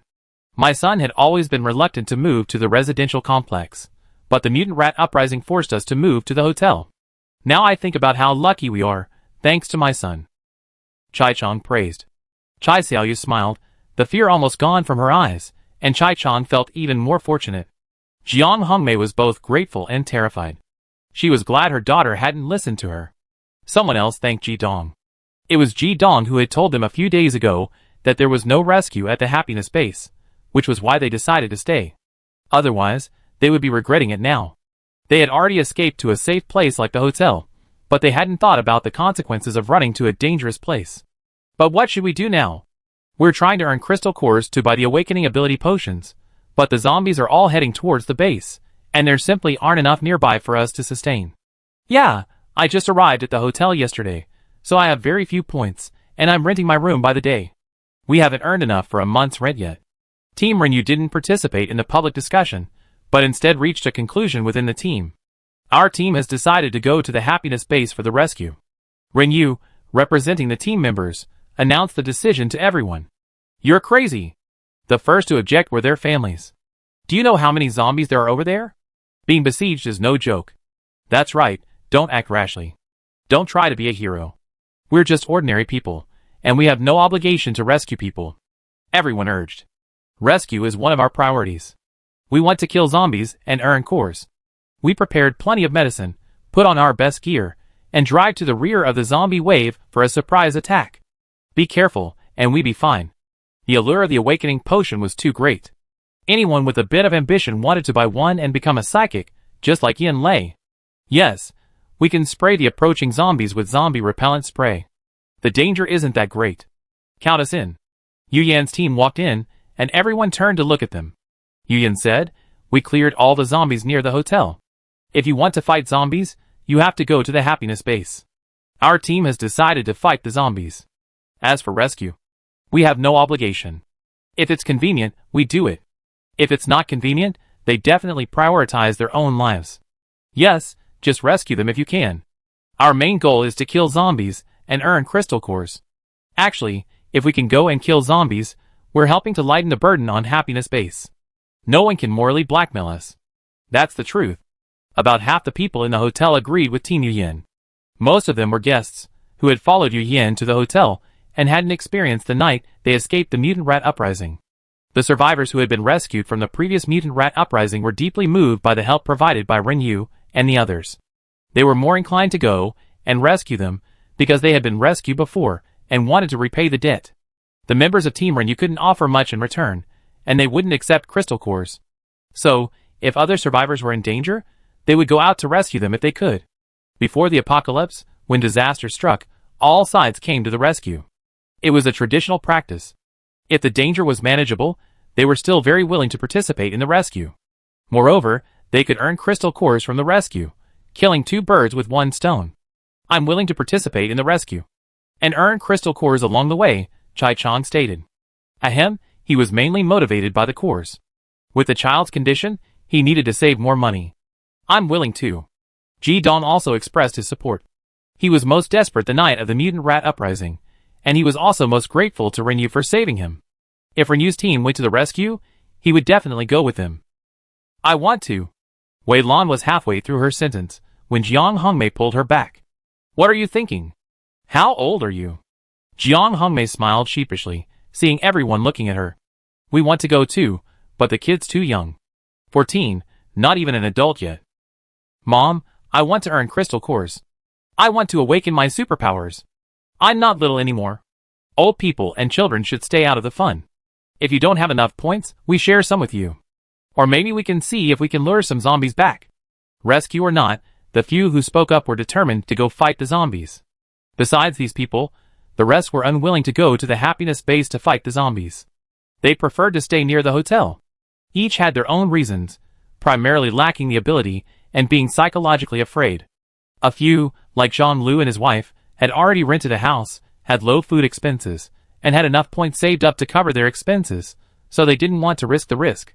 Whatever the reason, everyone expressed understanding, and no one criticized them. Those who decided not to rescue or fight the zombies breathed a sigh of relief when no one criticized them. They were truly afraid of being accused of being cold-blooded and indifferent. The hotel's wonderful atmosphere and high degree of freedom are largely due to the hotel rules. Thinking of Tian's hotel's harmony rules, these people felt a surge of warmth in their hearts, and were even more grateful to Tian, since the hotel rules were written by her boss. The hotel now offers both unity and freedom, and the atmosphere is truly wonderful. Living in such a place during the apocalypse is truly a blessing for them. Those of you going to the happiness base to fight the zombies, let's discuss coordination and division of labor. When we fight the zombies, we can split into teams, with people we know working together. Just like before, that goes without saying. What I want to say is that these teams in our hotel can also be organized into a large team, with each team supporting each other. Yu Yan looked at Renyu, then at Yin Lei. Their team didn't have a space psychic yet. While they could load things onto the vehicle, it wasn't very convenient, and if they ran out of space, it would be disastrous. A space psychic would be the best. That's fine, but my space isn't very big right now. A level 1 psychic only has 10 square meters, so there's not much room for anything. That's enough. We'd be back at the hotel every day, just in case. Then everyone discussed some details, like checking the vehicle, preparing everyone's supplies, and coordinating the team, like how to use large-scale weapons like grenades. The hotel had these in stock, but no one had used them yet, so they needed to learn how to use them beforehand. Some people didn't have enough points to buy advanced protective gear, so everyone decided to pool some money to lend them money. Also, AI was essential. Every team needed at least one, and the team leader needed one. The AI would provide command advice, and team members with the money could buy their own. If they were left alone, the AI would analyze and guide them, saving them from death. The hotel guests showed unprecedented solidarity. Because of these weapons and resources, safety can be guaranteed. Tian also prepared to provide some support. Chapter 37. Well, she didn't have any crystal core points, and everyone could pool their resources, earning them back with just one trip. The only support she could offer was upgrading the inn. She just happened to have sold a superpower awakening potion today, earning just enough points. Quest: upgrade the inn to 5 stars, requiring 100,000 points. Rewards: freely adjust the inn's exterior, a simulated training ground, and a psychotherapy room. Completed. Happy base. Daybreak arrived, and everyone in the base had a clear view of the situation outside. Densely packed with zombies, they had already begun to attack the walls. Those level 1 and 2 zombies had little power. Their attacks consisted of ramming their bodies against the walls. If only a dozen or so zombies were ramming the walls, it wouldn't be a big deal. They wouldn't be a threat at all. But with so many zombies ramming the walls, even if Happy Base's walls were thickened and reinforced several times, they wouldn't be able to hold out for long. The fear that had just been suppressed in the ordinary people in Happy Base rose again. At this point, some began to regret not moving to the inn. Chi Binhong immediately ordered the psychic team to scale the wall and launch an attack on the zombie horde outside. The psychics and guards standing atop the wall felt their legs weaken at the sight of the dense swarm of zombies outside, their hearts filled with resentment towards Chi Binhong. But it was pointless to dwell on it now. Upon hearing Chi Binhong's order to attack, everyone charged forward. Psychic weapons, grenades, and other lethal weapons clattered down, their effect remarkable, given that they were inmate weapons after all. A large number of zombies outside the wall perished, quickly forming a mountain, temporarily halting the advance of the zombies further out. Seeing this, the people at the base cheered up again. The zombie wave wasn't that scary after all. The psychic guards were also delighted. With the zombies falling in droves, they were now using zombie core collectors to quickly collect the cores. The hotel's products were indeed effective. They could even absorb the cores from zombies' brains from a distance. They could make a lot of money this time. Morale soared. If we work together, we can definitely handle the zombie wave ourselves. The zombie wave isn't a danger, it's our opportunity. The zombies are coming to us to make money. But just as these words fell, the zombies outside began to attack again, pushing the piled corpses of their companions towards the base wall. No, we can't do this. We have to use the degradation packs to clear the bodies, otherwise they become the zombies' fodder. The degradation packs were thrown, and the corpses melted away, leaving the zombies pushing them stunned. But as the bodies were cleared, the zombies that had been pushing them launched their attack against the walls of the happy base, just like the previous zombies. The happy base's psychics were forced to resume their attacks, and this cycle continued. Gradually, everyone grew exhausted, and seeing the dense and ever-increasing zombie horde, they began to despair. No! I used up my psychic powers. I need to rest. The psychics retreated, exhausted. The guards had no choice but to take over. When their grenades ran out, they used up their wooden silos, but the people at the base didn't know how to use them, so they wasted quite a bit. As a last resort, they strapped their knives to sticks to lengthen them. In the panic, many people were injured. Ah! I've been bitten by a zombie. Am I going to die? The ordinary guards had no idea there were antidotes. The base hadn't purchased them before, and their stock was low. Give him the antidote quickly, Chi Binhong commanded. The man was helped back into the residential area, and everyone gathered around. What should we do? Will he die? Soon, several more people were carried in. These were people who had never killed zombies before, but now, forced to fight, they had been accidentally scratched. Their families arrived, wailing and wailing. Thankfully, the antidote was available, and the injured gradually recovered, calming everyone down. How much of this medicine is left? Where did it come from? The manager quickly explained the source of the medicine. Don't worry, there's plenty. Reassured, many who hadn't been assigned work returned home and stood on their own or neighboring balconies, gazing at the situation outside the wall. Seeing the guards methodically clearing out the zombies, round after round, everyone calmed down. Look, over there, it looks like Ringyu and the others. The hotel's rescue/earning team didn't go out in full force. Only two small teams, Ringyu and Yu Yin, were sent to scout around the happiness base. Of course, they would also clear out zombies to earn some crystal cores. The hotel had been upgraded, and they couldn't wait to spend money on the newly opened simulation training ground. Even though the training ground was charged for use, they didn't think it was expensive. With improved strength, what crystal cores couldn't they earn? Besides, they had already decided to go out for rescue and earn money. With so many zombies out there, even just throwing a grenade would earn them a lot, so they didn't worry about not having enough points for rent or food. The reconnaissance team arrived by car. The noise of the car attracted the attention of some zombies, but the majority continued to swarm toward the happy base, as if under some kind of control. This was undoubtedly a good thing for them. Otherwise, so many zombies, upon hearing their noise, would have turned and surrounded them, which would have been disastrous. However, if this had happened, their strategy would have adjusted, from the planned rear-end attack to driving towards the end to lure the monsters. This way, there was no need to adjust the strategy, and it was safer, but it would have put a lot of pressure on the happy base. Are they coming to rescue? The people at the happy base speculated. Level 3 zombies, and several mutant rats were spotted among the zombie tide. Level 3 zombies. Ringyu and Yu Yin exchanged glances. They were almost at level 3, and of course, they could fight level 3 zombies now, but they would have to work together. AI, where are the level 3 zombies? They're in the middle of the zombies.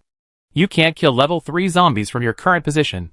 We recommend clearing out the zombies on the periphery. Before Ringyu and the others could react, the AI system announced, warning, warning. 1 level 2 mutant cat, and 5 level 1 mutant cats detected. Please prepare for battle. The AI then continued to offer combat advice. Instruct the team members to dismount, and stand around the vehicle to protect it from damage. Hold weapons ready. Rinyu immediately issued the order, and the team members, who had been coordinating for a long time, followed it without objection. Attack with ranged superpowered weapons. Rinyu immediately gave the order, and the team members followed suit. Several mutant cats were killed, and the team members immediately collected the crystal cores. However, many more mutant rats soon arrived. Danger! All team members retreat. Rinyu didn't force the issue. He simply ordered everyone to the cars and drive away. They had come here to conduct reconnaissance today and had obtained crucial information. The sooner they returned to make plans and preparations, the sooner they could arrive to support the happiness base. The people at the base also saw the mutant cats and rats, but before they could even exclaim, they saw the Rinyu team retreating. They're gone! Aren't they here to rescue? Then, most of the rats turned around and headed for the happiness base. Among them were a few mutant cats. These mutant rats and cats were nimble, quickly stepping on the zombies' heads and running outside the wall. Some even leaped in front of the guards on the wall. Shortly afterwards, several screams rang out. They'd been bitten, there was a panic on the wall, and several people slipped and fell outside. Unfortunately, just as the zombie pile was being destroyed, new zombies surged forward, and these people fell into the zombies' arms. Some, inexperienced in close contact with zombies, were so frightened that they completely collapsed and were then devoured by the zombies. The splattering of blood further frantically intensified the surrounding zombies, who swarmed towards these people. This gave others a chance to escape, and those caught in the zombies' arms broke free and were later pulled back up. But some were unlucky. Just as they were pulled up, they were pushed back down again by the chaos of fighting the mutant cats on the wall. Those who fell back down again were not so lucky, and several were mauled to death and devoured by the zombies. The people watching from the balcony were heartbroken. Those on the wall were all their loved ones. Any loss was a tragic event. There were several mutant cats on the wall, and ordinary people were no match for them. Several people were bitten, and some had their necks broken, leaving them too late to use the medicine they had. Where are the psychics? Hurry up! Take care of the mutant cats. The psychics scaled the wall and finally dispatched the mutant cats. Quick, psychics, take care of the mutant rats. They're digging through the wall. We mustn't let them dig through. Another flurry of activity ensued. Everyone on the balcony was devastated. The zombie wave wasn't that simple. Some people began to blame the Rinyu squad, believing they had brought these mutant cats and rats. The Rinyu squad are truly selfish. They saw the mutant cats and rats, and they just ran away. They're not here to rescue us. They're just here to make fun of us. Now that all the zombies and mutant animals in the county have arrived, their hotel must be safe. So they're here to see us make a fool of ourselves? How despicable. The base is right. The management is right. They're despicable. It's better for them to leave. We don't know what will happen if we stay. Everyone cursed, with those whose loved ones had died the most. If they stayed in the base, they wouldn't be able to leave now. They have to stand on the wall and fight zombies just to stay alive. Now they escaped. How despicable. Yeah. It's all that Tion's fault. If it weren't for that inn, they wouldn't have been able to escape. Why open a hotel? Wouldn't it be better to open a weapons store or pharmacy? If they were going to open one, why not open it right here at the base? That Tion Inn is so infuriating. That's right, that's right. The sky darkened, but the zombie attacks continued. At Happiness Base, they couldn't care less whether the generator would attract zombies. In this situation, the zombies wouldn't retreat unless they turned on the generator. The generator started, and the lights in the base came on. With the lights on, they could see the situation clearly, and the fear was lessened. Team Rinyu returned to the inn and, while eating, played back the footage recorded by the AI. Unfortunately, we only scouted this one road. We have separate scoping records for other sections, but judging by the situation, Happiness Base can't wait much longer. We need to start rescue operations as soon as possible. We need to start killing zombies and earning money quickly. But we can't neglect our safety either. We need to understand the situation on every road in Happiness Base. Getting caught in a zombie swarm is no joke. Everyone nodded. While they had to make money, they also had to protect their own lives. Tion listened to everyone's discussions and had an idea. The reward for upgrading the hotel to 5 stars was a fully customizable hotel exterior, a simulated training ground, and a psychotherapy room. She hadn't tried this fully customizable hotel exterior feature yet, so perhaps it could be helpful. Chapter 38. Tion's light frequency. It really helps everyone. She swiped the screen, transforming the hotel's exterior into a 100-story skyscraper. She clicked confirm. The interior remained unchanged, and the guests inside didn't notice a thing. The hotel's exterior had transformed into a skyscraper, a dazzling sight in a county town where the tallest building only had 12 floors, and the average floor space was only 5 or 6. This way, everyone can take the elevator to the top floor and get a clear view of the county town. Unlocking this building's exterior is a bit pricey, costing 5,000 points. As the sky darkened, the skyscraper's exterior lit up, dazzling in the darkness. Happiness Base? Look, what's that? Tian Tian Hotel? Is that hotel that tall? Am I seeing things? Or am I hallucinating from the virus? It's Tian Tian Hotel. The sign on the building is lit. But how did the hotel become a skyscraper overnight? The people at Happiness Base were speechless with shock. Even the zombie fighters standing on the wall stopped their movements, staring in shock at the skyscraper, the lone light in the darkness. Luckily, the zombies had temporarily stopped attacking after a round, and no mutant animals had climbed onto the wall. Otherwise, someone might have fallen off again, distracted by the zombies, while watching the hotel. Are Ringyu and the others in that hotel? Yes, they moved there. This hotel isn't just a hotel, it's a 5-star hotel. Just looking at the exterior, you can imagine how good the environment is. Who said the hotel environment is bad? The base management said so. I originally wanted to go to the hotel. I heard it was safe, but they said the rent was expensive and the environment wasn't good, so I didn't go. Now the zombie wave has arrived, and I can't go even if I wanted to. I regret it so much. I shouldn't have listened to them. How can a place like the hotel that sells both weapons and medicine be bad? We only found out about the medicine today. As for the weapons, we didn't pay much attention to them before. They were the ones who hid it from us. It's really too much. Everyone complained. What are you all arguing about? Shi Binhong approached with a group of people. His face was grim, but he still said, in this situation, everyone should work together. No matter what you think, until the zombie tide recedes, any thoughts will be useless. Negative thoughts will only accelerate our demise. Everyone groaned, and someone said, we're talking about Ringyu and the others. They went to a nice place like the hotel, and now they're showing off again. They're really despicable. Yes, they're so cold-blooded, just watching us get besieged by zombies. Just so you know, the base's decisions are always for the good of everyone, for the good of humanity. The zombie tide may seem bad, but it's actually a good thing. The zombies are sent to us, so we don't have to waste manpower cleaning them up. Shi Binhong offered a casual reassurance, not mentioning the casualties today. Everyone, hurry up and dig the dirt. The psychics up ahead are preparing to thicken the wall. Don't say anything about regret or discouragement. If anyone says that again, I send them to fight the zombies on the wall, regardless of gender or age. Then, no one dared to speak out against the base, but their frustration, unable to vent, led them to curse the Ringwest squad. You said the Ringwest squad was so selfish. They found out about such a wonderful place, and took their families away without even telling us. If they had, we would have followed them.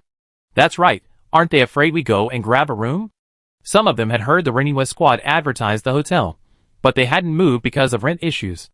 They knew the Ringwest squad wasn't as selfish as these people claimed, but in their dismay, they didn't refute it. In the hotel, the guests finished dinner. Tian Tian told them about the hotel's dramatic transformation. You can take the elevator to the rooftop observation deck and see what's happening in the county town. Everyone was stunned and confused. Standing in the lobby, they couldn't really tell what had changed. Yanlei quickly ran out the door. Seeing the glowing skyscraper towering into the sky, he couldn't help but cry out. Oh my god! This is amazing! How many more surprises can the hotel offer us? Everyone rushed out to see what was happening, all stunned.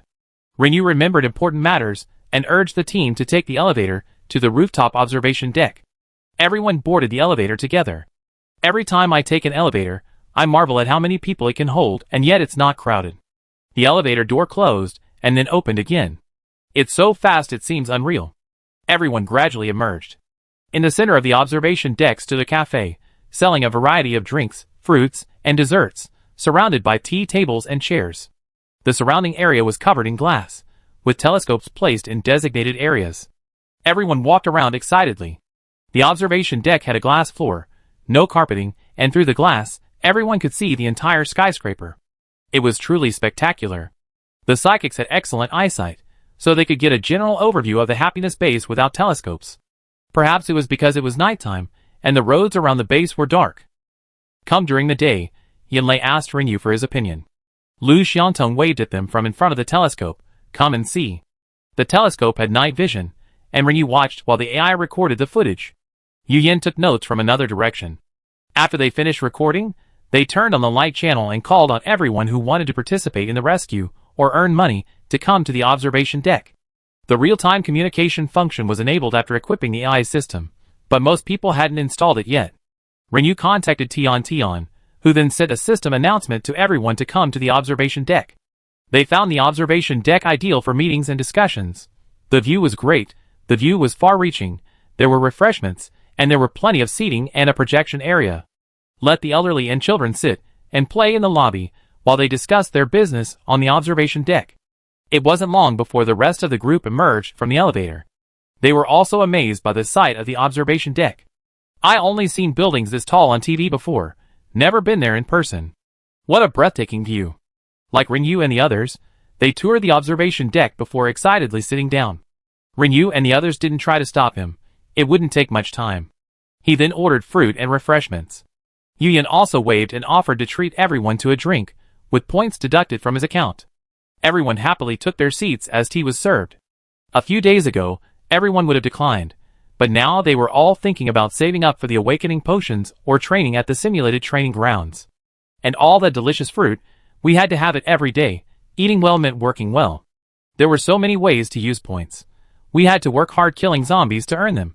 Everyone enthusiastically discussed the matter. Okay, everyone, go back and rest early. Meet in the lobby at 8:30 tomorrow morning. Okay. In the hotel, even a single room was a comfortable place to rest. Hey, you can even change floors. Yen Lei exclaimed in amazement. Everyone clicked on the optical channel and discovered that they could indeed change their room floors. This change wasn't about changing rooms, but about moving their existing rooms to a different floor. The hotel was truly an amazing place. Knowing that their families would be notified of the floor change, Team Renyu moved their rooms to the 98th floor. As for why they couldn't move to the 99th floor, Tian had already moved hers to a higher floor. That wasn't quite right.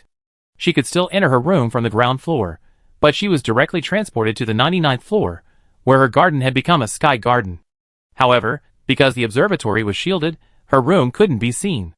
After showering, Tian went up to the observatory, sat on a seat, and checked the optical channel to see how the guests were spending. Hey, it turns out we were right to have vending machines for drinks, fruit, and desserts on the observatory. With more spending, everyone will work harder to earn money and level up faster. Thinking that the hotel could only open branches after upgrading to 8 stars, Tian felt a long way to go. Because the next level upgrade required 1 million points, it was a rip-off. However, the facilities unlocked at the next level were very comprehensive and would significantly improve guests' quality of life, so it wasn't too expensive. Mission: upgrade the hotel to 6 stars, requiring 1 million points. Rewards: add deluxe suites to the room type, upgrade the family room to a kitchen, a fresh food market, a cosmetic store, an entertainment hall, a library, and a school. Even in the apocalypse, children still need to learn cultural knowledge, and an entertainment hall would enrich the lives of the elderly. The hotel was peaceful. The residents of Happiness Base were in dire straits. The constant zombie attacks kept them awake all night. In the early morning hours, another attack by mutant animals occurred. This was the nth wave of attacks, and the base suffered numerous casualties. Most of the medicine purchased from the hotel had been used up. Quick, someone's been bitten here too. Bring us the antidote. Sensing the manager's hesitation, Qin Wei felt uneasy. Captain, have you noticed? Our guards have suffered far more casualties than the psychic team. The psychic team always comes out unscathed, Hu Ji questioned. They're psychics, they're awesome. The injured team member said irritably. Their reflexes are faster than ours, but I have a feeling something's not right. Captain, is the base hiding something from us? The psychics have been to the hotel. They might know something we don't. Qin Wei, remembering the mutant animal's hesitation towards the psychics, felt this speculation was plausible. Let's go to the pharmacy and check the medications, just in case. Qin Wei and his men rushed into the pharmacy. The base was now in chaos, and the manager had no way of stopping them from attacking them unexpectedly. What are you doing?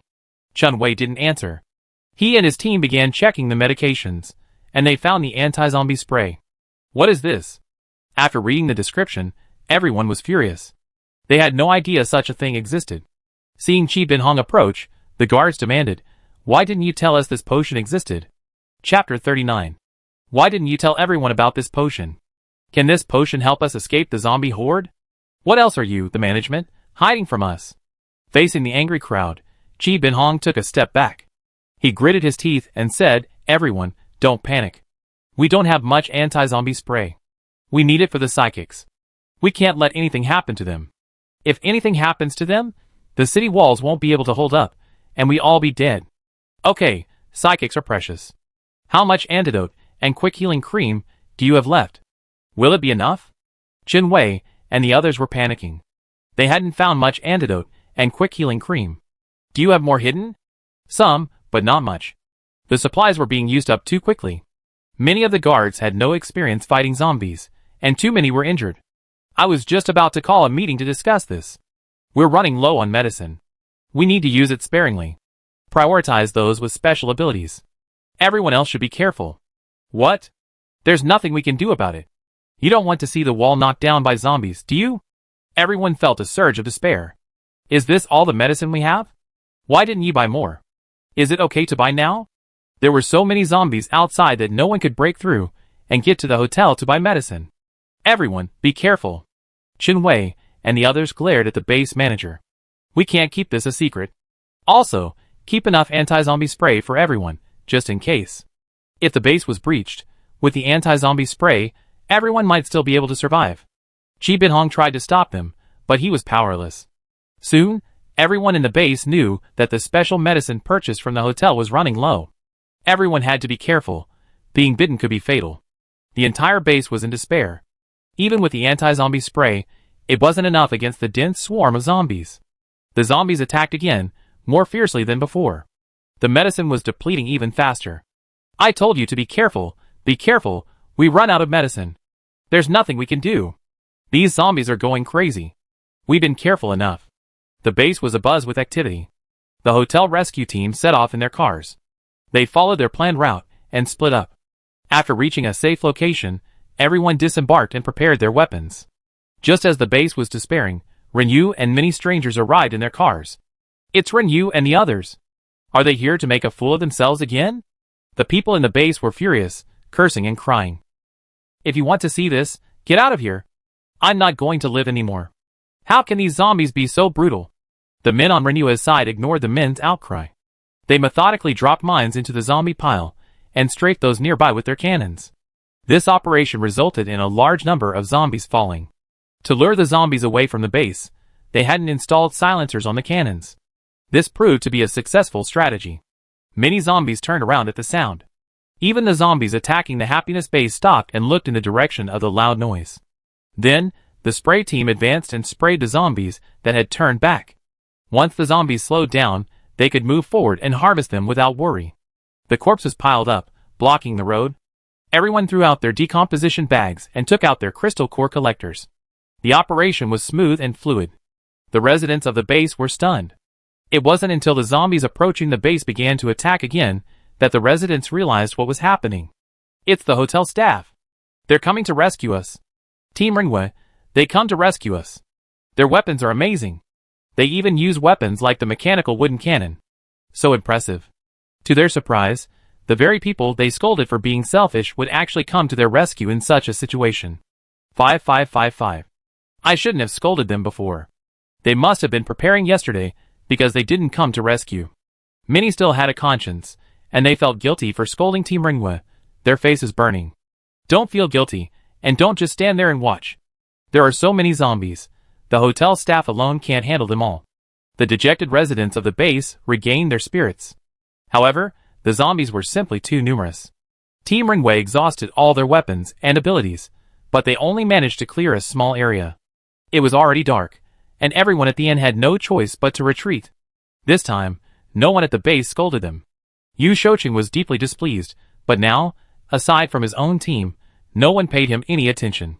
The residents of Happiness Base knew the management had concealed the zombie influx, and everyone was resentful. If it weren't for the current critical situation, requiring everyone to work together to fight the zombies, they would have long since ignored the management. So selfish, the management, led by Chi Bin Hong, are the most selfish, and they still have the nerve to accuse Team Ringwei of being selfish. Pa, The Renua team isn't selfish.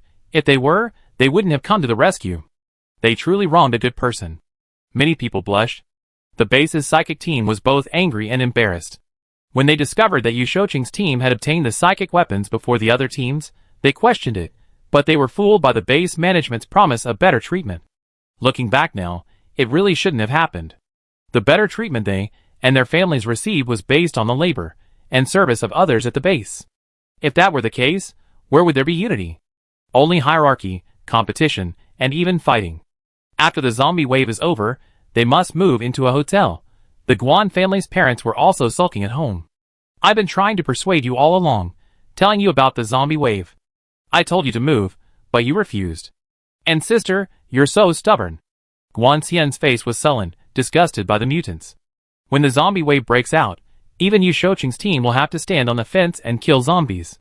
Initially, Yu Shouqing hadn't wanted to kill the zombies, trying to use the excuse that his squad was in charge of management and commanding the work. Someone didn't know how the base commander had concealed the zombie influx, leading to widespread dissatisfaction with the base management. So much so that Yu Shouqing was rebuked the moment he opened his mouth. The rebuke was speechless. His squad was using the title of management to enjoy the best benefits, like being the first to receive superpowered weapons. Guan Xian was there at the time and still blushed. Even now, she regretted it. Guan's mother moved her lips, but finally, she couldn't help herself. Xiaoxian, mom and dad know you mean well, but you were too naive and let your captain fool you. You need to listen to your brother more often in the future. Guan's mother was incredibly depressed. Today, many people outside were accusing the base management of being wicked and heartless for not telling everyone about the zombie apocalypse and lying to them about the hotel's poor environment and high rent. They were all saying that if they had known about the zombie apocalypse, they would have definitely visited the hotel, claiming that going there would have revealed the base management's lies.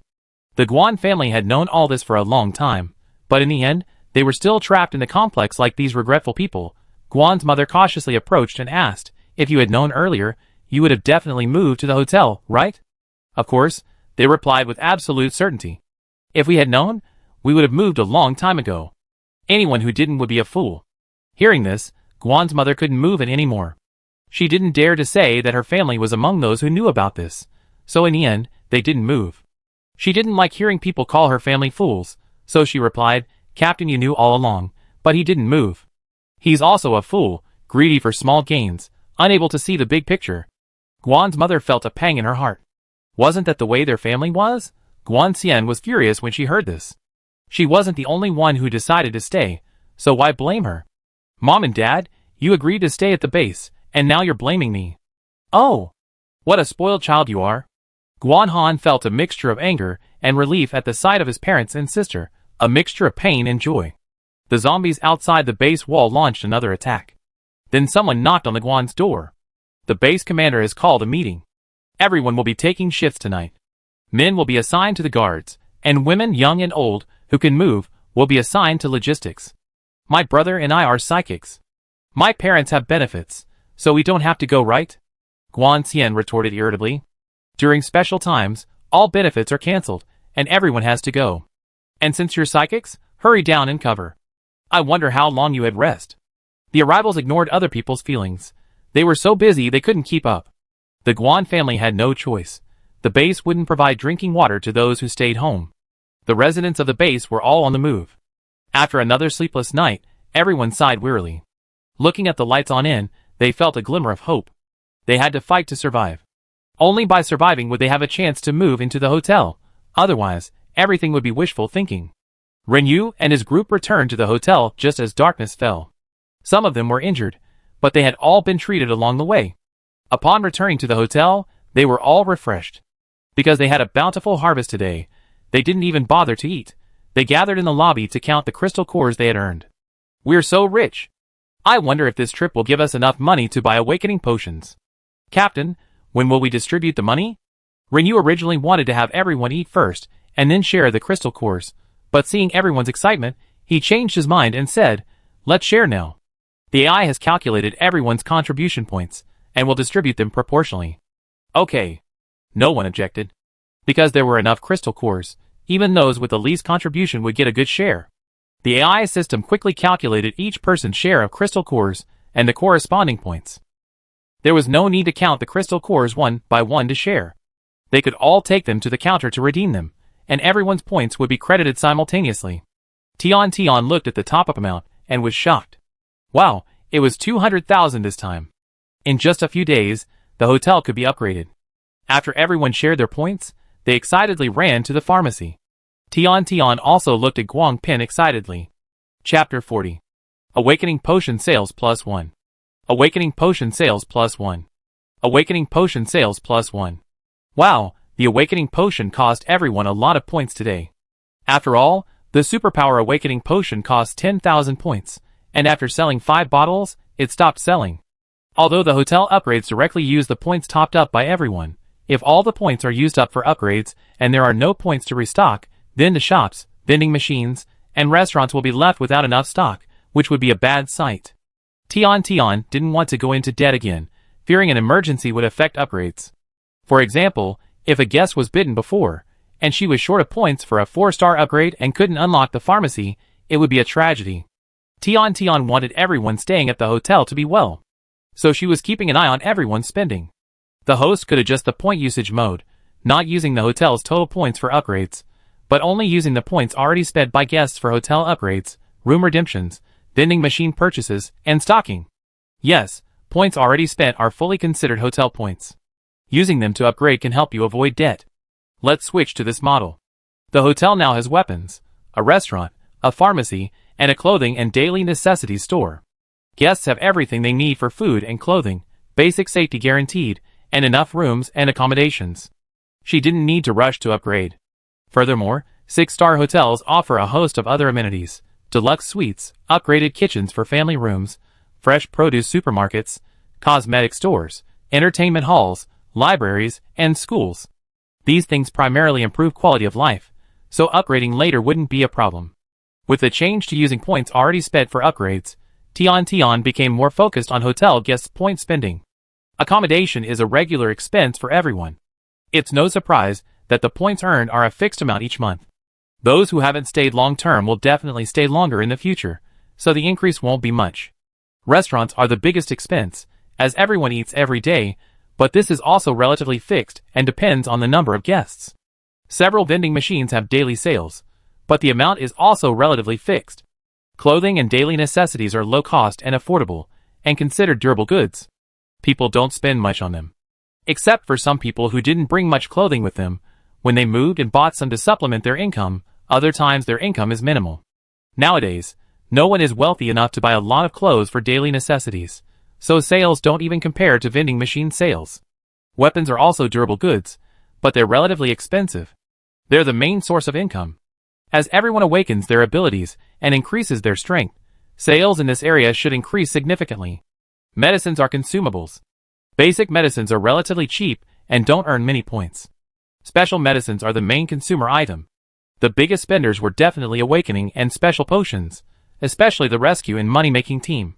They prepared quite a bit to earn money for this rescue, while those not participating in the rescue had spent very little. They didn't need to stock up unless they were going far. She had previously advised against stocking up, fearing that people would hoard and use supplies, which would use up her upgrade points for restocking. Now, she's changed the model. It's certainly more profitable for her to have guests stock up, but this might lead to some waste, as medicines have expiration dates. She didn't want to see this happen. While the hotel had an endless supply of supplies, it was the end of the world, and people couldn't afford to waste. So, for medicines that expire, they should just use as much as they needed. If physical goods consumption isn't enough, virtual goods will make up for it. The system charges a fixed monthly maintenance fee for the simulation training ground and the psychotherapy room, and the amount of points earned depends entirely on guest spending. Clicking on the spending records for both areas, Tian found very little spending in the psychotherapy room, only 1 or 2, so she didn't push it. The simulation training ground was the biggest spender. But contrary to Tian's expectations, spending at the simulation training ground wasn't high. Most of the spending at the simulation training ground was by people who had joined the rescue and money-making team, while those staying at the hotel spent very little. The hotel currently has over 600 people, and the rescue and money-making team only has about 100 of them. Excluding the elderly and children, there are over 400 people who haven't joined the rescue team. Most of these people don't have many points, and they can't earn much from the sporadic zombies the rescue team brings back. Many of these people live in rented accommodation and eat fast food every day, never buying food at restaurants. They only buy the cheapest weapons, and haven't even visited the simulation training ground. Tion sighed. Only when you can earn money can you spend. While joining the rescue money-making team offers a higher safety factor and higher earnings, it doesn't mean there's absolutely no danger. She didn't want to force everyone to go rescue. Now, all she could hope was that the rescue money-making team would kill more zombies, recharge more crystal cores, and spend more. But they went out to fight zombies during the day, and the supplies of medicine, weapons, and rooms were all fixed. The simulated training ground only held one team training game at night, so the expenses were really low. Alas, it looked like the next upgrade would be a long time away. Tion was a little regretful about switching to the points mode. Should she switch back? For the system, it didn't make much difference. Regardless of the mode, in an emergency, the situation remained the same. Let's wait and see. Tion shook her head. Upgrading was fun, but opening new facilities required points to operate, and she didn't want to use all her points on upgrades. The shops in each facility were empty, so upgrading wasn't very meaningful. Unlike before, upgrading was essential for survival. Weapons, medicine stores, training grounds, and restaurants were all essential for survival. Without points, just stocking up was enough. These days, the quantity and variety of goods and daily necessities and clothing stores aren't very large. The members of the rescue and profit-making team have almost bought what they need. Their medicines and protective suits were purchased centrally, as were their large-scale weapons.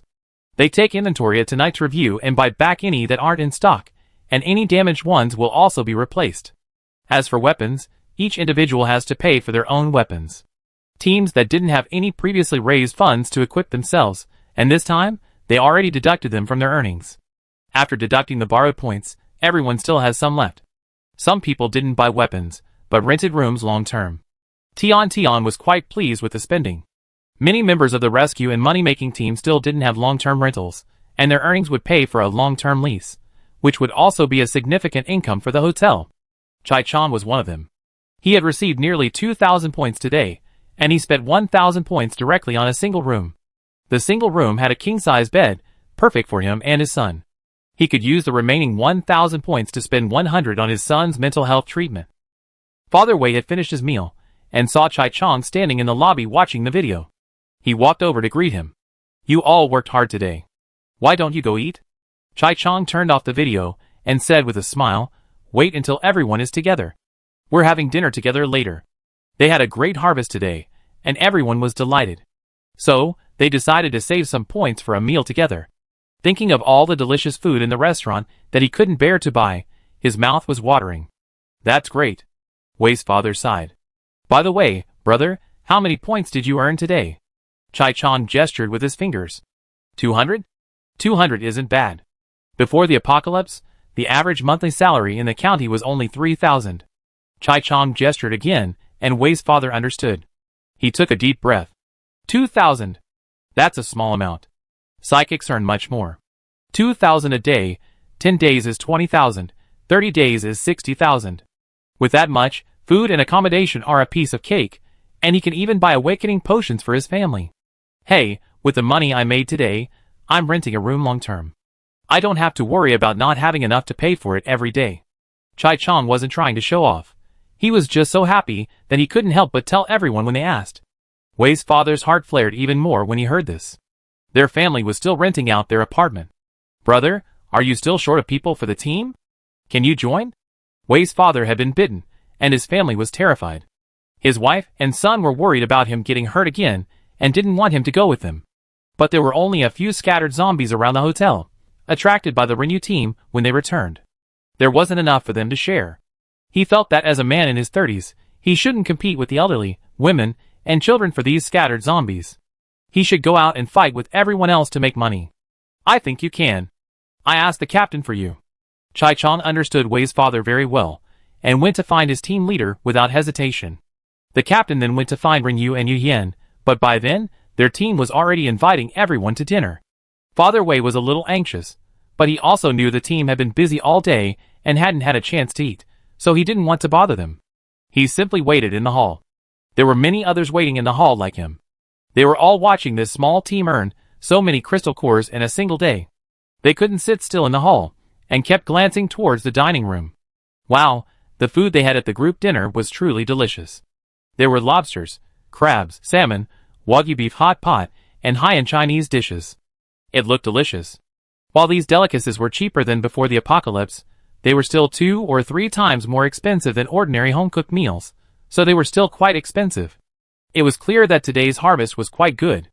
The people waiting in the hall to join the rescue and money-making team were even more excited. Wei Lan didn't leave after dinner. She stood aside with a fruit plate, seemingly playing, but actually listening to the conversation between Father Wei and Chai Chang. Until her mother came and called her back. "Mom, I want to join the rescue team. I want to make a fortune." "Why would you, little kid, go there?" Jiang Hongmei's face paled upon hearing this. She could handle fighting zombies behind the barrier, but she was completely uneasy about leaving it and venturing into the zombie maelstrom. Wei Lan bit her lip, resenting her age, but she kept silent, simply gazing enviously toward the restaurant. Jiang Hongmei sighed at her daughter's eager eyes. After the last bite, her daughter had calmed down, and their relationship had improved immensely. She was happy, but also felt a little uncomfortable seeing her like this. Wei Jiamin stood nearby. He had also heard his father's plan. As a man, he was torn. He was afraid his father would get hurt again, but he also knew he had to support the family and wanted a better life for him and his mother. He didn't mind, but he couldn't make the decision for his mother. Just as he was feeling torn, unsure whether to stop his father or support him, Wei Lan's words instantly cleared his mind. He turned to his father and said, "Dad, I want to go with you." Wei's father instinctively wanted to refuse, but when he saw his son was taller than him and had become a grown man, he paused for a moment before finally saying, "Okay, let's go together."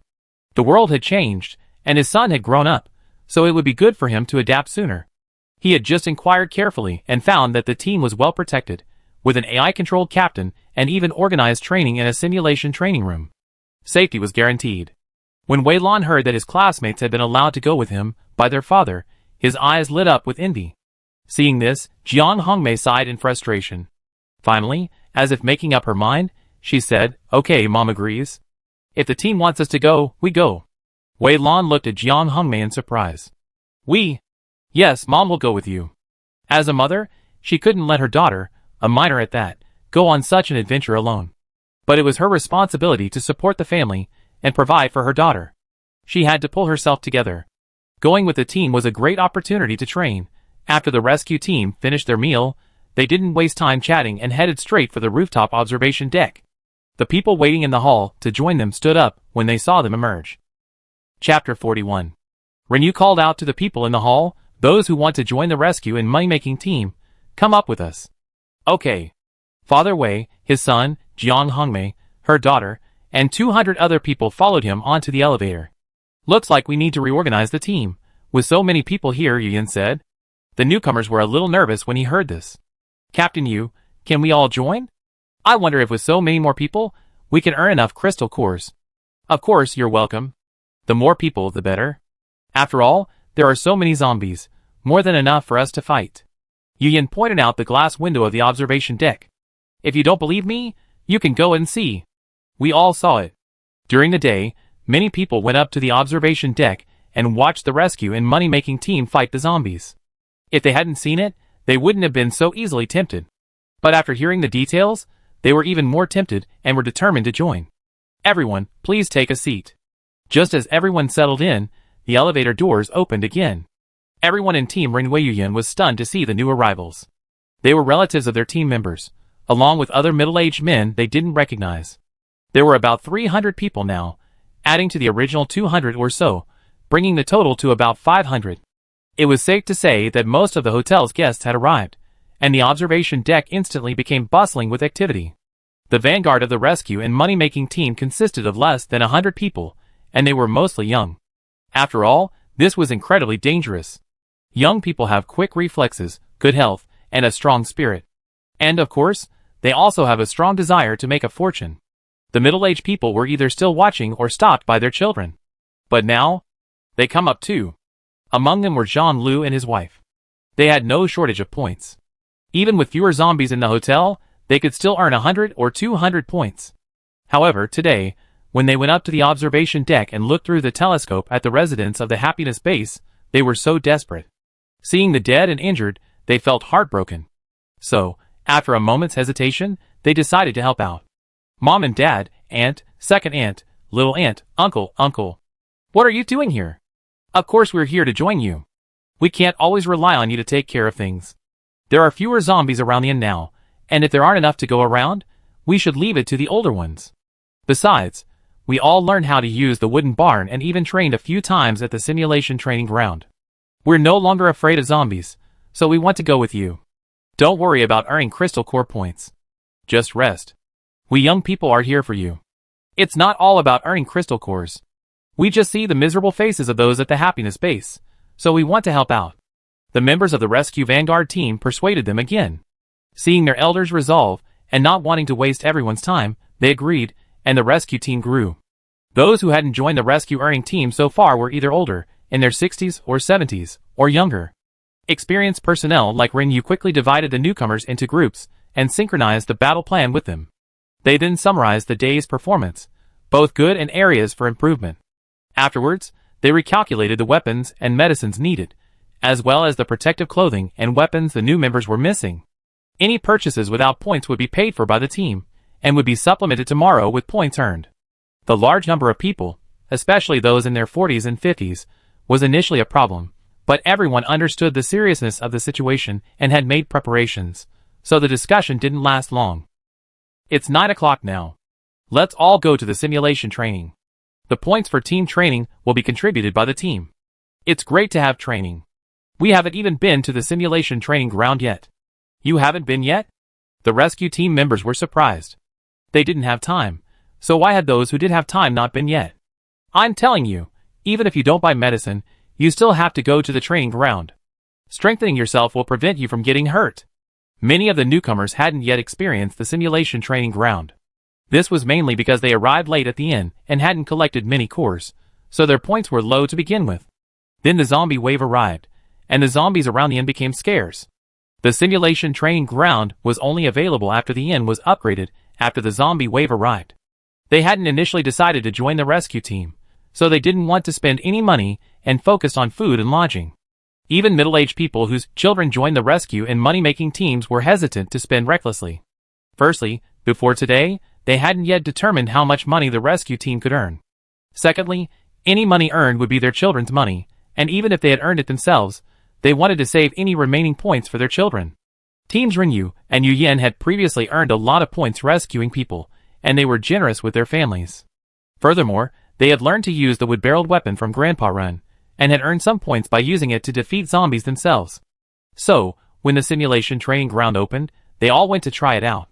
The Wei family father and son, Wei Lan mother and daughter, and others were relatively early arrivals, but because they were poisoned by zombie bites and wanted to earn points to return to Rinyu, they were reluctant to spend money, and hadn't yet visited the simulation training ground. Another reason was that many people wanted to save money for the awakening ability potions, so they held off on going to the training ground, figuring that relying on barriers to fight zombies wouldn't be much of a problem. Then the zombie wave arrived again, and the zombies in the end became fewer, making them even more hesitant to spend money. Each visit to the simulation training ground costs between 20 and 500 points. The price range is because the training grounds offer different training intensities based on individual needs, and with varying intensities, the price also varies.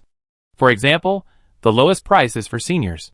The simulation training grounds provide guidance on physical exercise and staying healthy. If they want to kill zombies, they also receive corresponding guidance, with a lower intensity, but the price is higher. In short, the system calculates the price based on individual needs, combined with system diagnostics, and ultimately matches the training content to the corresponding price. Some people didn't try it, but they did ask about the price. Since they wanted everything, the price was naturally higher, so they hesitated and ultimately didn't go. This is why the simulated training ground has low costs. Hearing them talk about it, everyone was excited and curious. The training ground is amazing. You know, once you go, it really boosts your strength. Want to awaken your superpowers before going to the training ground? It doesn't matter whether you have superpowers or not. The simulated training ground will customize the training to each individual's needs. Don't worry about your points. Improving your strength is the most important thing. With that strength, you can't dig up any crystal cores. Ji Dong was the one who most agreed with this statement. Yesterday, when the two psychic teams, Ren Yu and Yu Yin, were out scouting, those who had already decided to join the rescue and money-making team, even though they didn't have many points, all went to the training ground. Yesterday, he only had 200 points in his account. He arrived at the hotel early, and from his hard work digging for crystal cores, he had some savings. But then, he rented a single room for a long time, which cost him 1,000 points. He was very particular about quality of life and ate well, so he only had 200 points left. But having decided to join the rescue team, he wasn't going to save any. What's the simulation training like? Can you tell me about it? You find out in a moment. It's amazing. It's like holographic technology. The training is like entering another dimension. The young man became excited at this mention. Ji Dong recalled his first time entering the simulation training yesterday. It really startled him. He didn't usually read novels, and he didn't know about holographic technology. After paying 100 points, the scene before him changed. He was suddenly transported to another dimension, which was truly shocking. They soon reached the first floor and stood at the entrance to the simulated training room. Everyone, divide into teams and enter the training room. The team leader will select team training mode. The training room has no limit on the number of participants. Entering is like entering a holographic space, truly magical. Those who had never experienced it before walked in with a mixture of anticipation and nervousness. Once inside, they found a large, brightly lit room, nothing special. But soon their eyes widened. Their team leader had confirmed their purchase, and the surroundings immediately changed. New team members, take your weapons. Wei's father and his son, Wei Jiamin, were in the group. When they heard the captain tell the new members to grab their weapons, they immediately snapped to attention. Then, they were surprised to discover they were wearing protective suits and carrying wooden cannons, despite having entered the simulated training grounds empty-handed. New members, don't just stand there. The zombie horde is about to spawn. Countdown 5 seconds. Follow my command. Grenades first. Grenade? Wei's father remembered that he was assigned to throw grenades, but he didn't have any. What were he supposed to throw? Don't just stand there. Take them from your bag. We have everything in our bag. This is real combat. If you don't have any, just grab them. Quick! Wei's father looked up and saw many zombies spawning ahead. These were all virtual fake, yet so real that Wei couldn't help but tremble. Don't be afraid. These are fake. Everyone, go ahead and practice your courage, but be careful. Remember, this is a real simulation. Wei's father took a deep breath. The smell was the same. He suppressed his nausea and began throwing grenades as instructed. The grenades exploded, knocking some zombies to the ground, but many remained standing. The loud noise of the grenades attracted zombies that had their backs to them, drawing them back. The new team members were a little frightened. They already been terrified by the sight of so many zombies, but they'd been able to stand because so many had their backs turned. Now that they were turning toward them, they were even more frightened. There was no hotel barrier to provide safety. Don't panic. Let's fire a few shots first, then we retreat to the nearby building. The captain and the veterans were all experienced. After a simulated battle, and a day of actual combat, they showed no fear at all. They led the Still Days new members in a methodical and organized manner. It was like playing a game. Gradually, the new members developed courage and were able to cooperate well. Okay, training's over for today. Everyone returned to their previous rooms. The other teams did the same, mainly because they all had the same training schedule. However, each team's scenario would be different. The simulated training grounds were based on the actual sites each team would be assigned to rescue the next day. This undoubtedly greatly increased everyone's safety. The new members were excited. Training's over for today. Everyone, go to bed early and get some rest. The new members were so excited they didn't want to leave. I didn't expect the simulation training ground to be like this. It's like a game, but so realistic. Those buildings are real, and I can even see the Xingfu community on the road we're on. We be there all day tomorrow for rescue operations. The captain has us simulate every possible scenario, attack and retreat, even lunch. It's like playing a speedrunning game. I'm very confident in tomorrow's rescue. Those who had been a little worried were relieved. This simulation training ground is really great. That's right. Besides this kind of team training, there's also an individual training mode. Is it like fighting too? Simulation training ground. Click on the like channel in your hand to learn more. The system's voice came, and the new team members, unfamiliar with the simulation training ground, either took out cards or operated on their hands, clicking on their light channels. Wow, there are so many modes. Regular exercise, running, swimming, gym workouts, aerobics. Individual versus, ranged, shooting, team versus, zombie versus, mutant animal versus, and you can even choose the zombie and mutant animal levels. Amazing! This is truly comprehensive training. The simulation training room is incredibly useful. After this wave of rescue money is over, everyone can come here to spend money and improve their skills. Now, go back and get some sleep and rest up. Wei Lan had originally wanted to continue her individual training. She wanted to prove she was skilled and not afraid of these zombies at all. Go home and get some sleep. Do you want to join us tomorrow? If you're training again, don't go tomorrow. Wei Lan immediately gave up. If she couldn't join the rescue tomorrow, she feared she wouldn't have the chance again. Everyone gradually left the simulation training room. Seeing Tian at the counter, they all came to greet her. Boss, this is the simulation training room. Everyone gave a thumbs up. That's amazing. I used to think weapons were the most powerful, then I thought special potions were the most powerful, and now I think the simulator training room is the most powerful. Ah. I'm glad it helps everyone. Tian replied with a smile. It helps. It's so useful. We must go to the training room every day from now on. Go to the training room every day? That would definitely increase sales. Everyone is very welcome to visit the simulator training ground more often. Tian smiled happily. Not only will your strength improve, but your health will definitely improve. Yes, boss, you're absolutely right. Yanlei found Tian's smile strange. Previously, the boss had been indifferent to whether they consumed medicine or not. He had even advised everyone not to stockpile medicine. He also advocated buying only as much as they could eat at the restaurant, so as not to waste medicine, food, or points. Why do people seem so happy spending money now? Perhaps the simulation training ground is truly useful. Is the boss happy that everyone's spending more? Yanlei's thoughts wandered for a moment, and he inadvertently let his thoughts slip. A sudden silence fell. Just asking casually. Yanlei felt a little embarrassed. The training ground is so useful, and the boss is happy for us spending more to improve our skills. He's kind-hearted. Everyone already liked Tian. She's adorable, and her smile warms everyone's heart. There's only good in a girl like her, no bad. As for those people at Happiness Base saying the boss is profit-driven, they dismissed them as nonsense before, and now, seeing the pitiful state of Happiness Base surrounded by zombies, they dismiss them even more. Not really. Tian smiled. She was simply happy about making money today. Everyone, Is it related to the upgrade? Yes. Tian didn't think twice, and told them about the hotel's upgrade changes, and the use of consumption points.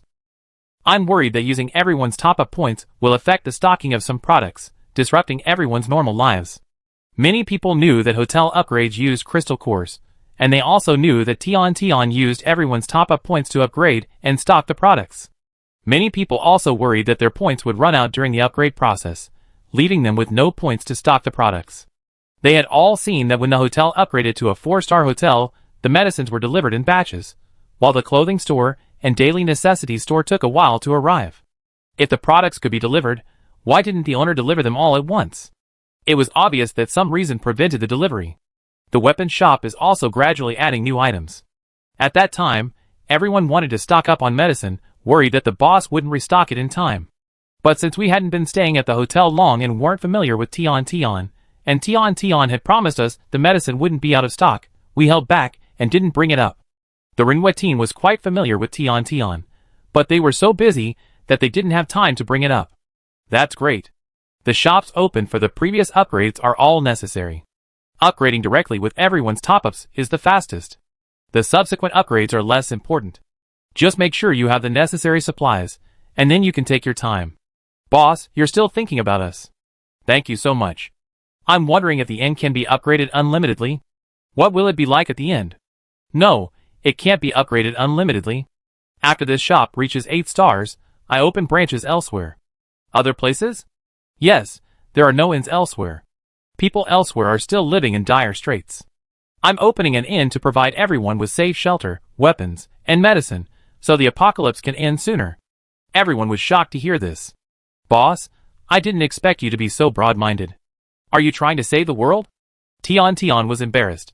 No, it was the system's order. She was just an employee.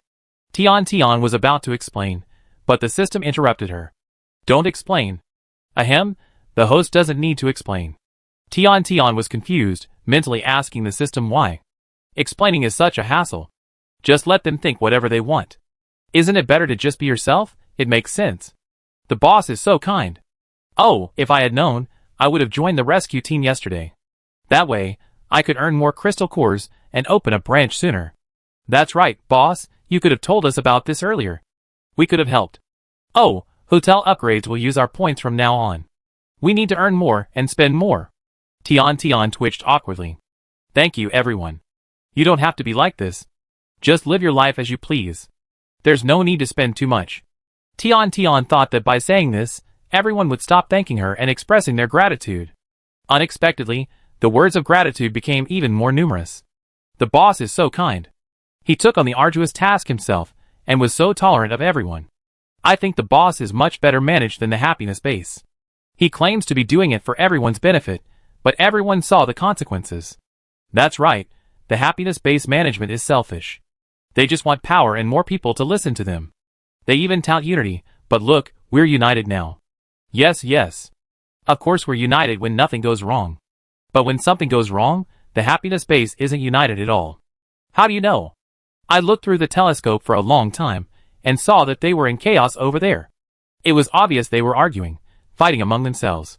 The boss is so kind, giving us this safe and warm home at the hotel. I decided that if they need me to rescue them, I'd definitely go back. Me too. We too. Tian was stunned. What's going on? Why is everyone so excited? She's really not that great. It's all system tasks. Everyone calm down. The decision to rescue is certainly a good thing. It's a three-pronged approach. You earn cores, you save your compatriots, and you generate revenue for the inn.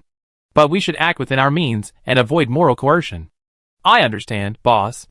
Don't worry. We're all adults, we know what we're doing, and we take responsibility for the consequences.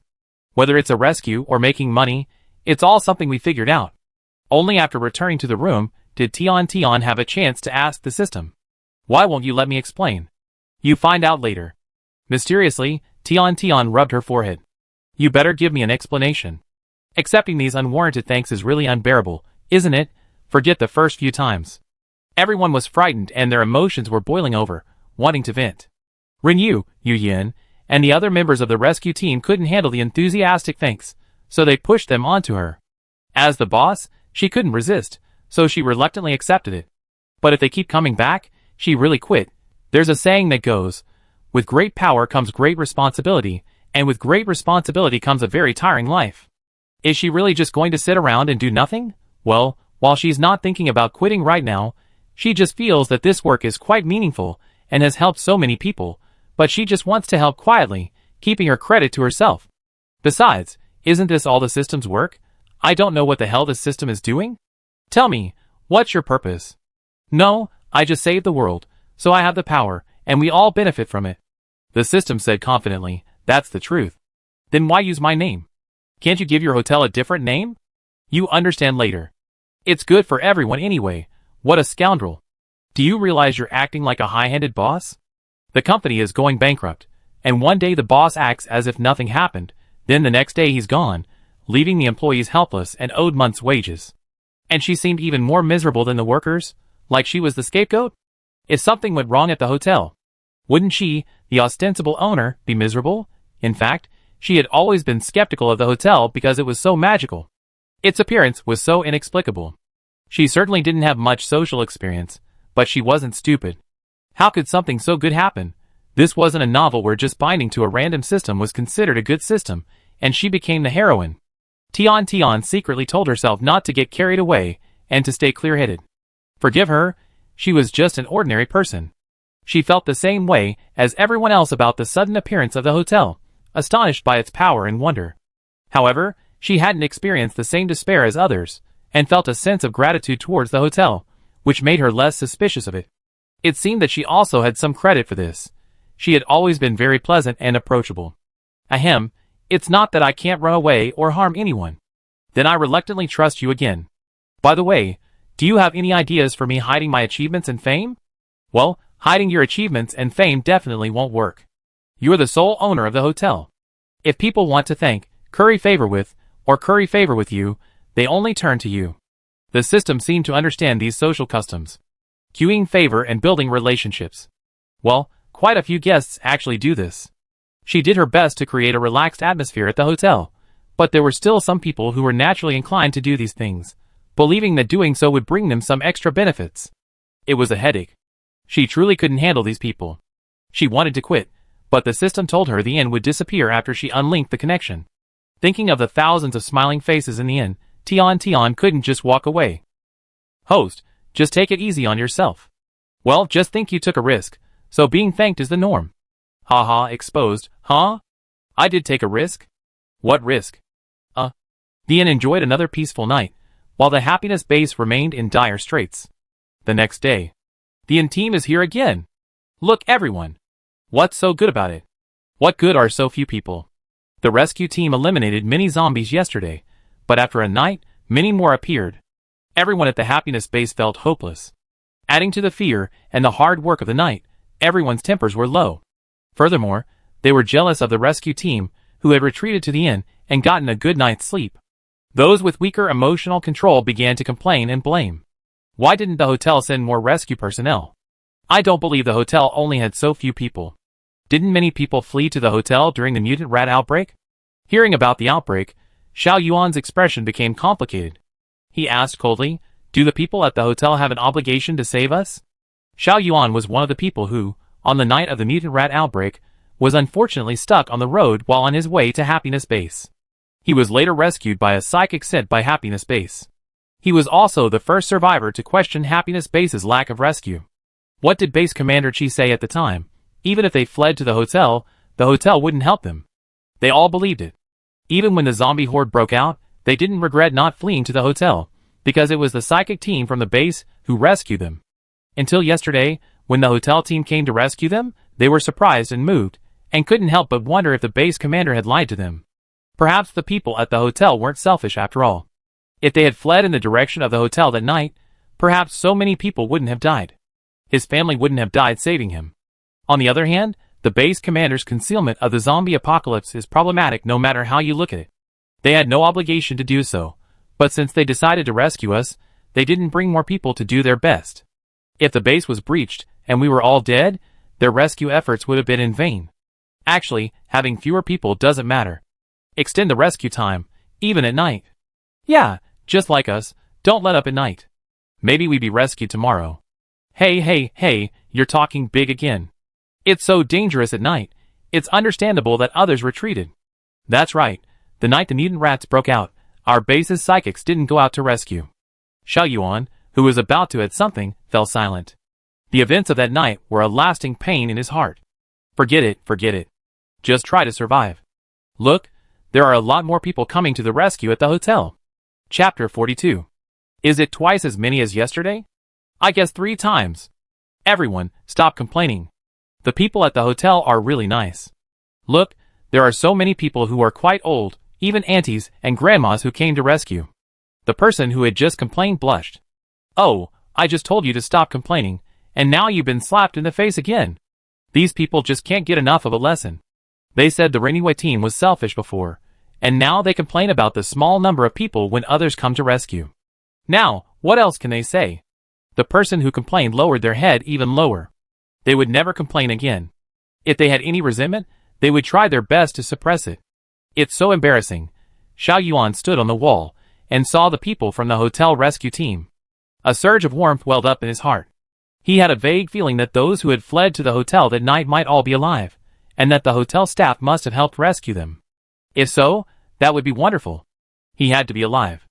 Only by being alive could he reach the hotel. He had to confirm what happened that night. He didn't know why he wanted to confirm it. His family was dead, and he couldn't blame anyone but their own poor choices. But he just wanted to confirm it. He felt that only with confirmation would he have the courage to continue living. The people at Happiness Base were moved, and their morale rose again. Everyone, keep killing the zombies. We go up front, and the hotel team will follow behind. We take care of all these zombies. The hotel team, with veterans leading the newcomers, was a bit flustered at first, but after realizing it was safe to follow orders, they settled into a more organized approach. The zombie population was visibly decreasing. It's getting dark, so it's recommended to retreat. The rescue team leaders all heard this and opened a group chat to communicate. Retreat. Renew offered his opinion. Rescue is important, but everyone's safety is even more important. There are quite a few middle-aged people on the rescue team. Darkness is dangerous, and those who are less physically fit are even more dangerous. I agree. Yu Yin nodded. They were just making money. They earned enough today, so there was no need to risk their lives. The rescue team returned to the hotel and immediately topped up their crystal cores. Tian also turned on the video channel to check. The cash dramas had been finished. Every day on Xianyu was getting a bit boring, so taking stock of their earnings was becoming a fun thing. The rescue team topped up 450,000 points. Including yesterday's points, the rescue team earned a total of 650,000 points. Adding in the top-ups from others over the past 2 days, the current account balance was 680,000. Based on the account balance, the hotel would soon be able to upgrade to the next level, but they had previously changed the system to use everyone's consumption points for upgrades. Currently my spending points account only has 120,000. Hopefully, today's points will be higher. After depositing 450,000 points, the two leaders, Renyu and Yu Yin, discussed with everyone and decided to set aside half for purchasing firearms, with the remainder to be shared among everyone. The number of rescue team members and teams has more than doubled, but the profit has only doubled. The AI analysis revealed a shortage of grenades, weapons of mass destruction, and machine gun ammunition. Of course, this also has to do with the skill of the operators. Technical issues can be addressed with increased training, but insufficient ammunition will require investment. Yesterday, only 50,000 points were reserved, and 150,000 were distributed based on contribution. Today, 200,000 points will be left, and 250,000 will be distributed based on contribution. I suspect some people will receive less. I still have to share some information with everyone. Renyu Yu Yin shared the AI analysis results and recommendations with everyone. I like to hear everyone's opinions. I agree. The more you invest, the more you earn. We all agree. Seeing everyone's agreement, Renyu Yu Yin and the other team leaders immediately confirmed the allocations. Wei's father received a little over 500 points, while Wei Jiamin only received 100.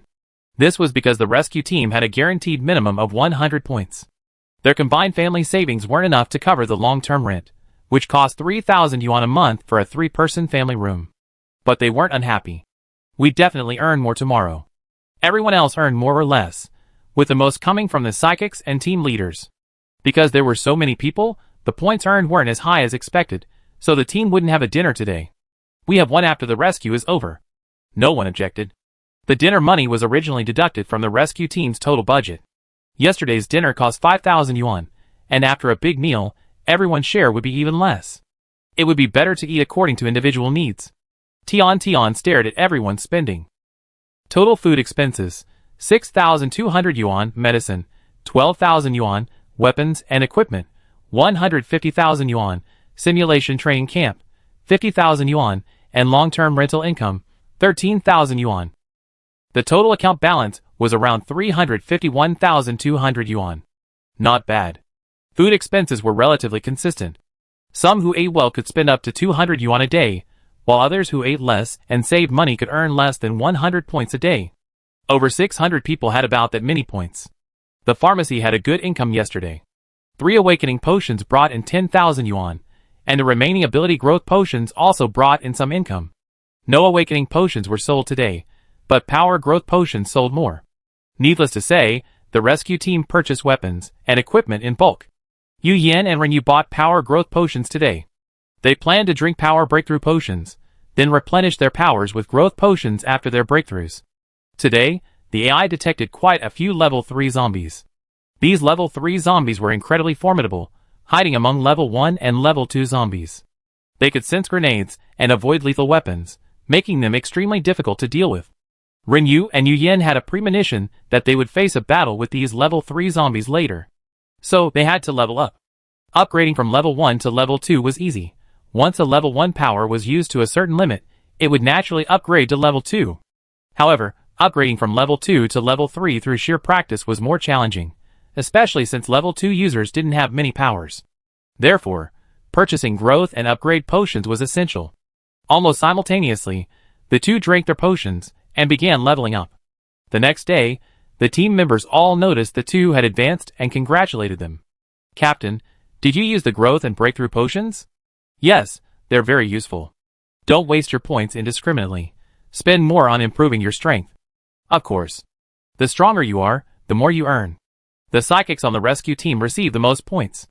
I'm going to work hard to reach level 3 too. The others looked at Yin Lei in shock. They remembered that he had only awakened his powers not long ago, having done so by drinking the awakening potion. And he already reached level 2 so quickly. Much faster than them. This psychic boosting potion is so effective? Some of them had used it before. After all, it was related to enhancing superpowers. So who hadn't bought one and tried it? One bottle showed some results, but everyone thought it was a bit pricey at 500 points a bottle, so they didn't buy more. I drink quite a lot. Yin Lei chuckled.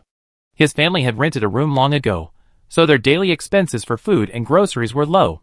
He had weapons and equipment ready, and he hadn't been injured, so he spent all his points on improving his strength.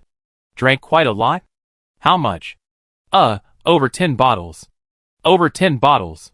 Everyone's eyes widened. Buy it. Drink it. Drink it vigorously. Hey! Everyone, don't drink blindly. You can't take medicine carelessly. I took the advice of the AI. Don't drink too much at once.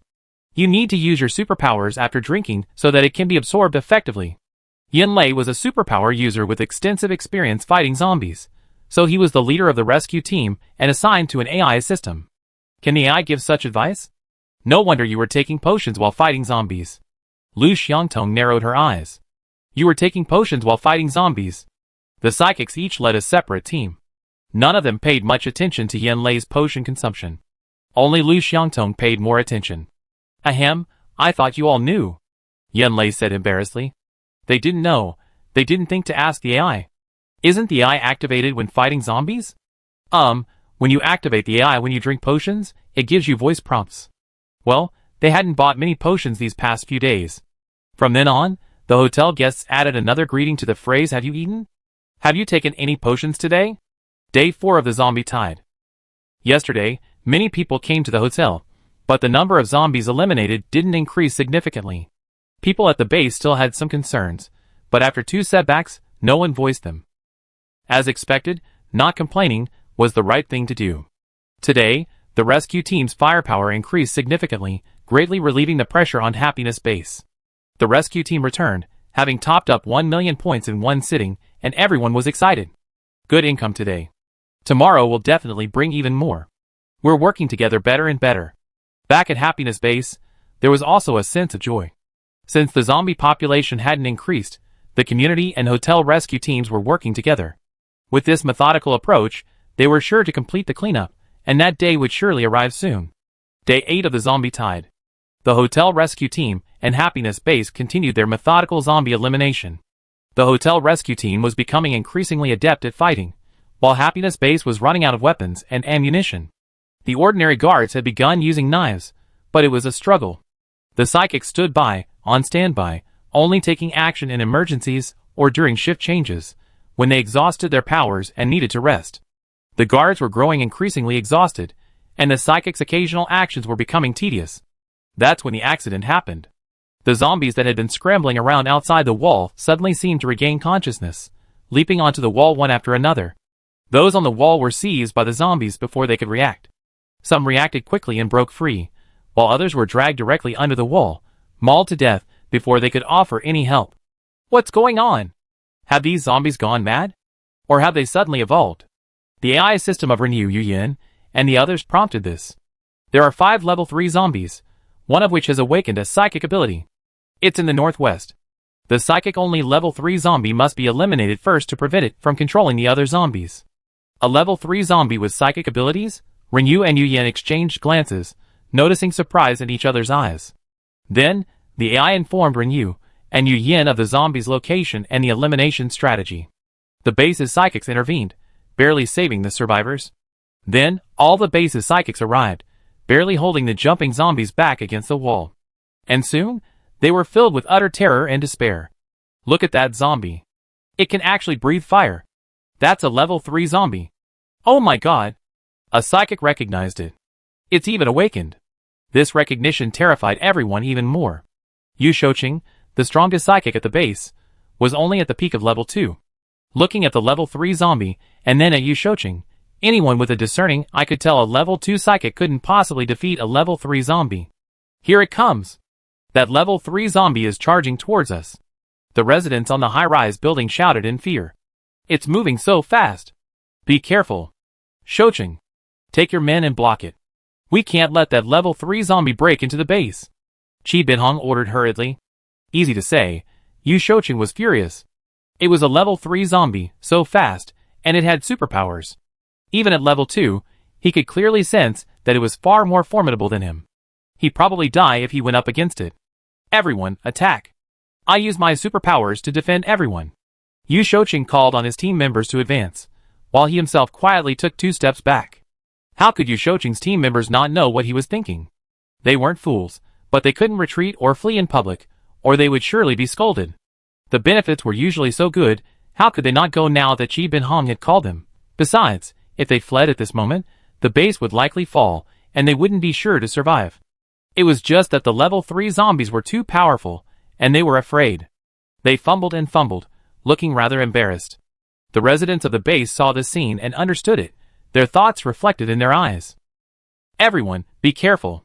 Deal with it. Wear it out. Yu Shouqing, feeling embarrassed, tried to appear positive. No one said anything, but their perception of the base's psychic leader had been reduced to a minimum. At this moment, Ren Yu and Yu Yin, following the AI's instructions, located the level 3 psychic zombie. Both at level 3, they attacked together, aided by the AI, and quickly dispatched it. Once the psychic zombie was dispatched, the regular zombies stopped leaping onto the base wall, and continued to ram and dig at it. The residents of the base were momentarily surprised upon seeing this, then began to investigate the cause of the zombie's transformation. Then they watched as Ren Yu and Yu Yin teamed up to swiftly dispatch a level 3 zombie. Amazing! Ren Yu? That's incredible. Is Ren Yu already at level 3? He looks much more powerful than Yu Shouqing. And that guy, also the rescue team leader, looks even more powerful than Ren Yu. Ren Yu is awesome. The hotel rescue team is awesome. Everyone cheered as they watched the 2 men eliminate 4 level 3 zombies. On the base's wall, a dozen level 2 psychics finally killed a level 3 zombie that had climbed up. Too weak. Captain Yu's team has the best perks, doesn't it? I heard they've been allocated a lot of psychic potions produced by the hotel. How could they be so weak? 2 people can kill 4 level 3 zombies, but we only have a dozen to kill one. Exactly. Too weak. I wonder what they do all the time. What do they do? They're enjoying themselves. While others are working hard on the rescue, they're shopping at the hotel and sleeping. Too much. Yu Shouqing's face darkened, and the other team members looked unhappy too. Guan Han snorted at his sister, and Guan Xian wanted to quit the team immediately. Once these level 3 zombies were dead, whether by coincidence or sheer luck, the zombie tide began to recede. The remaining zombies stopped their targeted attack on the city, and began to scatter in confusion. At the AI's prompt, the hotel rescue team also began to retreat. The zombies no longer surrounded the base, but after sensing the human scent, they would pursue them. The residents of the base were stunned to see the rescue team retreat, their first reaction being dismay. Then, they saw a large number of zombies following the rescue team's vehicles. In the past few days, zombies had followed the rescue team's retreating vehicles, but they didn't get far before most of them turned around and surrounded the base, leaving people feeling extremely desperate. And today, no one knew how Ren Yu and his team had managed to get so many zombies to follow them. And none of them had returned to surround the base again. Were they saved? The residents of the base stared out the wall for an hour in disbelief. After confirming that the remaining zombies were still wandering around in the same daze as before, they finally believed they were saved. It's over. It's really over. Great. So great. Many people burst into tears of joy. Thanks to Ren Yu and the others. Yes, we should thank them. Thank you, Ren Yu, and thank you to the hotel rescue team. We used to hate the hotel so much, calling them selfish. We really shouldn't have. Whatever. We're moving to the hotel. I'd be willing to fight zombies on my own. There's even a little girl on the hotel rescue team. If even little girls dare to fight zombies, why shouldn't we adults? We believe in the hotel. We do too. We believe in the hotel. One person started talking about moving to the hotel, and immediately many others joined in, expressing their willingness to move. Go back and pack your things now. Move tomorrow. I can't wait to move today. As everyone chatted, they went back to pack their things. The guards and the psychic team approached Chi Bin-hong, Yu Shouqing's psychic team, and a group of managers. Captain Chi, tonight is our last shift. Tomorrow we be moving to the hotel. Captain, please don't blame us. We're very kind to tell you. We're not like you, Captain. You keep saying you're doing this for unity, for humanity, for everyone, but you're keeping something as big as the zombie apocalypse a secret. If it weren't for the hotel's weapons and medicine, the base would have been overrun by the zombie horde long ago. Without the help of Renew and the hotel rescue team, even the psychics wouldn't have been able to escape the 5 level 3 zombies that appeared during the zombie horde. Even if they escaped, would the base still care for their ordinary families? Did they abandon their families altogether? That level 3 zombie wasn't like the level 1 or level 2 zombies. It would bite anyone it caught, and then throw them back into the zombie pile. It was so clever that even the antidote couldn't stop it. Chi Bin-hong's face darkened. He heard so many people talking about moving along the way, and now every household was packing up. It was impossible to ignore the noise. His grand ambitions had been completely dashed. The guards and the psychic teams didn't say much. They were still rushing back to pack up so they could move tomorrow. Then several administrators expressed their resignation. Base commander, the base should be allowing everyone to leave now, right? Even if it wasn't, there's nothing we can do. The guards and so many psychic teams have decided to leave, and Captain Yu's team alone can't stop them. Chi Bin-hong's face darkened even further. He looked at Yu Shouqing. Yu Shouqing looked at the team members. Captain, we want to move to the hotel too. Why don't we all go together? The hotel is safe. Shall we all go together? The two people who spoke were relatively polite, but Guan Xian wasn't so polite. Ever since she began to regret and was reprimanded by her family, she resented Yu Shouqing and herself for fawning over him so much. Because of this feeling, she was very rude to Yu Shouqing. Captain, not only are my brother and I moving to the hotel, we're also leaving the team. While joining this team might be more rewarding, it was also quite troublesome. Not only was there hostility from other psychics, but after working so hard to fight level 3 zombies, people would question and despise us. It was too frustrating, not worth it. Yu Shouqing was already furious, and Guan Xian's attitude immediately inflamed his ire. It was mainly because Guan Xian had been so fawning before. The contrast between now and then was stark. Okay, don't regret it. Yu Shouqing gritted his teeth. Anyone else who wants to quit our team, do it now. 2 more people then offered to leave. Yu Shouqing narrowed his eyes, waiting. He had a trick up his sleeve. If they regretted it later and tried to curry favor with him, it would be too late. Chi Bin-hong sighed. Yu Shouqing moved his mouth, about to say something, when another person arrived. It was Dr. Li from the base's infirmary. Chi Bin-hong's heart sank even more at the sight of him. Dr. Li looked at Chi Bin-hong with a complicated expression. He had considered leaving the base for the hotel, but since most people stayed, he felt he could be more valuable there. After the base purchased medicine from the hotel, Dr. Li became even more determined to stay. At least there, he could continue to do the work he loved, instead of fighting zombies. But during this zombie wave, he saw many people bitten by zombies, and they were truly miserable. Without the hotel's healing ointment, with the base's medical facilities, they would have surely died. All of this could have been avoided if everyone at the base had moved to the hotel before the zombie wave arrived. Even if he had been asked to fight zombies, he would have been willing. He had come to tell Chi Bin-hong. After Dr. Li left, Yu Shouqing leaned over to Chi Bin-hong's ear and said, if these people want to leave, let them go. We have all the crystal cores earned from the zombie wave. We have the final say on how to divide them. For these cores, there will definitely be people who will support us. Chi Bin-hong's spirits perked up at this. That pile of crystal cores was no small sum. Based on the hotel exchange rate, it was worth nearly 1,000,000 points. Now they were in their hands.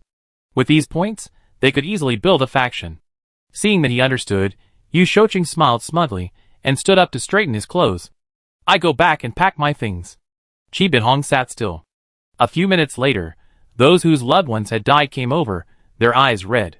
They were all in a bad mood, looking at Chi Bin-hong with resentment. Chi Bin-hong was startled. He had almost forgotten about this matter. Many people had died in this zombie wave, and their families had come to him during the zombie wave, wanting to question him. But at that time, the battle was at its most critical, and there was no time to deal with these matters. The families were persuaded to stop making a fuss.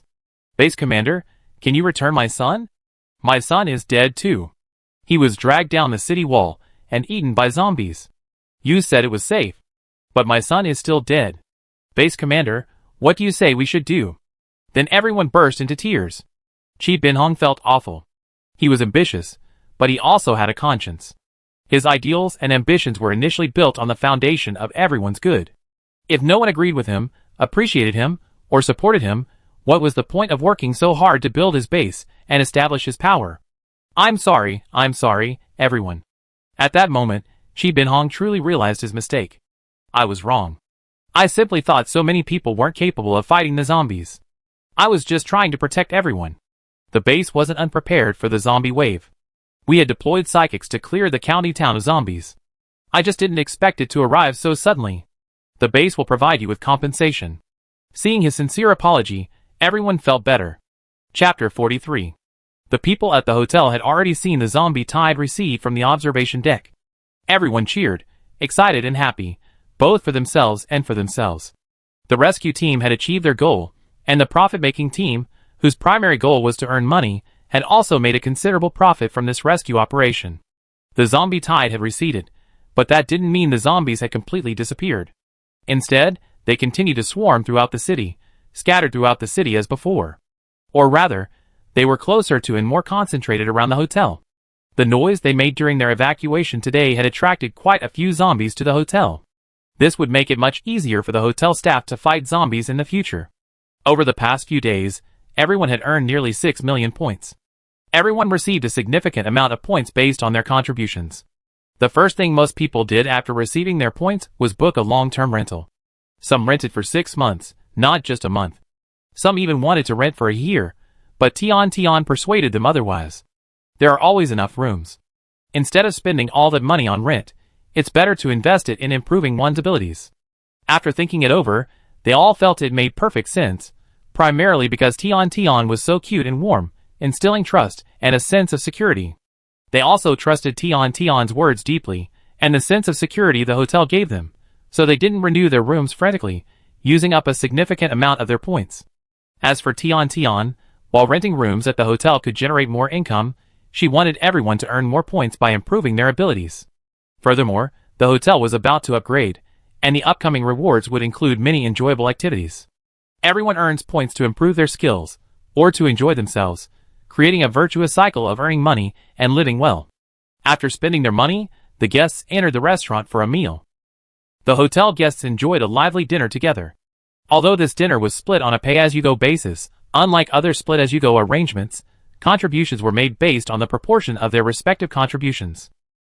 Those with more contributions contributed more, while those with less contributed less. They also allowed members of the rescue team to bring their families along for the meal. Everyone's faces were beaming with joy. They were truly delighted. Tian was also delighted because the hotel was about to be upgraded.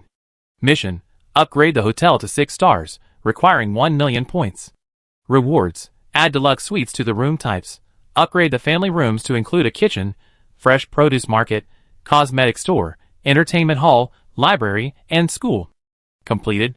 After the hotel upgrade, the first floor expanded several times. The newly added shops were displayed on the first floor. The hotel's counter had also changed, becoming a 360-degree circular counter. The entrance to Tian's room was surprisingly still behind the counter. Not to mention the fresh food supermarket, cosmetic store, entertainment center, and library. Tian could imagine what they looked like inside. But as for the school, Tian couldn't imagine it. I'm going to go check it out tomorrow. The school and the simulation training ground looked very similar in appearance, both resembling a store. Could this be the same model as the simulation training camp? Tian's guess was correct, but upon entering the school, she was greeted by what looked like a registration area. The system asked Tian to select the course she wanted to enroll in. There were kindergartens, elementary schools, middle schools, universities, and various vocational education options. Tian was curious about all of these options. She first chose kindergarten, and then the last one, and found herself inside a kindergarten with slides and toys for children to play on, and a school building, very realistic. The system prompted her to exit through the kindergarten's main gate.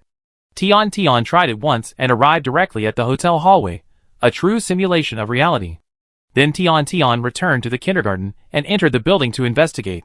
She was surprised to find teachers inside. Who are you? Tian remembered she wasn't a guest at the hotel.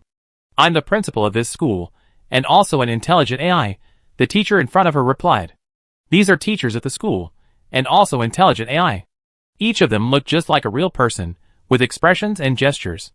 Tian couldn't help but reach out her hand, and the intelligent AI reached out and shook hers. Even the physical sensation after touching them was indistinguishable from a real person. It was truly amazing. The teacher could hire a real person, but since there were no guests at the end who were qualified for this role, the system arranged it directly. The fact that a real person could be hired surprised Tian, and she inquired about the details. If a real person were hired, the expenses would be covered by the inn. I think about it tomorrow and decide to open the recruitment process. The system will recommend suitable candidates and send them direct invitations. There will always be people who are unsuitable and unwilling to fight zombies, and since the inn doesn't offer many positions, the expenses won't be too high. Even cleaning isn't done by humans. The hotel's public areas are cleaned by robots after everyone falls asleep. Guests can either clean their own rooms or pay a small amount of points to have a robot do it. Robot cleaning is very cheap and fast, and I believe guests who earn money will be happy to choose this option. I've been hooked since I used it once, because it smells so good. After setting this up, I looked at other options today. Other high schools and universities should be similar. Tian didn't continue her search and instead looked into vocational education. Vocational education options are limited, just professions like chef and responsible parent. Doctors, teachers, various researchers, and so on, all university options. Professions like kindergarten teachers have very high standards. Cooking is a no-brainer. The food in the hotel restaurant is delicious, chef quality, but the taste is always the same. After a while, you still crave some novelty, just like cooking at home and occasionally going to a restaurant for a bite. The hotel will have a food court for those who want to open a gourmet food stall. Reliable Parents is a bit novel. It's about teaching parents how to be good parents, which is quite interesting. These are all paid services. During this zombie wave, the hotel has attracted a lot of guests, so they're definitely willing to spend. Another upgrade won't be far off. Next stage mission. Upgrade the hotel to 7 stars. Requires 5 million points. Rewards. Medicinal bath, medical examination room. The points required for the next level increase again, 5-fold, but the rewards are so minimal. This medicinal bath is the same bath potion the host used before. It can cure illnesses, having a similar effect to cleansing the meridians and marrow. So the potion she used before was so powerful? 5 million points seems like a small price to pay. There's also a physical examination room, probably for physical exams. The potion the host used is, of course, the highest in version, but the ones in the medicinal bath are, well, separate, lower spec versions, each with a different effect requiring a separate payment of points. Seeing Tian so happy, the system personnel kept their thoughts to themselves. Once the medicinal bath opens, the host will naturally understand the situation. Ahem, the shop setup in the hotel is the same. For example, in the restaurant, different types of food require a certain amount of points, and then points are used to purchase and put them on the shelves. The same goes for the daily necessities store and pharmacy. Different types of daily necessities are illuminated by points, and then restocked by redeeming points. The hotel operates on energy generated by each world, so the host can't use anything they accumulated. That's why the setup is in place, and the master has been constantly improving the in-system, reducing its overhead. The cost of reaching this world is already very low. The master has waited too long. Lower costs will make upgrades easier, greatly accelerating the speed of opening inns and, in turn, saving the world.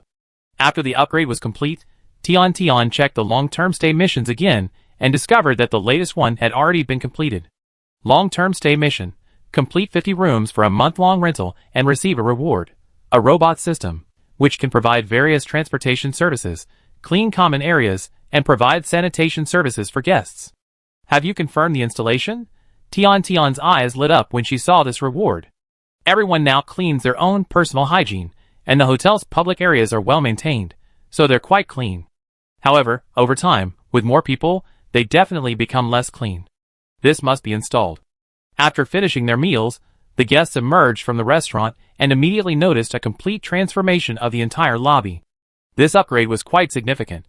The original rectangular counter facing the entrance had been transformed into a 360-degree circle. The rectangular wall behind the counter had also been transformed into a cylindrical shape and moved to the center. The surrounding shops were moved to either side of the counter, surrounding it. 2 glass doors now faced each other in the lobby. This layout gave the entire lobby a sense of openness.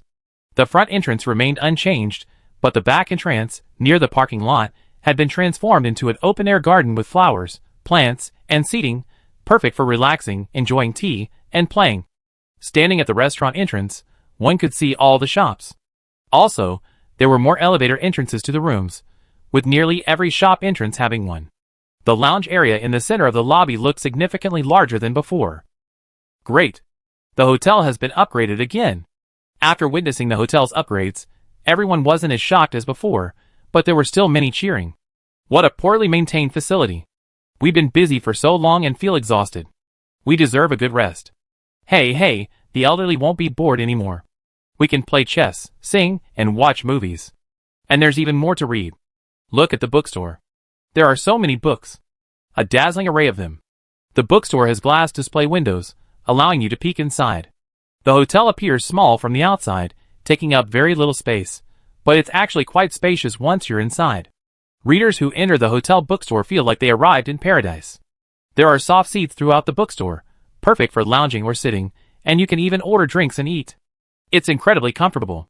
The entertainment hall is a place for entertainment. The window posters alone are quite appealing, as the hall offers a wide variety of activities. There's a game room, a chess and card room, a karaoke bar, a movie theater, a concert hall, a theater, and a dance hall. After entering, choose the activities you want to experience and go in groups of 3 or 4. Gamers will be amazed upon entering the arcade. The arcade no longer features keyboard games, but holographic games, which function much like a simulator, which itself resembles a game. However, the arcade does have some casual games, which are purely for leisure, not exercise. There are also plenty of games suitable for seniors, like chess and mahjong, which can be played against AI or in a real-person team. Team Ringhua and the other young people were overjoyed. Before the apocalypse, they were all young and quite fond of playing games. After the apocalypse, they no longer had the luxury of playing games, and they couldn't even think about it. With survival so challenging, why would they even play games? But now, with survival so severe, it's even more important to play games to relax. Plus, playing games isn't without benefits. It can improve many abilities. For now, these young people ignored it, and immediately started making game appointments. A holographic chicken-eating game with skill training and hot weapon scenes. Young people are more interested in entertainment, while middle-aged families are primarily interested in fresh food supermarkets. There's a fresh food supermarket.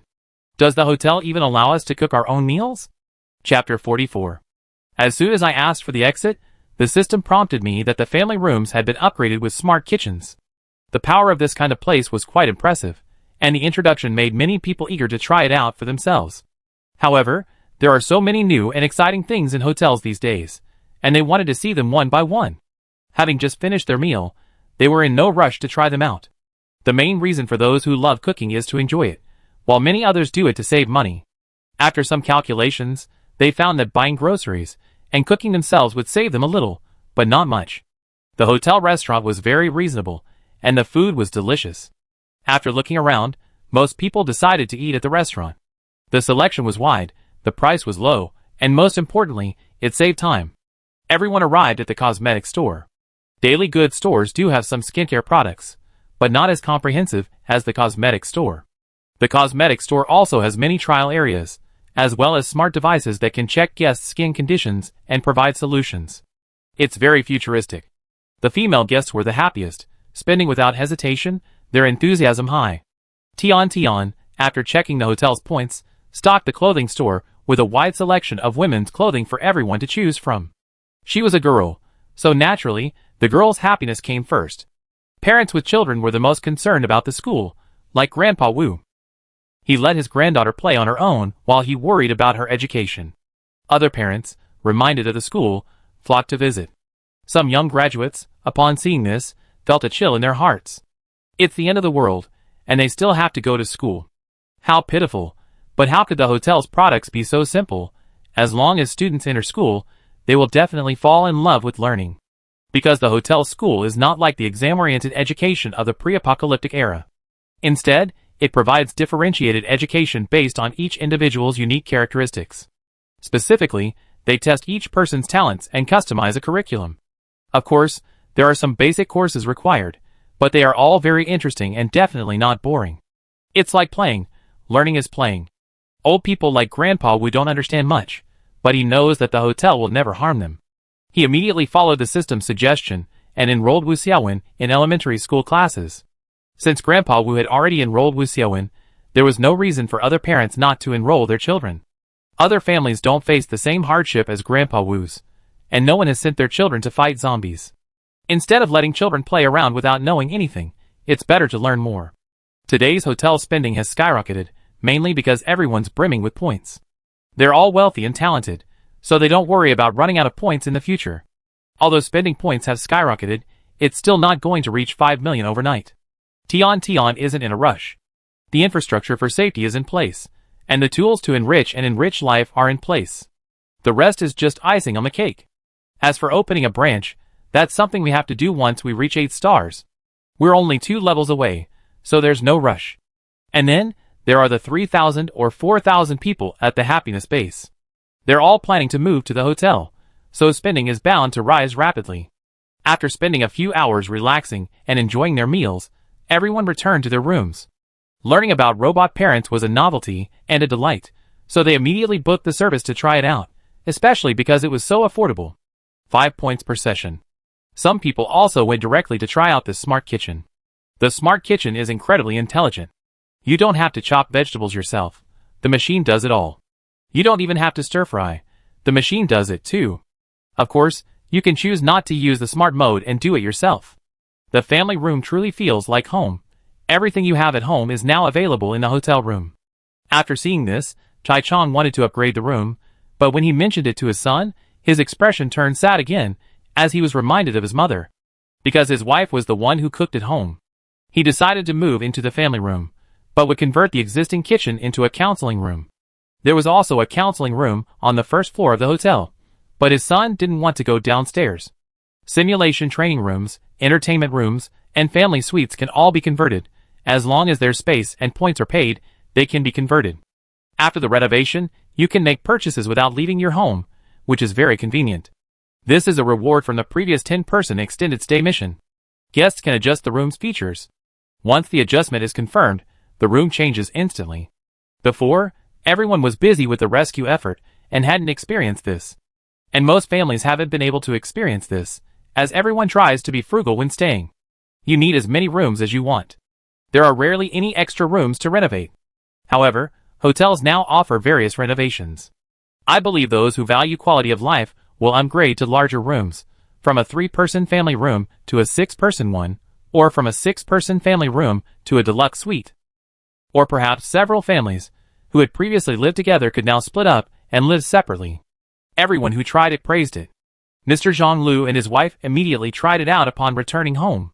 Because they renovated their previous study themselves, and the books were all from their own home, now they could spend 50 points to create a mini-study. Since the hotel now had a bookstore, their renovated study could connect to the bookstore, allowing them to browse anytime, anywhere. At the happiness base. After so many days of intense tension and exhaustion, the people finally got a good rest. But their sleep was still restless. The zombies around the happiness base hadn't completely dispersed, and there were still noises. If it weren't for the dark, I really like to leave for the hotel right now. The thought of moving into the hotel tomorrow excited them. Finally, daybreak arrived. Everyone, unwilling to wait a moment, began to move. At the hotel, the rescue team also spontaneously came out to clear the zombies along the way and meet them. In reality, it wasn't simply about providing support, it was also about making money. The hotel has so many fun shops, so when they're not fighting zombies, they want to have fun. So, they're fighting zombies even harder, hoping to make more money. The deluxe rooms that were released yesterday were truly luxurious. People who value quality of life, like Ji Dong, immediately booked a room for a day and experienced it. It truly blew his mind. The deluxe suites were 2 stories high, complete with a swimming pool and garden. And the room's functions could be freely configured. While regular rooms can be customized, they weren't as large as the deluxe rooms. This was a 2-story villa. The deluxe rooms have room for all the features a hotel could add.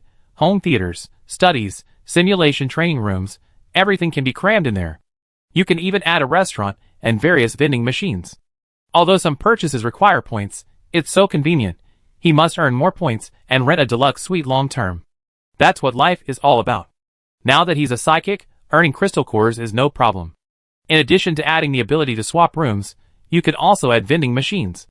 Especially large family rooms with space, you can add vending machines at home by spending points. Tion has now unlocked all types of vending machines.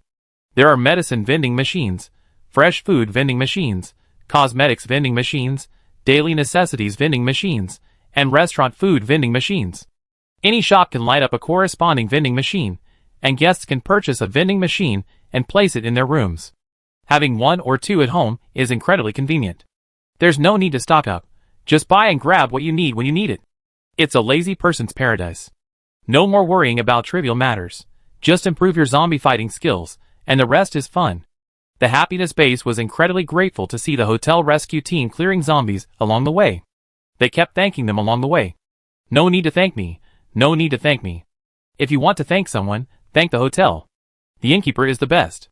Without him providing us with such a wonderful place, we wouldn't be able to come and rescue you. These words intensified everyone's curiosity about the hotel and its owner, and fueled their anticipation.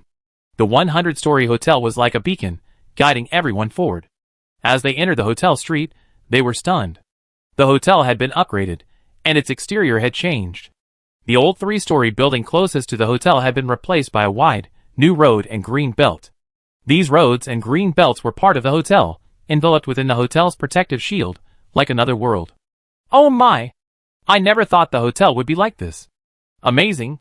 How did it become like this? The people at Happiness Base had only seen the massive building from afar. While they were also impressed by the changes, the distance made the experience less tangible. When they finally arrived, with the hotel right before their eyes, they were deeply astonished. What's that? Someone shouted, pointing at the zombie barrier. The hotel guest, who was fighting zombies against the barrier, stopped what he was doing and retreated inside. Then, he loudly explained the benefits and uses of the barrier to the new guests at Happiness Base. How could a hotel guest be so brazen and loud? It had been right next to them last time, but the zombie was just standing there, stunned, isolated beyond the barrier. It was as if the person before them didn't even exist. Amazing. So the hotel was absolutely safe because of the barrier. They were shocked, relieved, and filled with regret. Why hadn't they come to the hotel sooner? Thinking of the restless days and nights they spent sleeping, they felt like fools for believing the base's nonsense. In fact, they all knew the hotel had a barrier, and many had inquired beforehand about why it was so absolutely safe. But what they saw with their own eyes was so shocking that they were stunned into asking such a foolish question. What made them even more foolish and regretful was yet to come. The car drove into the barrier, and through the floor-to-ceiling windows they glimpsed the shops inside. That's the restaurant. So many delicious foods, so fragrant. That's the pharmacy up ahead. And the lobby. Oh my God, it's so spacious. There are actually people drinking tea and playing chess. Behind the hotel, next to the parking lot entrance, a leisure garden has opened up, with numerous tables, chairs, and parasols. Now many elderly people sit here, basking in the sun and drinking tea, their lives truly comfortable. Seeing the people from the Happiness Base, these elderly people greeted them with a smile. Hey, hello. Hurry up and park your car, check in, and then come over for tea. The people from the Happiness Base's eyes sparkled with envy. What kind of idyllic life is this? Look at them, then look at the elderly people at the hotel. There's no comparison. Every day they tremble in fear. Even when they're not fighting zombies, they still have to work, and the workload is hectic. Cleaning, digging, tamping, hauling, filling, and building fortifications. Or just some odd jobs. There are a lot of chores and tasks at the base that require humans. And the benefits aren't particularly good.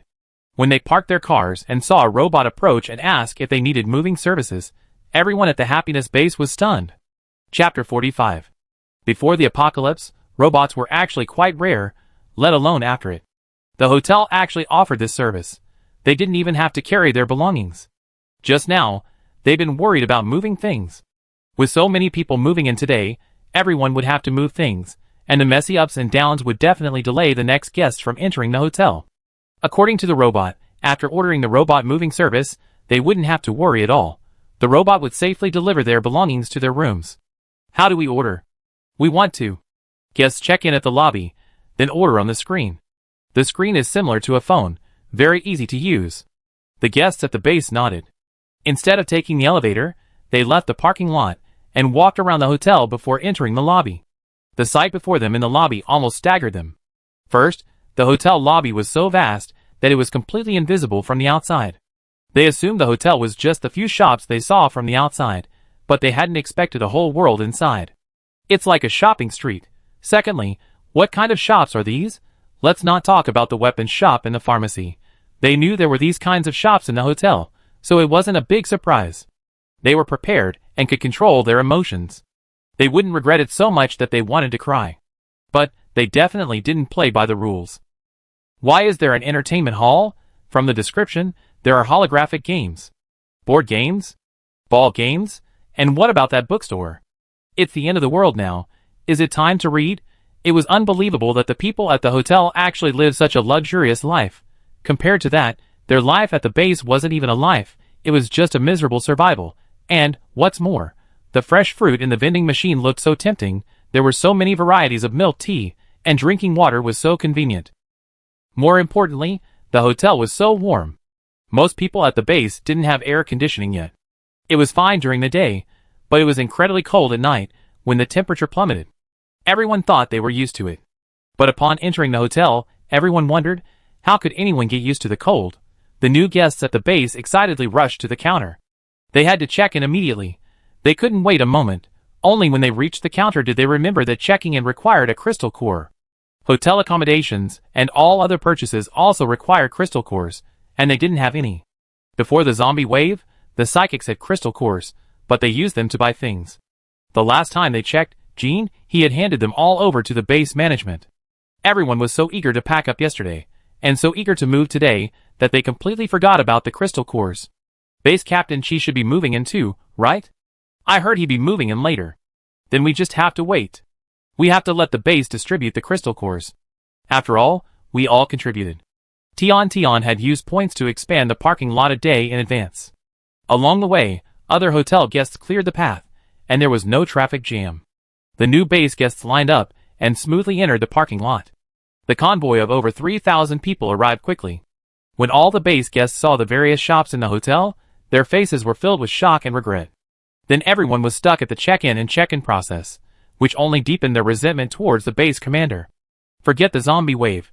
It was all in the past, and no one wanted to talk about it again. Now that they decided to move into the hotel, what was the point of the base not giving them any money? They were determined to get an explanation. Didn't we fight so many during the zombie wave? The base should give me a share. After all, we all contributed. The base hasn't said anything, and we don't know what's going on. Thousands of people waited in the hotel lobby, the garden, the parking lot, anywhere else that wouldn't interfere with transportation. Finally, Chi Bin Hong, who had fallen behind the others, arrived. Chi Bin Hong was flanked by Yu Shouqing and several of his psychics, who stood in the center like guards, protecting him. Base Commander Chi, you said you share the crystal cores after the zombie wave. Do you still mean what you said? Because of this statement, even though everyone was dissatisfied with Base Commander Chi, they didn't clamor for a share of the crystal cores during the zombie wave. Base Captain Chi's daily decisions, as well as the base's rules and regulations, were generally fair. The crowd gathered around Chi Bin Hong, waiting for his speech. Yu Shouqing looked at them with a haughty expression. Guan Xian's heart skipped a beat. She wasn't stupid. She knew Yu Shouqing's character. Otherwise, she wouldn't have tried so hard to curry favor with him. She tugged at her brother's sleeve, a trace of regret and resentment on her face. It was her brother, along with her parents, who blamed her, causing her to impulsively quit the team and thus offend Yu Shouqing. They might not even get a single crystal core. It was a huge loss. Guan Han ignored her, staring at Chi Bin Hong. Well, it's fine. My idea is to distribute all the crystal cores at the base according to the previous regulations. But there's one more thing. The families of those who died in the market will receive some extra compensation. What do you think? No problem, no problem.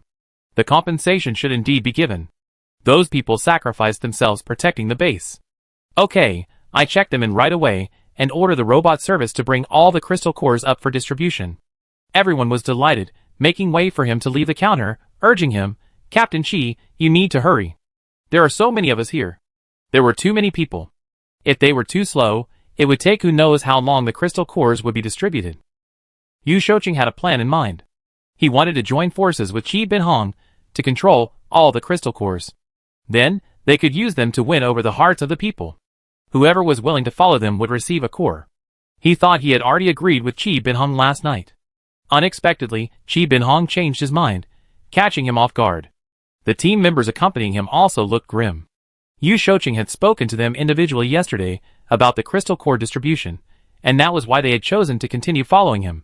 Yu Shouqing wanted to speak to Chi Bin-hong, but there were so many people around, all crowding around him to check in, that he had no chance to speak.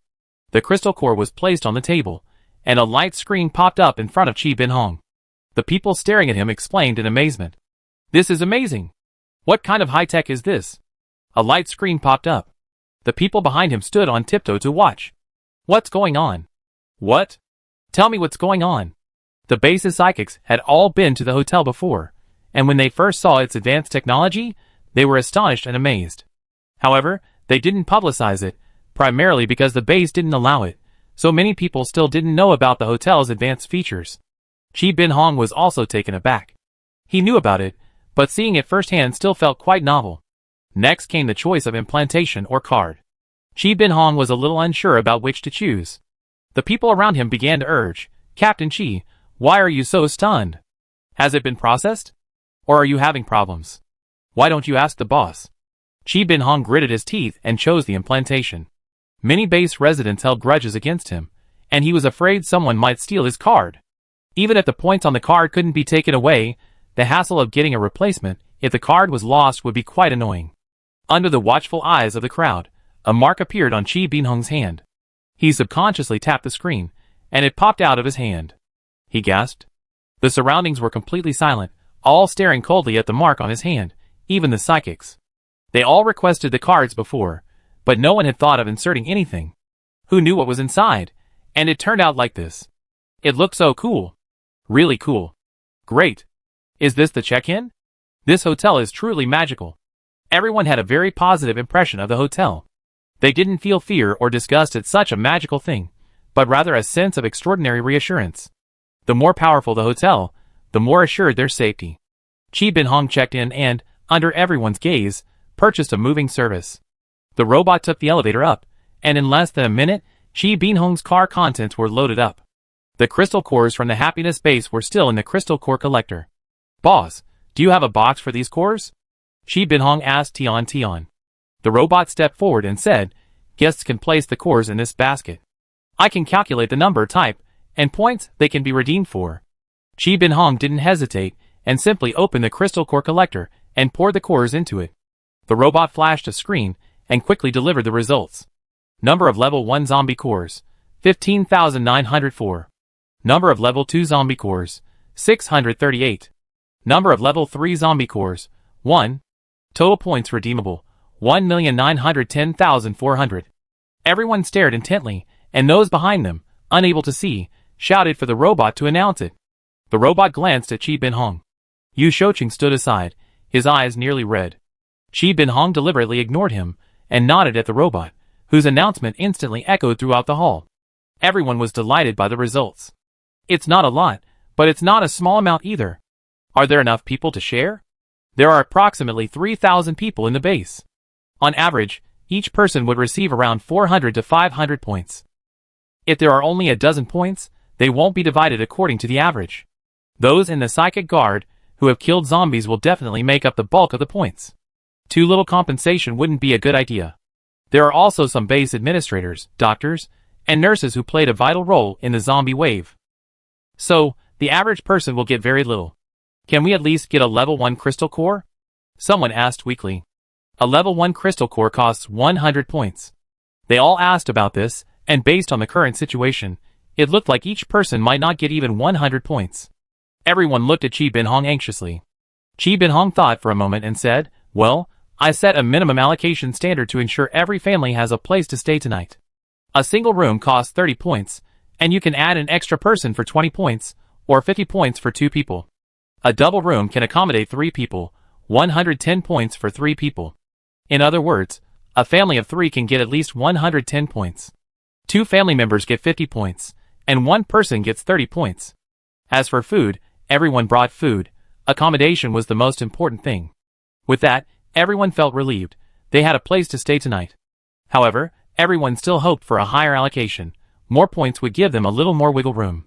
Since everyone agrees, let's start distributing the points. Chi Bin-hong looked around, trying to find the former base manager. Yu Shouqing couldn't hold back any longer and said, "It's going to take forever. Why don't we just find a room and sit down and do the distribution slowly?" He wanted to pull Chi Bin-hong into a private room to talk. Before he could finish, Tian interrupted him. "Guest, you can hand over all the crystal cores to the system for immediate recycling. Enter the distribution criteria, and the system will automatically allocate points to everyone." This boss is such a mouthful. Yu Shouqing, what can I do if I'm so angry? Except for the few team members who had already followed Yu Shouqing, everyone else looked at Tian with gratitude. This boss is like an angel.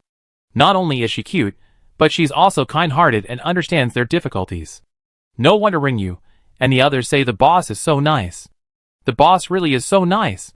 Chapter 46. Under everyone's expectant gaze, Chi Bin-hong informed the system of the allocation plan. In less than a second, the system calculated the points allocated to each person and displayed them to Chi Bin-hong for confirmation. Chi Bin-hong didn't make a decision himself, but simply let the system announce the results.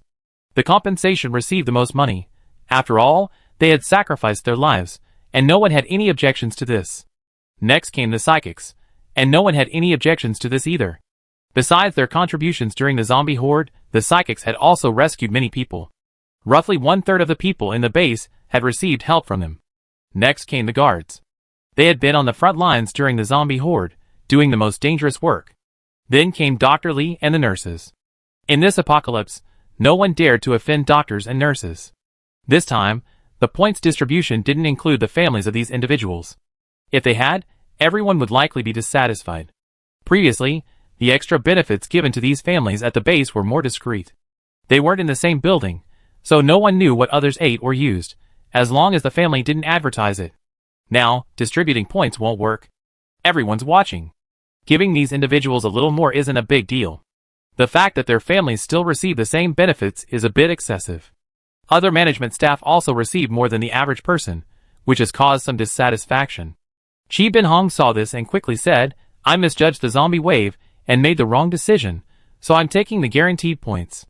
The rest of the staff have worked very hard and made a lot of sacrifices. After hearing his words, everyone's dissatisfaction subsided considerably, and their anger towards him also subsided. The former managers of the happiness base also looked at Chi Bin-hong with gratitude. They had been subjected to much criticism. Their families and neighbors had all been implicated by Chi Bin-hong, and they too held resentment against him. Now that Chi Bin-hong had come forward to admit his mistakes, explain his actions, and guarantee their interests, their anger had largely subsided. Looking back on their time together, they could sense his good intentions. Otherwise, simply promising benefits and promises wouldn't have won their support. This was also why everyone supported his previous decision. Except for these individuals, who would receive more than others, everyone else would receive roughly an equal share. Chi Bin-hong asked, "So how do we claim the points? What about check-in?" Everyone just lines up and checks in. The system will distribute the points to everyone. The system knows how much everyone should receive. It knows. Tian smiled sweetly and endearingly. But Chi Bin-hong's heart sank. This owner was truly remarkable, and the hotel's strength was unfathomable. Fortunately, the hotel never bothered with them, perhaps because they simply didn't want to bother with them. The hotel's scale and strength were beyond their reach. In the end, Chi Bin-hong received the least, only 30 points. His wife and children received a bit more, just like any other ordinary person. Other ordinary people received more than the minimum guarantee, 100 points each. Those who received points began spending. First, they booked a room, then had the robot carry their luggage. Many people followed them to check out their rooms. Then, they were stunned by the high-speed elevator with multiple doors. Many of them had previously worried that the elevator would be too slow due to the large number of people in the hotel. They hadn't expected the elevator to be so spacious. No matter which floor they were heading to, the doors opened within a second, and the doors opened simultaneously for different procedures. In any case, when they exited the elevator, they were actually on different floors. What kind of technology is this? It's completely beyond human common sense. Just then, there was another regular customer in the elevator, his face gleaming with pride. "How is it? Isn't the hotel nice?" It was more than nice. I recommend the rooftop observation deck. You can see far ahead, it's incredibly comfortable, and you can even see the happiness base. If you can't bear to leave the base, you can always go up and take a look. Who would be reluctant to leave the base? After visiting a place as wonderful as the hotel, who would want to leave? Are you crazy? Everyone arrived at their rooms. The single and double rooms didn't have many features, with only the bathrooms offering hot water, which made everyone jump for joy. The tap water at the base wasn't usable. Everyone had to fetch water back home every day, which was inconvenient, and there wasn't enough water. Especially during these zombie swarms. Without the hotel refilling, water was extremely scarce. They'd been stinking for a long time, and only yesterday could they finally wash themselves with water. As for the family rooms, as soon as they entered, they were prompted to customize the room's functions. With enough money, they could even install vending machines for buying things anytime, anywhere. Unfortunately, they were broke. They only booked a room for one day. Even the families with psychics, who had thousands of points in their savings, didn't dare spend them recklessly. They were all planning to thoroughly explore the various shops offering power-ups in the hotel, budgeting carefully, and putting all the indulgences on the back burner. The Guan family, with 2 psychics, was considered wealthy compared to other families. Even they didn't dare spend lavishly, let alone others. After confirming their rooms, the new guests at the base began to come downstairs. Seeing the numerous shops in the lobby, they instinctively tightened their wallets. It's not that they don't want to spend, but they don't have the points to spend, so they can only watch. Chen Wei, Hu Ji, and several other members of the guard team forged a deep bond amid the zombie wave. They had booked rooms next to each other, so they made plans to explore the hotel shops together. The first place they entered was the pharmacy. Don't ask why. After experiencing such a brutal battle against the zombies, special potions were lifeblood to them. The first thing they saw was the brightly colored superpower growth and superpower breakthrough potions displayed at the door. These were special potions for superpower users, and had nothing to do with them. Hu Ji's eyes dimmed. It was a shame he wasn't a superpower user. The others weren't much better. Superpower users were indeed much stronger than ordinary people like them.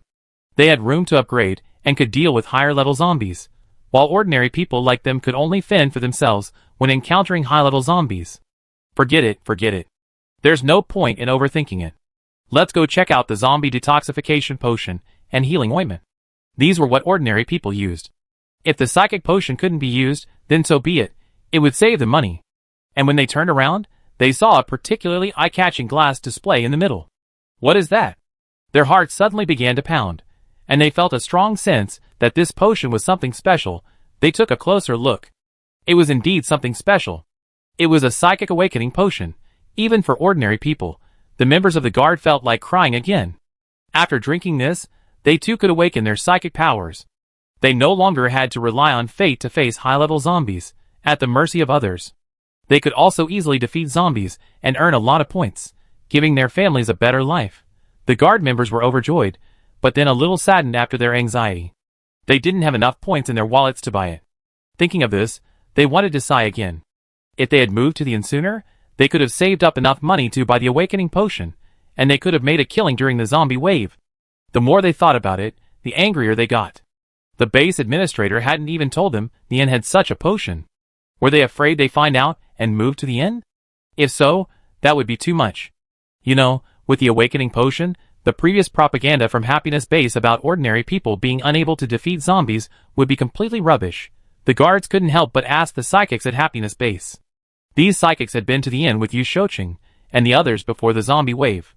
Didn't you see the awakening potion last time you were here? Happiness Base psychics, They were also upset. If they'd known the inn had this, they wouldn't have been so foolish as to insist on staying at the base. It wasn't there when we arrived. The boss hadn't put it on the shelves yet. Don't blame the boss. He warned us about the zombie wave, but you didn't listen. Yes, the boss is definitely not to blame. An old guest of the hotel has returned. The guards had just left the pharmacy when they ran into an old guest. They began by thanking the old guest for the rescue. These old guests were basically there to make money. They felt embarrassed to be thanked. They waved their hands repeatedly. Don't thank us. Thank the boss, Tian. If it weren't for her providing such a great hotel, we wouldn't have been able to rescue and make money. Tian, sitting behind the counter, Good boy, using her as a shield again. The guards turned to see Tian and shouted another round of thanks and praise. Tian waved her hand and retreated to her room. The guards continued to chat with the hotel's regular guests. They were surprised to discover how many of them possessed superpowers. They instinctively asked, "Did you all awaken your powers on your own? How is that possible? The probability of a natural awakening is quite low. You should know this better than us, right?" Of course they knew. Of the nearly 4,000 survivors at the base, there were only a few hundred or so with superpowers. "So how did you?" Hu Ji's voice trembled. "Of course you drank the awakening potion. You're so rich," the guard said naively. The regular guests beamed. "It's because we participated in the rescue last time. We earned a lot of points. With points, you have to spend them. And with such great stuff, you have to buy them. So, they earned it during the rescue."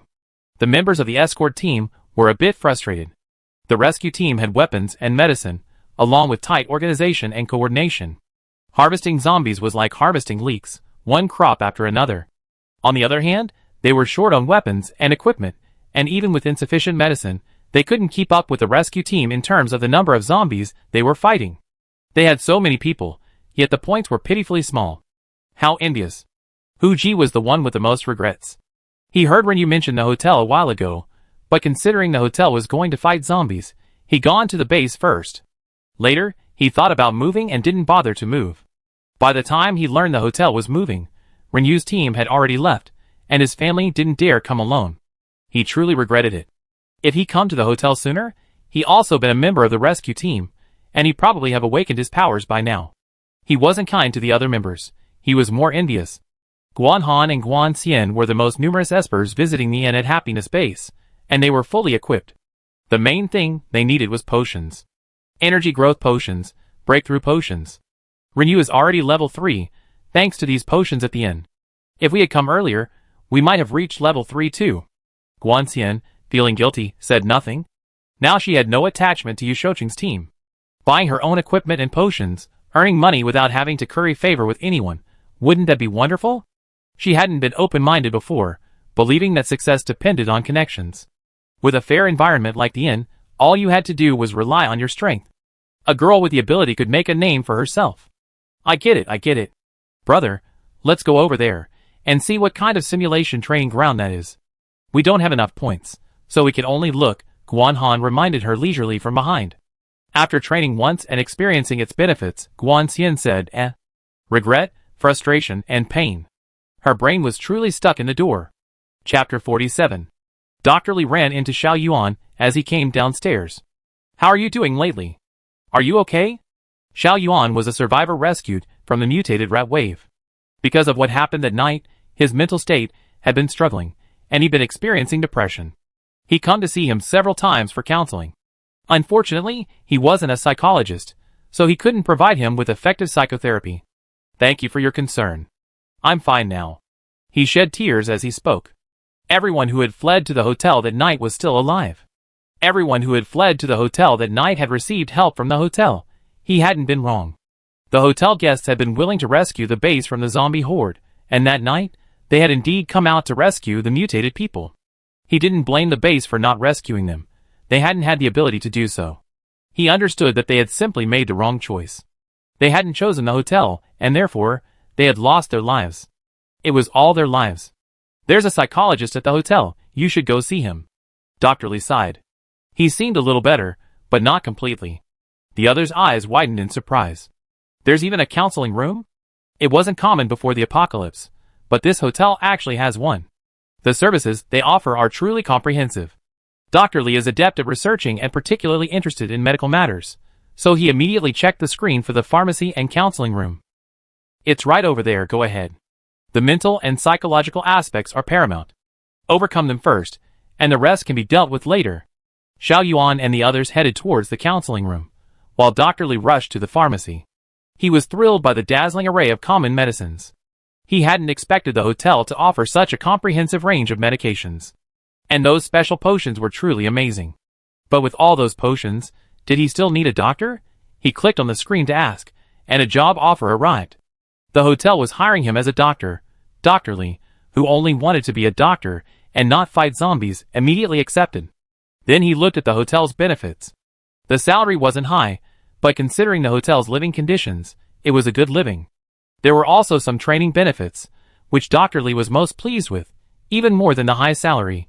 He was truly looking forward to what this magical hotel would offer him. In fact, the hotel didn't need a doctor for what it offered. The psychological counseling room was equipped with advanced artificial intelligence, capable of providing psychological counseling just like a human. The pharmacy also had intelligent doctors providing medical services. Add to that the medicinal bath facilities provided in the next phase of the upgrade, and it would truly be able to cure diseases. But giving a man fish is not as good as teaching him how to fish. After their mission to save the world is complete, they will undoubtedly leave. Humanity still needs to grow on its own. Since Dr. Lee is so eager to learn, and hiring him is not expensive, the system gave Tian a suggestion. Tian didn't know that even after the mission was completed, she would leave. She felt that she was a member of humanity. While the hotel was upgrading, she couldn't become overly dependent, so she extended an offer of employment to Dr. Lee. Dr. Lee was deeply grateful to Tian when he saw that it was the boss who hired her. The system was also pleased. It was all a good deed. The new guests strolled around, their faces a mixture of excitement and regret, their minds racing. Many had very few points, so they could only look at them, not spend them. But when they saw the hotel's regular guests spending like tycoons, they couldn't contain themselves. Then their previously exciting emotions were fully revealed on their faces. The hotel's regulars enjoyed delicious meals in the restaurant, while the new guests at the base could only nibble on bland steamed buns. They could only watch the regulars eat the fruit from the vending machines. Weapons, medicine, cosmetics, beautiful clothes, all sorts of daily necessities, and entertainment, they could only watch helplessly as the regulars enthusiastically bought and played. Who could possibly hold back? The zombie wave was a terrifying memory for them, but for the hotel's regular guests, it was a great way to make money. They missed out on 100 million. How could they not be envious? Yu Shouqing was in a terrible mood. He was the one who lost 100 million. Qi Binhong was such a fool, giving away so many crystal cores like that, and this boss was just working against him. With so many people, how much could he possibly get? And all he could do was watch with envy, as the hotel's regular guests enjoyed their spending. Look at their envious, covetous expressions. It's so shameful. Their base has lost all its reputation. From now on, the people of Happiness Base will have to play second fiddle to these regular guests of the hotel. I wonder what Qi Binhong was thinking? Could a zombie wave defeat him? He had really misjudged him by following him. No, he had to save some face. Who among the people at Happiness Base had the most points? It had to be Yu Shouqing. The points from the previous purchasing base were in his account, and there were some left over from the purchases. Qi Binhong seemed to have forgotten about this, and it seemed like it was compensation to him. Anyway, he was not asked to hand over the points. His welfare benefits were also the best, and he got a share this time.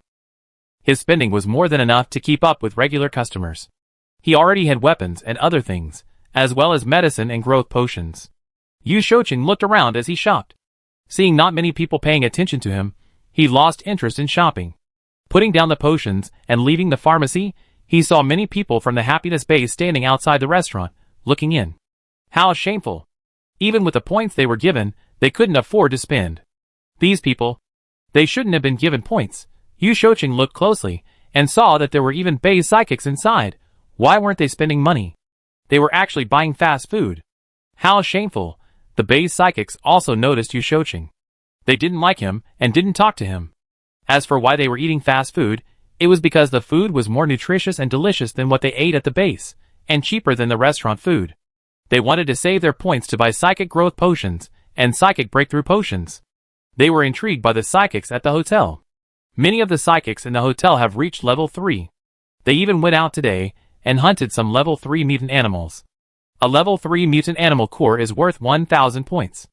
A level 3 psychic can easily defeat a level 3 mutant animal, which is like easily earning 1,000 points. That's like picking up money. Yu Shouqing didn't know, and he also felt embarrassed by the Happiness Base, whether psychics were ordinary people, so he didn't speak to them. He walked into the restaurant with his head held high. Not only did he enter the restaurant alone, he also asked his followers to come along. The people following him were already thinking about not following him anymore, but they hadn't had time to say it yet. Seeing Yu Shouqing heading to the restaurant, they initially wanted to refuse. They didn't have as many points as Yu Shouqing, and they were planning to use them to improve their strength. As for eating, they could just go to fast food. But when Yu Shouqing offered to treat them, of course they had to go. It was a waste not to eat for free. Besides, these were Yu Shouqing's points, so they should eat even more. Yu Shouqing and his men swaggered into the restaurant, and sat down next to the Renew team. Then, his companions bought an even more sumptuous meal than the Renew team's. He wanted to show everyone that he, the number one in the happiness base, was no less than the Renew team. It's Yu Shouqing. This is our base's superpower captain, right? He's so rich, he can actually afford such a sumptuous meal in the restaurant. It makes my mouth water. Hearing these words, Yu Shouqing was delighted and glanced proudly in the direction of the Renew team. But then, his tone changed.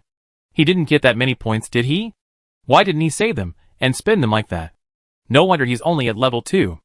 Many of the psychics in the hotel are already level 3. He had those points, but instead of improving his strength, he started enjoying them. No wonder he's inferior to Renew in every way. Exactly. Look at how smart Renew and the others are. They arrived at the hotel so early.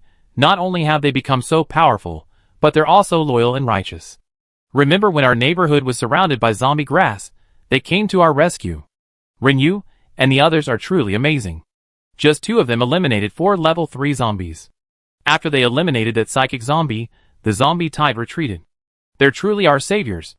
On the other hand, it took us so long to deal with just 1 level 3 zombie. It's a waste of the base's previous investment in him. This statement further infuriated everyone.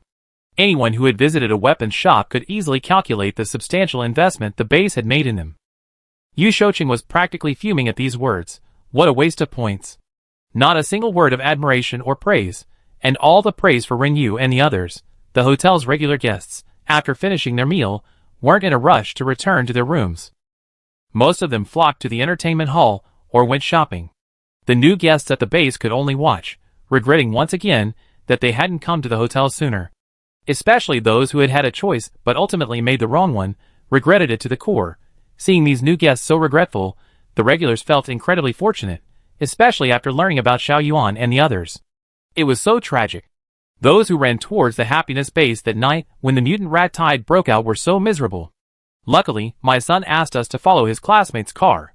Otherwise, if we had also run towards the happiness base, we wouldn't be alive now. Wei's father sighed. Yes, but let's not dwell on that. Those people are feeling bad. They just went to the counseling room. Hope they get better. In fact, they've been thankful more than once that they didn't go to the happiness base. When the zombie wave broke out, they were truly grateful that Ji Dong told them. The fact that the happiness base didn't come to support them on the day the mutant rat wave broke out was a bit lacking compared to the hotel's united rescue efforts. First village. The drinking water they bought at the hotel was almost gone. Liang Lei, Wang Yong, and Lu Urjin were preparing to go to the county town again to purchase supplies. This time, a few more people were going with them to the county town and the hotel. They also brought 2 or 3 more cars to bring back more supplies. Chapter 48. The reason they dared to send so many people out had something to do with the previous zombie wave. The zombies along the road from their village suddenly headed towards the county town a few days ago. They didn't know what was going on, and didn't dare follow the zombies to investigate. They simply collected the gasoline from the vehicles on the road. After a few days, they found that the zombie population had not increased, so they decided to send a few more vehicles to the hotel to purchase supplies. Those zombies are all heading towards the county town. Do you think there are a lot of zombies there right now? Maybe. We see what happens. If things don't seem right, we retreat. As long as we're within the hotel, we be fine. The area around the hotel is absolutely safe. Lu Urjin was optimistic. Besides, the hotel has been offering trial course for a while now, so there must be many people staying there. Next time, there will only be fewer. That's true. The people who followed them asked curiously, Uncle Lu, Uncle Wang, can you tell us more about the hotel? Well, it's very safe. There's a barrier outside, but it's invisible. We couldn't get close last time. I can't see it. Everyone was a little disappointed. It sounded very angry, but if they couldn't see it, then there wasn't anything special about it. What does the hotel look like? It's just like any other house in the county town. Oh, it's the same. That's nothing special. If it were too special, we wouldn't dare go in. It's because it's not special that we dare to go in, Wang Yong said. That's right. The car continued driving for about an hour. We're almost to the county town, right? Almost, still a little way to go, but we can't see it yet. Wait, what's that? They saw the 100-story hotel building. Ah, brake quickly, brake quickly. Drive carefully. After a flurry of activity, the convoy came to a halt. Lu Urjin, still terrified, got out of the car. Are you all okay? No, no, thank goodness I braked. But what's with that tall building up ahead? There's no such thing in the county town. Have we traveled through time? A young man in the village loved reading online novels. With so little entertainment in the village these days, he often told others those stories. What time travel? Look around. It's still the same road to the county town. What's up ahead? Hotel. Look at the sign above. Tian Tian Hotel. Tian Tian Hotel is like this? Uncle Lou, didn't you just say it looked like the houses in the county town? Lou Air scratched his head in confusion. We don't know what's going on. Let's ask the owner later. This is incredible. I'm absolutely sure there weren't any buildings like this in the county town before. They only exist in big cities. That's right. It hasn't been that long. How did the hotel become like this? Is there a ghost? Could this be the work of some mutated creature? Everyone became wary of something too unbelievable. Liang Lei suddenly remembered something. Hey, do you remember the room that suddenly appeared at night? And I remember where the hotel is. It used to be a fish hot pot restaurant. Tian Tian Hotel just popped up out of nowhere. And that vending machine that restocks itself is amazing. So it's normal that the hotel has suddenly become a skyscraper. That makes sense. No longer afraid, everyone began to get excited again. Hurry up, we really want to see the hotel. It looks so luxurious. This isn't a hotel, it's a grand hotel. A 5-star hotel. The people on the hotel's observation deck had already spotted them. Boss, we have new guests. It was Liang Lei, Lu Urjin, and the others. Tian Tian walked to the window and took a look. They're from First Village. Everyone in the county town knew the nearby villages. Some had moved here from the villages. That direction is definitely First Village. Boss, are you from here too? Your accents don't sound right. No, those guests have been to the hotel before, so I know them. They came to the hotel and didn't stay? They didn't bring their fellow villagers with them? Didn't they encounter the zombie wave? The new guest asked excitedly. Is anyone more foolish than them? They heard about the inn, but didn't want to fight zombies, so they didn't come. So, they went to the happiness base, and then, for various reasons, didn't visit the inn. If they'd been to the inn once, they wouldn't have left. Yes, they have their reasons. There wasn't a zombie outbreak in the first village either. The zombie outbreak at the happiness base had brought all the zombies from the surrounding areas to the area. Not only had there been no zombie outbreak in the first village, but the zombies around them had actually dwindled, all heading towards the county town. However, Tian Tian didn't intend to tell these new guests, lest they get upset. The new guests were all a little jealous. The zombie wave truly frightened them. Tian Tian stood up and headed for the elevator. He was going to greet the old customers who had arrived. This was the hotel's first wave of guests. The new guests followed him into the elevator, wondering what they were thinking, why they had such a great hotel and didn't move in. Liang Lei and the other's car had also arrived at the county entrance. There were people there, new guests at the hotel, the Happiness Bay psychic team, led by Dong Hui. Dong Hui had initially been unwavering in his support for staying at the base, but later he was the one who regretted it the most, regretting not having thought it through more and being tricked by Qi Binhong. If Qi Binhong hadn't been so quick to admit his mistake, he would have definitely wanted to teach him a lesson. And Yu Shouqing was just playing them off. If he hadn't offered to give them points for dinner, he would have wanted to give him a beating too. At this moment, they were fighting zombies on the road. Seeing someone approach, Dong Hui approached them enthusiastically. Are you from the first village? Coming to the county town to collect supplies? These people must be new guests, arriving later than them. I wonder if, after seeing the inn, they regret not coming to the county town sooner to collect supplies? If so, he could be proud of being a regular customer. Yes, we're from the first village, going to Tian Tian Inn. Dong Hui's team was stunned. Do you know Tian Tian Inn? Yes, we were the first guests there. We bought a lot of things to take back home. Is that so? Then why didn't you stay at the inn? We're villagers out collecting supplies. There are still many people in the village, young and old, and we decided to continue farming, so we didn't move here. It's a shame we didn't move in. Dong Hui instantly perked up. Let me tell you, the hotel is so nice now. Look at that building, isn't it magnificent? Magnificent. The hotel has really changed. Hotels didn't look like this before. We really missed out. Liang Lei and Lu Urjin's faces were filled with regret. The villagers of the second village, who had never been to the hotel, were filled with curiosity. Dong Hui felt relieved. The shocking news is yet to come. You see, once you get inside, Dong Hui's voice was loud and excited. Liang Lei and the others nodded. Thanks, brother. We be on our way. The zombies surrounding the hotel had been mostly cleared, and the roads were clear. The group drove smoothly to the hotel entrance. John Liu approached and spoke to them. Brother Wang, Brother Liu, and Secretary Yin, long time no see. Brother Zhang, are you doing well here? Great, absolutely wonderful. Look at my rosy complexion. The food is also excellent. I'm telling you, the hotel has been upgraded with a restaurant, weapons, and tons of great stuff. You must experience it. By the way, please park your car in the underground parking lot. Parking lot? There's a parking lot? Liu Urgent had already seen the parking lot sign. Drivers usually don't miss it, but he found it incredibly unbelievable. An extra room was fine. The hotel's first floor was quite spacious before. An extra parking lot, that's truly amazing. The hotel turning into a skyscraper is pretty amazing too. Drive into the parking lot. If you need to buy supplies, let the robots load them into your car. Robot?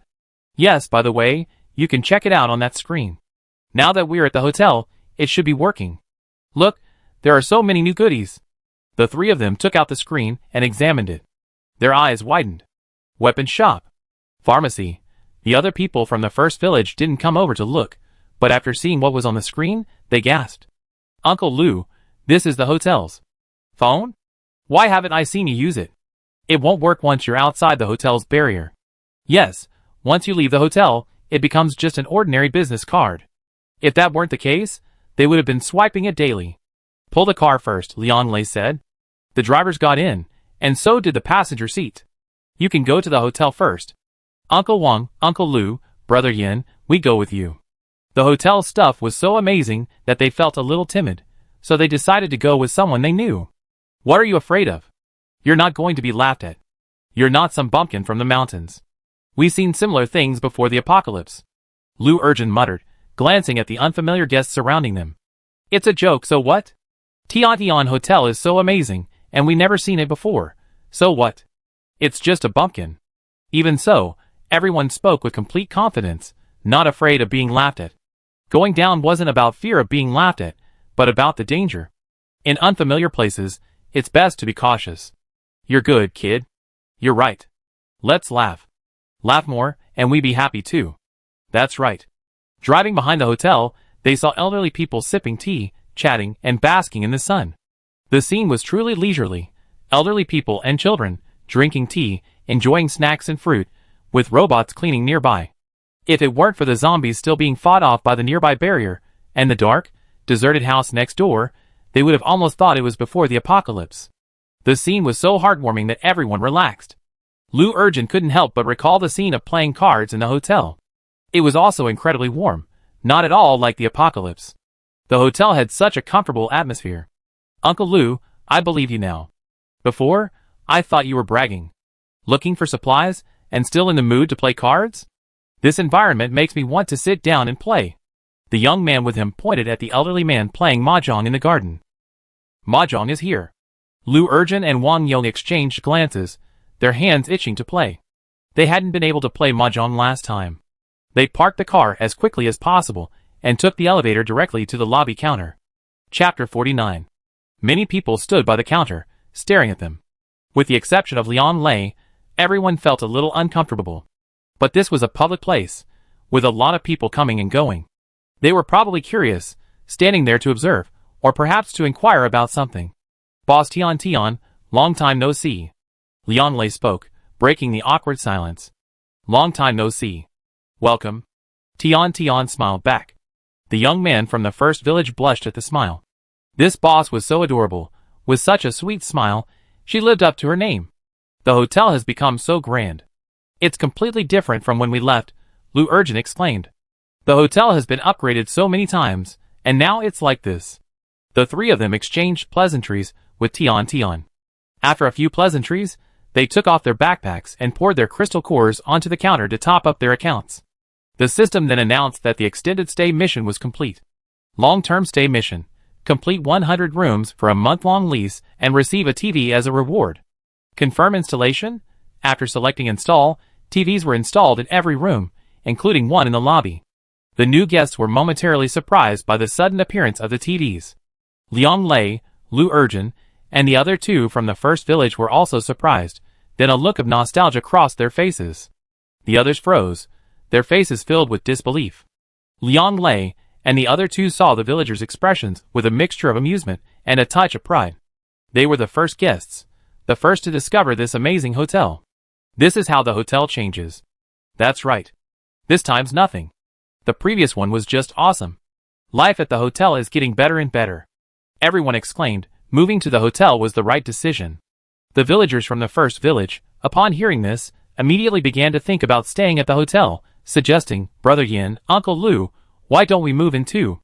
A guest from the happiness base, who had seen them from the observation deck and followed Tian down, immediately said, I highly recommend you move in. Life at the hotel is fantastic, and most importantly, it's safe. By the way, did you encounter any zombie apocalypse there? No. Everyone shook their heads in a reassuring tone. Really? The guest from the happiness base was incredulous. Not only that, but there are fewer zombies. We have to go farther away to fight them.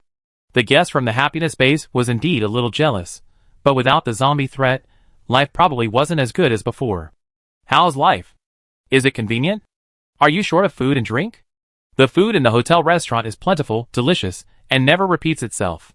Move in sooner and enjoy. Take a look at the medicine in the pharmacy and the weapons in the weapon shop. These will greatly increase your zombie killing speed. Zombies are money. The more you kill, the more you earn. The first villager, who hadn't yet entered the shops, nodded in confusion. The guests at the happiness base felt a little uneasy when they saw they showed no regrets, so they decided to follow them. The regular guests of the hotel sat in the adjacent lobby, drinking tea, eating melons, and watching the show. It was quite entertaining, and they were even more proud of having chosen to come to the hotel. Ah, they were so boring. This might just be because life is so blissful and we're so full. Thanks, In. The people from the first village first visited the weapons shop. Wow, weapons for psychics. Crystal core collectors, these things are quite practical. Now that they're not farming, they go out every day to fight zombies, but their efficiency is really low. Digging out zombie heads is too much work.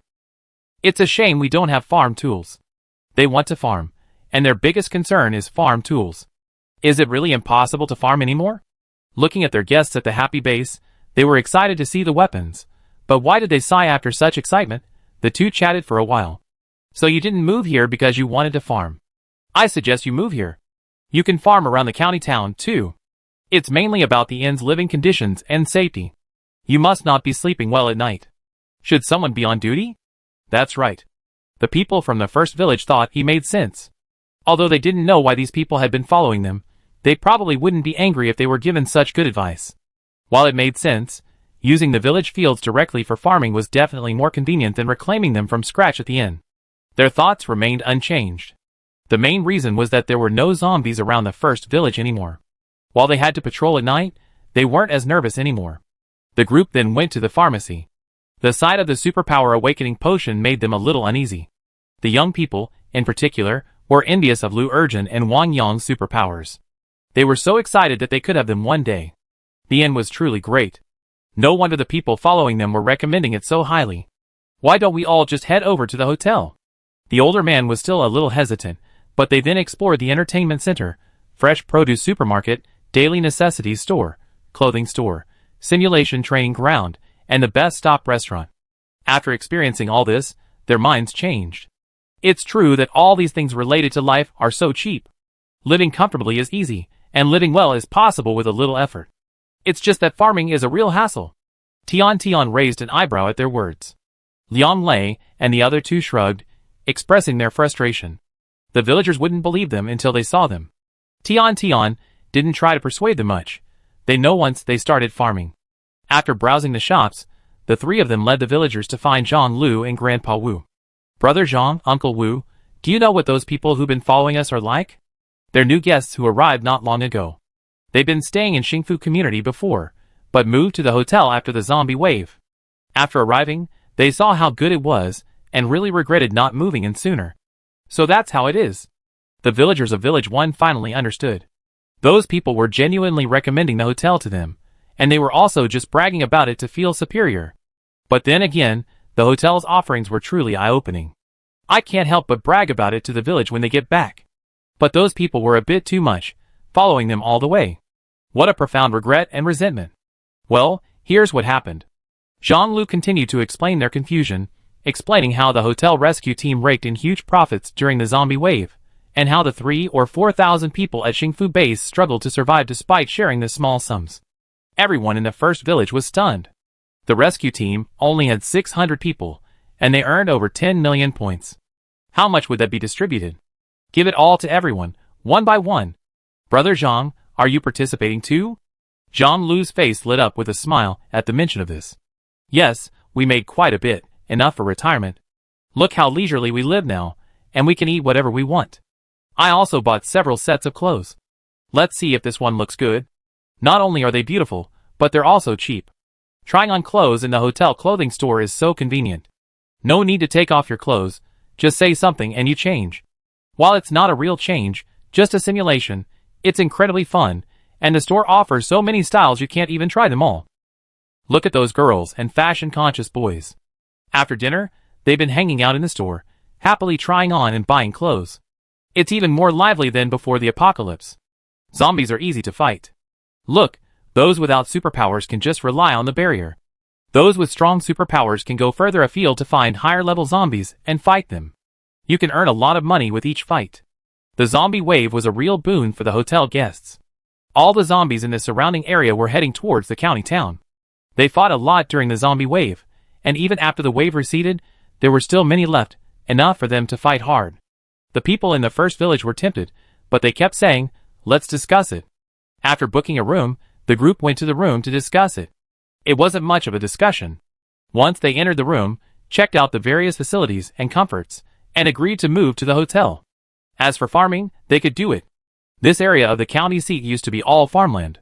Okay, then we purchased some weapons and medicine, especially the awakening potions. We bring back a bottle for everyone to see, and convince them to move to the inn. The villagers of Village 1, who had originally planned to stay for 3 or 4 days, were ready to drive back the next day. But there was a problem with relocation. The villagers had a lot of stuff, and they wouldn't want to throw it away. Their cars wouldn't be enough, and they might have to make several trips, which wouldn't be very safe. Speaking of motels, there are quite a few, including large trucks and vans, Tian said. They were collected by the guests. The hotel's psychic team saw cars on the road while out and about. They brought back any that were drivable, and parked them in the hotel parking lot. If you're short on gas, you can refuel in the parking lot. Tian glanced at the parking lot upgrade rewards, and decisively upgraded it. It can also be recharged. There were also new energy vehicles in the parking lot. If they wanted to move, there would be no problem at all. We go back now, and persuade everyone to move in. A guest at the happiness base said nearby, yes, move quickly, so we have fewer regrets. Well, there will definitely be regrets, but the people of the first village probably won't regret them as much as those at the happiness base. The elderly people who stayed behind at the inn had just begun persuading others to move in, and then the young people who had just returned from hunting zombies outside learned that the 200 or 300 people from the first village were moving in. Surprisingly, none of them were very happy. The guests at the happiness base had recently been spurred on by the shopping spree of the older guests, so they were working especially hard. There were nearly 4,000 people at the happiness base, and apart from the elderly and children who stayed behind, most of them had gone out, about 2,000 to 3,000. In a few days, the zombies near the inn were almost gone. Everyone was now heading further afield to look for zombies. Liang Lei and his team had encountered the inn's psychic before they even reached the county town, and that was why. So everyone was a little worried that with so many people, there wouldn't be enough zombies to go around. Having new guests is definitely a good thing for the hotel. Seeing Tian's happy smile, and the villagers of First Village so excited, happy, and expectant, it's hard to express concern directly. In Xingfu community, facing away from the county town, a group of people were watching from a car. Chapter 50. They were villagers from Village 2, searching for supplies today. There weren't many supermarkets or convenience stores near their village, and they had already searched everything they could. They had enough food, but they were worried about water, so they didn't dare stop searching. Their Village 2 was closer to Village 3, which was nestled against the mountains and had a tourist town. Thinking the mountain water might be uncontaminated, they went to Village 3 first to investigate. To their surprise, the zombies there were surprisingly numerous, and very strange. Unlike the scattered, aimless zombies around their village, they were congregating towards the tourist town of Village 3. They reasoned that Village 3 might be crowded with people, so the zombies were flocking there. Before the apocalypse, Village 3 was bustling with activity, and with the holidays, there were many tourists. Therefore, Village 3 now had the most zombies of the surrounding villages. There might be more in the county town, given the larger population. But the county town certainly had more supplies than the village, so they decided to go and see. However, they were also worried that the situation there was similar to the third village. Failing to gather supplies was a minor issue. Losing lives was a major concern. With their abilities, they simply couldn't fight such a large number of zombies. Let's not get too close. If anything goes wrong, retreat. So they arrived outside Xingfu community. They were surprised to see that there weren't many zombies outside Xingfu community. They must have been there to defeat them all. They had been to Xingfu community before. It was about 2 weeks after the apocalypse. They knew there were many survivors in Xingfu community, gathering supplies, and had taken a look as they passed through the county town. Back then, the residential buildings in the complex were filled with people, looking bustling. But now, there's not a single person in the complex. What's going on? Did everyone die, become zombies? If everyone had become zombies, there should be a lot of zombies around, but there are very few around the complex. Could the zombies be all inside the complex, on the other side of the wall? They approached the wall, but no sounds were heard from inside. We decided to take the others inside to take a look. We took the lead and climbed over the wall of the complex. Brother Joe, how is it? Is it a mess inside? Since they hadn't heard any sounds from zombies outside the wall, they speculated that perhaps everyone inside had been eaten by zombies, which would have made for a bloody mess. We shook his head, his eyes filled with confusion. It's a bit messy, but not what you think. Come up and take a look. The team climbed the wall and finally understood what Brother Joe meant by messy. Why does this look like a mess after a move? Carefully entering the residential building, they found many open doors, and groped their way through. Seeing the scene inside, they exclaimed in surprise. Are they really moving? What's going on? Where did they move to? The village? There were no people in their village. Could it be the third village? Impossible. That place is surrounded by zombies. Even if it wasn't surrounded, there would be too many zombies there for them to move in. Did they move to the county town? No way. No matter how you look at it, the neighborhood's location is better than the county town. It's really confusing. At this point, they were at the back, with residential buildings in front of them. They didn't go upstairs, so they didn't see the skyscraper that housed the hotel.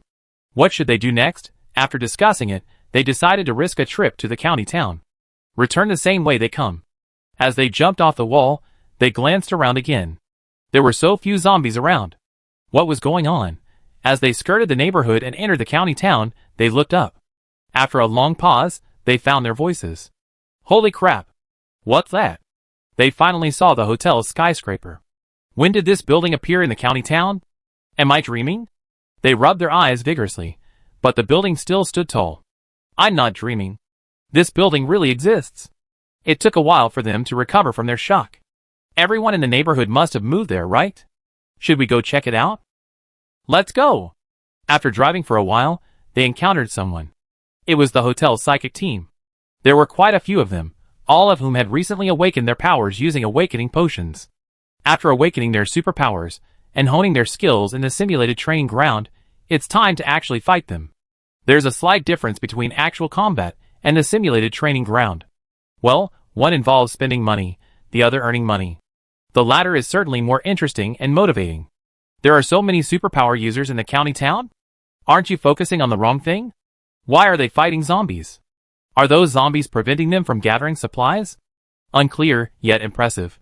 Superpower users are awesome, especially with so many of them. If there are too many zombies, just clean them out. The people at the inn also noticed them, and sped up their movements, dispatching the zombies in front of them in a matter of seconds.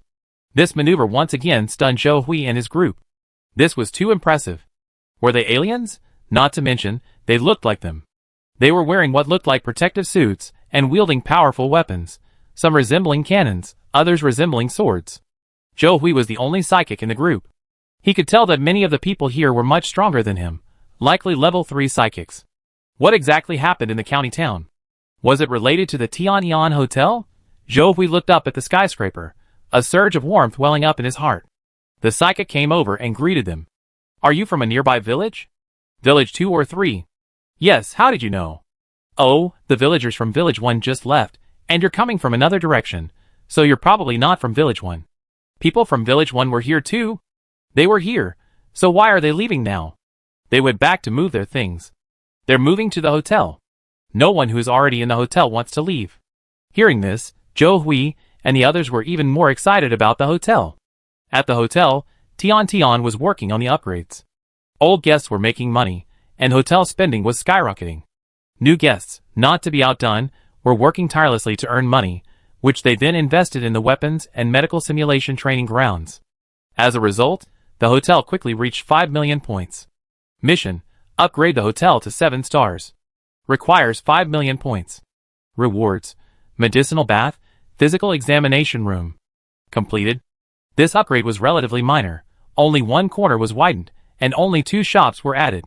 If it weren't for the system announcement, no one in the hotel would have known about it. Even with the announcement, the reaction wasn't as excited as before. The old guests had witnessed the grand spectacle of the hotel's major upgrade, but the new guests hadn't, and because the upgrade wasn't as impressive, they didn't feel anything. After seeing the introduction to the medicinal baths, everyone was stunned. What kind of function is this? Can medicinal baths actually cure illnesses? Treat internal injuries? Treat cancer? Can long-term bathing cure it? So amazing? Actually, the superpower awakening potion is quite powerful.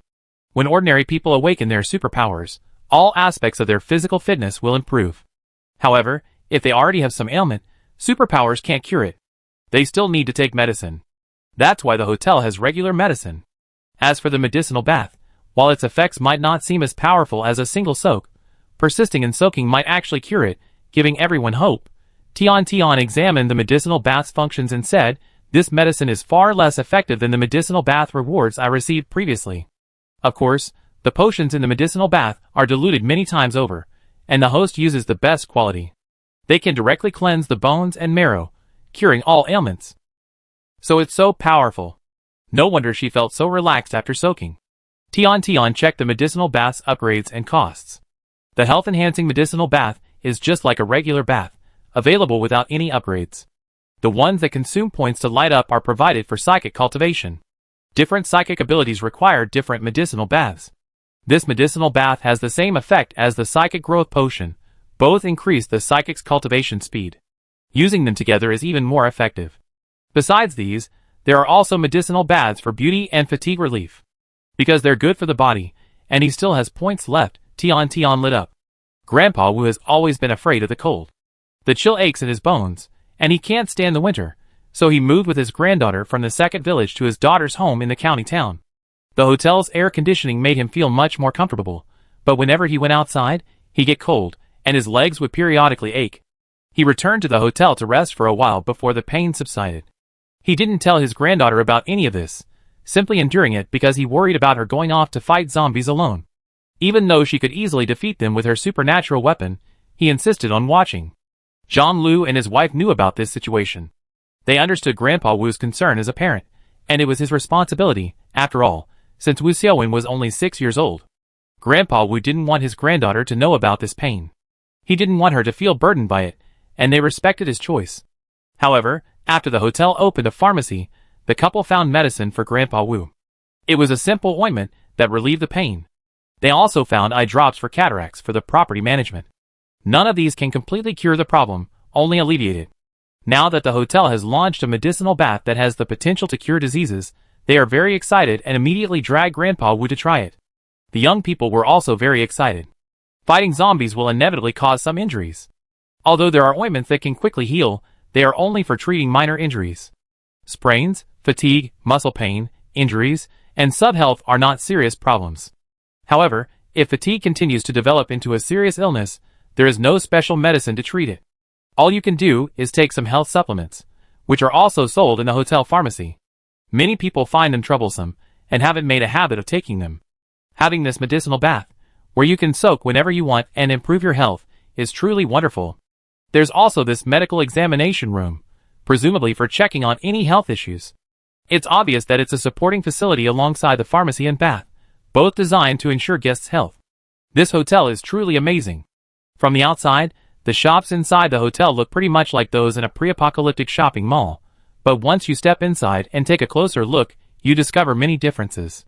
For example, the recreation room, training ground, and school all look quite ordinary, Something you find in the apocalyptic world, but once you're inside, you realize how truly magical and profound they are. In fact, people had speculated whether the hotel would open a hospital. After all, the hotel hired Dr. Lee to treat patients, and with a doctor, there should be a hospital. After all, doctors often rely on medical reports to determine a patient's illness. But the fact that the hotel doesn't have a hospital, and yet has a medicinal bathroom that can treat illnesses, is truly unexpected. There's also this physical examination room. Within a second of entering, your personal medical report is ready. It's very comprehensive, covering everything, unlike the heaps of tests and expensive procedures that were common before the apocalypse. This exam only costs 20 points, and it's truly comprehensive. The report is multi-page, and you can carefully review it on the screen. The screen can be zoomed in and out, and the font can be changed, making it easy for the elderly to read. If you have any questions, you can even have the system notify you by voice. Dr. Lee first saw the trial room, and was delighted to learn about the features of the physical examination room. With this trial room, he can contribute even more effectively.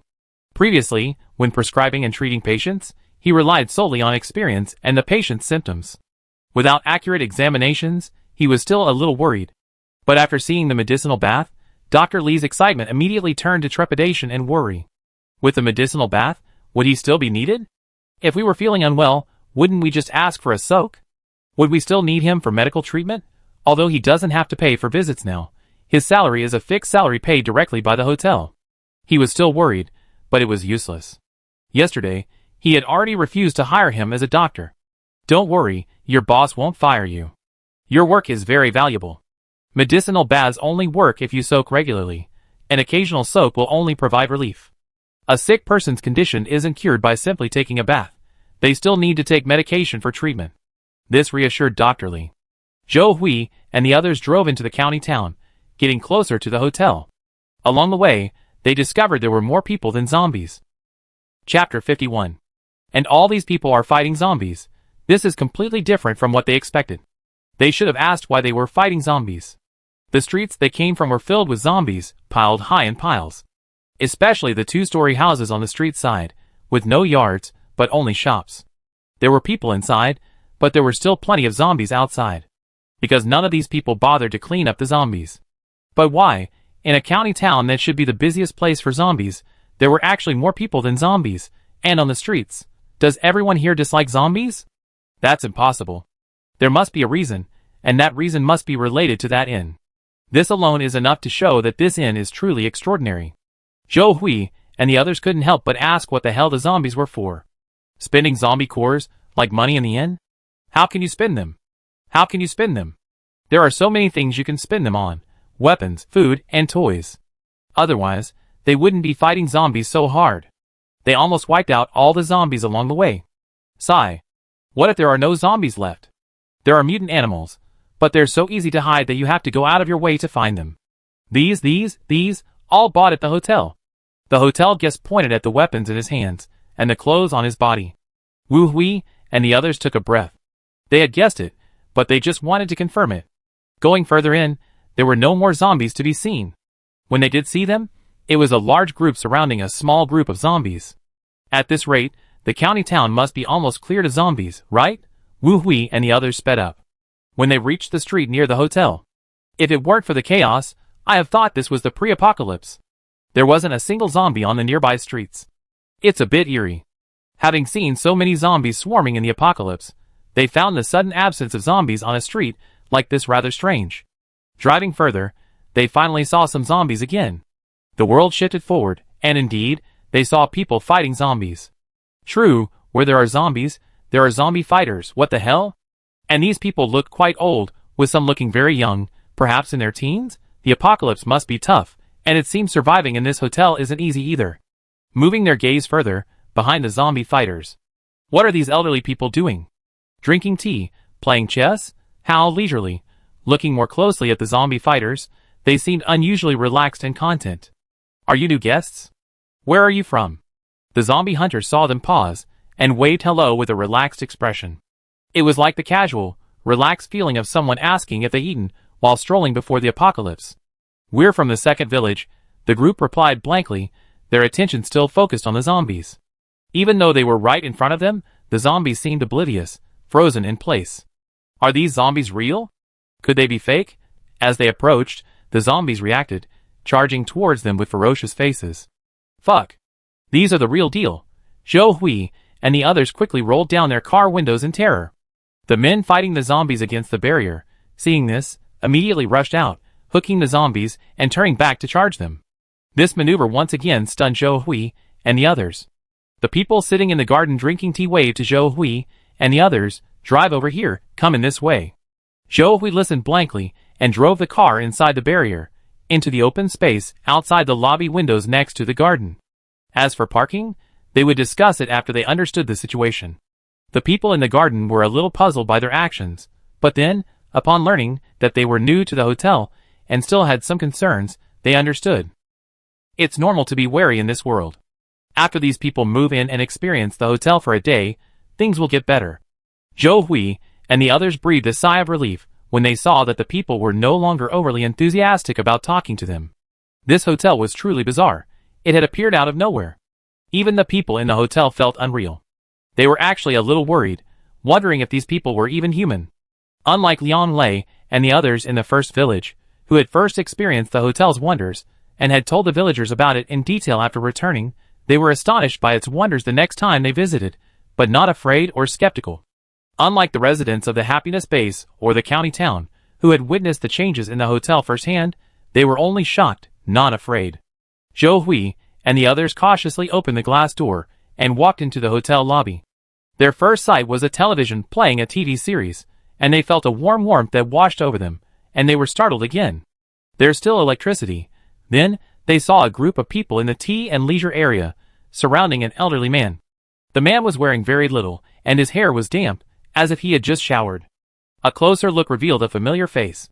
Grandpa Wu. You're here too? And Xiaowen. I'm so glad you're all okay. Zhou Hui and the others relaxed considerably upon seeing their acquaintances. Shall we? It's you.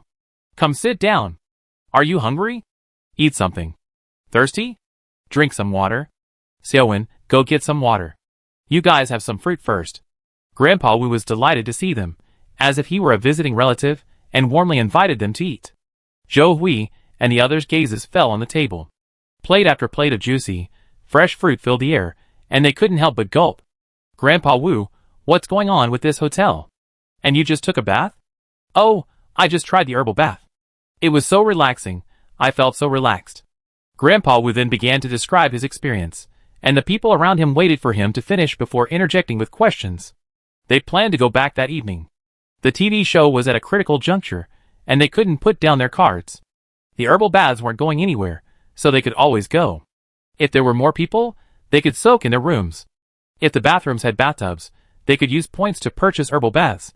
It was a bit more expensive, but very convenient. Zhou Hui and the others were completely bewildered by the talk. What was so magical about herbal baths? The more they listened, the more fantastical it sounded. Wu Xiaowen, noticing their confusion, put down her drinks and tugged at Grandpa's hand. Brother Zhou, sisters, here's some water. Grandpa, let me tell you.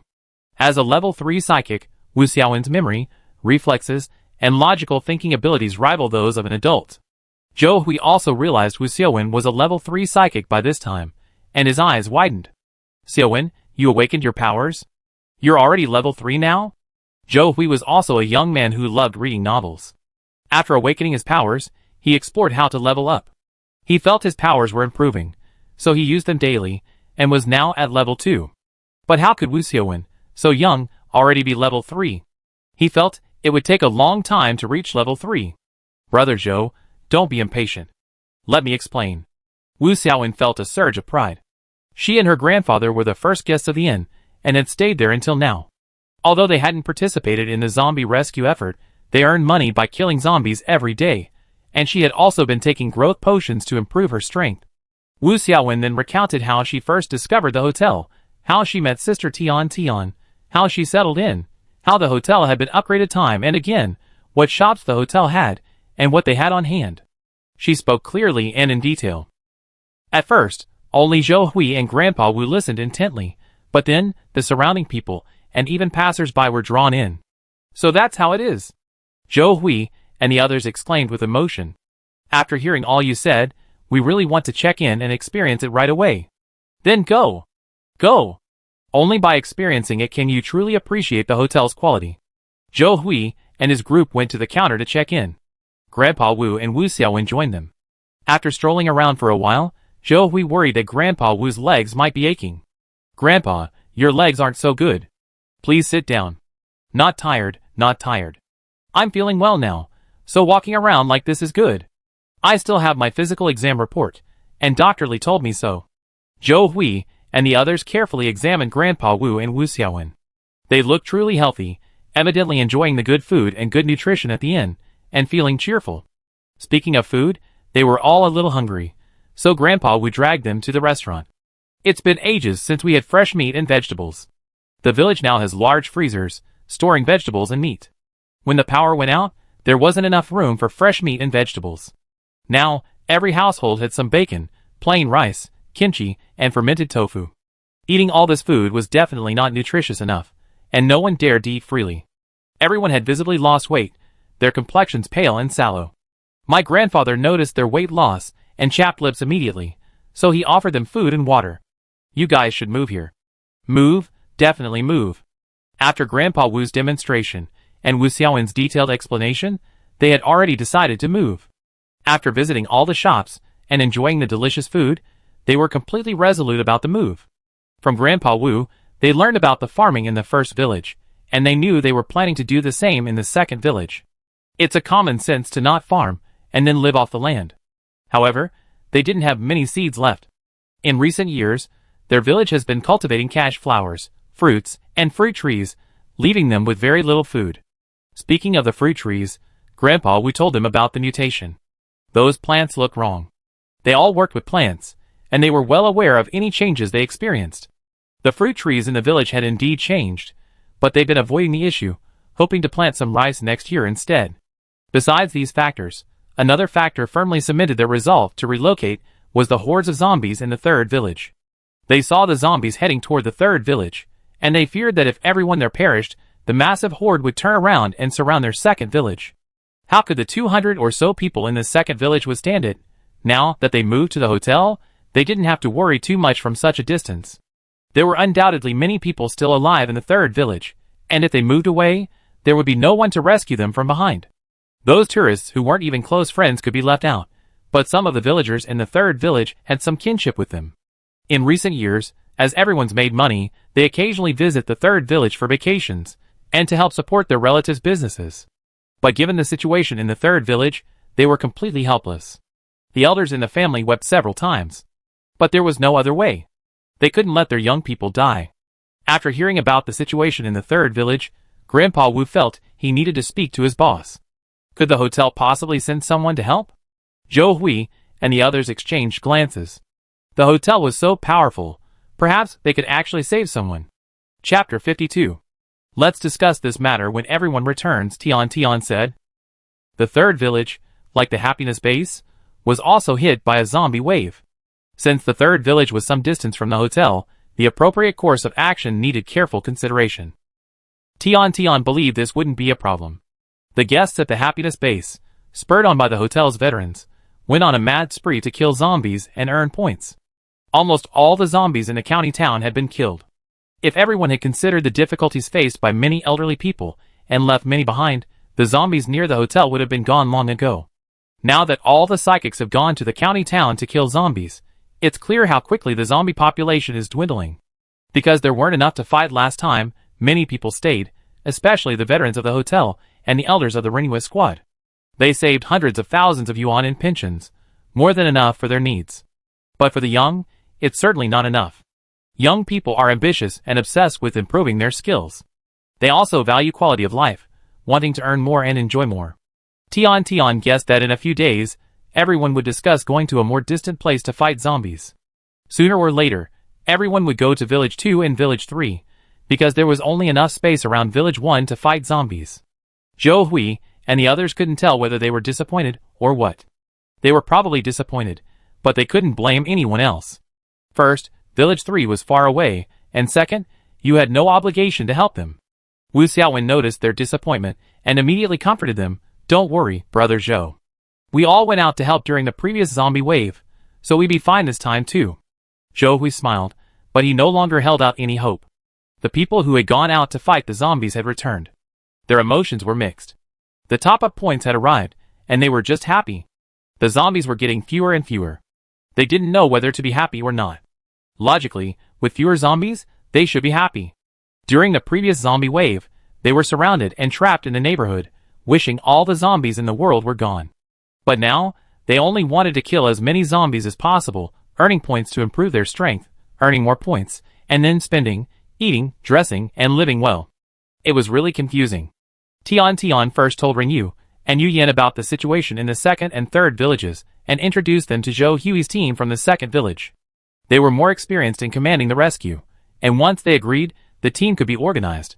The two shook hands, and Zhou Hui was about to say that the rescue work wouldn't be forced, and that the hotel staff had no obligation, when Rinyu and Yu Yan said simultaneously, "Leave it to us."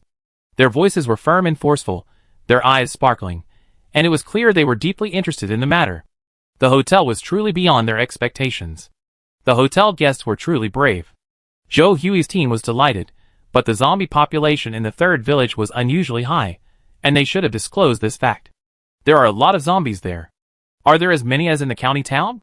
Yes, the apocalypse happened to be during a holiday, and the resort hotels and scenic areas in the third village were packed. These words ignited Rinyu Yan's excitement. They were about to become rich, so how could they not be excited? Great. Now everyone in the hotel can get a piece of the action. Team Zhou Hui, Then I have the system announce it. Anyone who wants to participate, just click to sign up. Tian said.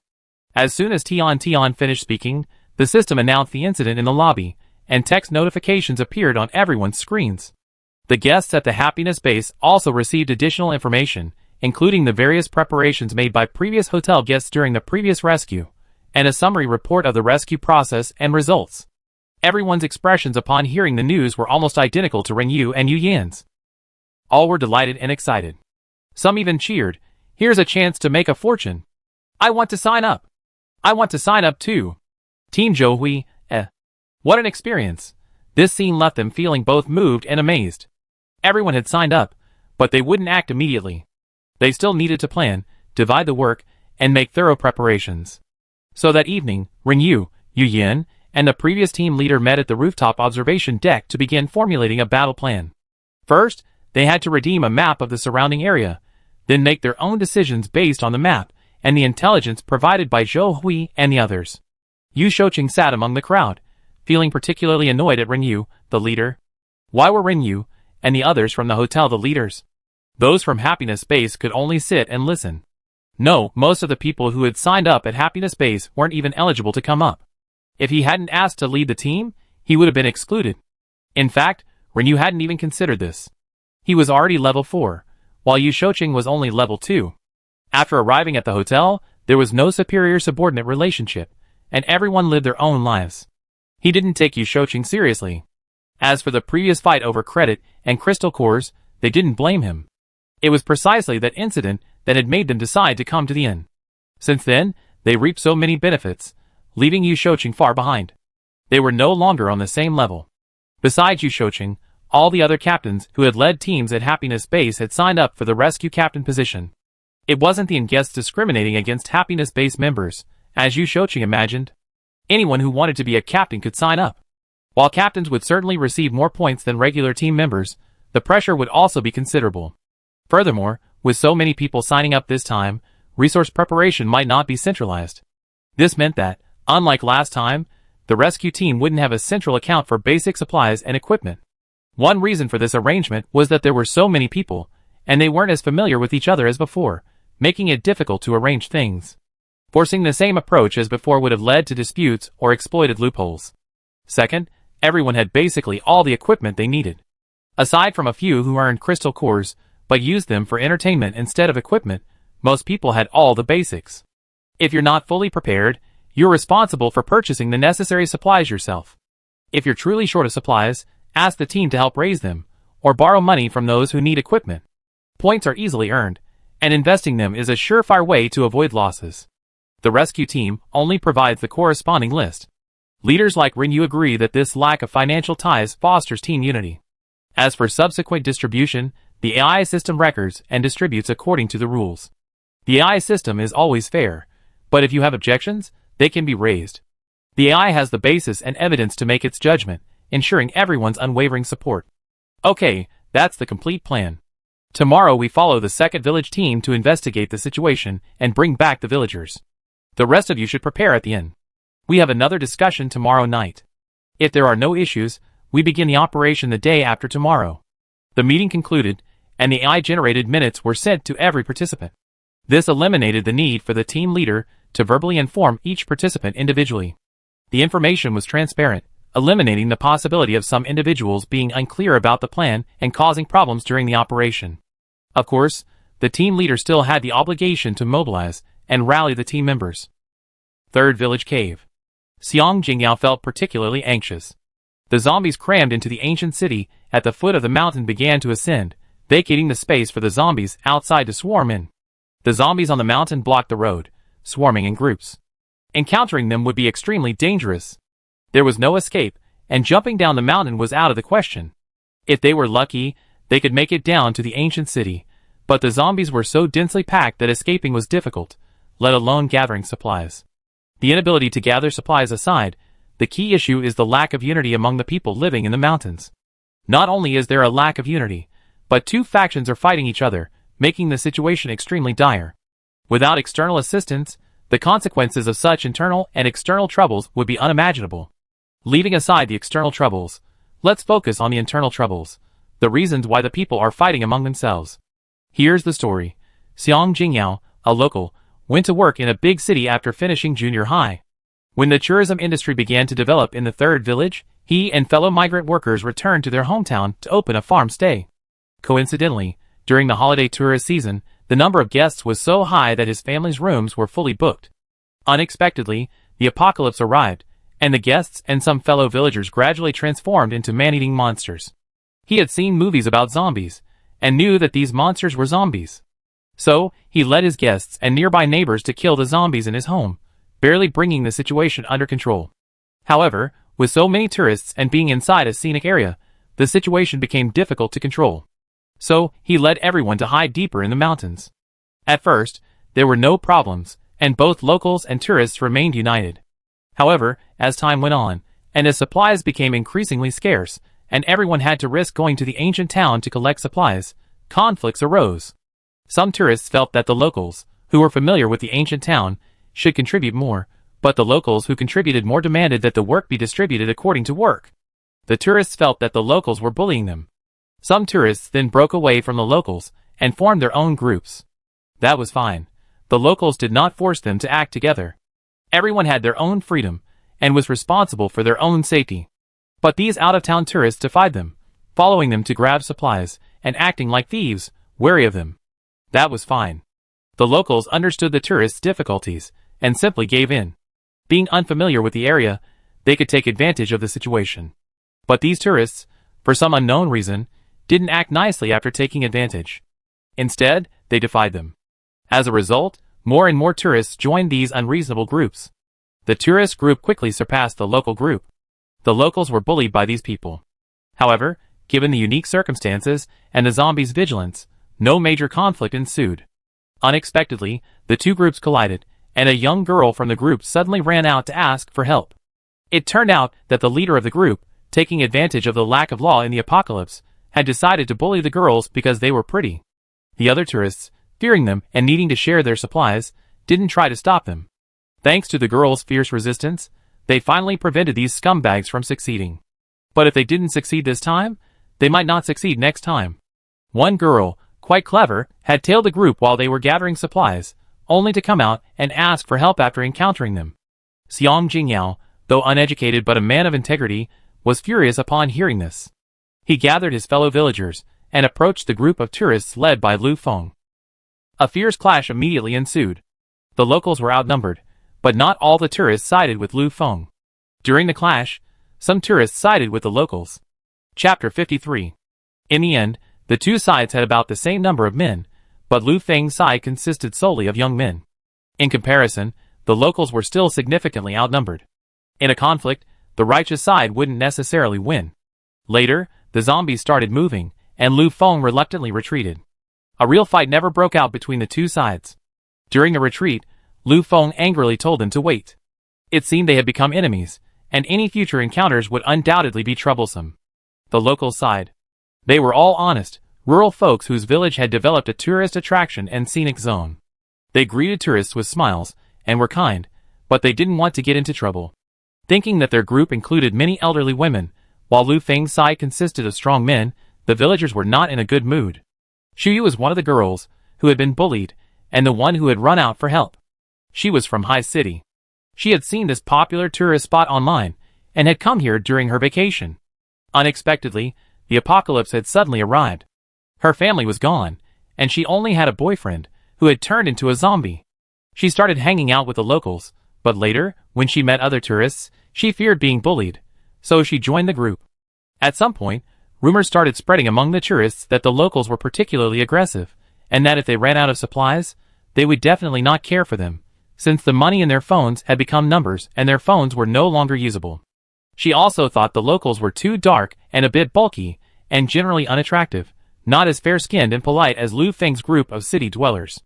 So, she agreed with everyone else's belief that the locals would definitely bully them, so she left the local group and joined the tourists. But the reality was ironic. It wasn't the locals who attacked them, but these seemingly well-mannered city tourists.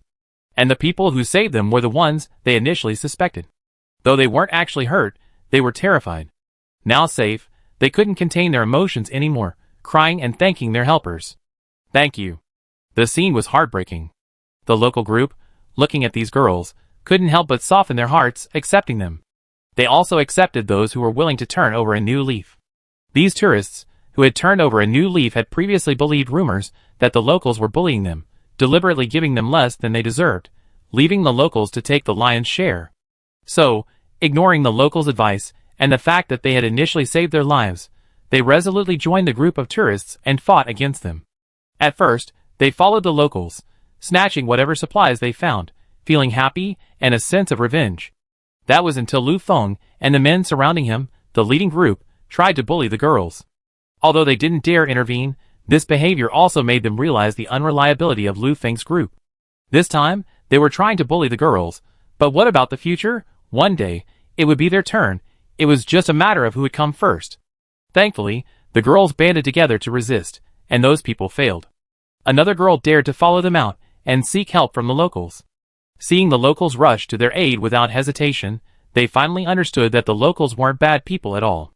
They also finally realized that the locals had received less supplies because they had contributed less, and that distribution according to work was the right approach.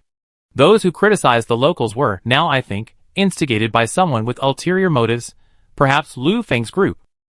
Xiang Jingyao re-explained the distribution rules, and many of the newly joined tourists wanted to join them in the county town to collect supplies. Everything was originally going in a positive direction.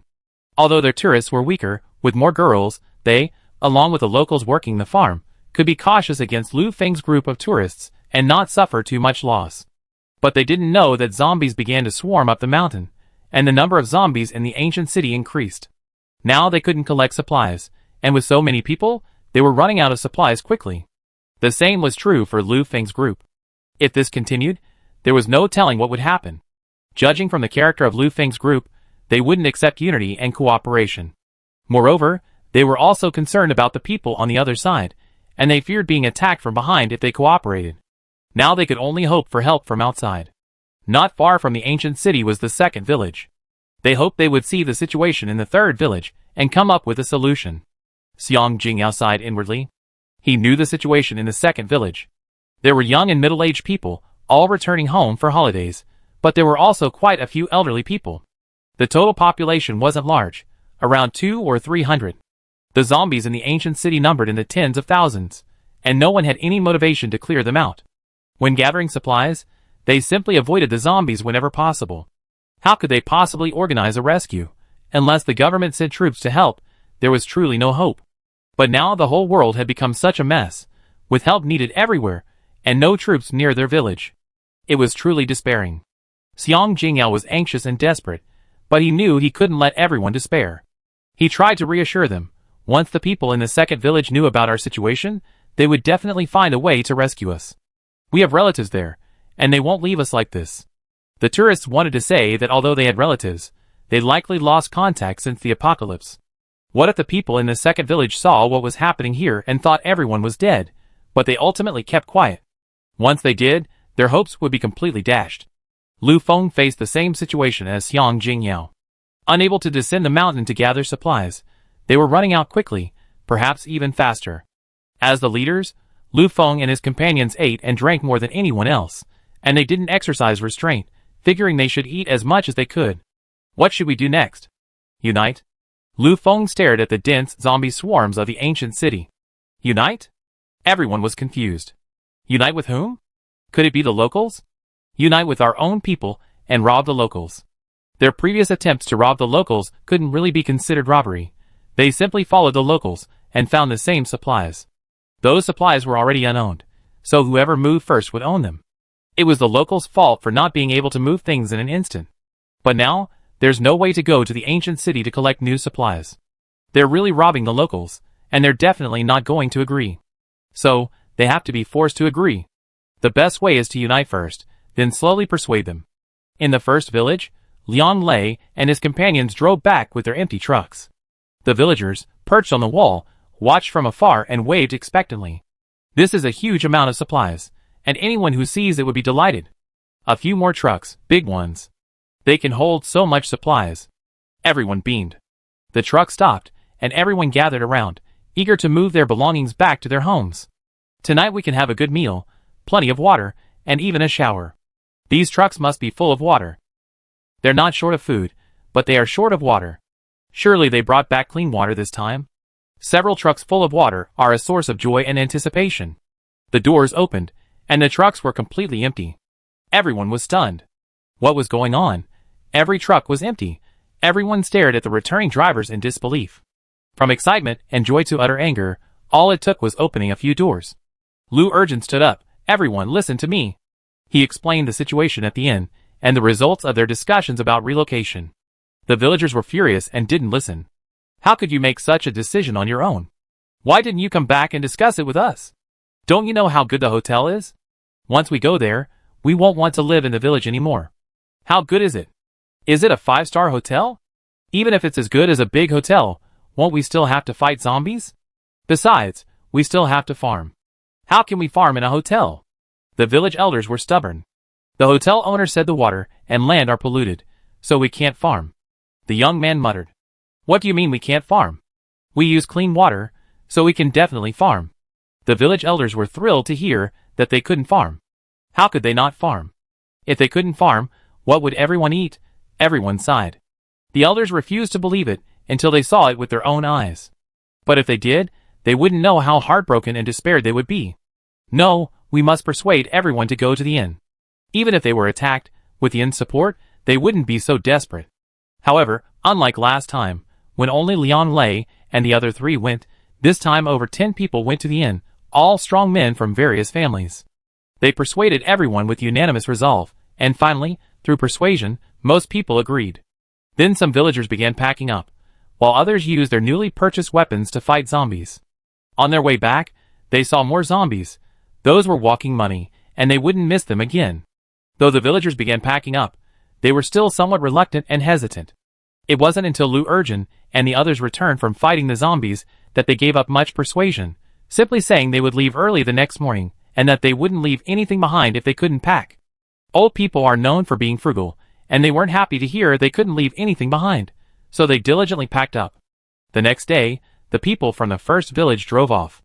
Along the way, villagers who hadn't been to the inn felt a mixture of regret and irritation. How could they agree to move just because of a few words from these young men? The elderly, and some middle-aged women began to complain. If the inn wasn't as good as they said, I'd definitely go back. No matter what happens, it's our home. There aren't any monsters around now. We're living well, just waiting to open up the village and start farming. Alas, these young men just can't settle down. Before, when things were better, they went out to work, but now they're not even staying put. It's definitely not as good out there as in the village. That's right, these kids just love to make trouble. Until the car reached a road not far from the county town. Mom, Grandma, look, that's the inn, the tallest building. We weren't lying, and we weren't saying anything nonsense. Chapter 54. The village women were displeased when their sons interrupted their complaints. "Grandma, look!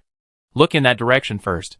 The village children, knowing their mother's personality, quickly interrupted. Okay, where is it?" Following the direction their sons and grandsons pointed, they saw the towering hotel, nearly reaching the sky. Those who had never seen a hotel before gasped. "Isn't that the direction of the county town? When did a building this tall appear? What do they call it on TV? A skyscraper." Yes, that's what they call it. Isn't that something only found in big cities? We have one in our county town too. Mom, Grandma, did you forget? I told you yesterday that this hotel can be upgraded. At first, it was the same as the other buildings in the county town. Well then it became like this. Can you tell me how it changed? How did it change? To be honest, they really had no idea. They had only been to the hotel the day before yesterday. Brother Leon, can you tell me how your inn has changed? Leon lay, pulled over, looked bewildered. He had no idea. They had only seen the original inn, not the subsequent changes. Ahem, we don't know what happened before, but we know what happened afterward once we move in. Meanwhile, the villagers weren't particularly interested in the inn's upgrades or changes. They had already started discussing another issue. This hotel looks very upscale. Isn't it too expensive? Do we have enough money? I heard we have to pay for the room every day. That's a bit painful. It's still better in the village. Leon lay, and the young man exchanged a glance, and then sped up. Oh, the young man in the passenger seat started to persuade them again. The hotel isn't expensive. Our village has collected a lot of crystal cores. If we don't spend too much, it'd be enough for us to live on for 2 years. It was a very effective persuasion. It really did work. So our village is quite wealthy, then. Didn't they say the inn uses crystal cores for its purchases? When did our village have so many crystal cores? Leon lay, Urgent, and the others went hunting. After returning from the inn, they'd been tinkering with this stuff. At first, I was adamantly against it. Those were living people. They're all monsters now. Those who want to eat people should be killed. Besides, we believe those monsters can move because they have crystal cores. Extracting the cores from them is actually helping them. Let them rest in peace. Mom, Grandma, Auntie, don't you agree? That makes sense. So, are you still doing good deeds? Of course not. Doing good deeds can also make money. He still regretted not following Uncle Lou and Brother Leon and doing more good deeds and earning more money. Otherwise, he could have saved more crystal cores. Unfortunately, there are no zombies near their village now. All the zombies along the way have flocked to the county town, and now the inn staff are fighting them. Another day passed, and I don't know how many zombies were gone. Thinking of this, they all felt a little anxious. They didn't have enough points to spend. They calculated they could last 2 years, but that didn't include expenses like accommodation, food, and daily living expenses. For example, training in the simulated training ground, weapons and equipment for psychics, various psychic potions, and the psychic awakening potion. If possible, everyone should drink the awakening potion, especially the elderly. Regardless of whether they kill zombies or not, drinking it will significantly improve their physical fitness. Elderly people suffer from many personal ailments, and some psychics can at least help them cope and feel better. They still needed to increase their income. If that didn't work, they could explore further afield. They thought the zombie-free areas were because the inn's guests were too ferocious and difficult to defeat. There should be plenty of zombies elsewhere. Arriving at the inn, the villagers saw the guests. It's quite lively here. It's better than our village. There are even better options. You see, once you get inside, even before entering the inn, the villagers saw many elderly people drinking tea and playing in the back garden, and they all thought the inn was exceptionally good. In reality, the villagers kept complaining about the bad things outside, not because of anything else but this terrible apocalypse, with its rampant zombies, which made them miserable. At least in the village, there were no such dreadful things. It was also their most familiar home, cleaned up and looked just like it did before the apocalypse, unlike the outside world, which was covered in dirt, blood, and devastation. And they always believed that farming was still possible, and protecting their land was their hope. This was a form of escapism. Most villagers lacked a high level of education, and they didn't understand the psychological issues involved. Leon Lay was well aware of the situation, but he couldn't bring himself to point it out. The first time he returned to the village from the inn, he didn't insist on everyone moving out. He sensed their mental state wasn't right, and he didn't want to force them and dash their hopes. But things will get better in the future. If there's a serious problem, Go to the inn psychotherapy room. The day before yesterday, while staying at the inn, he specifically asked many people about the effectiveness of the psychotherapy room. When the mutant rat outbreak hit the county, I heard some people were trapped outside overnight and were later rescued by members of the happiness base. These were serious cases of psychological problems, but after visiting the psychotherapy room, they all seemed to be doing well now. There was also a child named Chai Xiaoyu, who became extremely timid after the apocalypse. At his worst, he wouldn't even leave his room. After arriving at the inn, his condition improved, but not much. He still didn't want to go out, so he locked himself in his room until their family installed a psychotherapy room. His father said it was very effective. The drivers from the first village, unfazed, drove to the underground parking lot with familiarity, asked the robots to order their moving services, and then they could arrive at the lobby empty-handed. The villagers had never seen such high-tech technology before, and were stunned and amazed. Wow, wow, wow, are skyscrapers in big cities so technologically advanced? We don't even need people to move things anymore? We don't know what it's like in big cities, but hotels have all this high-tech technology. Our future stay here will definitely be comfortable and convenient, and the money will be well spent. People who had been to the hotel before called their families to the lobby to check in. They had all checked in, but their families hadn't yet, so they all needed to get one to make things easier for everyone. To avoid losing their physical cards, the villagers all got implanted cards. Liang Lei and others also had their physical cards replaced with implanted cards. In fact, quite a few people at the hotel also had physical cards at first, but later switched to implanted cards. Replacing cards requires a certain number of points, though it's only 10 per person, but with more people, it still adds up to a small income. The villagers were amazed by the high-tech features of the hotel, but also felt a little sad when they thought about the monthly room fees. This sadness made their faces look grim. The guests at the nearby hotel looked at them with a bit of surprise. They had never seen such an unhappy guest at the hotel. So they began to recommend the hotel to these villagers. These villagers were mostly elderly and women, so they started by referring them to daily necessity stores, cosmetic stores, and clothing stores. These things are nice, but for those used to being frugal, just enough is enough. They're reluctant to spend on anything, no matter how good it is, and they don't see how much they value. Then everyone recommended restaurants to them. The villagers began nodding, but they felt eating out once or twice was fine, not every day. Besides, they brought their own food, and at most, they buy some vegetables and meat, and cook them at home. But for vegetables and meat, they could buy a large amount at once, and store it in the cellar, or come back every 2 days for more. That wouldn't be a hassle, so why bring it to the hotel? As for entertainment, they were even less interested. Homemade food, handicrafts, and farm work were their entertainment. They felt it was a loss to spend money on entertainment. Then someone introduced them to a pharmacy. Needless to say, many villagers had minor ailments, such as leg, foot, and back pain. The wide variety of medicines there truly surprised them. I'm almost out of my medicinal wine. I sell it here. I can buy some. However, medicine and other items could also be purchased. Everyone still felt bad about the accommodation fee. As for the simulation training ground and physical exercise, they had little use for it. As for the psychotherapy room, none of them felt they had any issues with it. Finally, they were taken to the medicinal bath. You must try this. It's absolutely wonderful. Regular bathing can cure those with ailments, and even strengthen those without. It had been a while since they had bathed, so they all went in for a soak. After entering the water, everyone felt completely relaxed and incredibly comfortable. This medicinal bath is truly wonderful. I want to soak in it again and again, every day. It's the most comfortable soak in it. After waking up, I feel a little better than before. It seems I need to soak regularly to get my body as relaxed as a bath. For a long soak, staying in a hotel is definitely more convenient. The people of the first village finally decided that staying in a hotel was the best idea. Without prejudice, they were able to listen to what the hotel guests said, and then they learned about the zombie wave. That zombie wave sounds terrifying. Isn't it?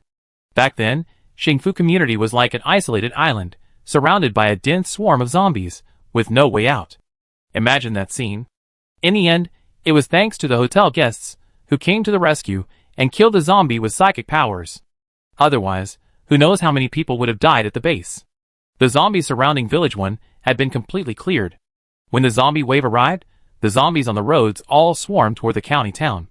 If it weren't for these people's explanations, they would have found it hard to imagine the danger of the zombie wave. You're right to move in now. The boss said zombie waves break out at irregular intervals. We all moved to the hotel, protected by its barrier. If you were outside, the zombies might come after you next time. The zombie wave in Village 3 hasn't receded yet. If Villages 1, 2, and 3 weren't in opposite directions, with a county town in between, Village 1 wouldn't be so peaceful. After hearing this, the people of Village 1 agreed to stay, and not only did they agree, they felt fortunate to stay. Liang Lei and Lu Urgent also learned about the rescue of Village 3 from the hotel guests. They decided to join in a heartbeat. It was a great opportunity to make money. They then told the villagers, and the young people were thrilled. They were so lucky to have stumbled upon such a lucrative project right at the end. They had to sign up. Just like the previous rescue operation at Happiness Base, the advance team followed Zhou Hui and the others to reconnoiter the situation and bring everyone from the second village back to the inn. The others trained and prepared as needed. Those who had signed up for the rescue in the first village didn't rest either, paying to enter the simulation training ground. Chapter 55. The Pioneer Squad was still led by Renyu and Yu Yin, but there was also a psychic team in the Happiness Base area whose captain didn't want to stay in the hotel, so he went with them. Yu Shoucheng wasn't happy with Renyu and the others stealing the show, so he brought his own team along. His team was far smaller than the ones he had at Happiness Base before, only 3, and with himself, it was a team of 4. He had only recruited these 3 after promising to give them more. Yu Shoucheng set out with the Pioneer Squad. Anyone with a discerning eye could tell he was also a member of the Pioneer Squad, but he didn't want to be one. He considered himself the leader and ignored Renyu and Yu Yan's commands. After Renyu called out to him twice, seeing he wouldn't listen, he left it alone. Zhou Hui and the others didn't understand the full story, but simply assumed Yu Shoucheng's team was unwilling to go to the rescue, giving them the cold shoulder. This made them a little uneasy. Yin Lei saw through their thoughts and quickly offered comfort, his tone sincere. Zhou Hui and the others relaxed. This was mainly because Zhou Hui was the only one of them who possessed superpowers, and his level was relatively low. In the end, everyone was at the peak of level 2, level 3 was not uncommon, and there were even a few at level 4. They felt that their attitude was a bit low. But they also secretly encouraged themselves that after moving into the inn and participating in rescue operations to earn more money, they too would possess superpowers and become powerful.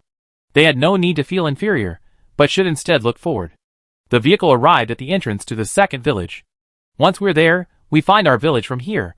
Zhou Hui looked at Renyu and Yu Yin, his eyes asking them what to do next. It's still early.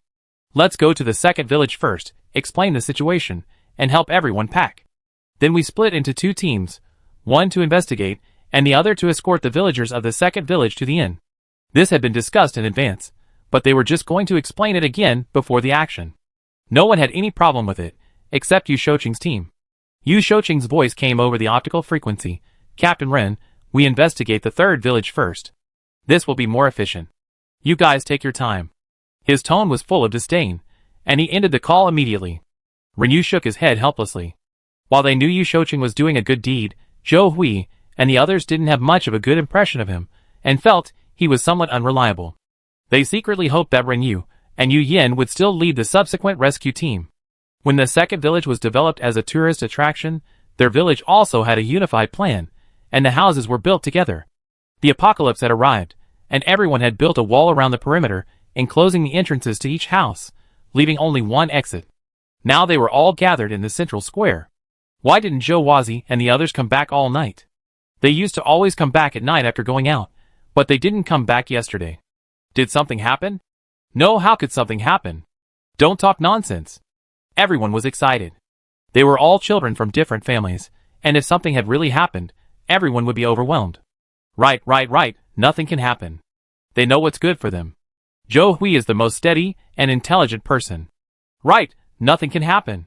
They must have found a lot of supplies, and couldn't move them back quickly. It was getting dark, so they found a place to stay. They'd be back soon.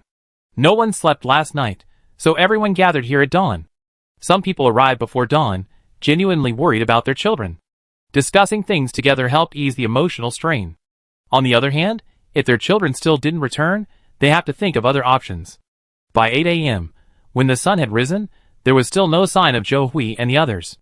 Everyone was growing increasingly anxious, feeling that time was passing too slowly. How about we organize more people to go out and look for them? Okay, everyone sign up. Just as the group was about to leave, The vehicles of the current team drove in one after another. The villagers were overjoyed when they heard the sounds of the vehicles. They must be back. Go get them. So, without caring about whether there was any danger outside the wall, they all ran out to get their children. Are these our kids back? Why are there so many cars? Everyone started to worry again, because these weren't the cars Zhou Hui and his group had driven out. Until Zhou Hui and his group poked their heads out and waved to the villagers. It's them. It's them. The villagers of the second village almost burst into tears. As Zhou Hui and his group got out of the car, their families rushed over. Then the fight began. You damn kids, do you know how worried we were about you? Why didn't you go home last night? Didn't I tell you? It doesn't matter if we didn't find any supplies, we have to get home before dark. Zhou Hui and the others were embarrassed by being lectured by their own parents. Mom, Dad, we have guests, we have guests.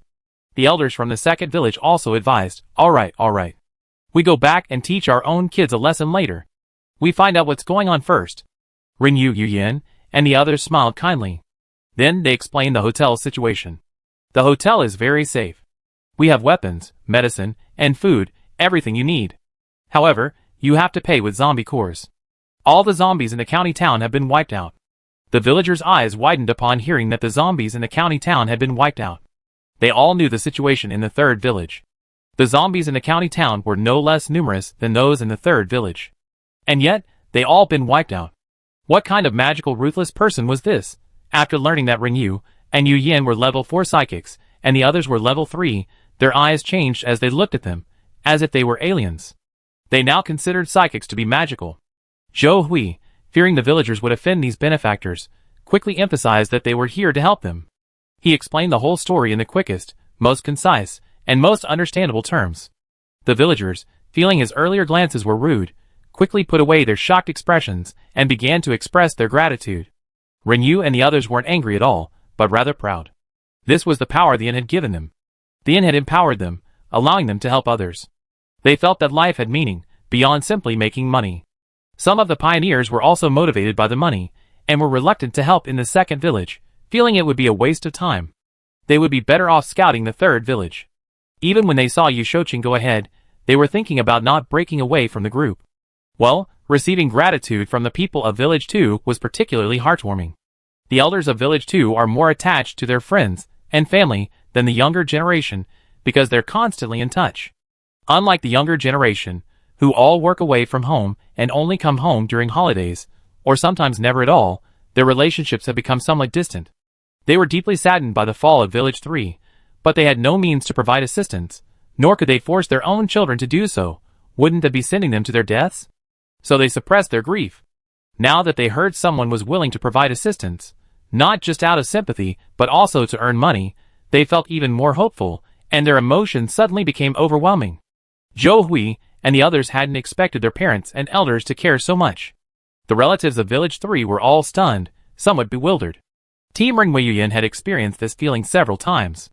Initially, they were very uncomfortable, but now they were much calmer. However, after a while, they still found it difficult to bear. They kept saying, it's mainly because the zombies gave us too much. It's all money. If you want to thank someone, thank the hotel. Without the hotel providing so much food, entertainment, and amenities, we wouldn't have such strong motivation. Thank you, I definitely will. Zhou Hui also advised, I also mentioned the request for rescue to the boss first. It was the boss who contacted everyone. Yes, the boss deserves the most credit. The first rescue team echoed, expressing their gratitude to the hotel and acknowledging its greatest contribution. Tian, good deeds will come to you while you're at home. Then everyone, hurry up and pack your things. We help too. Once you're done, we head to the hotel. Yes, let's clean up first. Yu Shouqing on his side, went straight to the entrance of the third village resort ancient town. He followed the reconnaissance points Rinyu had outlined during the meeting and directed his team members to take notes. Have you confirmed the terrain of the passage? Have you estimated the number of zombies? Captain, everything's ready. Yu Shouqing's team members were excited. These zombies were money they could afford to eat and drink. Okay, let's hurry back and organize a discussion, then formulate a rescue plan. Yu Shouqing said with high spirits. He was going to get back before Rinyu and organize everyone to discuss the rescue. He wanted to become the leader, pushing out Renyu and Yin, just like he had done before at Happiness Base. It wouldn't be easy to push Renyu out of the lead. Chi Bin-hong had promoted him before, but this time, he had to rely on himself. But it wasn't that difficult. It was just a matter of surveying the terrain and the zombie count, then assigning each team to clear a specific route. They could just follow the AI's instructions. It was such a simple task anyone could do. It didn't require Renyu. His team members were even more excited. According to the distribution rules, the highest commander would receive extra points. The boss said that some of the extra points would be shared with them, and they would also be appointed team leaders, which would earn more points than ordinary team members. They had originally worried they weren't up to the task of team leader, but the boss said everything would be handled by the AI. It was simple. They were relieved. I just don't know if the innkeeper will agree. The innkeeper? She's just an ignorant little girl. She won't care about the internal affairs of the rescue team. When Yu Shouqing first arrived at the inn, he worried that Tian would hold a grudge. But after observing for a while, he realized that no one cared about him at all. He was angry, but now he was just happy. The position of rescue team leader depends on one's ability. So what if the boss values Renyu and the others? He went back in advance to organize the team and get everyone to support him. Even if the innkeeper values Renyu, it wouldn't matter. Yu Shouqing's thinking was very clear. Such a person would definitely not bring merit to Tian, but it didn't matter. At least this person had contributed to killing zombies. As long as he hadn't committed any crime, the inn would tolerate it. On his way back, Yu Shouqing happened to meet Renyu and his group heading towards the third village. Chapter 56. Yu Shouqing was very proud. As he passed the Renyu team, he rolled down the window and said, "We finished our reconnaissance. Do you want to come back with us? Let's go back early, so we can plan and rescue them." He looked like he had everyone's best interests at heart. Renyu and the others naturally ignored him. Yu Shouqing watched their retreating figures in the rearview mirror and tooted his tongue. The villagers of the second village were unaware of the situation, but from their appearances, they understood that Yu Shouqing's team was also guests of the hotel. "What's this?" Grandpa Zhou asked, pulling his grandson aside.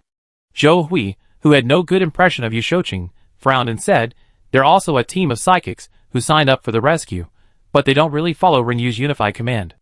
They didn't come to our village to help, and instead went straight to the third village to scout." Grandpa Zhou, having lived so long, understood the twists and turns immediately. If he had just smiled and said nothing, he would have understood. He patted his grandson's hand, reminding him not to offend others. "It's good that we can go for the rescue. The hotel didn't require a group action, did they?" Yes, there wasn't a hard requirement. Zhou Hui understood his grandfather's meaning and felt much calmer. Those who act alone are capable. We're not, so we just follow the main group. Grandpa Zhou said with a smile, earning unanimous agreement.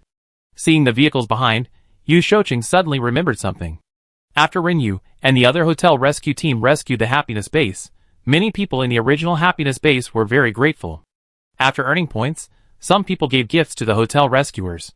Now that he had taken over leadership of the rescue team and was directing everyone to rescue the third village, he should also receive many thanks. There were over 200 people in the second village, many of whom were undoubtedly relatives of the people from the third village. Having saved their relatives, they probably wanted to show some appreciation.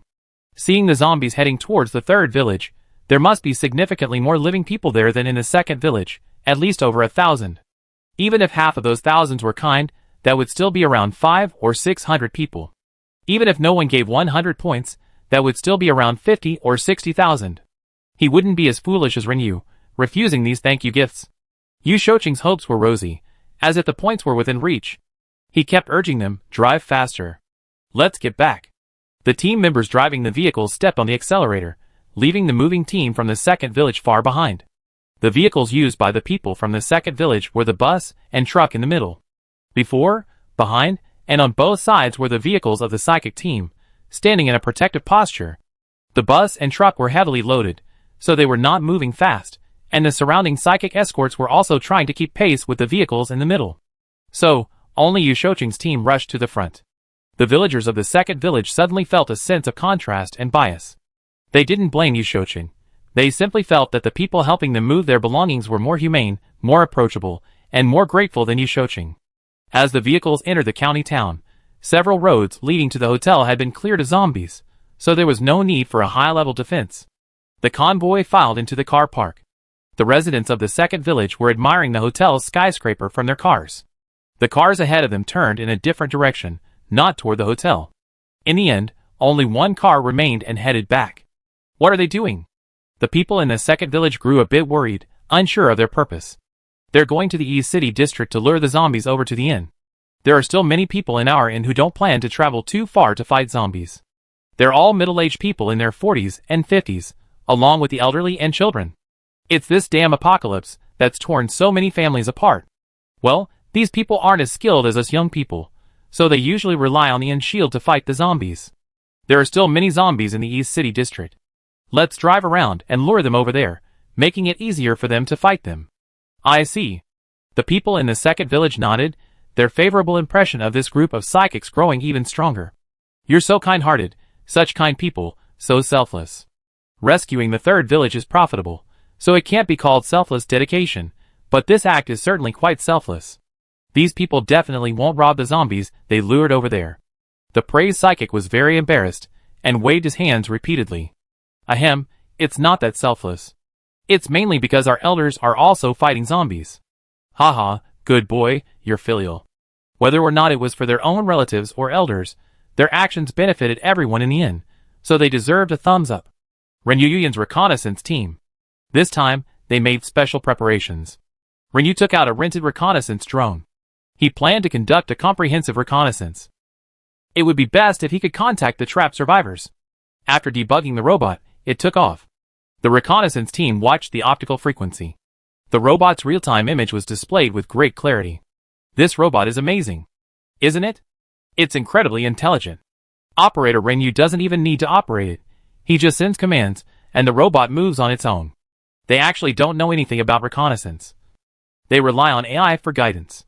However, the previous AI had a limited reconnaissance range, but this reconnaissance robot is different. It has a specialized reconnaissance logic, allowing it to detect even those Renyu and the others missed, and it can travel very far.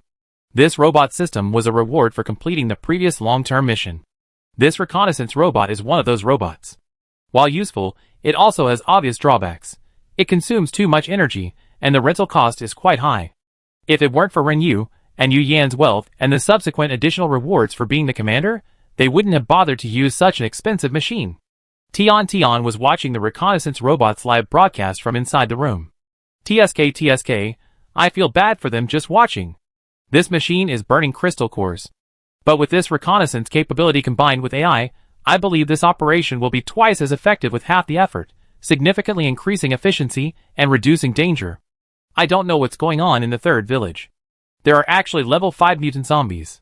These level 5 mutants are incredibly powerful. If the reconnaissance robot hadn't approached, Renyu and his team wouldn't have been able to detect them. If they hadn't made appropriate preparations, they would have been in big trouble. The reconnaissance team gasped when they saw the level 5 zombies. Fortunately, they rented this reconnaissance robot. After surveying every corner of the ancient town, the robot began its flight up the mountain, taking no more than 20 minutes. This was significantly faster than their reconnaissance using only AI. The AI soon sent a message. Detected survivors on the mountaintop and the side slopes. Should we proceed to investigate? Renyu confirmed. Please confirm whether to go to the mountaintop or the side slopes first. Let's go to the mountaintop first, Renyu said, looking at the flag on the mountaintop. It looked like a call for help. The robot flew in front of Xiang Jingyao and the others. Xiang Jingyao stood on the mountaintop, gazing towards the ancient town. They had set up a distress flag on the mountaintop, figuring that if rescue efforts could see it, it would confirm that there were still survivors on the mountain. They could also use the flags to communicate, like Morse code, which happened to be something one of the tourists knew. After completing their arrangements in the morning, they left. They still had to build a fence along the mountain road to block the zombies from surging up. They didn't see Yu Shouqing and his group coming to investigate. In the afternoon, they reached the mountaintop again, knowing that this time might be another huge disappointment. Standing on the mountaintop, Xiang Jingyao hadn't spotted Renyu and his group. They hadn't conducted any physical reconnaissance, leaving that to the robots. They were all sitting in their car, which happened to be blocked by a building. The reconnaissance robots were truly invaluable. With them around, their physical reconnaissance was a joke. Instead of wasting their energy, they could just sit in the car and rest and discuss. Just as they were about to leave with a sigh, something suddenly flew in front of them. Xiang Jingyao's first thought was some kind of mutant bird. He immediately activated his supernatural powers, and the robot quickly dodged. It was over. The next moment, the robot landed. Renyu received a prompt asking if he wanted to start a video call. Video calls are charged by the minute, 10 credits per minute. This isn't cheap. Renyu gritted his teeth and said, "Open." The robot's light screen popped up, startling Xiang Jingyao. He took 2 steps back, almost falling. The others were even more unnerved, falling to the ground in shock. "Hello, we're from Pinkong County. Are you from the 3rd village?" "Yes," Xiang Jingyao replied blankly, his dialect clearly a local. "We're here to rescue you. What's the situation back there? How many survivors are there?" Seeing Xiang Jingyao still lingering, Renyu soothed him, "Don't be afraid. This is new technology. We're really from the county. We just went to the 2nd village. I heard you have many relatives in the 3rd and 2nd villages." Renyu named a few people from the 2nd village. Xiang Jingyao relaxed at the familiar names. Is technology really that advanced these days? Yes, the things in the hotel are so amazing. Setting that aside, can you answer my question? Can you really save us? Xiang Jingyao's mind was still buzzing. None of the rescues he imagined had ever been like this. Yes, we have very advanced weaponry, artificial intelligence, and robots. Oh, that's pretty impressive. Can you answer my question now? Okay, we still have a total of 1,000. Close to 2,000 people here, a mix of tourists and locals. The situation is a bit complicated. The tourists have organized their own teams. Xiang Jingyao, bewildered, recounted the situation on the mountain. I understand. We'd bring a large force to rescue you tomorrow. You should cooperate as well. We can provide you with some supplies, and you can use them according to the instructions. Renyu paused. This is what you just said, about the group of tourists organized by Lu Feng bullying girls, and attempted crime. We investigate. Wait, why does this hotel you mentioned sound so unreliable? Are you kidding me? We're not kidding you. How about this? I have the AI play some videos for you. The video introduced the hotel, from its beginnings, after each upgrade, the rescue during the mutated rat tide, the zombie horde surrounding the happy base, the hotel guests' battle plans on the observation deck, and the dazzling array of goods in the hotel shops. The promotional video lasted a few minutes, each scene flashing briefly, but it was enough for Xiang Jingyao to understand the basics of the hotel. Then he, the villagers behind him, and a few tourists were all stunned. They understood the video, but why was the content so fantastical? Chapter 57. The villagers of the 2nd village arrived at the inn. Although they had heard Zhou Hui and others describe the inn, they were still amazed when they saw it in person. Such a tall building, so beautiful. It was already beautiful from a distance, but I didn't expect it to be even more beautiful up close. The hotel lobby was decorated with exquisite decor, with tiled floors and a large crystal chandelier, a splendid spectacle. The exterior walls were all glass, gleaming in the sunlight. It formed a stark contrast with the dilapidated county town buildings nearby. Not only was the architecture a stark contrast, but the atmosphere was also stark. Hell on one side, heaven on the other. The area within the inn's barrier felt like another world, a fairy tale, a utopia. Even the people fighting the zombies against the barrier wore smiles on their faces. Looking closely, they looked incredibly relaxed, their knives slicing away like cutting a watermelon.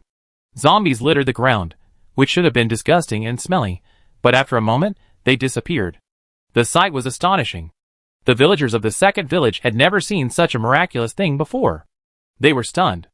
Zhou Hui and the other young men hurriedly explained, "This isn't some haunted thing, it's high-tech medicine." The old guests were extremely warm and friendly. Each of them had a rosy complexion and a smile on their faces, revealing a well-nourished, carefree, and happy life without worries. This overwhelming warmth and friendliness instantly warmed the villagers of the 2nd village, who had been so frightened and isolated in their village. They even felt like crying. They had finally found their organization. Then the villagers from the 2nd village met someone who had a very similar temperament. They were villagers from the 1st village. They had a similar temperament because both the villagers of the 1st and 2nd villages were farmers year-round, which made them somewhat different from the city dwellers. Plus, the exchange of dialects meant that the people from both sides recognized each other. The villagers from the 1st village had only been there for less than 2 days, but they had already taken to the inn like ducks in water, and had fallen in love with it. "Hey, you were right to give up your farm and come here. We used to think our village was the best place in this apocalypse. We had food storage, cellars, and farmland, and there weren't many monsters. It was a better place than the city. Now that we're at the hotel, we realize that places with electricity, running water, and TVs are better. The most important thing is to be safe. Before, there were no zombies around our village, and few mutant animals. We thought it was safe, but now we're at the hotel, we realize we were worried the whole time. Only here do we finally sleep comfortably. And that simulation training ground is amazing. Don't think you're old. Go train there, then soak in a medicinal bath, and you'd be 10 years younger. No, 20. Oh, the medicinal bath is great, but that cosmetic store is what really makes you look younger. And let me tell you, the villagers of the first village have so many experiences to share. Oh, by the way, let me tell you, that school also teaches farming. It's easy to understand. Even we can learn it right away. It doesn't matter if we don't know how to do it. Just buy one of those robots, and you can teach us step by step. Alas, the land is contaminated and can't be used for farming. We need to detoxify it. Unfortunately, the detoxifiers people drink can't be used on the land. After witnessing the wonders of the inn, the villagers of Village 1 finally believed and accepted the fact that the land was contaminated and couldn't grow plants. They didn't need any persuasion. They were convinced by the AI's explanation. The villagers of Village 2 didn't know about this yet. In fact, if it weren't for the overwhelming number of zombies in Village 3 and their fear, they might have insisted on staying in the village and farming like Village 1. They hadn't actually given up farming. The inn collected zombie cores to provide various supplies. Eventually, the zombies would be defeated. If the mutated animals didn't harm humans, humans wouldn't necessarily have to exterminate them. It's unclear whether the mutated plants would exceed the number of cores. Even if cores were produced, it's impossible for all the food in the inn to be made from them. People still need to rely on grains. Hearing the people of Village 1 say this, their joy waned. So what should we do? The people of Village 1 waved their hands. Don't worry, the hotel said they have a solution later. They didn't know what that solution would be, but now everyone in Village 1 had blind faith in the hotel. Those who had been the most reluctant to move into the hotel had become its most loyal fans. Even the guests at the happiness base couldn't compare to them. The people of Village 2 breathed a sigh of relief. Such a magical hotel must have a solution. Without further ado, they were still worried about Village 3. They wanted to see the weapons store, the pharmacy, and the simulated training ground. Only then would they be completely reassured. Zhou Hui and his companions were already familiar with the hotel, and took the villagers on a closer look. After a quick tour, and checking in, experiencing the magic of the hotel's implanted card, they were no longer worried about their relatives still trapped in the third village. They needed to get some good health. After 2 months of frugal living, they had all lost weight. The reconnaissance robots continued their investigation of Lu Feng and the others. Because of Lu Feng's misdeeds, the reconnaissance robots were shielded and not revealed. Lu Feng and his group were preparing to cause trouble for Xiang Jingyao. Xiang Jingyao hadn't returned yet, and their base was occupied by only a few elderly people and women. Lu Feng and his group stood outside the iron gate and shouted, "Open the door, or else don't blame us for being rude." Xu Yu stood behind the door, staring at Lu Feng and his group through the crack in the middle. He asked coldly, "What do you want to do?" "What? What do you want to do? You want to bully us again?" Xu Yu raised the shovel in his hand, and hit the iron gate with a loud bang. Lu Feng's group retreated slightly in fear. Then he said firmly, "Brothers, we're no longer interested in you. Hand over the supplies, or we be ruthless." Impossible. A standoff ensued between the two sides. Lu Feng's group began scaling the wall, while Xu Yu and his men, armed with various farm tools, brooms, and sticks, positioned themselves at points where Lu Feng could breach the wall and wave their weapons. Fortunately, just as Lu Feng's group was about to breach the wall, Xiang Jingyao arrived. Lu Feng also stopped. If it were just the elderly, weak, or disabled, he would have dared to bully them.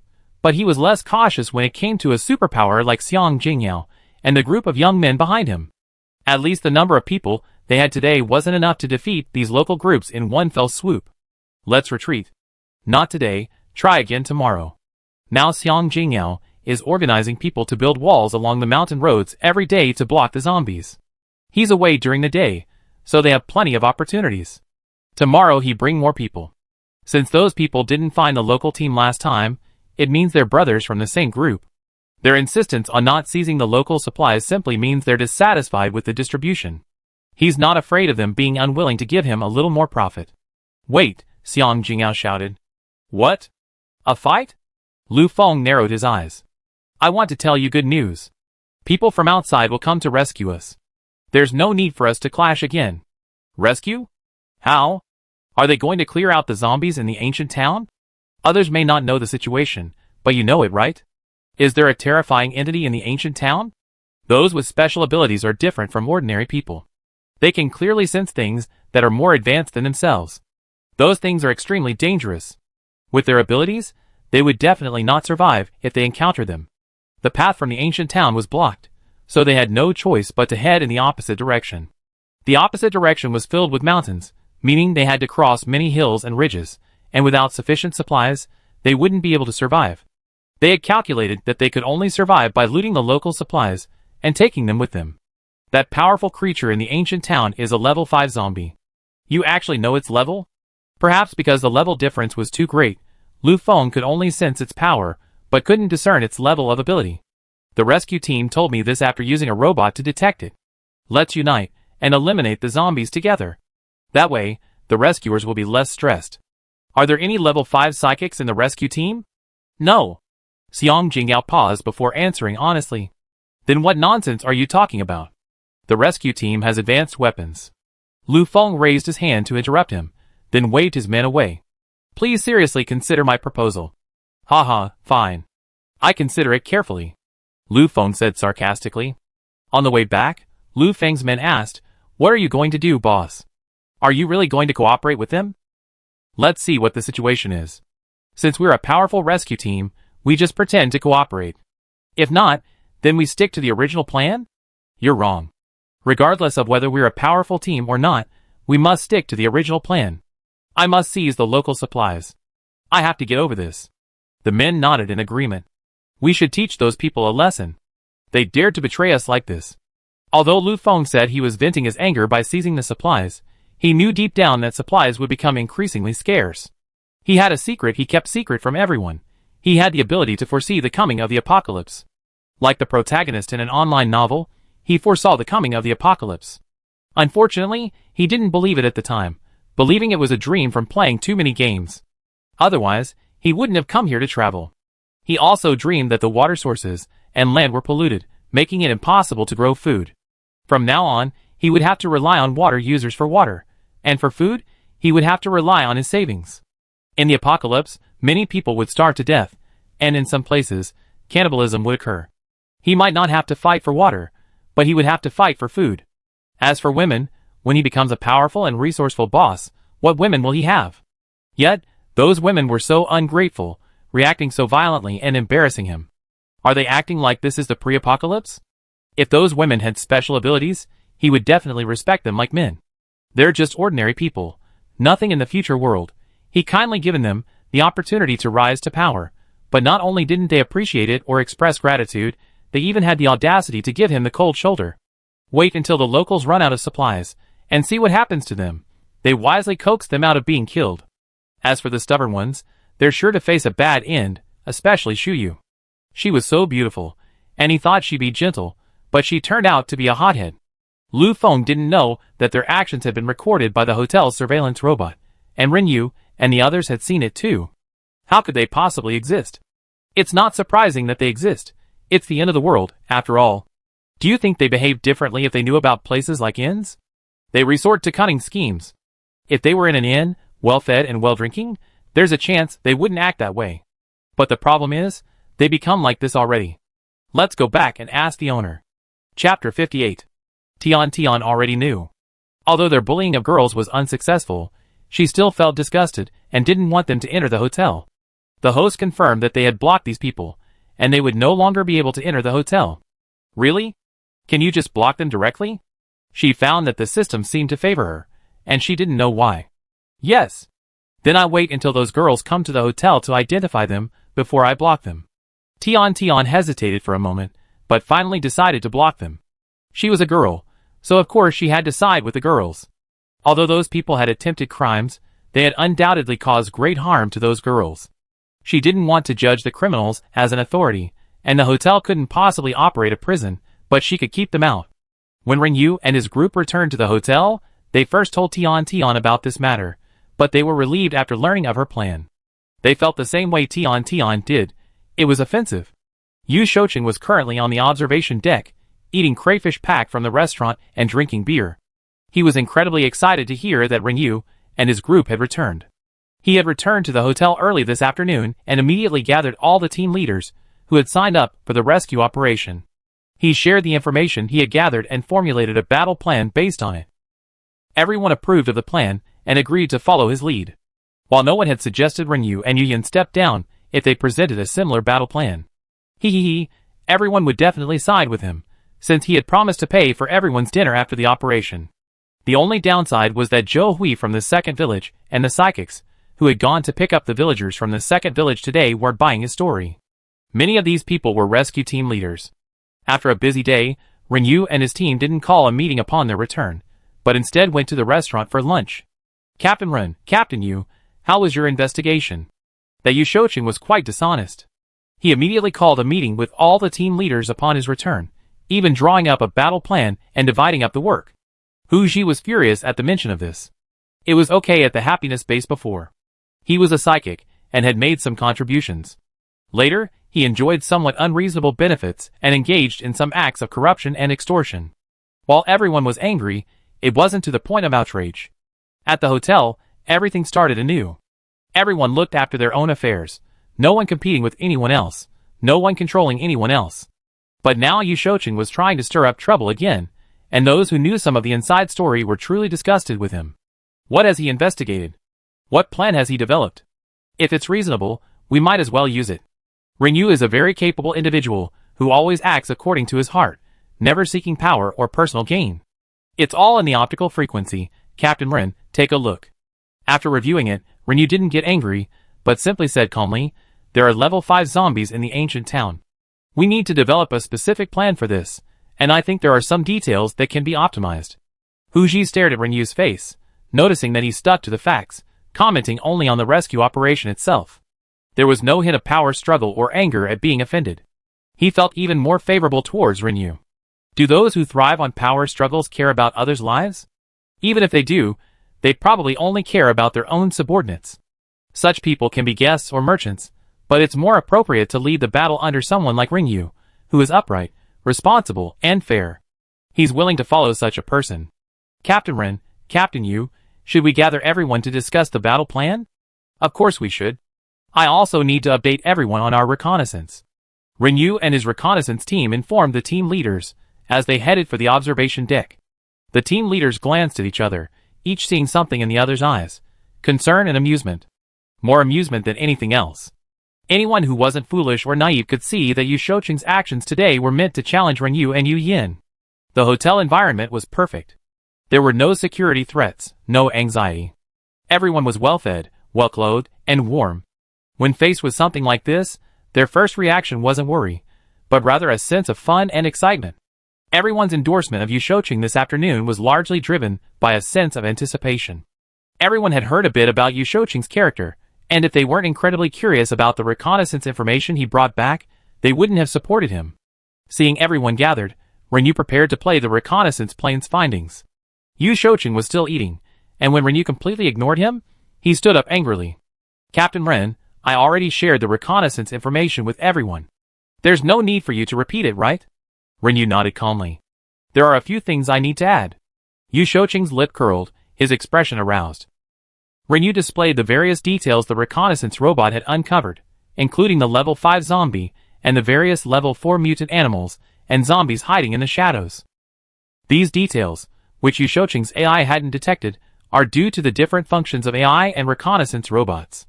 AI primarily provides close-range protection, acting as a companion in combat. It monitors the surrounding environment, but its range is limited. It's completely useless against obstacles. For example, AI can't penetrate the exterior walls of buildings to detect zombies or mutant animals inside. An AI-equipped user must enter the building to do so. During the rescue of the Happiness Base, AI intelligence was sufficient because the zombies were in a more open, unobstructed area. The geographical environment of the third village ancient town is clearly different from that of the Happiness Base. Reconnaissance robots are more suitable for this environment. Reconnaissance robots can clearly inspect both the exterior and interior of buildings. Compared to Yu Shouqing's reconnaissance report, Ren Yu's was undoubtedly much superior. The streets of this ancient town don't look particularly dangerous, But I didn't expect it to harbor such filth. If it weren't for this reconnaissance, even we would have suffered numerous casualties. Captain Yu's reconnaissance was inadequate. It was so unprofessional, and the battle plan he presented was too crude. He was playing with everyone's lives. Yu Shouqing was furious. Ren Yu was diligently explaining the battle plan, occasionally asking for everyone's feedback. He would incorporate any additional or excellent ideas into his own plan. He didn't realize that this point contrasted with Yu Shouqing's. Yu Shouqing's announcement of the battle plan was forceful and unquestionable, like an order. Since the information he provided was limited, and the plan was largely identical to the previous plan for rescuing Happiness Base, no one had much to say. Ren Yu then played back the conversation with Xiang Jingyao. This was undoubtedly a surprise. Zhou Hui, who knew Xiang Jingyao and was related to him, was thrilled. Even those who didn't know him were thrilled, as Xiang Jingyao had shared so much useful information with everyone. Yu Shouqing could no longer sit still. He abandoned his pile of half-eaten food, took the elevator to the first-floor lobby, and headed for the simulation training ground with a sullen face. Before he reached the entrance to the simulation training ground, the screen displayed a system notification that the guest had wasted food and would be fined 100 points. This guest was the first person to waste food since opening each day. This was a violation of hotel rules, and the hotel would notify them, and their name would be listed on the infraction board as a warning to other guests. Yu Shouqing was so angry he wanted to hit someone, but the consequences were too severe. He'd be blacklisted and kicked out of the hotel. The hotel was too mysterious, so he didn't dare try. The notification was issued quickly, and everyone received a violation notice. Then everyone clicked on the video channel. Seeing the new violation notice column on the video channel, everyone took a deep breath. Captain Yu is really something. The apocalypse hasn't ended yet, and he's already wasting food. He was also the first person to open the violation notice. After carefully examining the violation records, everyone noticed that they were arranged in order. From then on, Yu Shouqing's name would appear first on every visit. The next day, everyone arrived at the ancient town of the third village as planned. This time, the rescue effort was much larger than the previous one. Regular guests from the inn, guests from the Happiness Base, and villagers from the first village. The force was immense. Xiang Jingyao led the villagers of the third village and tourists down the mountain, armed with weapons, to help. When Lu Feng saw Xiang Jingyao had taken everyone away, he immediately ordered his men to loot all the supplies the villagers of the third village had gathered. Fearing a conflict if the people from the third village returned, Lu Feng prepared to take all his supplies and some of his men and hide in the mountains. Suddenly, he awakened his spatial ability, and unlike everyone else's, his spatial dimension stood still. In this apocalyptic world, where supplies were dwindling, his static space was undoubtedly the most powerful. He now possessed dual powers. His spatial ability reached level 2 upon awakening, and his other ability was already level 4. He also possessed memories of the future. He was truly the chosen one. He couldn't be trapped in this mountain. He had to go to the plains, to a large, populated base. That was where he would have his chance. He had to quickly establish himself in the large base, build his own power, and then contact and collaborate with Kyoto. In the future, only Kyoto would be able to grow some edible plants. Lu Feng, it looks like the rescue team has arrived from the foot of the mountain. Should we go check it out? No need. I know the outcome. Quickly pack up and leave. That level 5 zombie in the ancient town is formidable. Even if there's rescue, what good is that? There's absolutely no one at level 5 at this point. Facing a level 5 zombie, level 3 or 4 will only die. This rescue operation will surely fail. Boss, are we really going to leave through the mountains? The men looked at the terrifying mountains, a wave of fear rising in their hearts. We have to leave. Have you gathered everyone? Yes, but those we left behind are waiting at the door, demanding an explanation. What are you afraid of? Let's go! With that, he stepped out the door. Seeing Lu Feng, everyone came forward to greet him. Lu Feng nodded proudly and led his men towards the door. The people seeking justice looked anxious and angry, and upon seeing Lu Feng, they pleaded, Lu Feng, you can't abandon us. Lu Feng had already robbed the locals of their supplies, leaving them with nothing to eat. If Lu Feng abandoned them again, they would be doomed. Go find Xiang Jingyao. A rescue team has arrived from the ancient town. Follow the locals, and you'd definitely be rescued. If they could be rescued, could Lu Feng escape? Seeing their disbelief, Lu Feng continued, we didn't want to provoke further conflict with the locals, so we left. There are mutant animals in the mountains, and you don't have any abilities, so following them would be even more dangerous. It sounded reasonable, but no one cleared the way. Get out of the way! Get out! Yes, get out! Lu Feng's men began to push and shove impatiently. Ordinary people were no match for these psychics, and they all retreated. Chapter 59. Watching Lu Feng and his group leave, these people's faces turned bitter. Some even sat on the ground and cried. None of them possessed special abilities. They had previously chosen to follow Lu Feng because they believed they had more special abilities and could offer more benefits. They also worried about being bullied by the locals. Later, when things got bad, they considered following the locals, but hesitated. After much hesitation, they finally followed Lu Feng. Then Lu Feng planned to rob the locals of their supplies. They were all people with consciences, and they didn't have the military power, so they once again became cowards. Lu Feng didn't force them, and they breathed a sigh of relief. Seeing Lu Feng's ambitious plan, they knew he was going to build a base. By then, there would be a comprehensive system, and their lives would be better. But now, abandoned by Lu Feng and his group, they truly didn't know what to do. Joining the locals was pointless. Lu Feng had taken all their supplies. Regardless of whether the locals would still accept them, they wouldn't survive even if they followed them. They were stunned for a moment, then someone suggested going down the mountain to check, hoping for a miracle. Even though they had already decided, they were still utterly desperate. Lu Feng had already said that no one could defeat those level 5 zombies, and even if someone could, they couldn't wipe them out in a single day. Down the mountain, the rescue team. Thanks to a thorough plan and a large number of personnel equipped with the best equipment, the zombies in the ancient town fell visibly, and were subsequently cleared out by zombie-degrading bags. The villagers and tourists in the third village were unaware of the bags. They only saw the zombies fall and then disappear a moment later. They had thought a space-based person had stuffed the zombies into the space. They thought the space was supposed to be used for food, but someone actually used it to store something as disgusting as zombies. A truly remarkable team possessing such impressive weaponry. Everyone was stunned. This was a truly impressive feat. Brother Xiang, is this rescue team a government one? Xiang Jingyao stared in the direction of the rescue team, shocked. Yesterday, he had watched the hotel's promotional video, but it didn't seem real.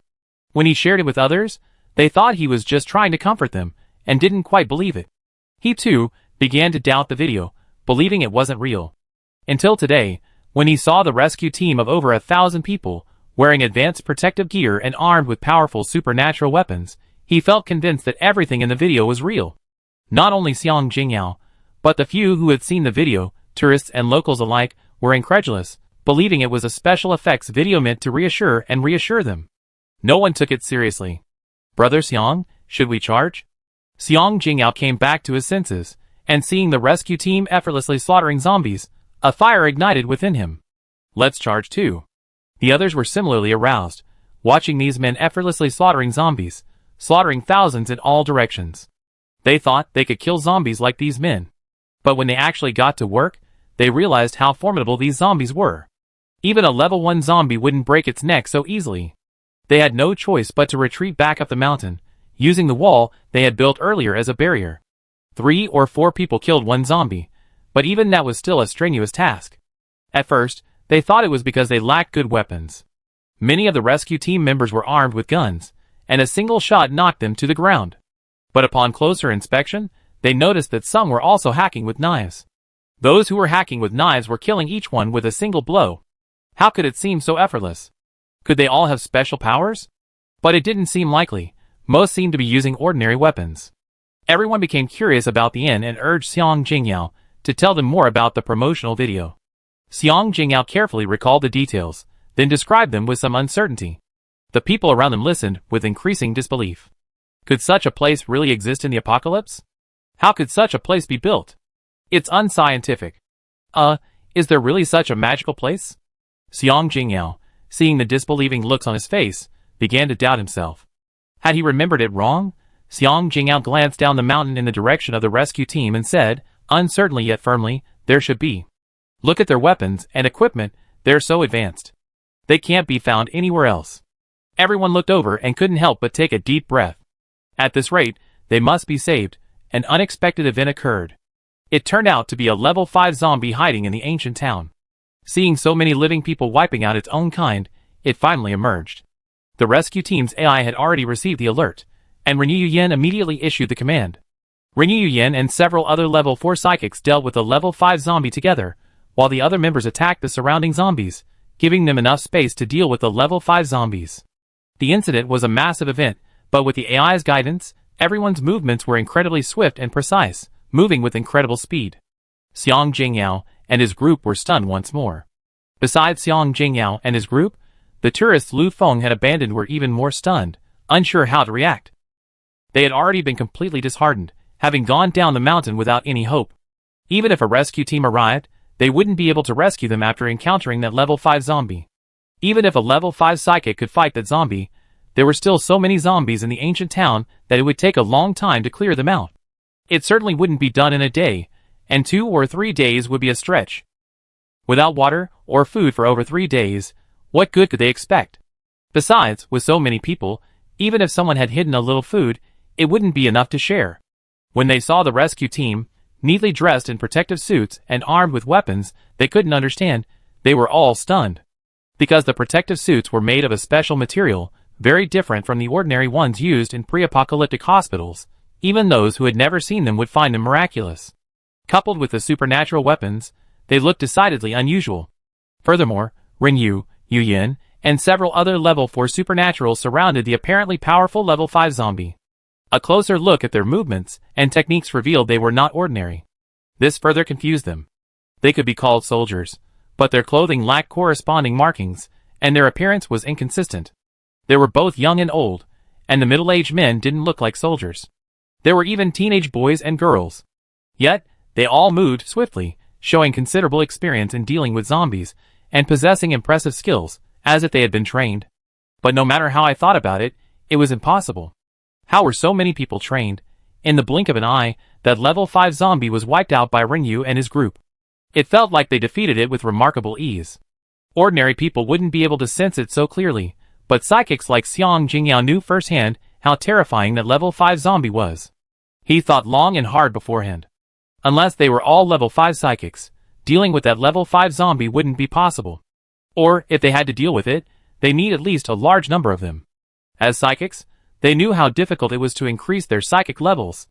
Using their psychic powers daily, exhausting them, meant their psychic powers grew very slowly, and advancing to the next level was even more difficult. The fact that the rescue team could muster so many level 4 psychics to deal with that level 5 zombie was truly remarkable. Even so, it wouldn't be easy. Someone would definitely get hurt. After all, before the apocalypse, everyone was just an ordinary person. But not only did this group escape unscathed, they even managed to dispatch that level 5 zombie with such ease. How could this not be astonishing? Xiang Jingyao and the others' curiosity about the Tian Inn reached its peak. Xiang Jingyao and the others' hunch was correct. In fact, according to common sense, it would be quite difficult for a single level 4 psychic to deal with a level 5 zombie. 5 or 6 level 4 psychics working together would certainly not be so easy, and would suffer numerous injuries. Even death was possible for the unlucky. However, the hotel rescue team couldn't be analyzed based on common sense. Not only did the protective suit significantly improve safety, but combined with the combat assisting AI and the days of training they had undergone in the simulated training ground, 5 or 6 level 4 psychics could easily handle a level 5 zombie. The death of the level 5 zombie gave the rest of the rescue team a sigh of relief, then a wave of envy.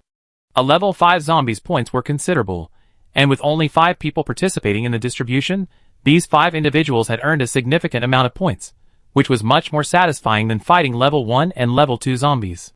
Ah, who could blame these people for their superior abilities? Level 4 psychics, there was no comparison. Everyone fought the zombies even harder.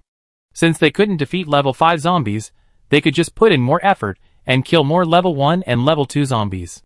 With more zombies, they could earn a lot of points. The people watching from the mountain couldn't help but sigh there. They're so amazing. The local team paused for a moment, then prepared to act. There were too many zombies here. Even if the rescue team was powerful, they wouldn't be able to defeat them all in a day or two. Their help would help them get rescued faster. But they had a question. With the level 5 zombie gone, the other level 1, 2, and even level 3 zombies posed little threat. Furthermore, the zombie population in the ancient town had also decreased significantly. The rescue team could have retreated now, waiting for the zombies to disperse. Once the zombie density in the ancient town decreased, they could have broken free. As long as they were careful, there wouldn't be a big problem, but the rescue team didn't stop, and they didn't know why. It was just that they couldn't communicate with the local team right now, thinking they still had enough supplies, so they weren't in a hurry. Perhaps the rescue team felt it wasn't safe enough for them to break free. They couldn't imagine why these people were so enthusiastic about fighting the zombies. The abandoned tourists finally snapped out of their daze and hurried down the mountain. Xiang Jingyao noticed them and quickly stopped again. Seeing them, he was initially puzzled, then surprised. "Are you here to help? Where are Lu Feng and the others?" The group's faces immediately turned bitter at this question. Some even burst into tears.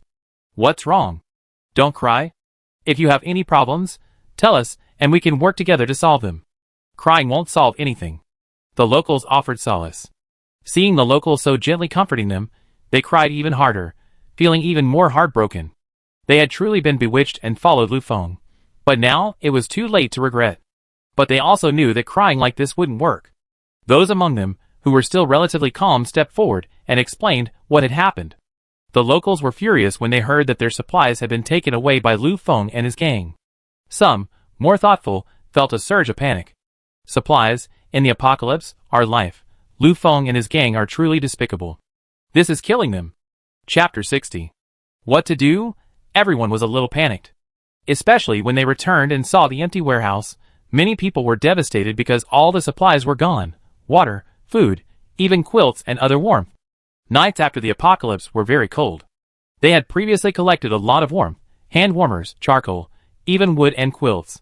All of this had been taken away by Lu Feng and his men. How could they survive? Without water and food, they could endure, but without warmth, they wouldn't survive the night. Xiang Jingyao realized the severity of the situation and made a quick decision. They had to break out today. They had to find a way to inform the rescue team of their situation and get them to help them.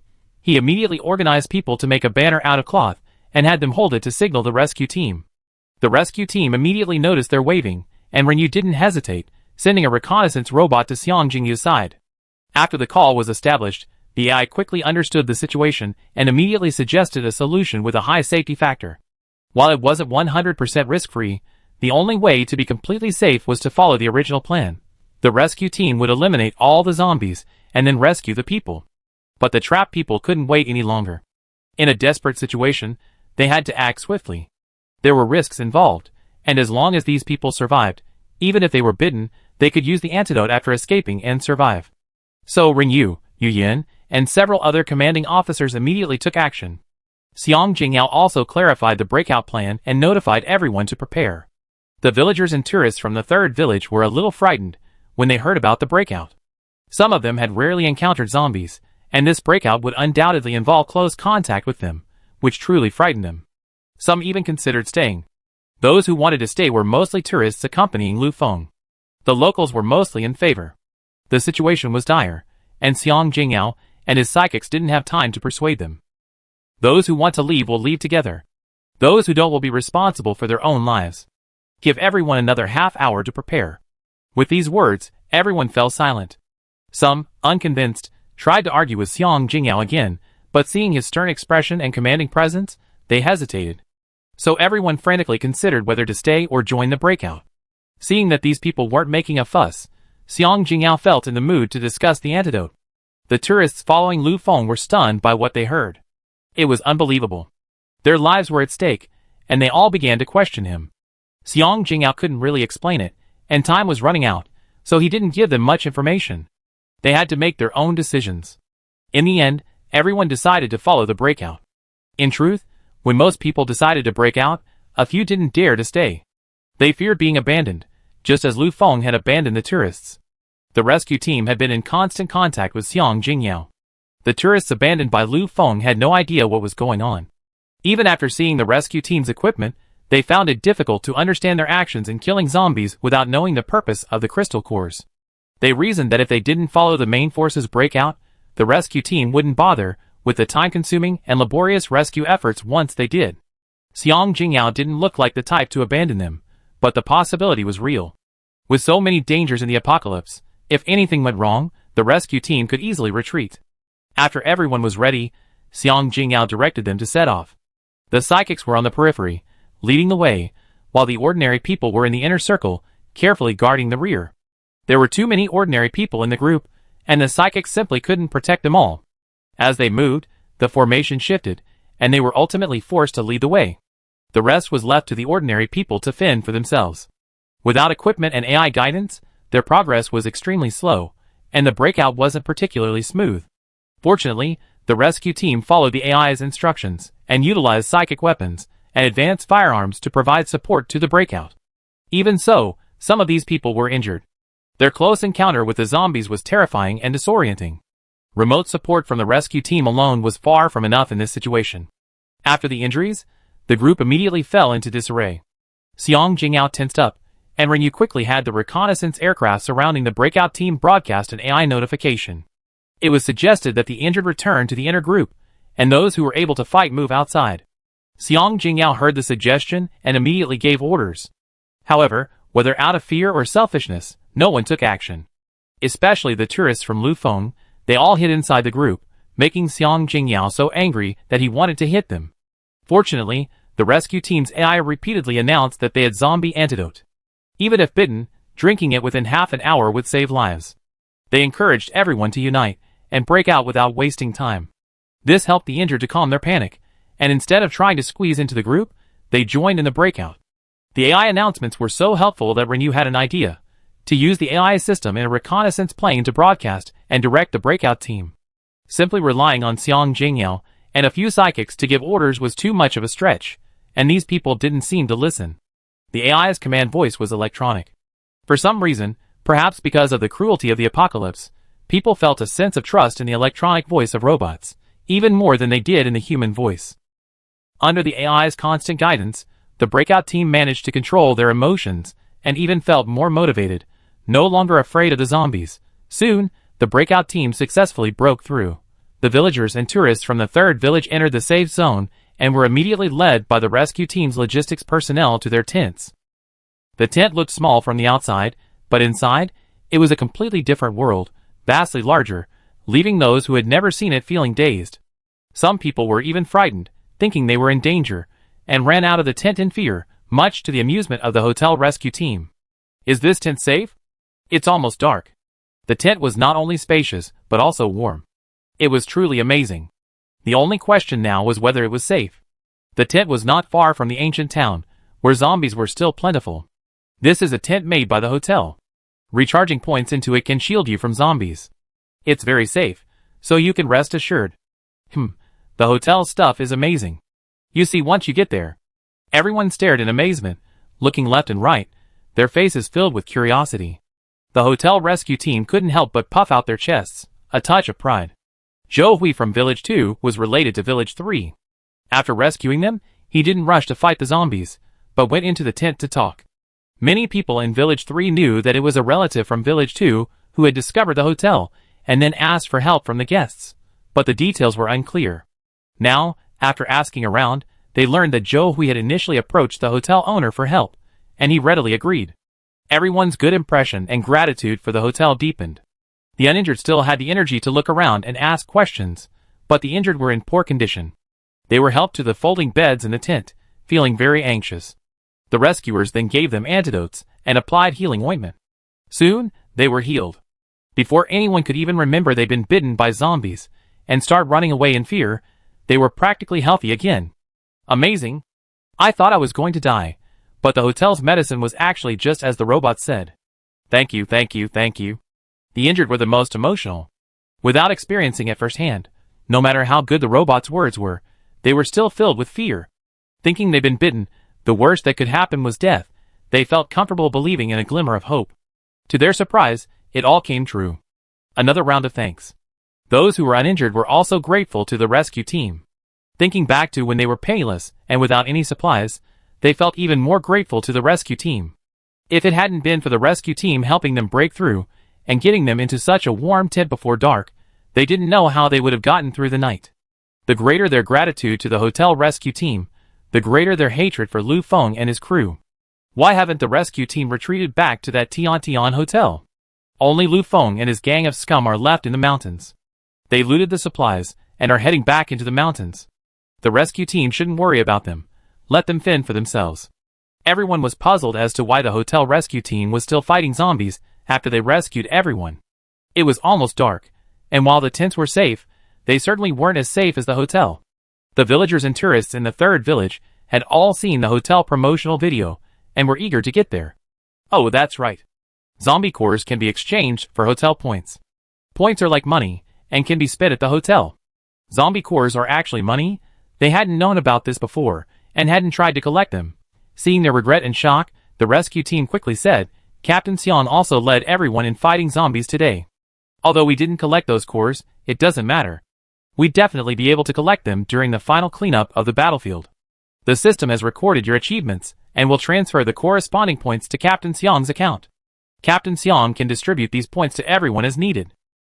Everyone breathed a sigh of relief when they heard about cores being shared, but then they thought about the various hotel expenses and started asking questions.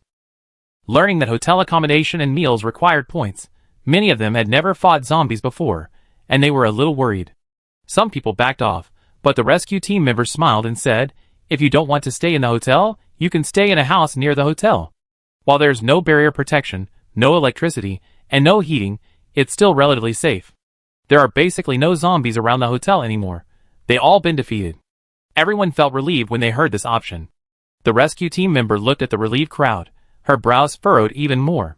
She didn't believe they would still want to stay in the houses around the hotel after entering. Compared to the hotel, the houses around were a far cry from the hotel.